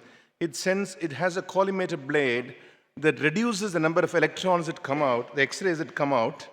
And there is a detector. As you can see that, the entire source of radiation to the patient, to the staff and the doctor is from the patient. 99% of all radiation to the doctors is from the patient. And what is going to the detector is only contributing to image formation. And what is absorbed by the patient contributes to the patient dose. And there is a feedback. In changes the KV and MAS. MAS decides the number of photons, decides the contract, and KV decides the penetrating capacity, decides the brightness. And well, I will not spend much time on this. You should be aware of deterministic effects. There is a likelihood and severity increases with the dose, and there is a threshold above which these effects happen, erythema, necrosis, etc. Stochastic effects, the likelihood increases with the dose, but there is no definite threshold. The likelihood increases with the exposed area. So DAP you can definitely get in the cath lab. You know how much DAP actually was used here. This is one study. You can see that among the attendees of the conference, the posterior subscapular cataract was more common in those who are exposed to radiation. And this is another study where 31 interventional physicians with brain and neck cancer, and most of them were left side, because as you know, left side is more close to the tube. So it can take a long time, a long latent period for the malignancies to develop. I've been giving this talk for the last almost 10 years now, and after every conference, some cardiologist comes and meet me, listen, sir, I had this particular problem. So, well, this is very familiar to you. I'm not spending much time on you, but these are the values that we can definitely see in the cath lab. Frames per second, 3.75 or 7.5. Fluoroscopy time, we have to understand that the fluoroscopy time does not say whether it is a cine, it does not concern the angulation, it does not concern the patient size. These are all determine the dosage that ultimately happens to the patient. And air kerma is the kinetic energy realized in matter or air. And air kerma you can definitely see, AKR will be the value, and DAP you can still see in the cath lab. So these values we really need to look at. And obviously, we have to use the dosimeters and ensure, and even now, many cardiologists, I understand, as we see in the survey, do not use the dosimeter badges. It's important, we don't use it if we are going for a therapeutic procedure ourselves. These are the limits, and, it calls for an ROSO investigation if the dose is exceeding certain levels. Now, these are the principles of radiation safety, justifiable exposure. Does this patient need a coronary angiogram? If the patient does not need a coronary angiogram, we should not do it. If it is only justifiable, we do it. And if it is justified to put the patient in the cath lab, then we see that as low as reasonably achievable. And ensure that we don't cross the dose limits. These are the three main principles. In the three main principles, I've divided them into intensity, time, distance, and shielding. These areas we really need to focus on. So DSA gives 10 times more radiation than cine, and cine acquisition gives 10 times more radiation than fluoroscopy. We have to use as much fluoroscopy as possible, as you can see that. Even in fluoroscopy, a low fluoro, a 15 frames per second is definitely higher than 7.5, 3.25 is still better. And pulse fluoroscopy is what we use, and as you can see that the sieverts per minute is so low when it becomes 3 frames per second. This was a study on intensity of the exposure. As you can see, there is the low frame rate. Even at the low frame rate, there was a 30% decrease in operated dose and a 90% decrease in patient DAP, but procedure time did not increase, procedural safety was not compromised. Recently, our colleagues from PGI and AFMC, Dr. Ankushi, presented a paper like this. And collimation, we have to, just to show you that if you see that, if we do this, there is a 75% dose reduction. So this collimator, there is a linear collimation, it decides the amount of quantum of X-rays that come out of the tube. Ensure that the wedge filters are used. And if you have an advanced mission like this, you can definitely see that the collimation is done only focally in this particular area. And this was a survey of 754 cardiologists in our country, and a good representation of women also. As you can see that always using collimation, only 1/3 of them.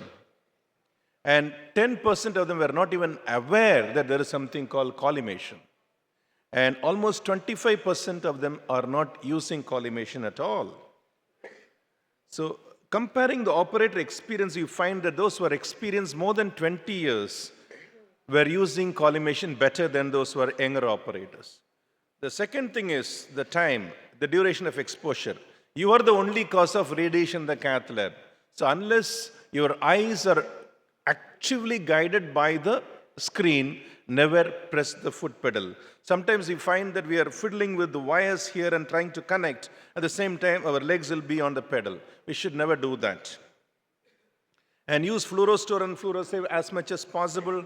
And this is another survey where we found that the 7.5 frames were lower, were used most of the time only by 1/3 of them.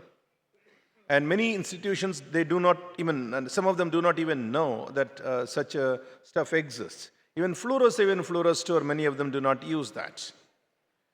So this is overall, 52, half of us rarely or never use fluorosave or fluorostore.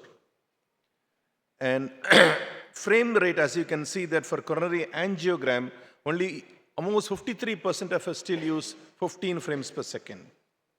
And even for pacemaker implantation, almost 1/5 of us still use 15 frames per second, which can be done by 3 to 3.5 frames per second.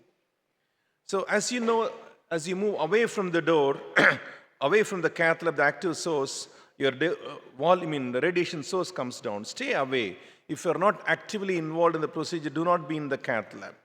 And this, if you look at that, many of us still are not doing that. We find that a lot of people crowd around what is going on when they really don't have to be there when the foot pedal is pressed. And optimize the patient tube distance. Bring the flat panel detector as close as possible to the patient. And this discipline also, the radiation safety discipline, is something that we really need to focus on improving. As you can see that if you use wider angulations, steeper angulations where radiation dose goes up, elevocaudal or elevocranial, the radiation dose increases. So these are the safer angles. As you can see that the light green angles are the safer angles where you can see a plain PA or a shallow PA with a shallow caudal or a shallow RAO. These are some of the safer angles than LAOs and cranials and steep caudals. As you can see, that reducing LAO from 45 to 30 reduces the radiation by 35%. Shield yourself as the best possible way. And I will not spend much time on this. As you can see that a shield in the wrong place is no shield at all. And use all shields that are available. And zero gravity shields are available. If it is there, if you have orthopedic issues, you can use them. And all of you are aware of Rampart as a tagline is protect the team and shed the lead. It reduces the operator radiation for the primary operator by almost 95%. But however, it's not designed to protect the personnel on the left side ahead of the patient. This is a case I did with the Rampart. And, you find it takes some time to set up, whether it is a newer, it is, but, once you set it up in the system, it need not be replaced for the subsequent patients as well. And as you can see that it reduces the dosage of the operator. The other one is the Agnes filter. It says that with the tagline, protecting everyone in every case. The advantage is that it protects the person on the left side, on the head side. So the interventional echocardiographer, sonocardiographer, the anesthetist, the device implanters, all are protected because this covers the left and the head side of the patient. And how often is the use of radiation protection shields? As you can see that thyroid color is the one that is most commonly used in almost 3/4 of the patients. And hardly anyone uses, rad pads regularly. And regular use of table shields and ceiling shields is only 25 to 38%. We really, really need to improve our radiation discipline in the cath lab. And Zoom, as much as possible, do not use the Zoom. and monitor the radiation dose is extremely, extremely important.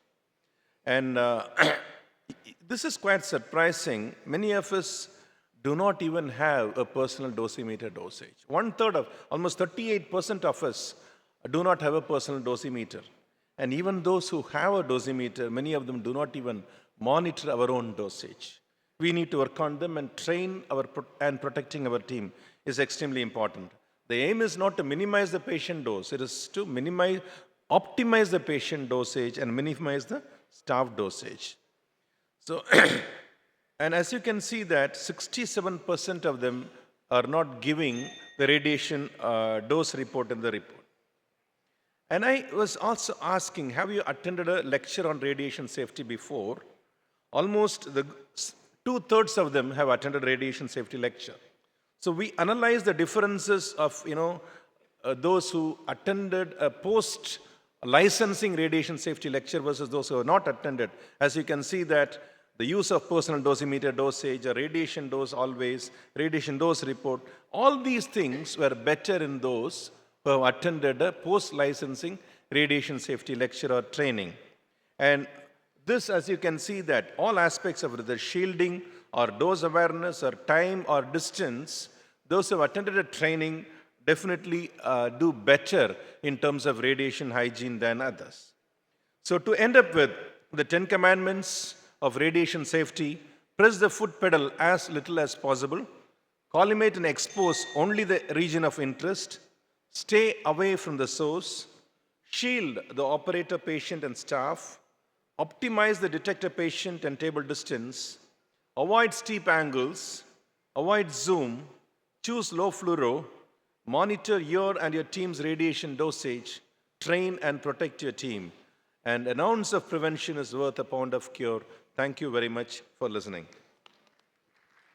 Thank you, Dr. Paul. Can you join us on the dais, please? Now call on Dr. M. Jasna to talk on structured training program for interventional cardiologists.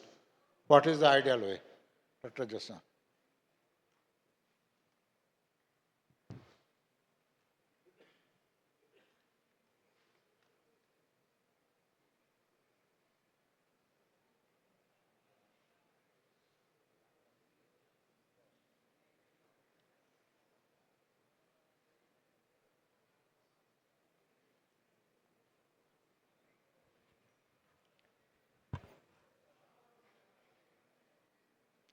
Good evening to all.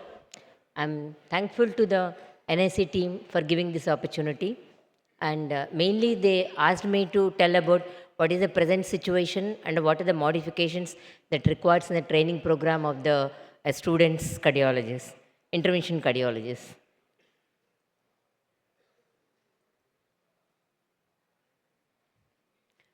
Just I wanted to say that many of us will concentrate on the procedural learning and how to prevent the complications. But I want to tell that ethics are important and patient is the most important. So we should start with the quality of the patient care, clinical assessment, and the state of art of invasive and diagnostic therapeutic procedures. Excellence, then the excellence in the interventional cardiology training comes. Then lab data interpretation is equally important. And approach of the patient as a whole, which is the most important.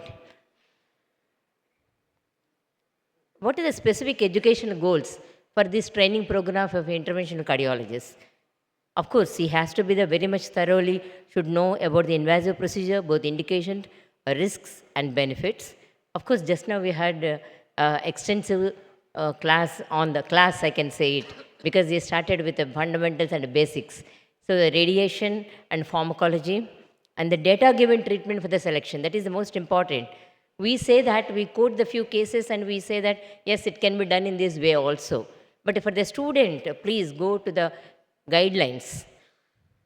And mechanical training should be the basic and then advanced ones. And knowledge about the peripheral vascular diseases also is equally important. So what is the rationale of the aim of this curriculum?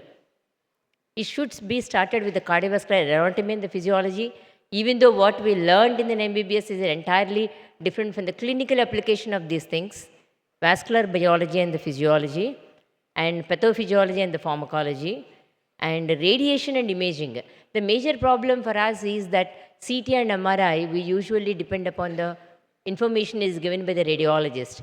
Very few of us will go and interact with them to really to learn about the CT angio interpretation by ourselves. At least I'm happy that after starting the structural heart diseases and the TWR programs, many people are spending the time with the radiologist and now they are able to interpret by themselves in the incorporating and the management of the patient.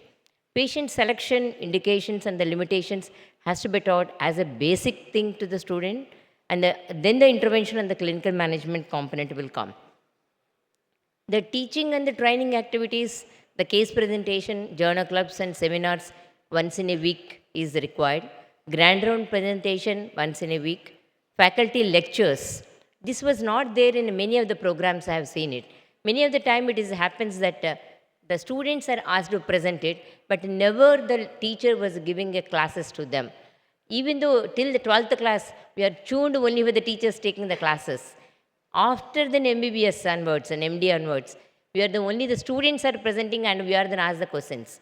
So after the talking with the students, even I felt that they want the few of the topics to be taught by the teacher. And the training and the clinical audit once in a month is mandatory. Of course, we have to encourage them for the oral and the poster presentations, then keeping our names as the first names. And the second one is to encourage them to have their own knowledge. Just now I heard about a median nerve blockade in the radial artery, radial punctures. So there was a controversy whether how frequently we use it. But that is an innovative idea was brought by a student. So we should encourage those type of the papers. Of course, it should be started with the basic sciences as I already mentioned, including the hematology is very important, which we never pay attention except the platelet count. Because of this in antiplatelets, what we use it, we think that only the platelet count is important.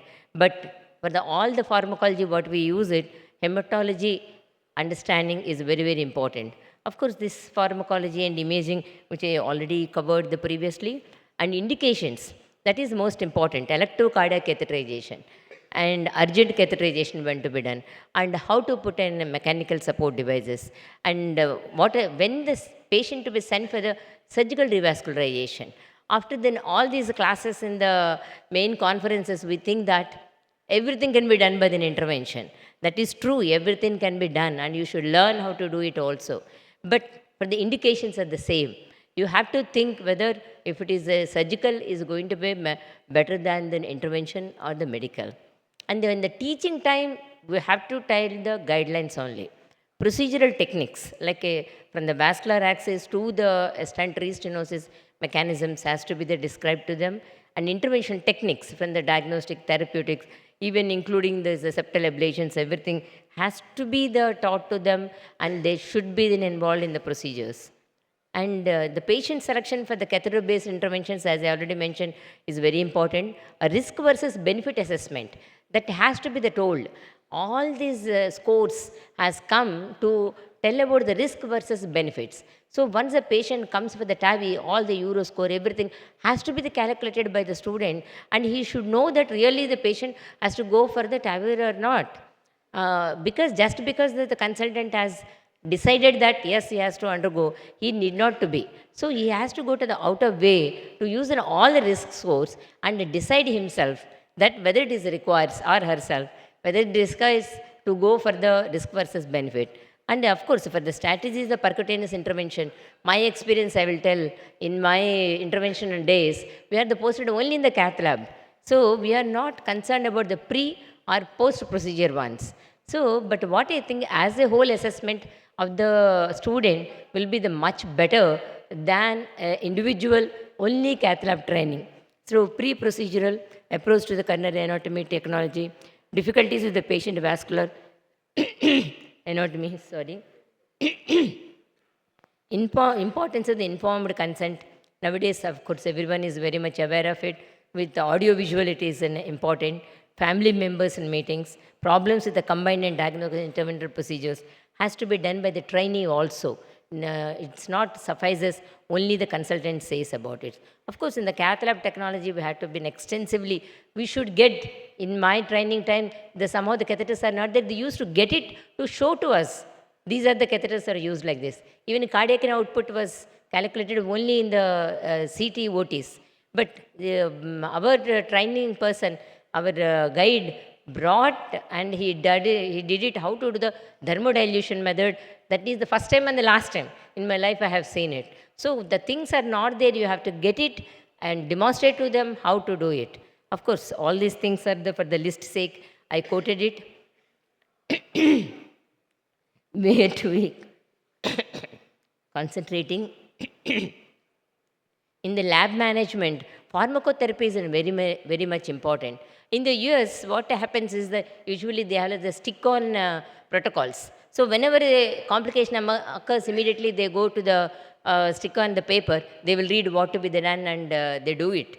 It is well accepted. But the problem in Indian circumstances is all those protocols are not available, not only sticking, all the materials are not available according to that. So we have to adapt ourselves to our lab, and when complication occurs, what to be done first has to be done, local made modifications has to be done. In the lab phenomena, like ischemic preconditioning, ECG changes, when the patient gets an angina, immediately what to be done, and of course he develops no reflow phenomena, how to manage immediately, and all the complications and anticoagulation strategies. It has to be told to the trainee to decide about the dose to give it. Once we say that I start on the glycoprotein 2B3 inhibitors, they will ask what dose to start it. So it happens is so automatic that only the prime operator will decide about everything. So it should not be in that way. And of course, lesion assessment is very important. As I already told you that cardiac imaging, including the CTMR assessment and physiology studies, QCA, nowadays the NEER and whatever is in newer things are coming ought to be included. Just I put one slide how the intravascular ultrasound has to be read by the person. That is important.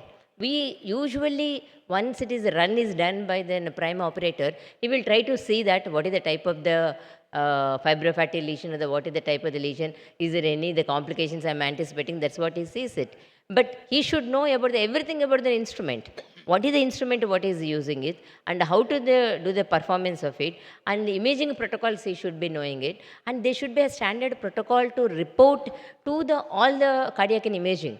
Till now, as far as I know it, for the coronary angiogram, almost on all the private sector people, government sector people has a protocols, but for these imagings is not yet done as a standard ones, is better to have those.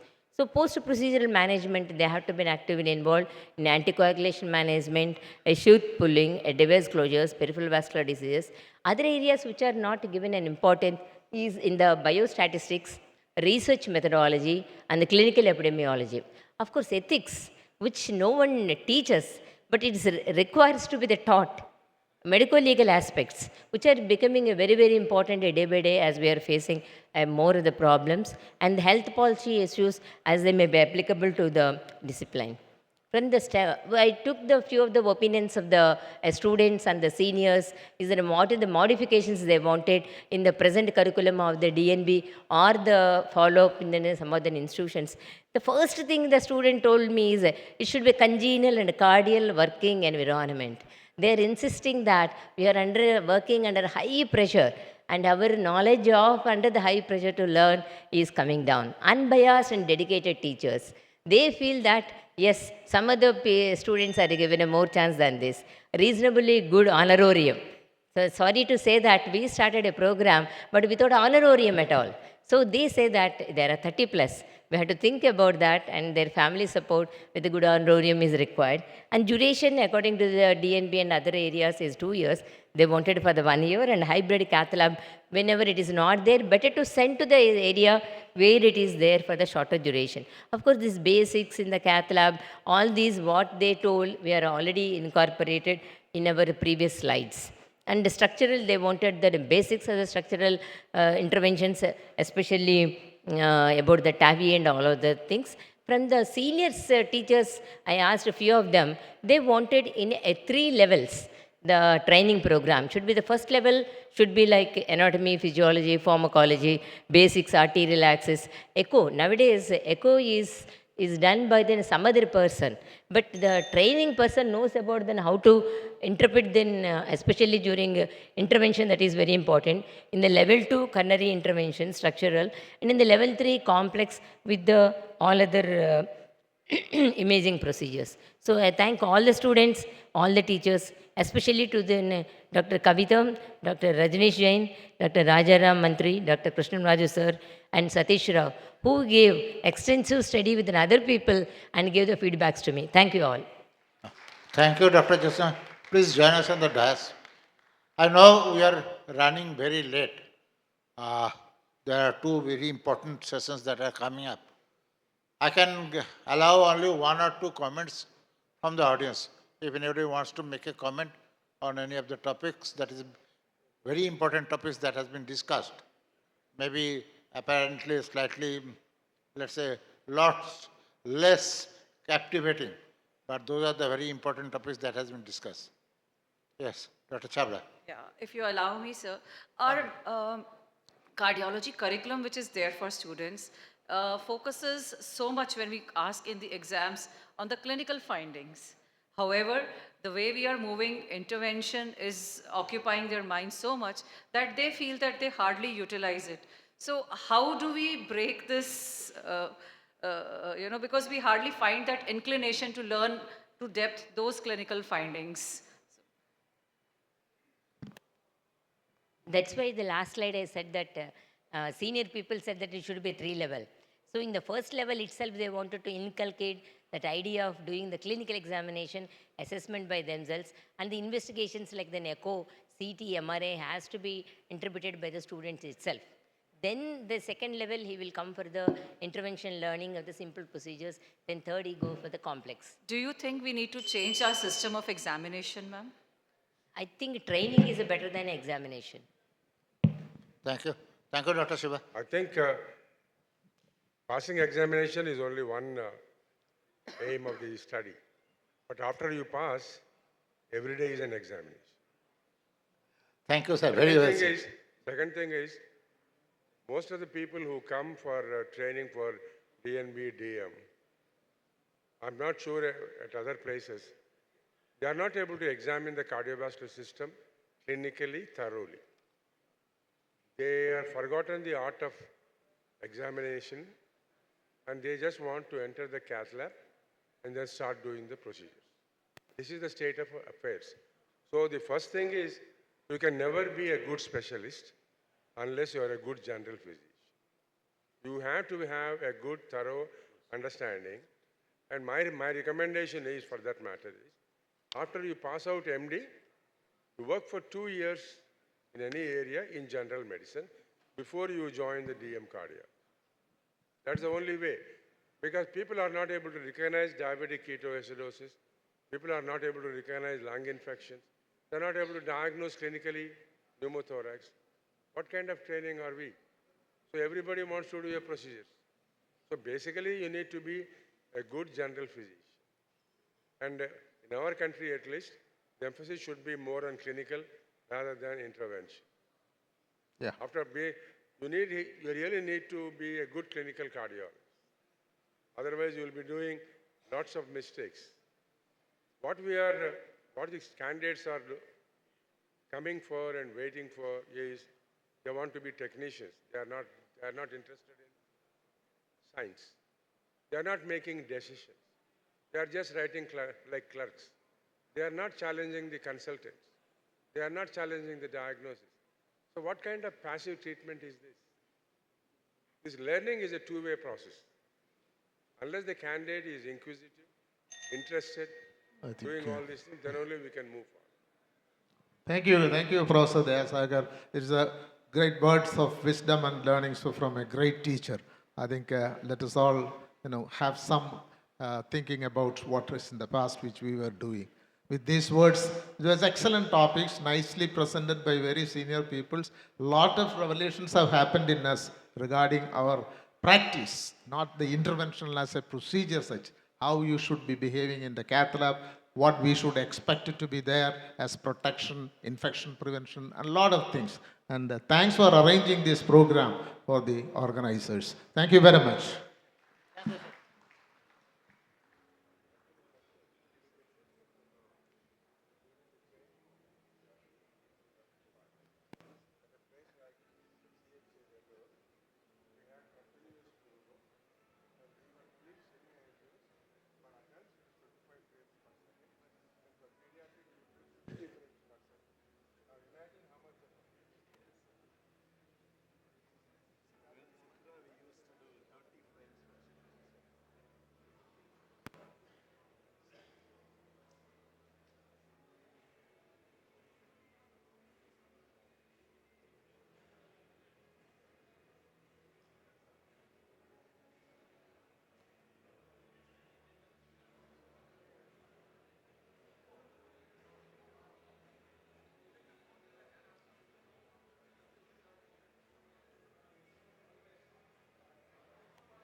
Pages उठा लेना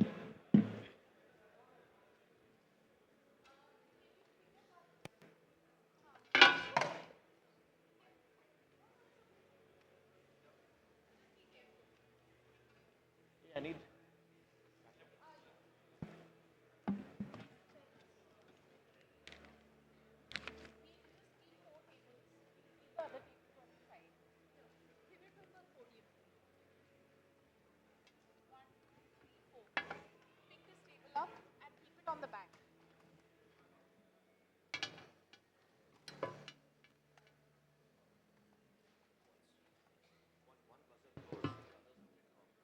Yes.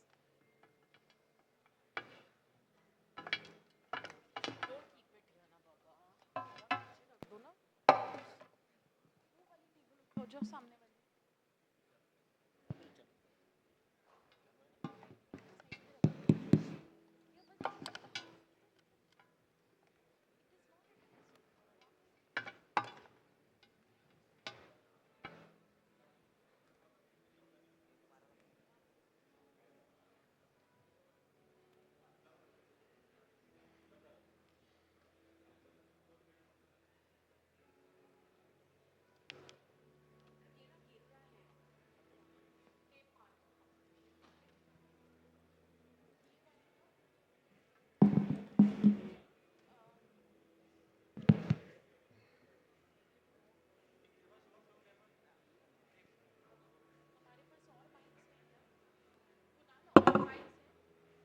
again.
Dr. Sundar, yeah, you can come here and then.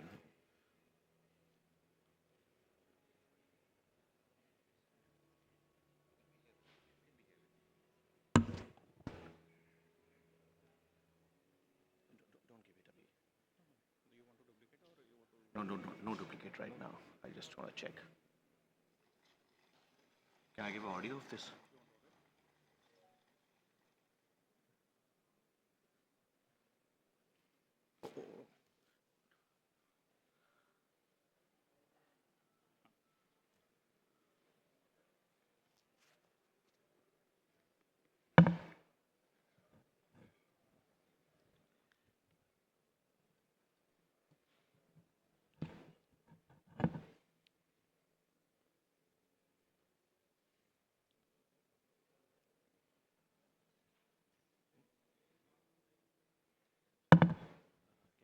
One floating mic so that I can watch around for the. You want that one? No, one floating mic. Yeah. No doubling now.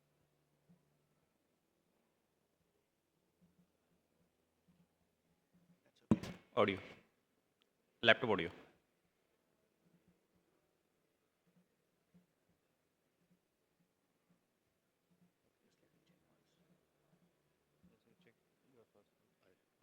Just check your first line with audio.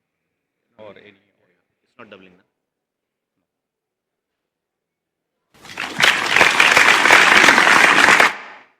Yeah, it is doubling. So you want to Just want to check this plays or not.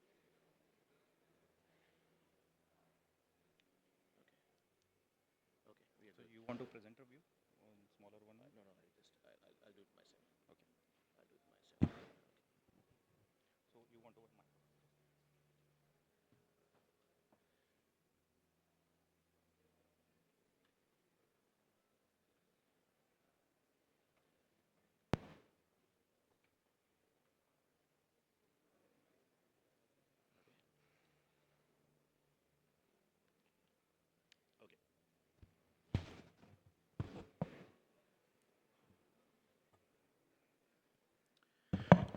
Very good evening, ladies and gentlemen. It's really, really heartening to see so many people here. I mean, we are running late. We are almost 1 hour late. All right. Dr. Nishit Chandra to occupy the next set of chairs along with his team. So remember, I mean, please give them a big applause because they are very, very senior people and they have volunteered to be, put on the stage and, being tested. I thank you for them. There's so much to learn from all of them, and we'll utilize today's evening an opportunity to learn from all of them, as well as from our mentors, as well as from the members of the audience who may have different views on different questions, and it will be heartening to learn from each other. From South Zone, may I request Dr. Justin to lead his team and occupy the last set of chairs, please.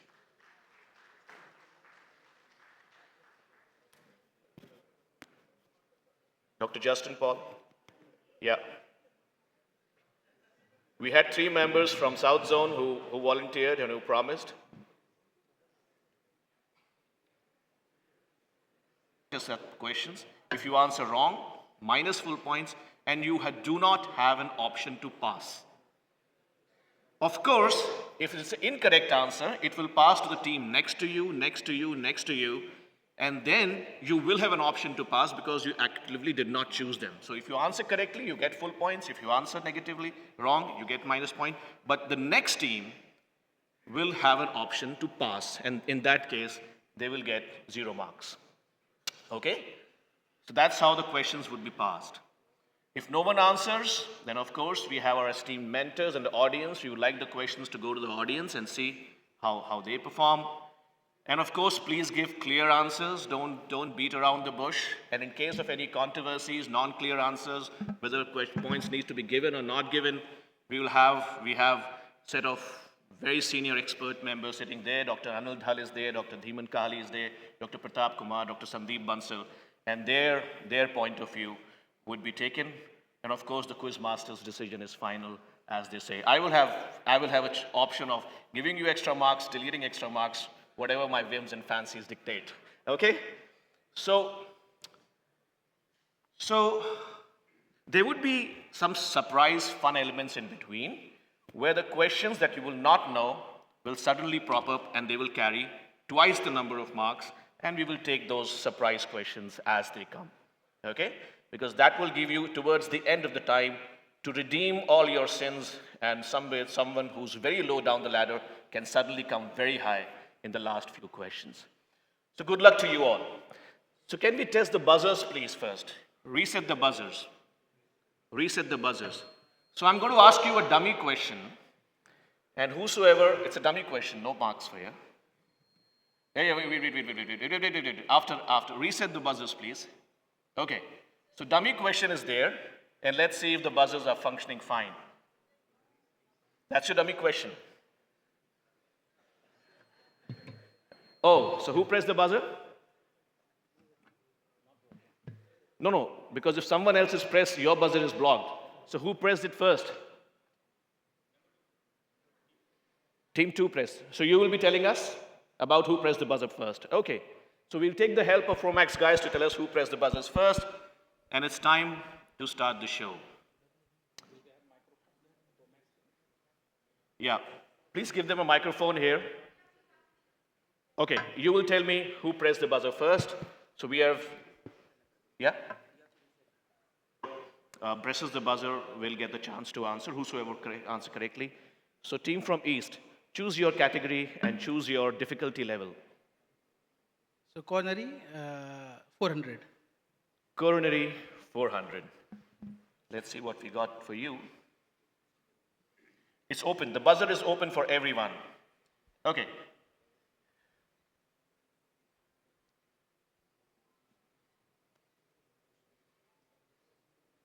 Any team can answer? Okay. Dr. Paul. South Zone. Oh, you have to answer immediately. Yeah. Thrombus, vascularized LA thrombus. Okay. I'll have to ask the mentors. It's actually LA myxoma. It's LA myxoma. But we'll have to, I mean, it can be a differential diagnosis, yeah. This should be given because myxoma Yeah. or clot can both simulate each other. Right, So I right, think right. So this is LA myxoma, but I think it's very clear. So 400 points from team from the south. You get to choose your category now.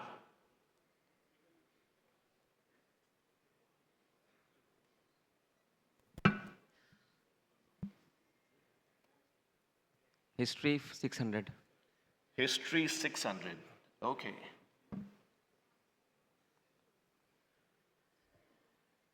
Who in his Nobel lecture in 1956 said, "The catheter is the key to unravel the mysteries of the heart"? Team from the east. Huh? That's a wrong answer. That's a minus 600, please. we need to hear the answers. So the audience has not heard the answer. Mike. Use Please. the mic. Use the mic. Sones. Sones was the answer. Mason Sones was the answer. That's an incorrect answer. Frostman. That's an incorrect answer. So minus 600, please. Incidentally, 1956 Nobel was shared between Frostman and this cardiologist. Minus 600. It goes to team from the north. You pass. Team from the south.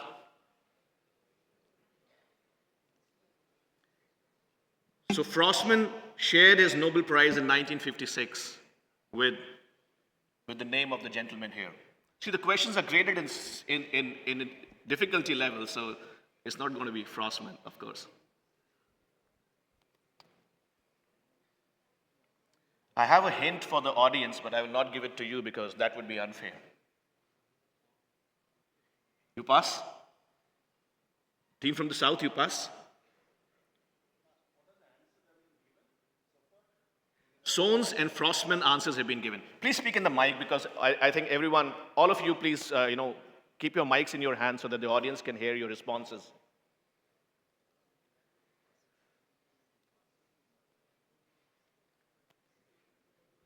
Cornard? That's the correct answer, actually. That's the correct answer, actually. So now Andre Cornard, the famous Cornard catheter, and he shared the Nobel Prize in 1956. So here is a question for the audience. And the question is, what did Forsman say when he won the Nobel Prize?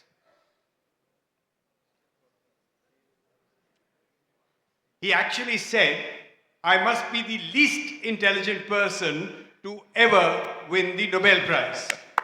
That's a good trivia. One more question. Can anybody tell me the name of Forsman's nurse with whom he walked down to the X-ray department?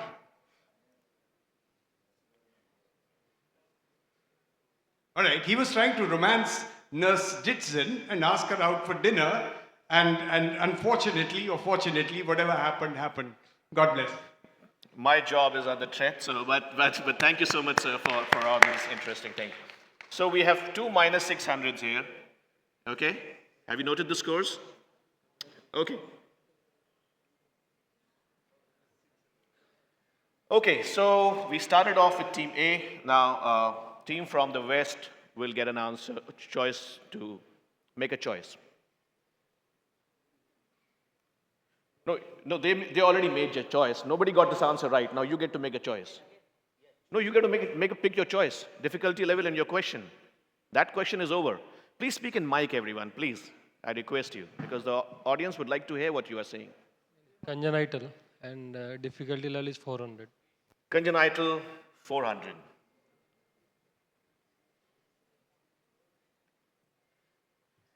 Okay? So I would request you to tell me, anybody can press the buzzer, please speak in mic, what procedure is being performed here? Okay.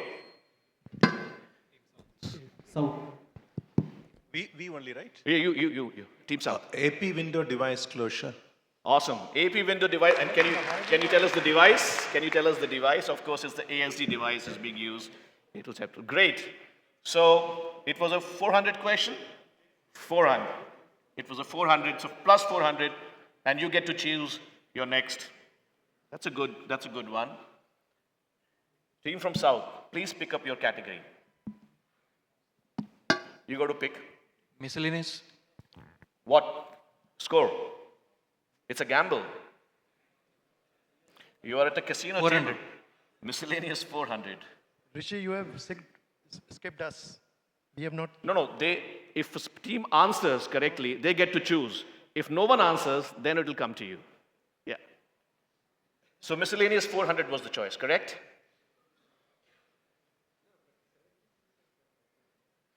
Make a diagnosis.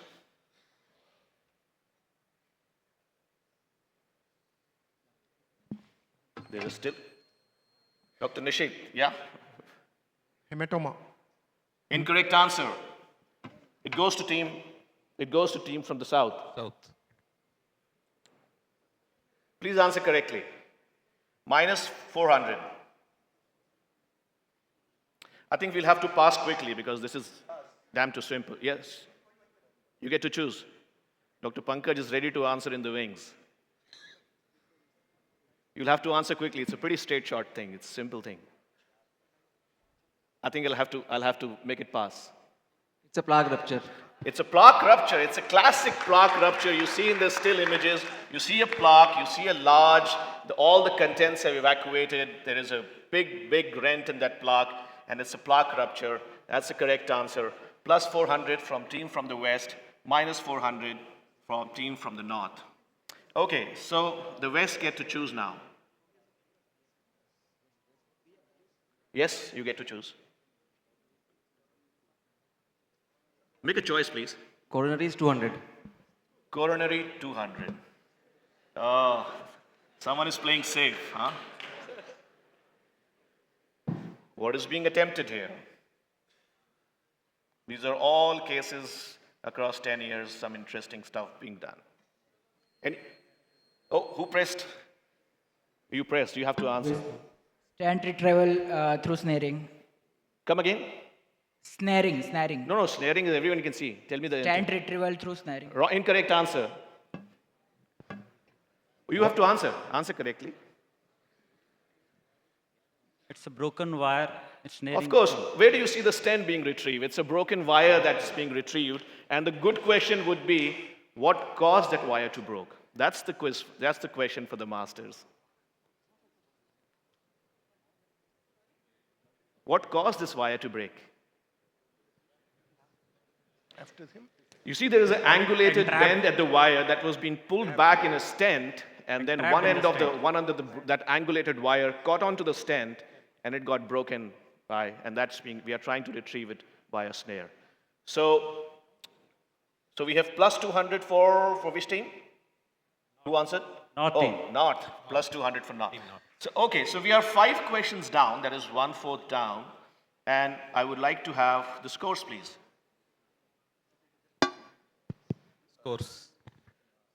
So can we have the full screen? Display the scores. Whoa. So we have South Zone with plus 1400. Didn't South Zone answer one question incorrectly? No, we passed it. We actually should have answered correctly, but by mistake we passed it. No. That plaque rupture, we passed. You passed the plaque rupture. Well, some of us, just wanted to clarify. The passing question, we don't have to press the buzzer. Am I right?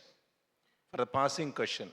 Passing question, you don't have to press the buzzer. Yes. The buzzer is no point. The passing is done in a sequential manner. So for passing, you can't say anything. So we have clear, leaders from South Zone. It seems to be where we are having this conference. 1400, and we saw the scores. Minus 200 for North, minus 400 for West, minus 600 for East. Remember, there would be double bonuses question in 1000 and 800s, and you can always redeem yourself towards the end. Okay, so who answered the last time? North.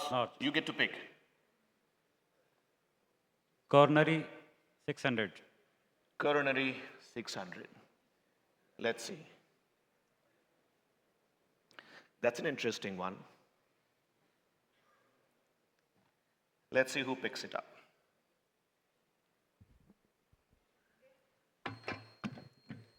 No. Wow, that comes with good training. You all were looking at the coronaries, and I think Dr. Richa got large chunks of air going up the catheter on that search. So that's an air embolism. Great answer. It's like a plus. So the fun is in the simple things, you know. You don't have to see for anything fancy. So large chunk of air is going up there. So it's air embolism plus 600 from team from the north. You get to pick your question again. Remember, you are sitting on a casino table. You get to pick now. Coronaries, How much? 800. Interesting. So that's going to be a good teaching question. Okay? Okay. And it's a double bonus. So whosoever answers gets plus 1600. Whosoever answers it wrong gets minus 1600. And you will have to answer the question in totality. There are two parts of the question, and you have to answer it in total. We will have to deduct the marks completely if you answer only the first part and not the second part.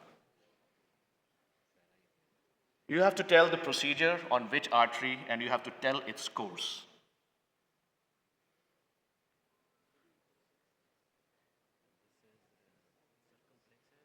The left side is the RAO view, the right side is the LAO view. RC origin, right coronary. Team from the south. No. It's PCA being done to the LAD. It's retroaortic course of the LAD.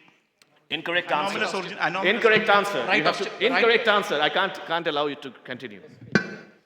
So PCI to LAD, and the LAD is coming from right coronary sinus. I would have to deduct marks. I said course. I didn't say origin. You have to tell me the course of the artery. Course of the artery.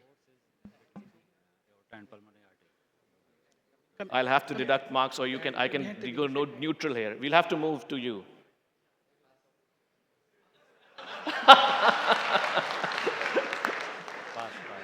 Pass. No, we all can see it's coming out from right sinus, but I want to know the course. That's a good teaching point. That's what, all of us should know. So you pass. You have the last chance. 5 seconds more, you have to answer or pass. Between the aorta and pulmonary artery. है तो LED No, you have to just answer quickly now or pass. It's minus 1600 and plus 1600, remember. Pass. One of the team members wanted to answer. So it's pass. Had you answered, what was your answer? Interarterial course of Oh, not at all. Not at all. So you were nice. So remember. Is it, can audience answer? Oh, yes, please. Is it anterior to the pulmonary artery? Perfect. Anterior to the pulmonary artery, and that's the course. I gave you a hint. I told you, can you identify yourself, please? Can you identify yourself, please? Yeah, I just did angioplasty 2 weeks back on similar this thing. No. You have to identify I yourself. am Dr. Vimal Mehta. I am Director Professor of Cardiology at GV Pant Hospital, New Great, Delhi. Dr. Vimal. Great, Dr. Vimal. That's an anomalous right from left sinus. The vague majority of 99.9% will have only one course, and that is interarterial. The interarterial, embryologically, it is bound to go interarterial. It is only when it causes symptoms it is problematic, while as the interarterial course of LAD from right is always malignant. So that's the difference. RCA will always have an interarterial course. Okay, so that's good. So now team North gets to choose because nobody answered this question. Miscellaneous, How much? 600. Dr. Preeti is scared and asking for miscellaneous 600. Okay, that's an angiogram for you again. Give me a full diagnosis. This is not our lab. This is done in some other lab. This is courtesy Dr. Praveen Chandra.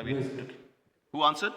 Okay. Yeah, it's a vertebral artery and there's a filling of Lima to LED graft. Why is it happening?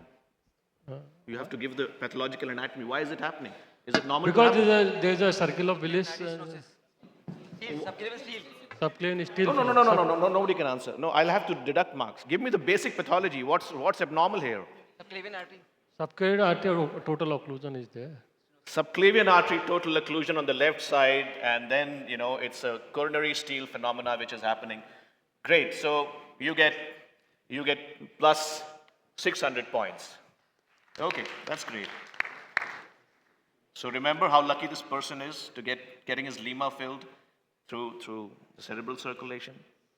So a question which was asked in the Fellows program, and just 2 days ago, what percentage of Indian patients do not have a complete circle of Willis? I cannot answer anything. No, that's I'm the okay. quiz master. I'm the That's quiz okay. master. That's okay. So remember, it's 30%.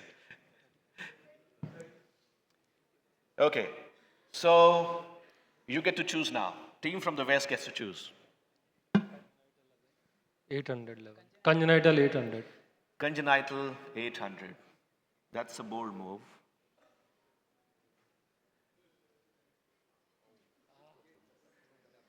Okay, so you get anyone who presses the buzzer gets plus 1600. Anybody who presses the buzzer and gets it wrong gets minus 1600. So overnight a resident did a TPI of this patient. And when in the morning we took him up for a permanent pacemaker, we saw this. What's going on? Who answered? Yes? Come on, answer. Yeah, it's a LSVC. LSVC to coronary sinus and then RV. Wrong answer.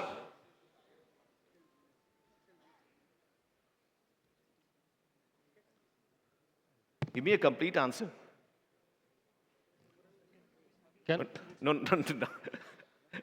We will give you a chance to redeem you later on. Redeem yourself.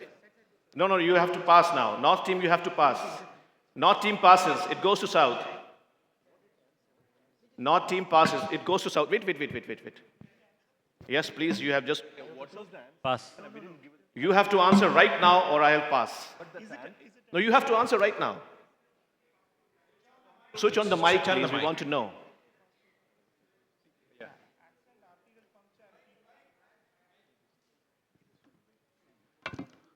No, you have to... I heard your answer. It's an incorrect answer. I heard your answer. No, the mic, it cannot save you. I heard your answer. They said arterial puncture. It's going off. No, I heard your arterial answer. It's incorrect. Minus 1600. No, they get to answer. Interrupted IVC. It's an interrupted IVC, Then?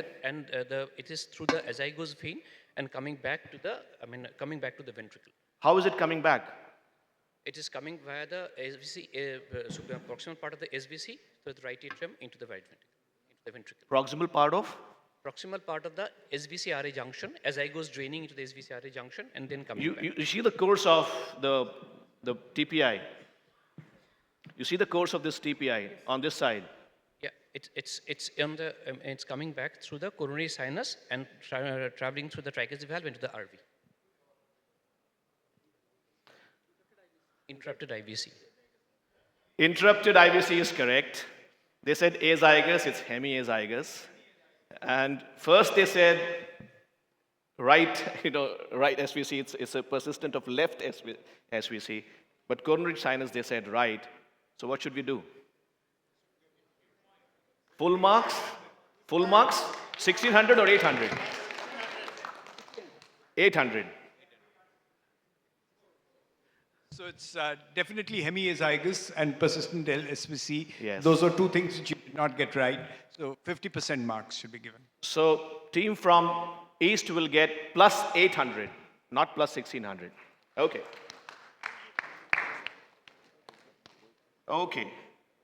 So that's the connection it was. It went up, interrupted IVC, it went up to hemiazygous, and then there was a persistent LSVC. It came down, then coronary sinus, it turned back. So imagine the resident in the night did it without realizing, and we only caught it in the morning. So he was, so ignorance is bliss sometimes, And God knows maybe he did it blind, without fluoro. Okay, so team from the east get to choose.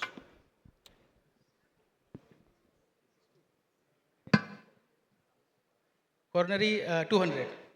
Coronary 200 is already gone. It's red.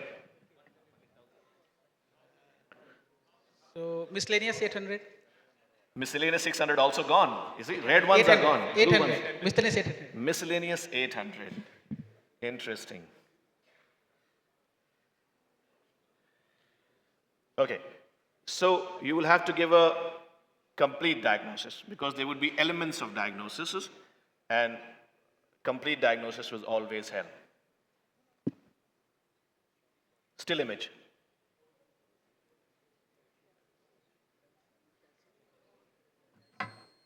Team from the north, be careful. Right, tell me. I will ask you the pathology involved here, complete pathological diagnosis. Tell us.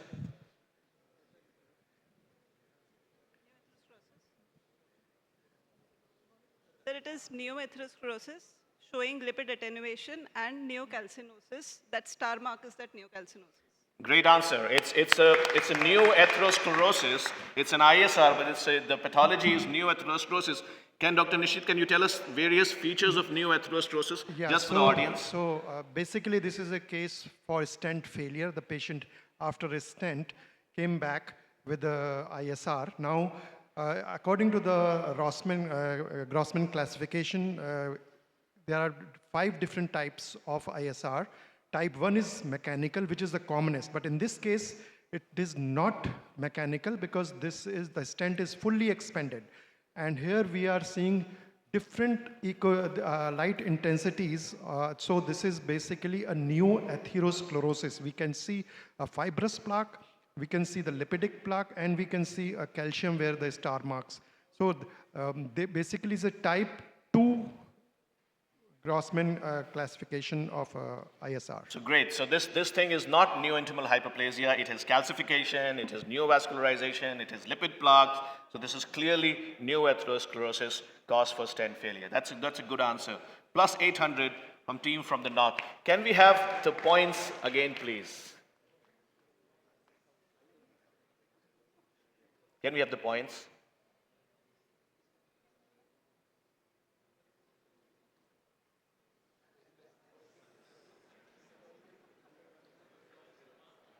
Dr. Justin, what should we do?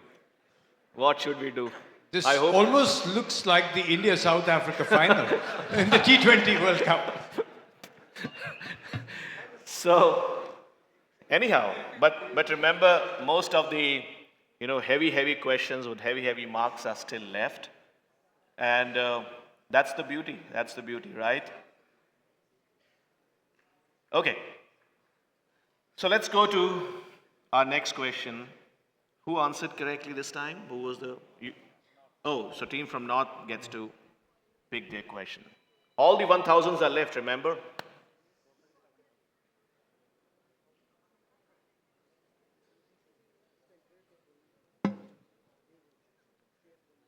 Coronary 1000.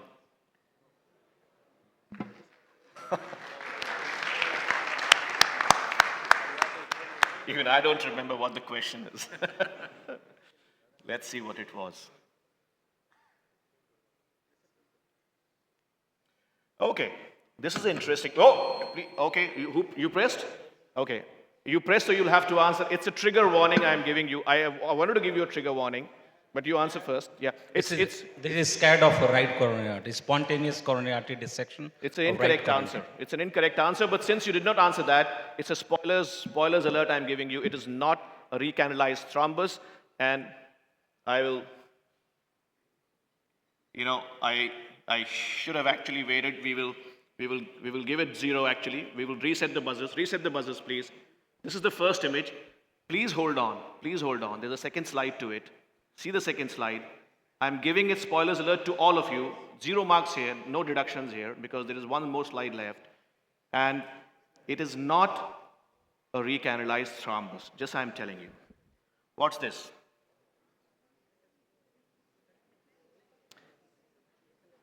There's another lesion like this in the circumflex. What is this? Who answered? Okay. Answer. You have to answer. Scared? Incorrect answer. Minus 1,000. See, now the now the game changes. See, it's a 1,000 question, you know. Give me some credit.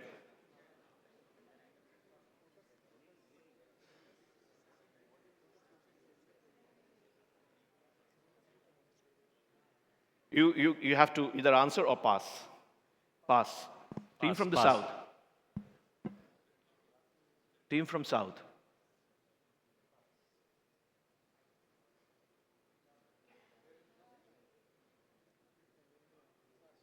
Pass. Okay. So the differential diagnosis here can be, of course, a recanalized thrombus. I gave you that. But this is a rare congenital anomaly described, I think 40 case reports have been published between 88 and 2022. This is something which is called as the woven coronary artery. You have a coronary artery that branches out into multiple coronary arteries, which coalesce again to form the distal epicardial arteries. The two intravascular imaging differential diagnosis and coronary differential diagnosis are recanalized thrombus with a Swiss cheese pattern, or it can be, collateral vessels, microchannels being present, but the microchannels would be present in a CTO. The condition here is not a CTO. And then even this can produce, each of these channels can have a separate arterial wall and an adventitia of its own. And the thrombus, when you move forward and backward, would communicate to each other. There would be full line communication, which would be running parallel. So this is something which is called as the woven coronary artery, and that's an anomaly that has been described, from 1988 to 2022, multiple case reports. How do you I think confirm the diagnosis? It's OCT, intravascular. But recanalized thrombus versus woven coronary artery, can you just elaborate for everybody? Yes. So there are two differentiating factors between recanalized thrombus and a woven coronary arteries. Firstly, each section of a woven coronary artery will have a vascular structure, the vessel wall structure of adventitia, and some will have a triluminous structure along with them, while the thrombus will not have it. And when you move forward and backward in your frames, the Swiss cheese of thrombus will communicate with each other and with the lumen, but these channels would be running parallel all throughout, and each will have a vascular wall of its own. Sir, please. So the image that you showed, it just looks like an intraluminal thing. You do not see any separate channels over there. When you see that image, it's almost like an recanalized thrombus. That was my spoilers alert. I gave you that it is not, that was my spoiler alert. So, but we feel that it's, could you show that image once again? Yes, Because if it's a woven coronary artery, around every structure you would see an adventitia or a media. But this is, you can see that very clearly you have a media outside that, and everything, whatever you see inside, it's an intraluminal thing. If you see the main catheter in which the OCT catheter is there, you can actually see the adventitia around it. I agree that this image can be, I gave a spoiler alert. I am not, Sorry, sir. No, there are better images, maybe to display, but we got this. So just because I wanted to tell, because we've seen one young chap, 40-year-old chap, he had thrombocytosis. His platelet count was almost 9 lakh, 10 lakh. He had 3 vessels, all the 3 vessels had these typical things. Very typical of intracoronary recanalized thrombus. I'm sorry for that. No, it's absolutely, I completely agree. He's absolutely right. You see, everything is intraluminal only. You see media only one. My dear teammates, please understand, I gave you a spoiler alert that it is not think away from intravascular thrombus. I knew that you would be confused. But if you see the media is only circling I am outside. not debating the... Can we do one thing? Can we neutralize this answer and move ahead? No, it's a 0. Everyone got a 0. Zero. Everyone got a 0. So, sir. Yeah. Everyone got a 0.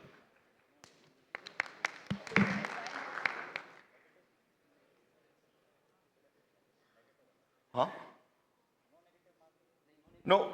No, who No answered? negative marking. No, no, you answered negatively.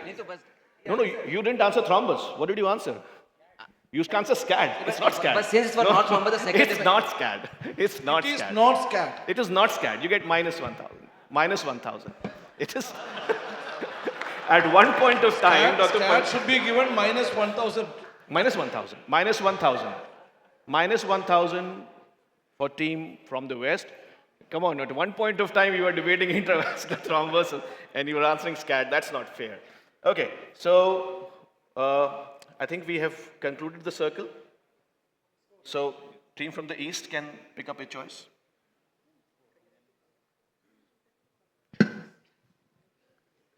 Congenital 600. Huh? Congenital 600. Congenital 600. Okay. Anybody can press the buzzer. Yes, please. A is the device which has been A is the device in location through which a stent has been done. There is severe pulmonary hypertension which has been noted. That's a correct answer. That's a correct answer. Post ASD device closure, severe pulmonary artery hypertension, and stenting has been done across it. So plus 600 for team from the East. You get to answer again. Good answer. Okay. Make your choice. Make your choice, please. Miscellaneous 200. Oh. For those who are academician among us, what does this sign represent? Cochrane database. Absolutely correct answer. The Cochrane library, Cochrane database, Cochrane meta-analysis. Absolutely correct. 200 points for team from the West, and you get to choose your category. Good. History 800. History 800. That's a very interesting question. Let's see. If someone from the audience knows, please don't prompt. What is this kiwi shoe polish box doing in an interventional cardiology quiz? That's the question. No, don't read it. It's just an advertisement. What's the relationship between a kiwi shoe polish box and cardiology?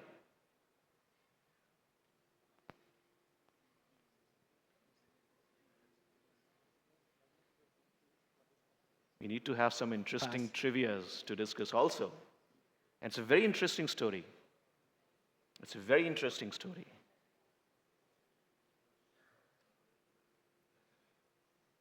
Anyone from the audience? Yes, please. It's a very interesting story. If you can tell us all the entire story, we would love it. Please. It was used as a first pulse generator, I think, for pacemaker. Absolutely correct. So why do we call when we are doing a replacement, let's change the box, let's change the can. It's a very interesting story because the patient by the name of Larson was suffering from Stokes-Adam, and he kept on pestering Dr. Senning to give him an implantable pacemaker. His wife actually knocked down on the doors many times, and then this engineer, Elmquist, along with Dr. Senning, prepared the circuit, and they had nothing to keep it in. So they sterilized a kiwi shoe polish box and put the circuit in and implanted it in the rectus sheath of that patient, Mr. Larson, and connected to an epicardial pacing in a surgery that they did at Karolinska Institute in Sweden. Now the fun fact is that the patient, Mr. Larson, from 1958, outlived both the surgeons as well as the engineer. The patient outlived both the surgeon as well as this, and he had 22 implantations, redo implantation. As the pacemaker technology changed, he continued to have these pacemaker implantation, and he lived till 2002, and he died in 2002. And on his grave, it's written that what happened on that winter evening in 1958 was very exciting. Pacemaker implantation has stopped being an exciting business, but remember, it is still thrilling and exciting, if for no one else, for the patient. So that's the good story. Rishi, what would Ek Sening's most major contribution to interventional cardiology be? You can't ask me. I'm asking to ask them. I'm asking. So if anybody would like to answer, Ek Sening was a great surgeon. He implanted the first pacemaker, as you heard the story of Arne Larsen. He did one of the first. He did the Sening's procedure. But as we are all interventional cardiologists here, what is his contribution to interventional cardiology? Yeah, absolutely. He funded Grunzig and he actually was present in the cath lab when Grunzig did his first on Dolph Bachmann, and he also made a statement. And the statement, famous statements, is when he saw the pressure neutralizing after the balloon angioplasty, he says, this is going to work, we are going to be out of business.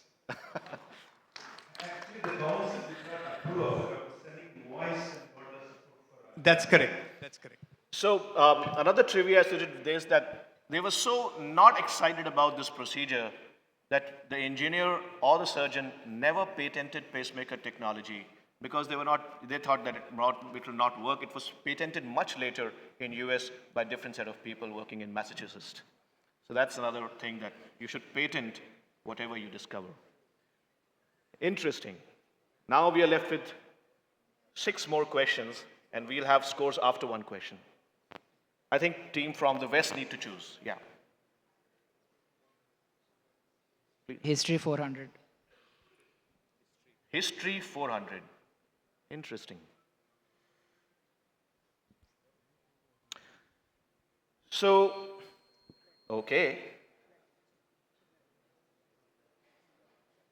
You have to answer. I didn't ask the question. You press the button. Of course, name of the patient. James Black is the right answer. So James Black, we are celebrating his centenary, birth centenary, and he was instrumental in development of beta blocker. He developed beta blockers, convinced by the fact that you have to stop the adrenergic rush in MI because his father died from myocardial infarction, and he was responsible for development of beta blockers. And we are celebrating his birth centenary this year, 1924. Yeah, it's 2024. Good answer, plus 400. You get to choose. South. Can we have the scores actually? Yeah. We have 5 questions left, so the last round of scores. Okay. So we have team from East with 800 marks, team from West minus 2,200. They can still redeem themselves. And we have North with 1,200 and team Zone from South Zone as minus 1,400. You get to choose. Reset the buzzer. Reset the buzzer, please. Thank you, Dr. Sundar. Thank you. Okay, what's your choice? Please on this, I can't hear you. History 1000. That's another question that Dr. Dahl has seen previously. Let's see. Very interesting question. Wait. Hold yourself. You have to give me names of any 2 of these gentlemen. Any 2.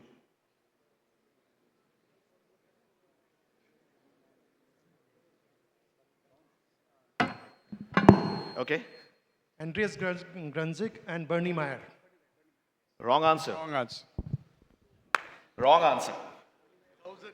Minus 1,000.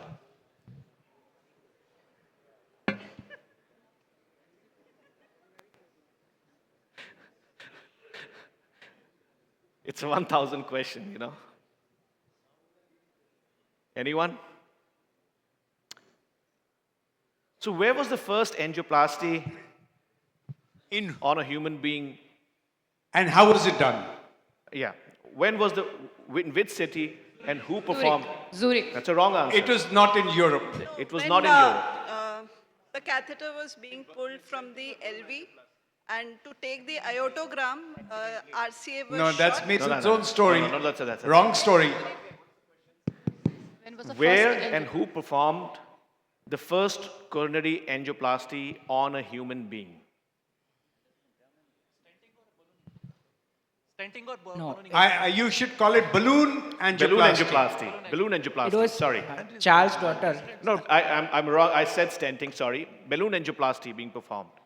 Bus for coronary balloon angioplasty. So the Zurich question will the adjective you have to say in an awake individual. When you say in an awake individual, Andreas Grunsteig's in Zurich was the first angioplasty. That and was the that's what patient we was Dolph recognize. Bachmann.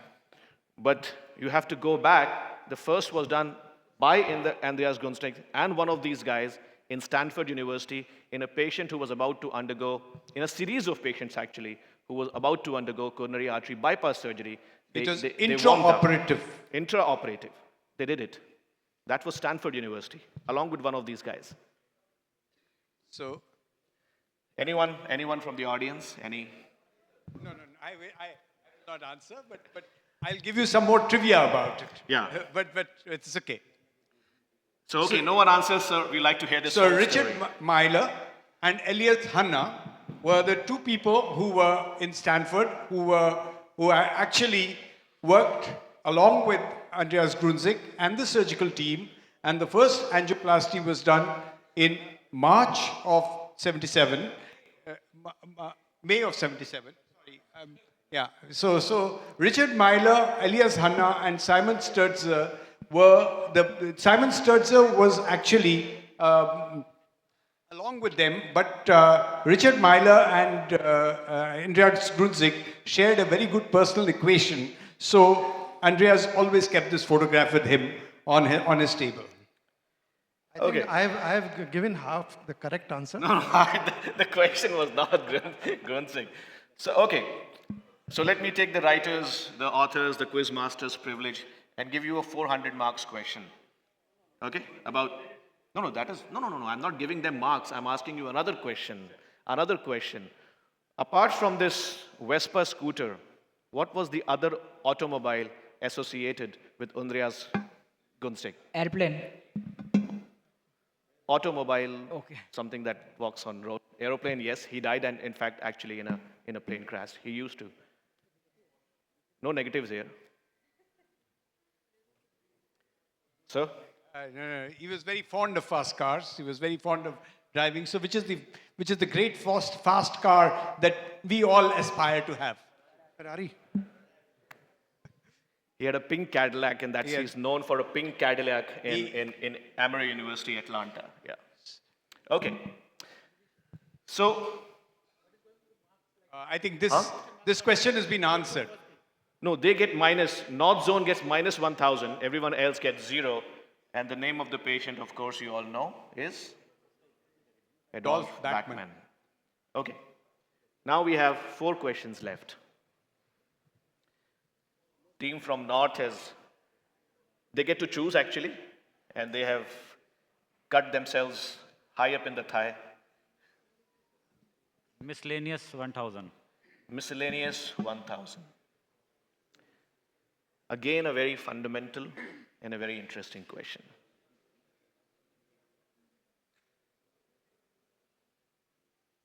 And that's a double bonus.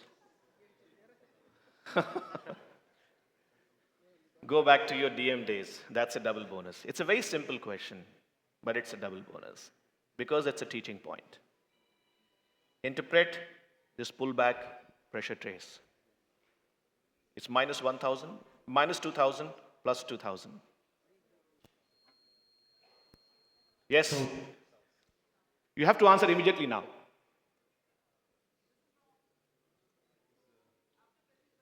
I have to take it away. No, you can't do that. You can't do that. You can't do that. No, stop. It's a pullback. You have to identify it. What's? Huh?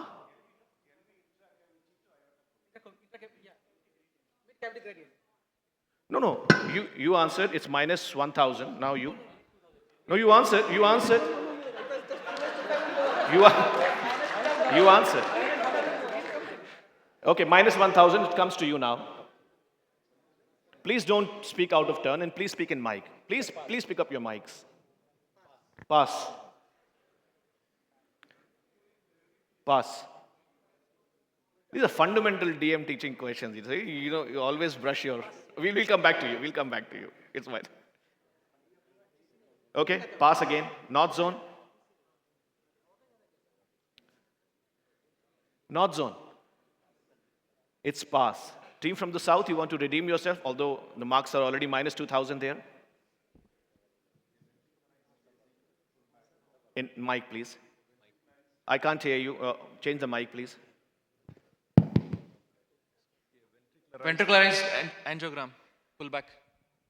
Ventricularized angiogram pullback. A catheter pressure, ventricularized, pull back to the better position to get a better trace. Okay, so let me take you through it.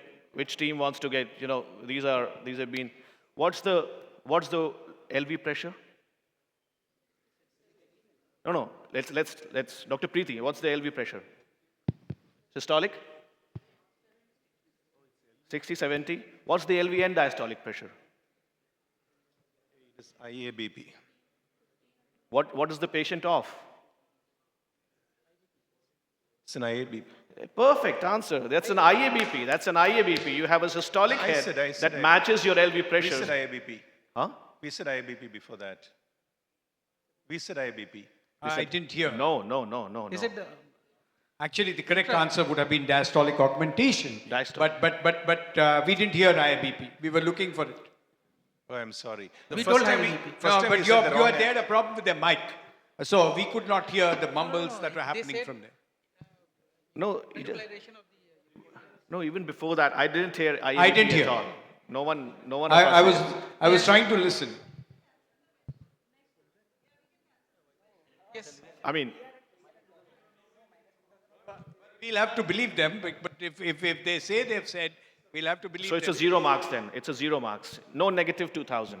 Yeah. Sir, we said the wrong answer in the beginning. Towards the end, before they said IABP, we said IABP. No, then it's not done. Then you get minus 2,000. We'll take the minus. We'll take the minus. We didn't say IABP in the beginning. But before they said IABP, we said IABP. Yeah, but your chance is gone. Now you are already gone, so it has to be. But they were honest. So what do you say? They must get full marks and a big round of applause for honesty. Not full marks. They get 0. 0 marks. 0 marks. And a full round of applause for honesty. Okay. 0 marks, no marks awarded in this particular question. Should be distributed among us. Yeah? No.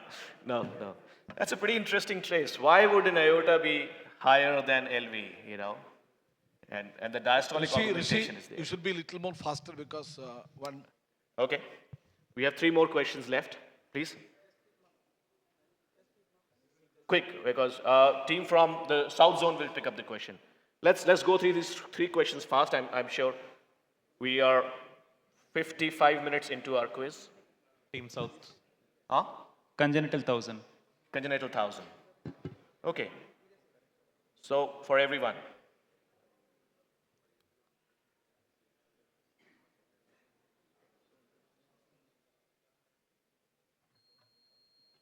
Okay. We have pressed, right? Yes, you pressed. It is a pulmonary artery to left atrium fistula. Awesome. Perfect answer. That's a perfect answer. You see, they didn't wait for the next slide to show up. The next slide shows up that fistula being closed. It's a pulmonary artery. It's plus 1,000 from teams from the south. Brilliant answer. Brilliant answer. Okay, now we have only 200s left. Huh? We will have the marks at the end. Yeah. They want to see the score, please. Can we have the scores? Okay, East zone is plus 800. West is minus 2,200. No, they all have been great sports, so I think they are all playing very well. So I think we already have a clear winner now. Yeah. So anyhow, let's go for the second spot. Okay. Team from the west can choose. Yeah. East. You choose. Simple, too simple. Huh? Congenital Congenital 200. 200, Okay.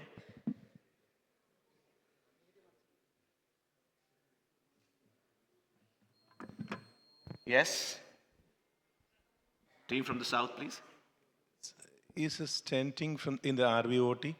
RVOT stenting, much below the pulmonary valve. RVOT stenting in sort of a palliative procedure in TOF, so that's correct. Plus 200. We'll go quickly to the next question, and that's history. And you get to choose. Okay, no one gets to choose. The buzzer is open. Very, very simple question. Let's see. We are going back. Little anticlimax because it's 200. What's the birthday of this legendary gentleman? 1st July, it's 200 points. 1st of July being celebrated as Doctor's Day. Thank you everyone for being such a great sport, such a great sport. And can we have the final rounds of scores, please? So congratulations, team from the south, team from the east. So the story goes, the headquarter always wins, right? Okay. Thank you so much. Thank you so much for being such a great sport. And the team from North is second. So team from East gets 1 lakh rupees. And team from North will get 50,000 rupees. 50,000 rupees. That's a great job. Thank you so much. I hope you all had a great time. Thank you. 3 cheers for the quiz master. Hip hip. Hooray. Hip hip. Hip hip.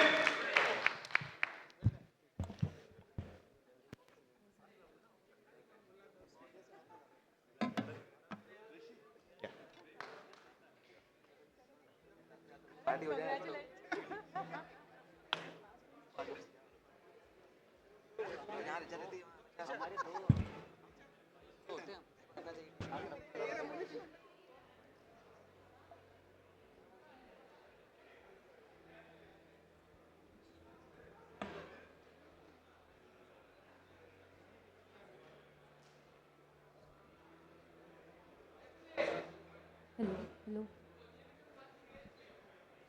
Hello. I request Dr. N. Pratap Kumar sir to join us on the stage as a facilitator, Dr. D.P. Sinha, Dr. Pratap Chandra Rath to join us as the chairpersons, and Dr. P.K. Sahu as the president. Shift delete. Thank you. Shift delete.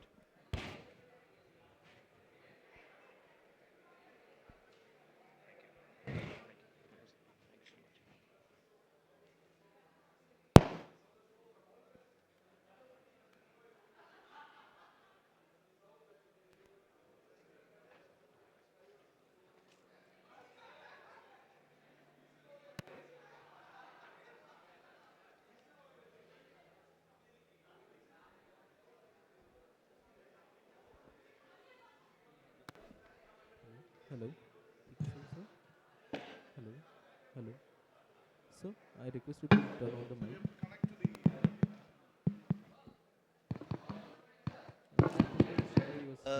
Good evening to all of you. I think now comes the most important part of this meeting, NIC meeting, the data presentation.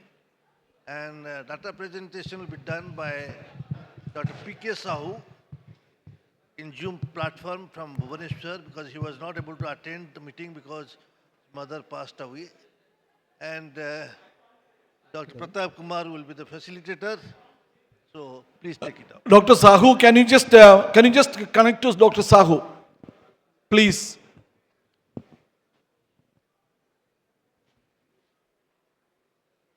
Please sit inside, whoever is wanted, otherwise please leave. Dr. Sahu, can you just connect to Dr. Sahu?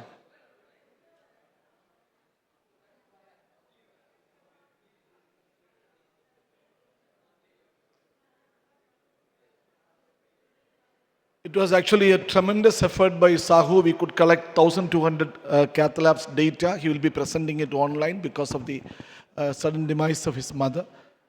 So he will be coming online and presenting this.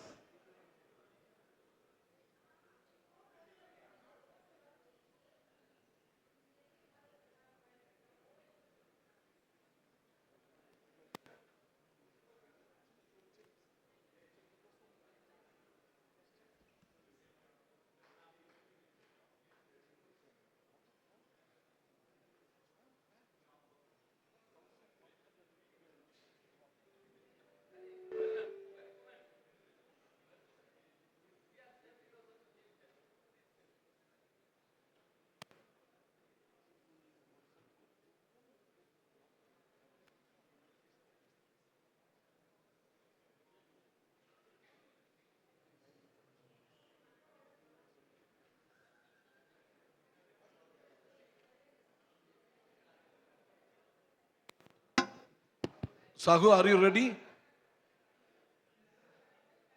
Okay, we are all ready. The hall is jam-packed. We are delayed by 1 hour, sorry. So you can start the presentation. Sir. Yeah. Dr. Sahu, can you hear us? Okay. Okay.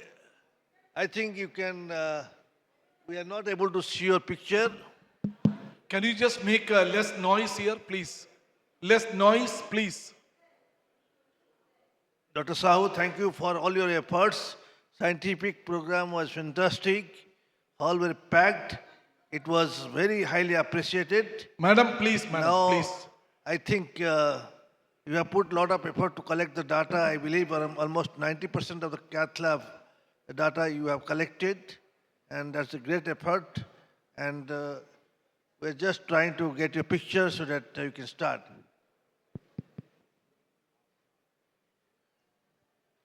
They are trying to connect, just wait for a moment.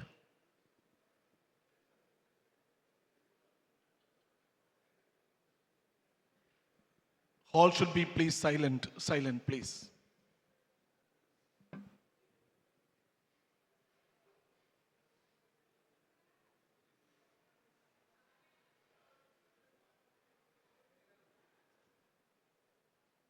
It's coming? No, we are not able to see the picture. His voice we can hear.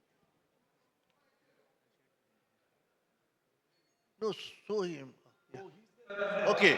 Dr. Sahu, okay. Sahu, we can see you and you can start presentation. You can start the presentation now. Yeah, you can start now.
that is in 1.96% cases, I was used in 2022, but a jump to 6.34%, we showed that there was good penetration of imaging.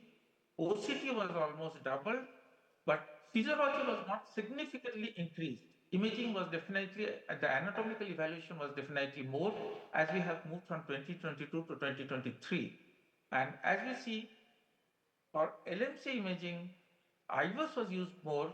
That is, in 41% of the cases, they were all imaged for IVUS. OCT was used in 11.16%. So IVUS definitely was scored in LMC imaging over what OCT did. Now, there was a significant number of increase in the IVUS imaging, and the total number of imaging in LMCA was 53%, and 42% did not undergo imaging in LMCA. Now, what about CTO? CTO wise, we have seen the number of CTOs has significantly increased from 2022 to 2023. Possibly the skill is better, better hardware, better microcatheters, retrofit CTO numbers increasing. You can see from 180 to 1931.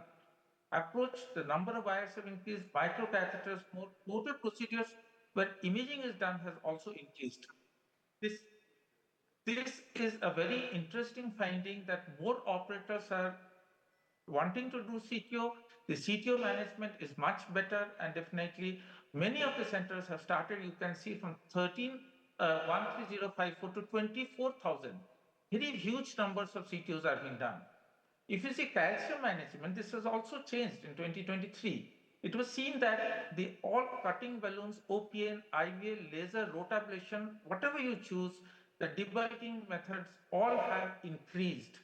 Still then rotablation takes the highest because this is the most preferred method of debulking, followed by IVL, which has definitely increased significantly. OPN has increased, and of course, cutting balloons have increased almost 2.5 times. That is that we have seen. That is 15,495 compared to almost 50% what was done. So this literally shows that there is a significant increase in calcium management device. Now, imaging definitely, IVUS did much better. Strangely, it is a very data which we get that IVUS was used more in calcium than in your OCT. This was something very important. Now, which everyone will be interested is the stent story of PCI. The stent story we have seen that we have now moved to almost 9,91,929 stents across the thing. This is the data that we have got. This is not the industry data. And it shows that there has been a constant rise over the years. Now, these were the major players in this thing that is a stent. And if I tell what are the major company shares, Abbott Vascular had the highest, then Translumina, Boston, Sajanan, Medtronic, Merrill, SLTL, and others. So these are the 5 major players. If we go to Make in India, there is 18.5 lakh stents that are manufactured in India. Sajanan taking the highest share, followed by Translumina, Merrill, and SLTL. Now, in-hospital deaths have almost been similar. That is, an emergency CABG, the numbers have not been very high. In-hospital MI, acute renal failure 1.74 is almost comparable, nothing very remarkable. Let us quickly come to non-coronary interventions. Non-coronary mitral valves definitely increased almost 2 times of 2021. Pulmonary valve, aortic valve also increased, and tricuspid valve interventions were there. The total TAVR reported in 2023 was 2212, and of course the major share were from these 5 states: Tamil Nadu, Maharashtra, Delhi, Karnataka, and Haryana. And if you see the type of valve that was used, the most important thing, it was a made in India valve, that is the Merrill valve. The Merrill valve had the maximum share among all the transcatheter valve replacements for the aortic valve.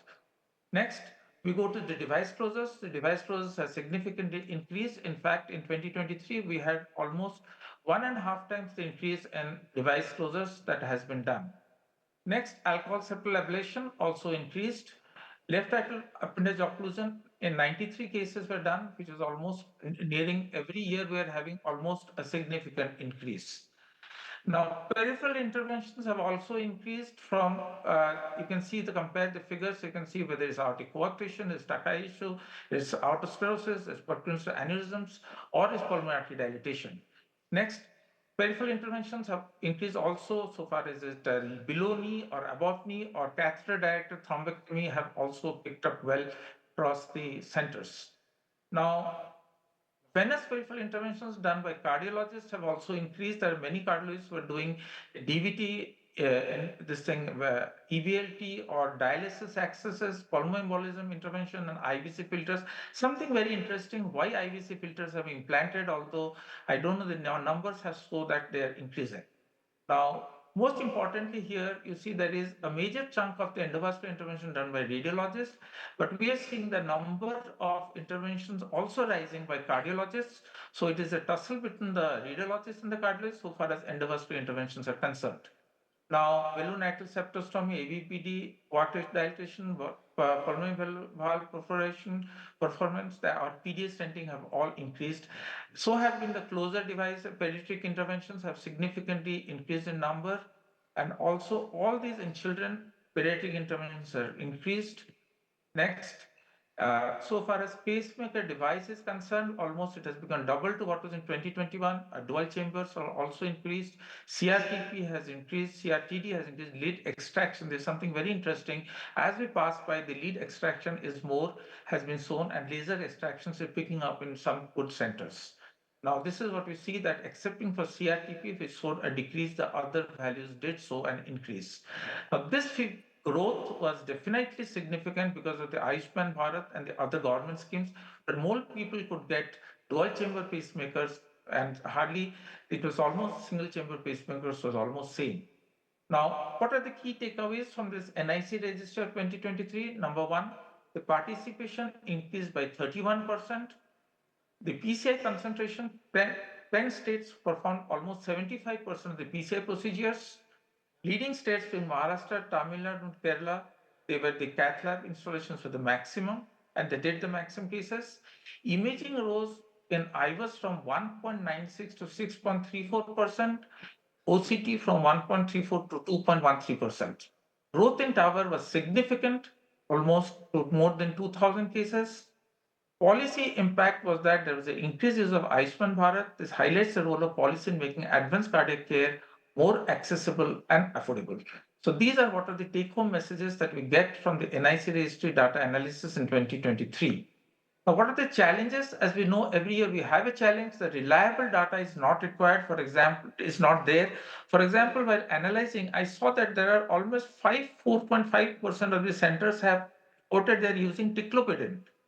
Definitely, ticlopidin is not used anywhere. That means the data is being filled by people who have no idea about what drug is being used. So the data is not very reliable. Number two, technician issues. There are no technicians who are asked to maintain clinical data in cath labs. Next, there are no rules, no lacks of standard rules of data management. There is limited resources, not enough staff or funds allocated to cath labs for clinical data management. And people have to get involved and finding out ways to encourage all centers to participate.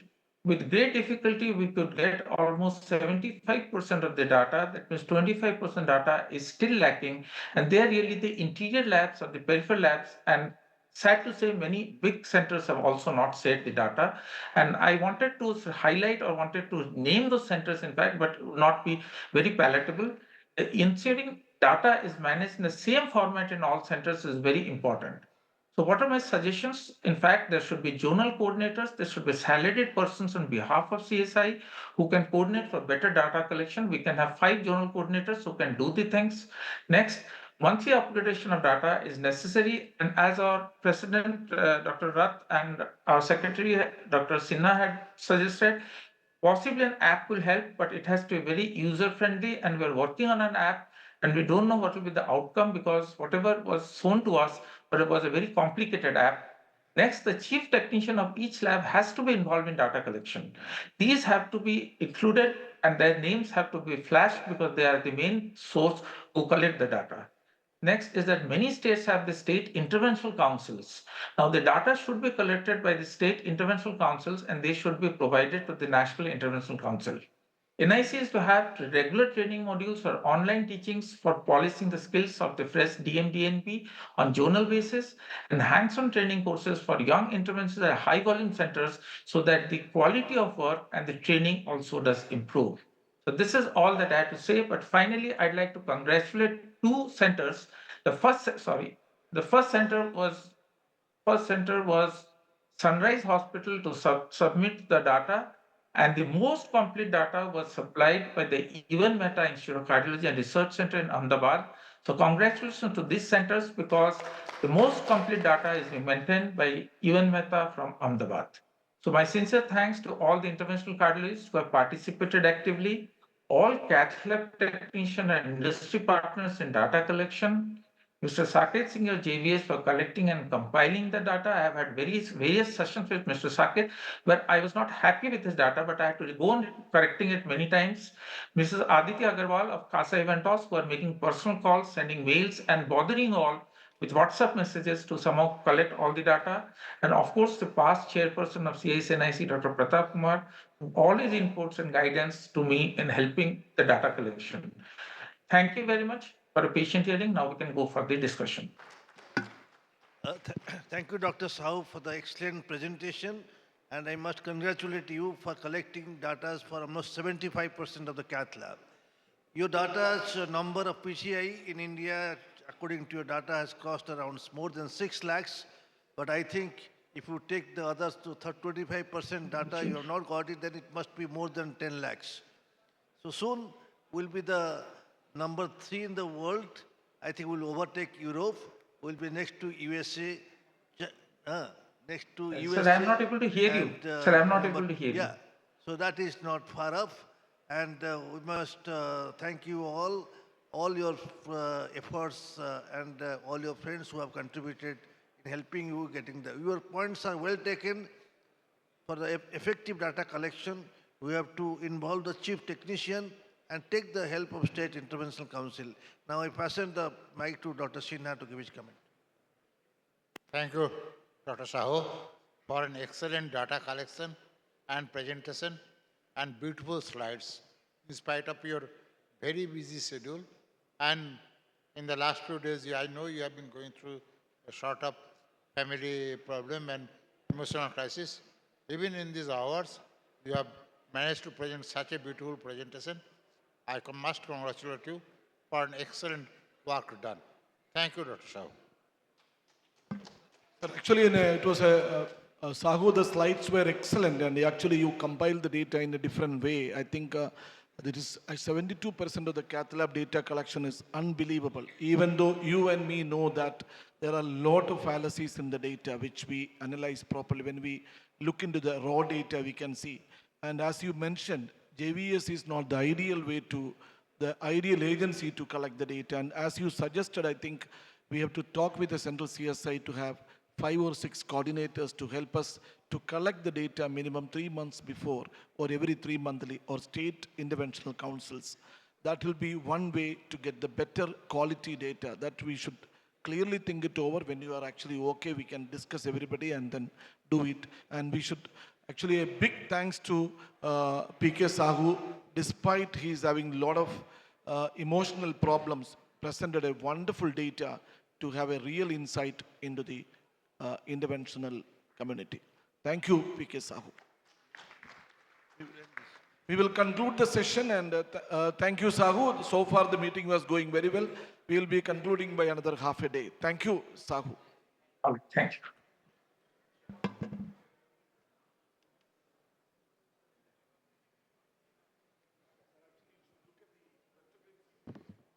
Good evening, everyone. We have the Modern PCM Symposium starting now. So kindly stay around for this Modern PCM Symposium by Boston Scientific.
This is the Boston Scientific Modern Interventional Cardiology Symposium. We're going to have a little bit of an abbreviated program because Dr. Mehta had to leave. So we will have a presentation of a case in the box.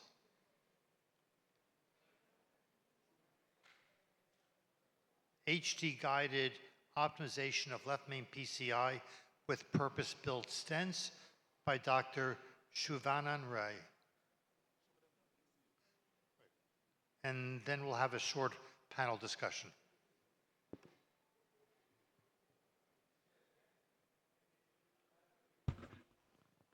Good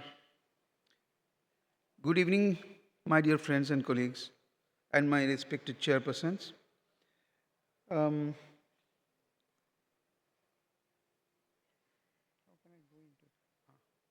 So this is an elderly gentleman who was admitted with triple vessel disease, with LV systolic dysfunction, and recent history of acute decompensated heart failure. And he was admitted in some other hospital with a diagnosis of ischemic cardiomyopathy with an ejection fraction of around 40%. He has multiple comorbidities in the form of hypertension, hypothyroid, early CKD, and benign hyperplasia of the prostate, and also a percentage of COPD. So after that, we did an angiogram, and the angiogram shows that he has got largely very severe calcification starting from the left main and also to the LAD and other vessels. Of them, the left main is very, very calcified with a diffusely diseased LAD till to the end. The RCA is more or less normal, but calcified. And we thought of a strategy. So something came into our mind. How will you go about it? What would be the wiring like? Should we start with imaging? How to modify the calcification? What would be the calcification modification agent? And after that, how will you manage this? Because the distal vessel is absolutely maybe 2 millimeter. And what would be the choice of stent in the left main, because there is a size discrepancy between the left main and the LAD. With that in mind, we wear the LAD with the help of a fine cross, because we thought that you would be needing a rotational atherectomy, and we need to change the guide wire with a rota wire, but the fine cross was stuck at this point and nothing went beyond this. Even we tried with a balloon, in the 1 millimeter balloon, 0.75 millimeter balloon did not cross. So we put the fine cross there, and then on the fine cross, we changed the wire to rota wire, and we started with a rotational atherectomy with a 1.5 burr. Now, the rotational atherectomy was done up to the point where the fine cross was stuck, and beyond that, nothing was going. Even I barred for 5 minutes, which is the limit, but my bar could not cross. So,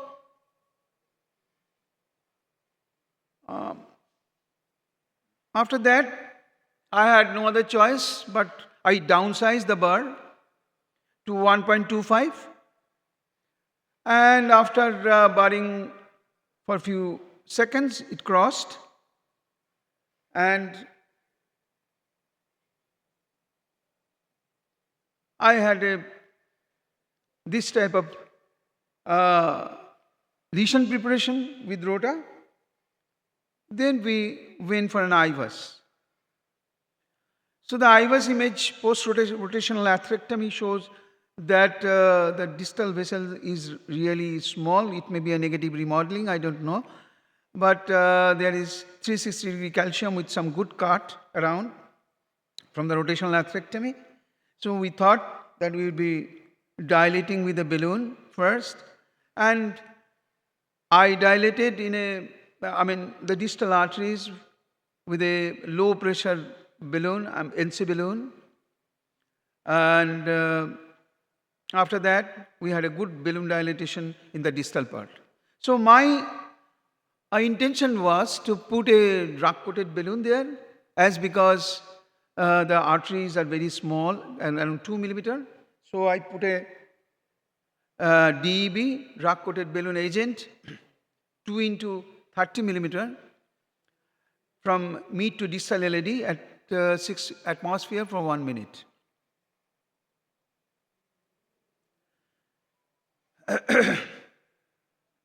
Then the mid LED I dilated with a NC balloon 16 to 18 atmosphere, and I put a synergy 2.5 to 32 deployed at 11 atmosphere mid to proximal LED, and post dilated it.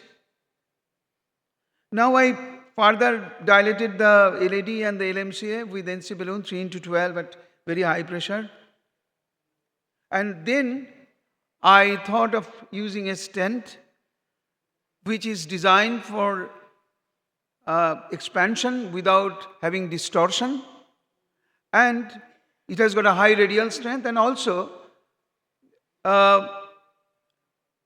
we have a very important parameters here that there is optimized scaffolding, larger diameters, placement accuracy because of the visibility of the stent, and as because they have reduced the crown length and increased the connectors in the first two proximal few starts, the stent gets more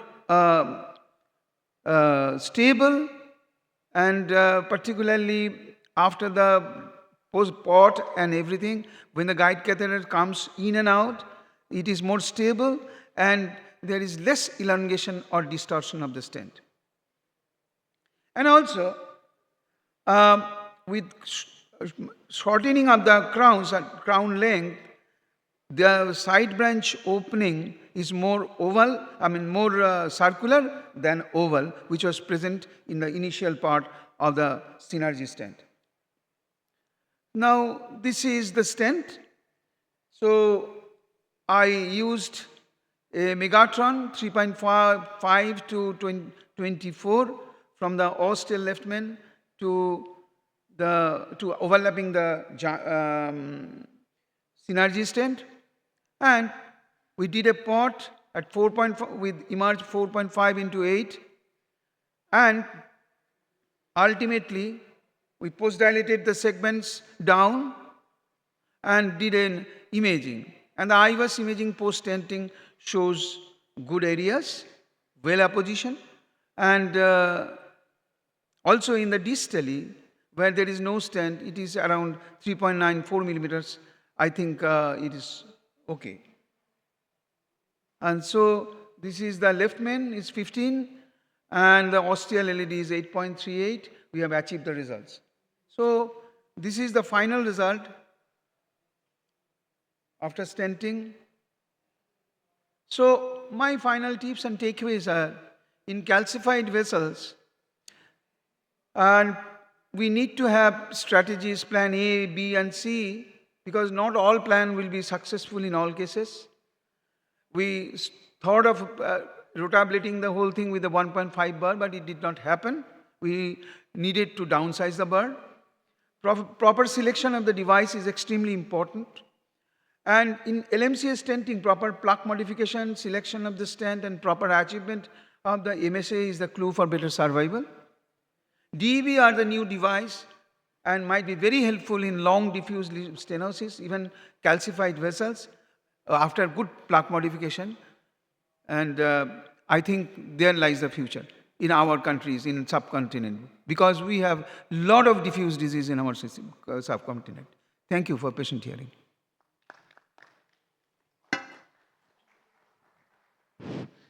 Yeah, I think So wonderful case and brilliantly done. So if given choice, if you have laser in your lab, so once the 1.5 mm bar didn't go, so would you have taken laser if it was available, or still you would have gone for a 1.25? Because 1.25 in these situations, because there was a bend, there was some chances of stuck bar there. So what is your preference in these situations, laser over downsizing the rota bar size? Um, Actually, I don't have a lot of experience in laser, but I never used laser, so I do not know about laser. But what your second part is very simple. Then, if you prepare your bars know where to go because they have diamond chips in the forefront, but in the backward there is no diamond chips. So you prepare the retreat pathway finely. So when you use a larger bar, you prepare your retreat path when your bar is coming back. Then you go forward. So when we went with the microcatheter, we saw that the microcatheter was stuck at one point. After that, my wire easily went, even the rota wire went without a lot of support. So I thought that there is a chunk of calcium in a very small point, which I need to crack with a very small bar maybe, if I could polish the back path. So I did that. I polished the back path, and when it stuck at one point, I just put a small bar, and it went like a dream. So, there is no blanket statement in intervention. You have to judge the intervention at every point.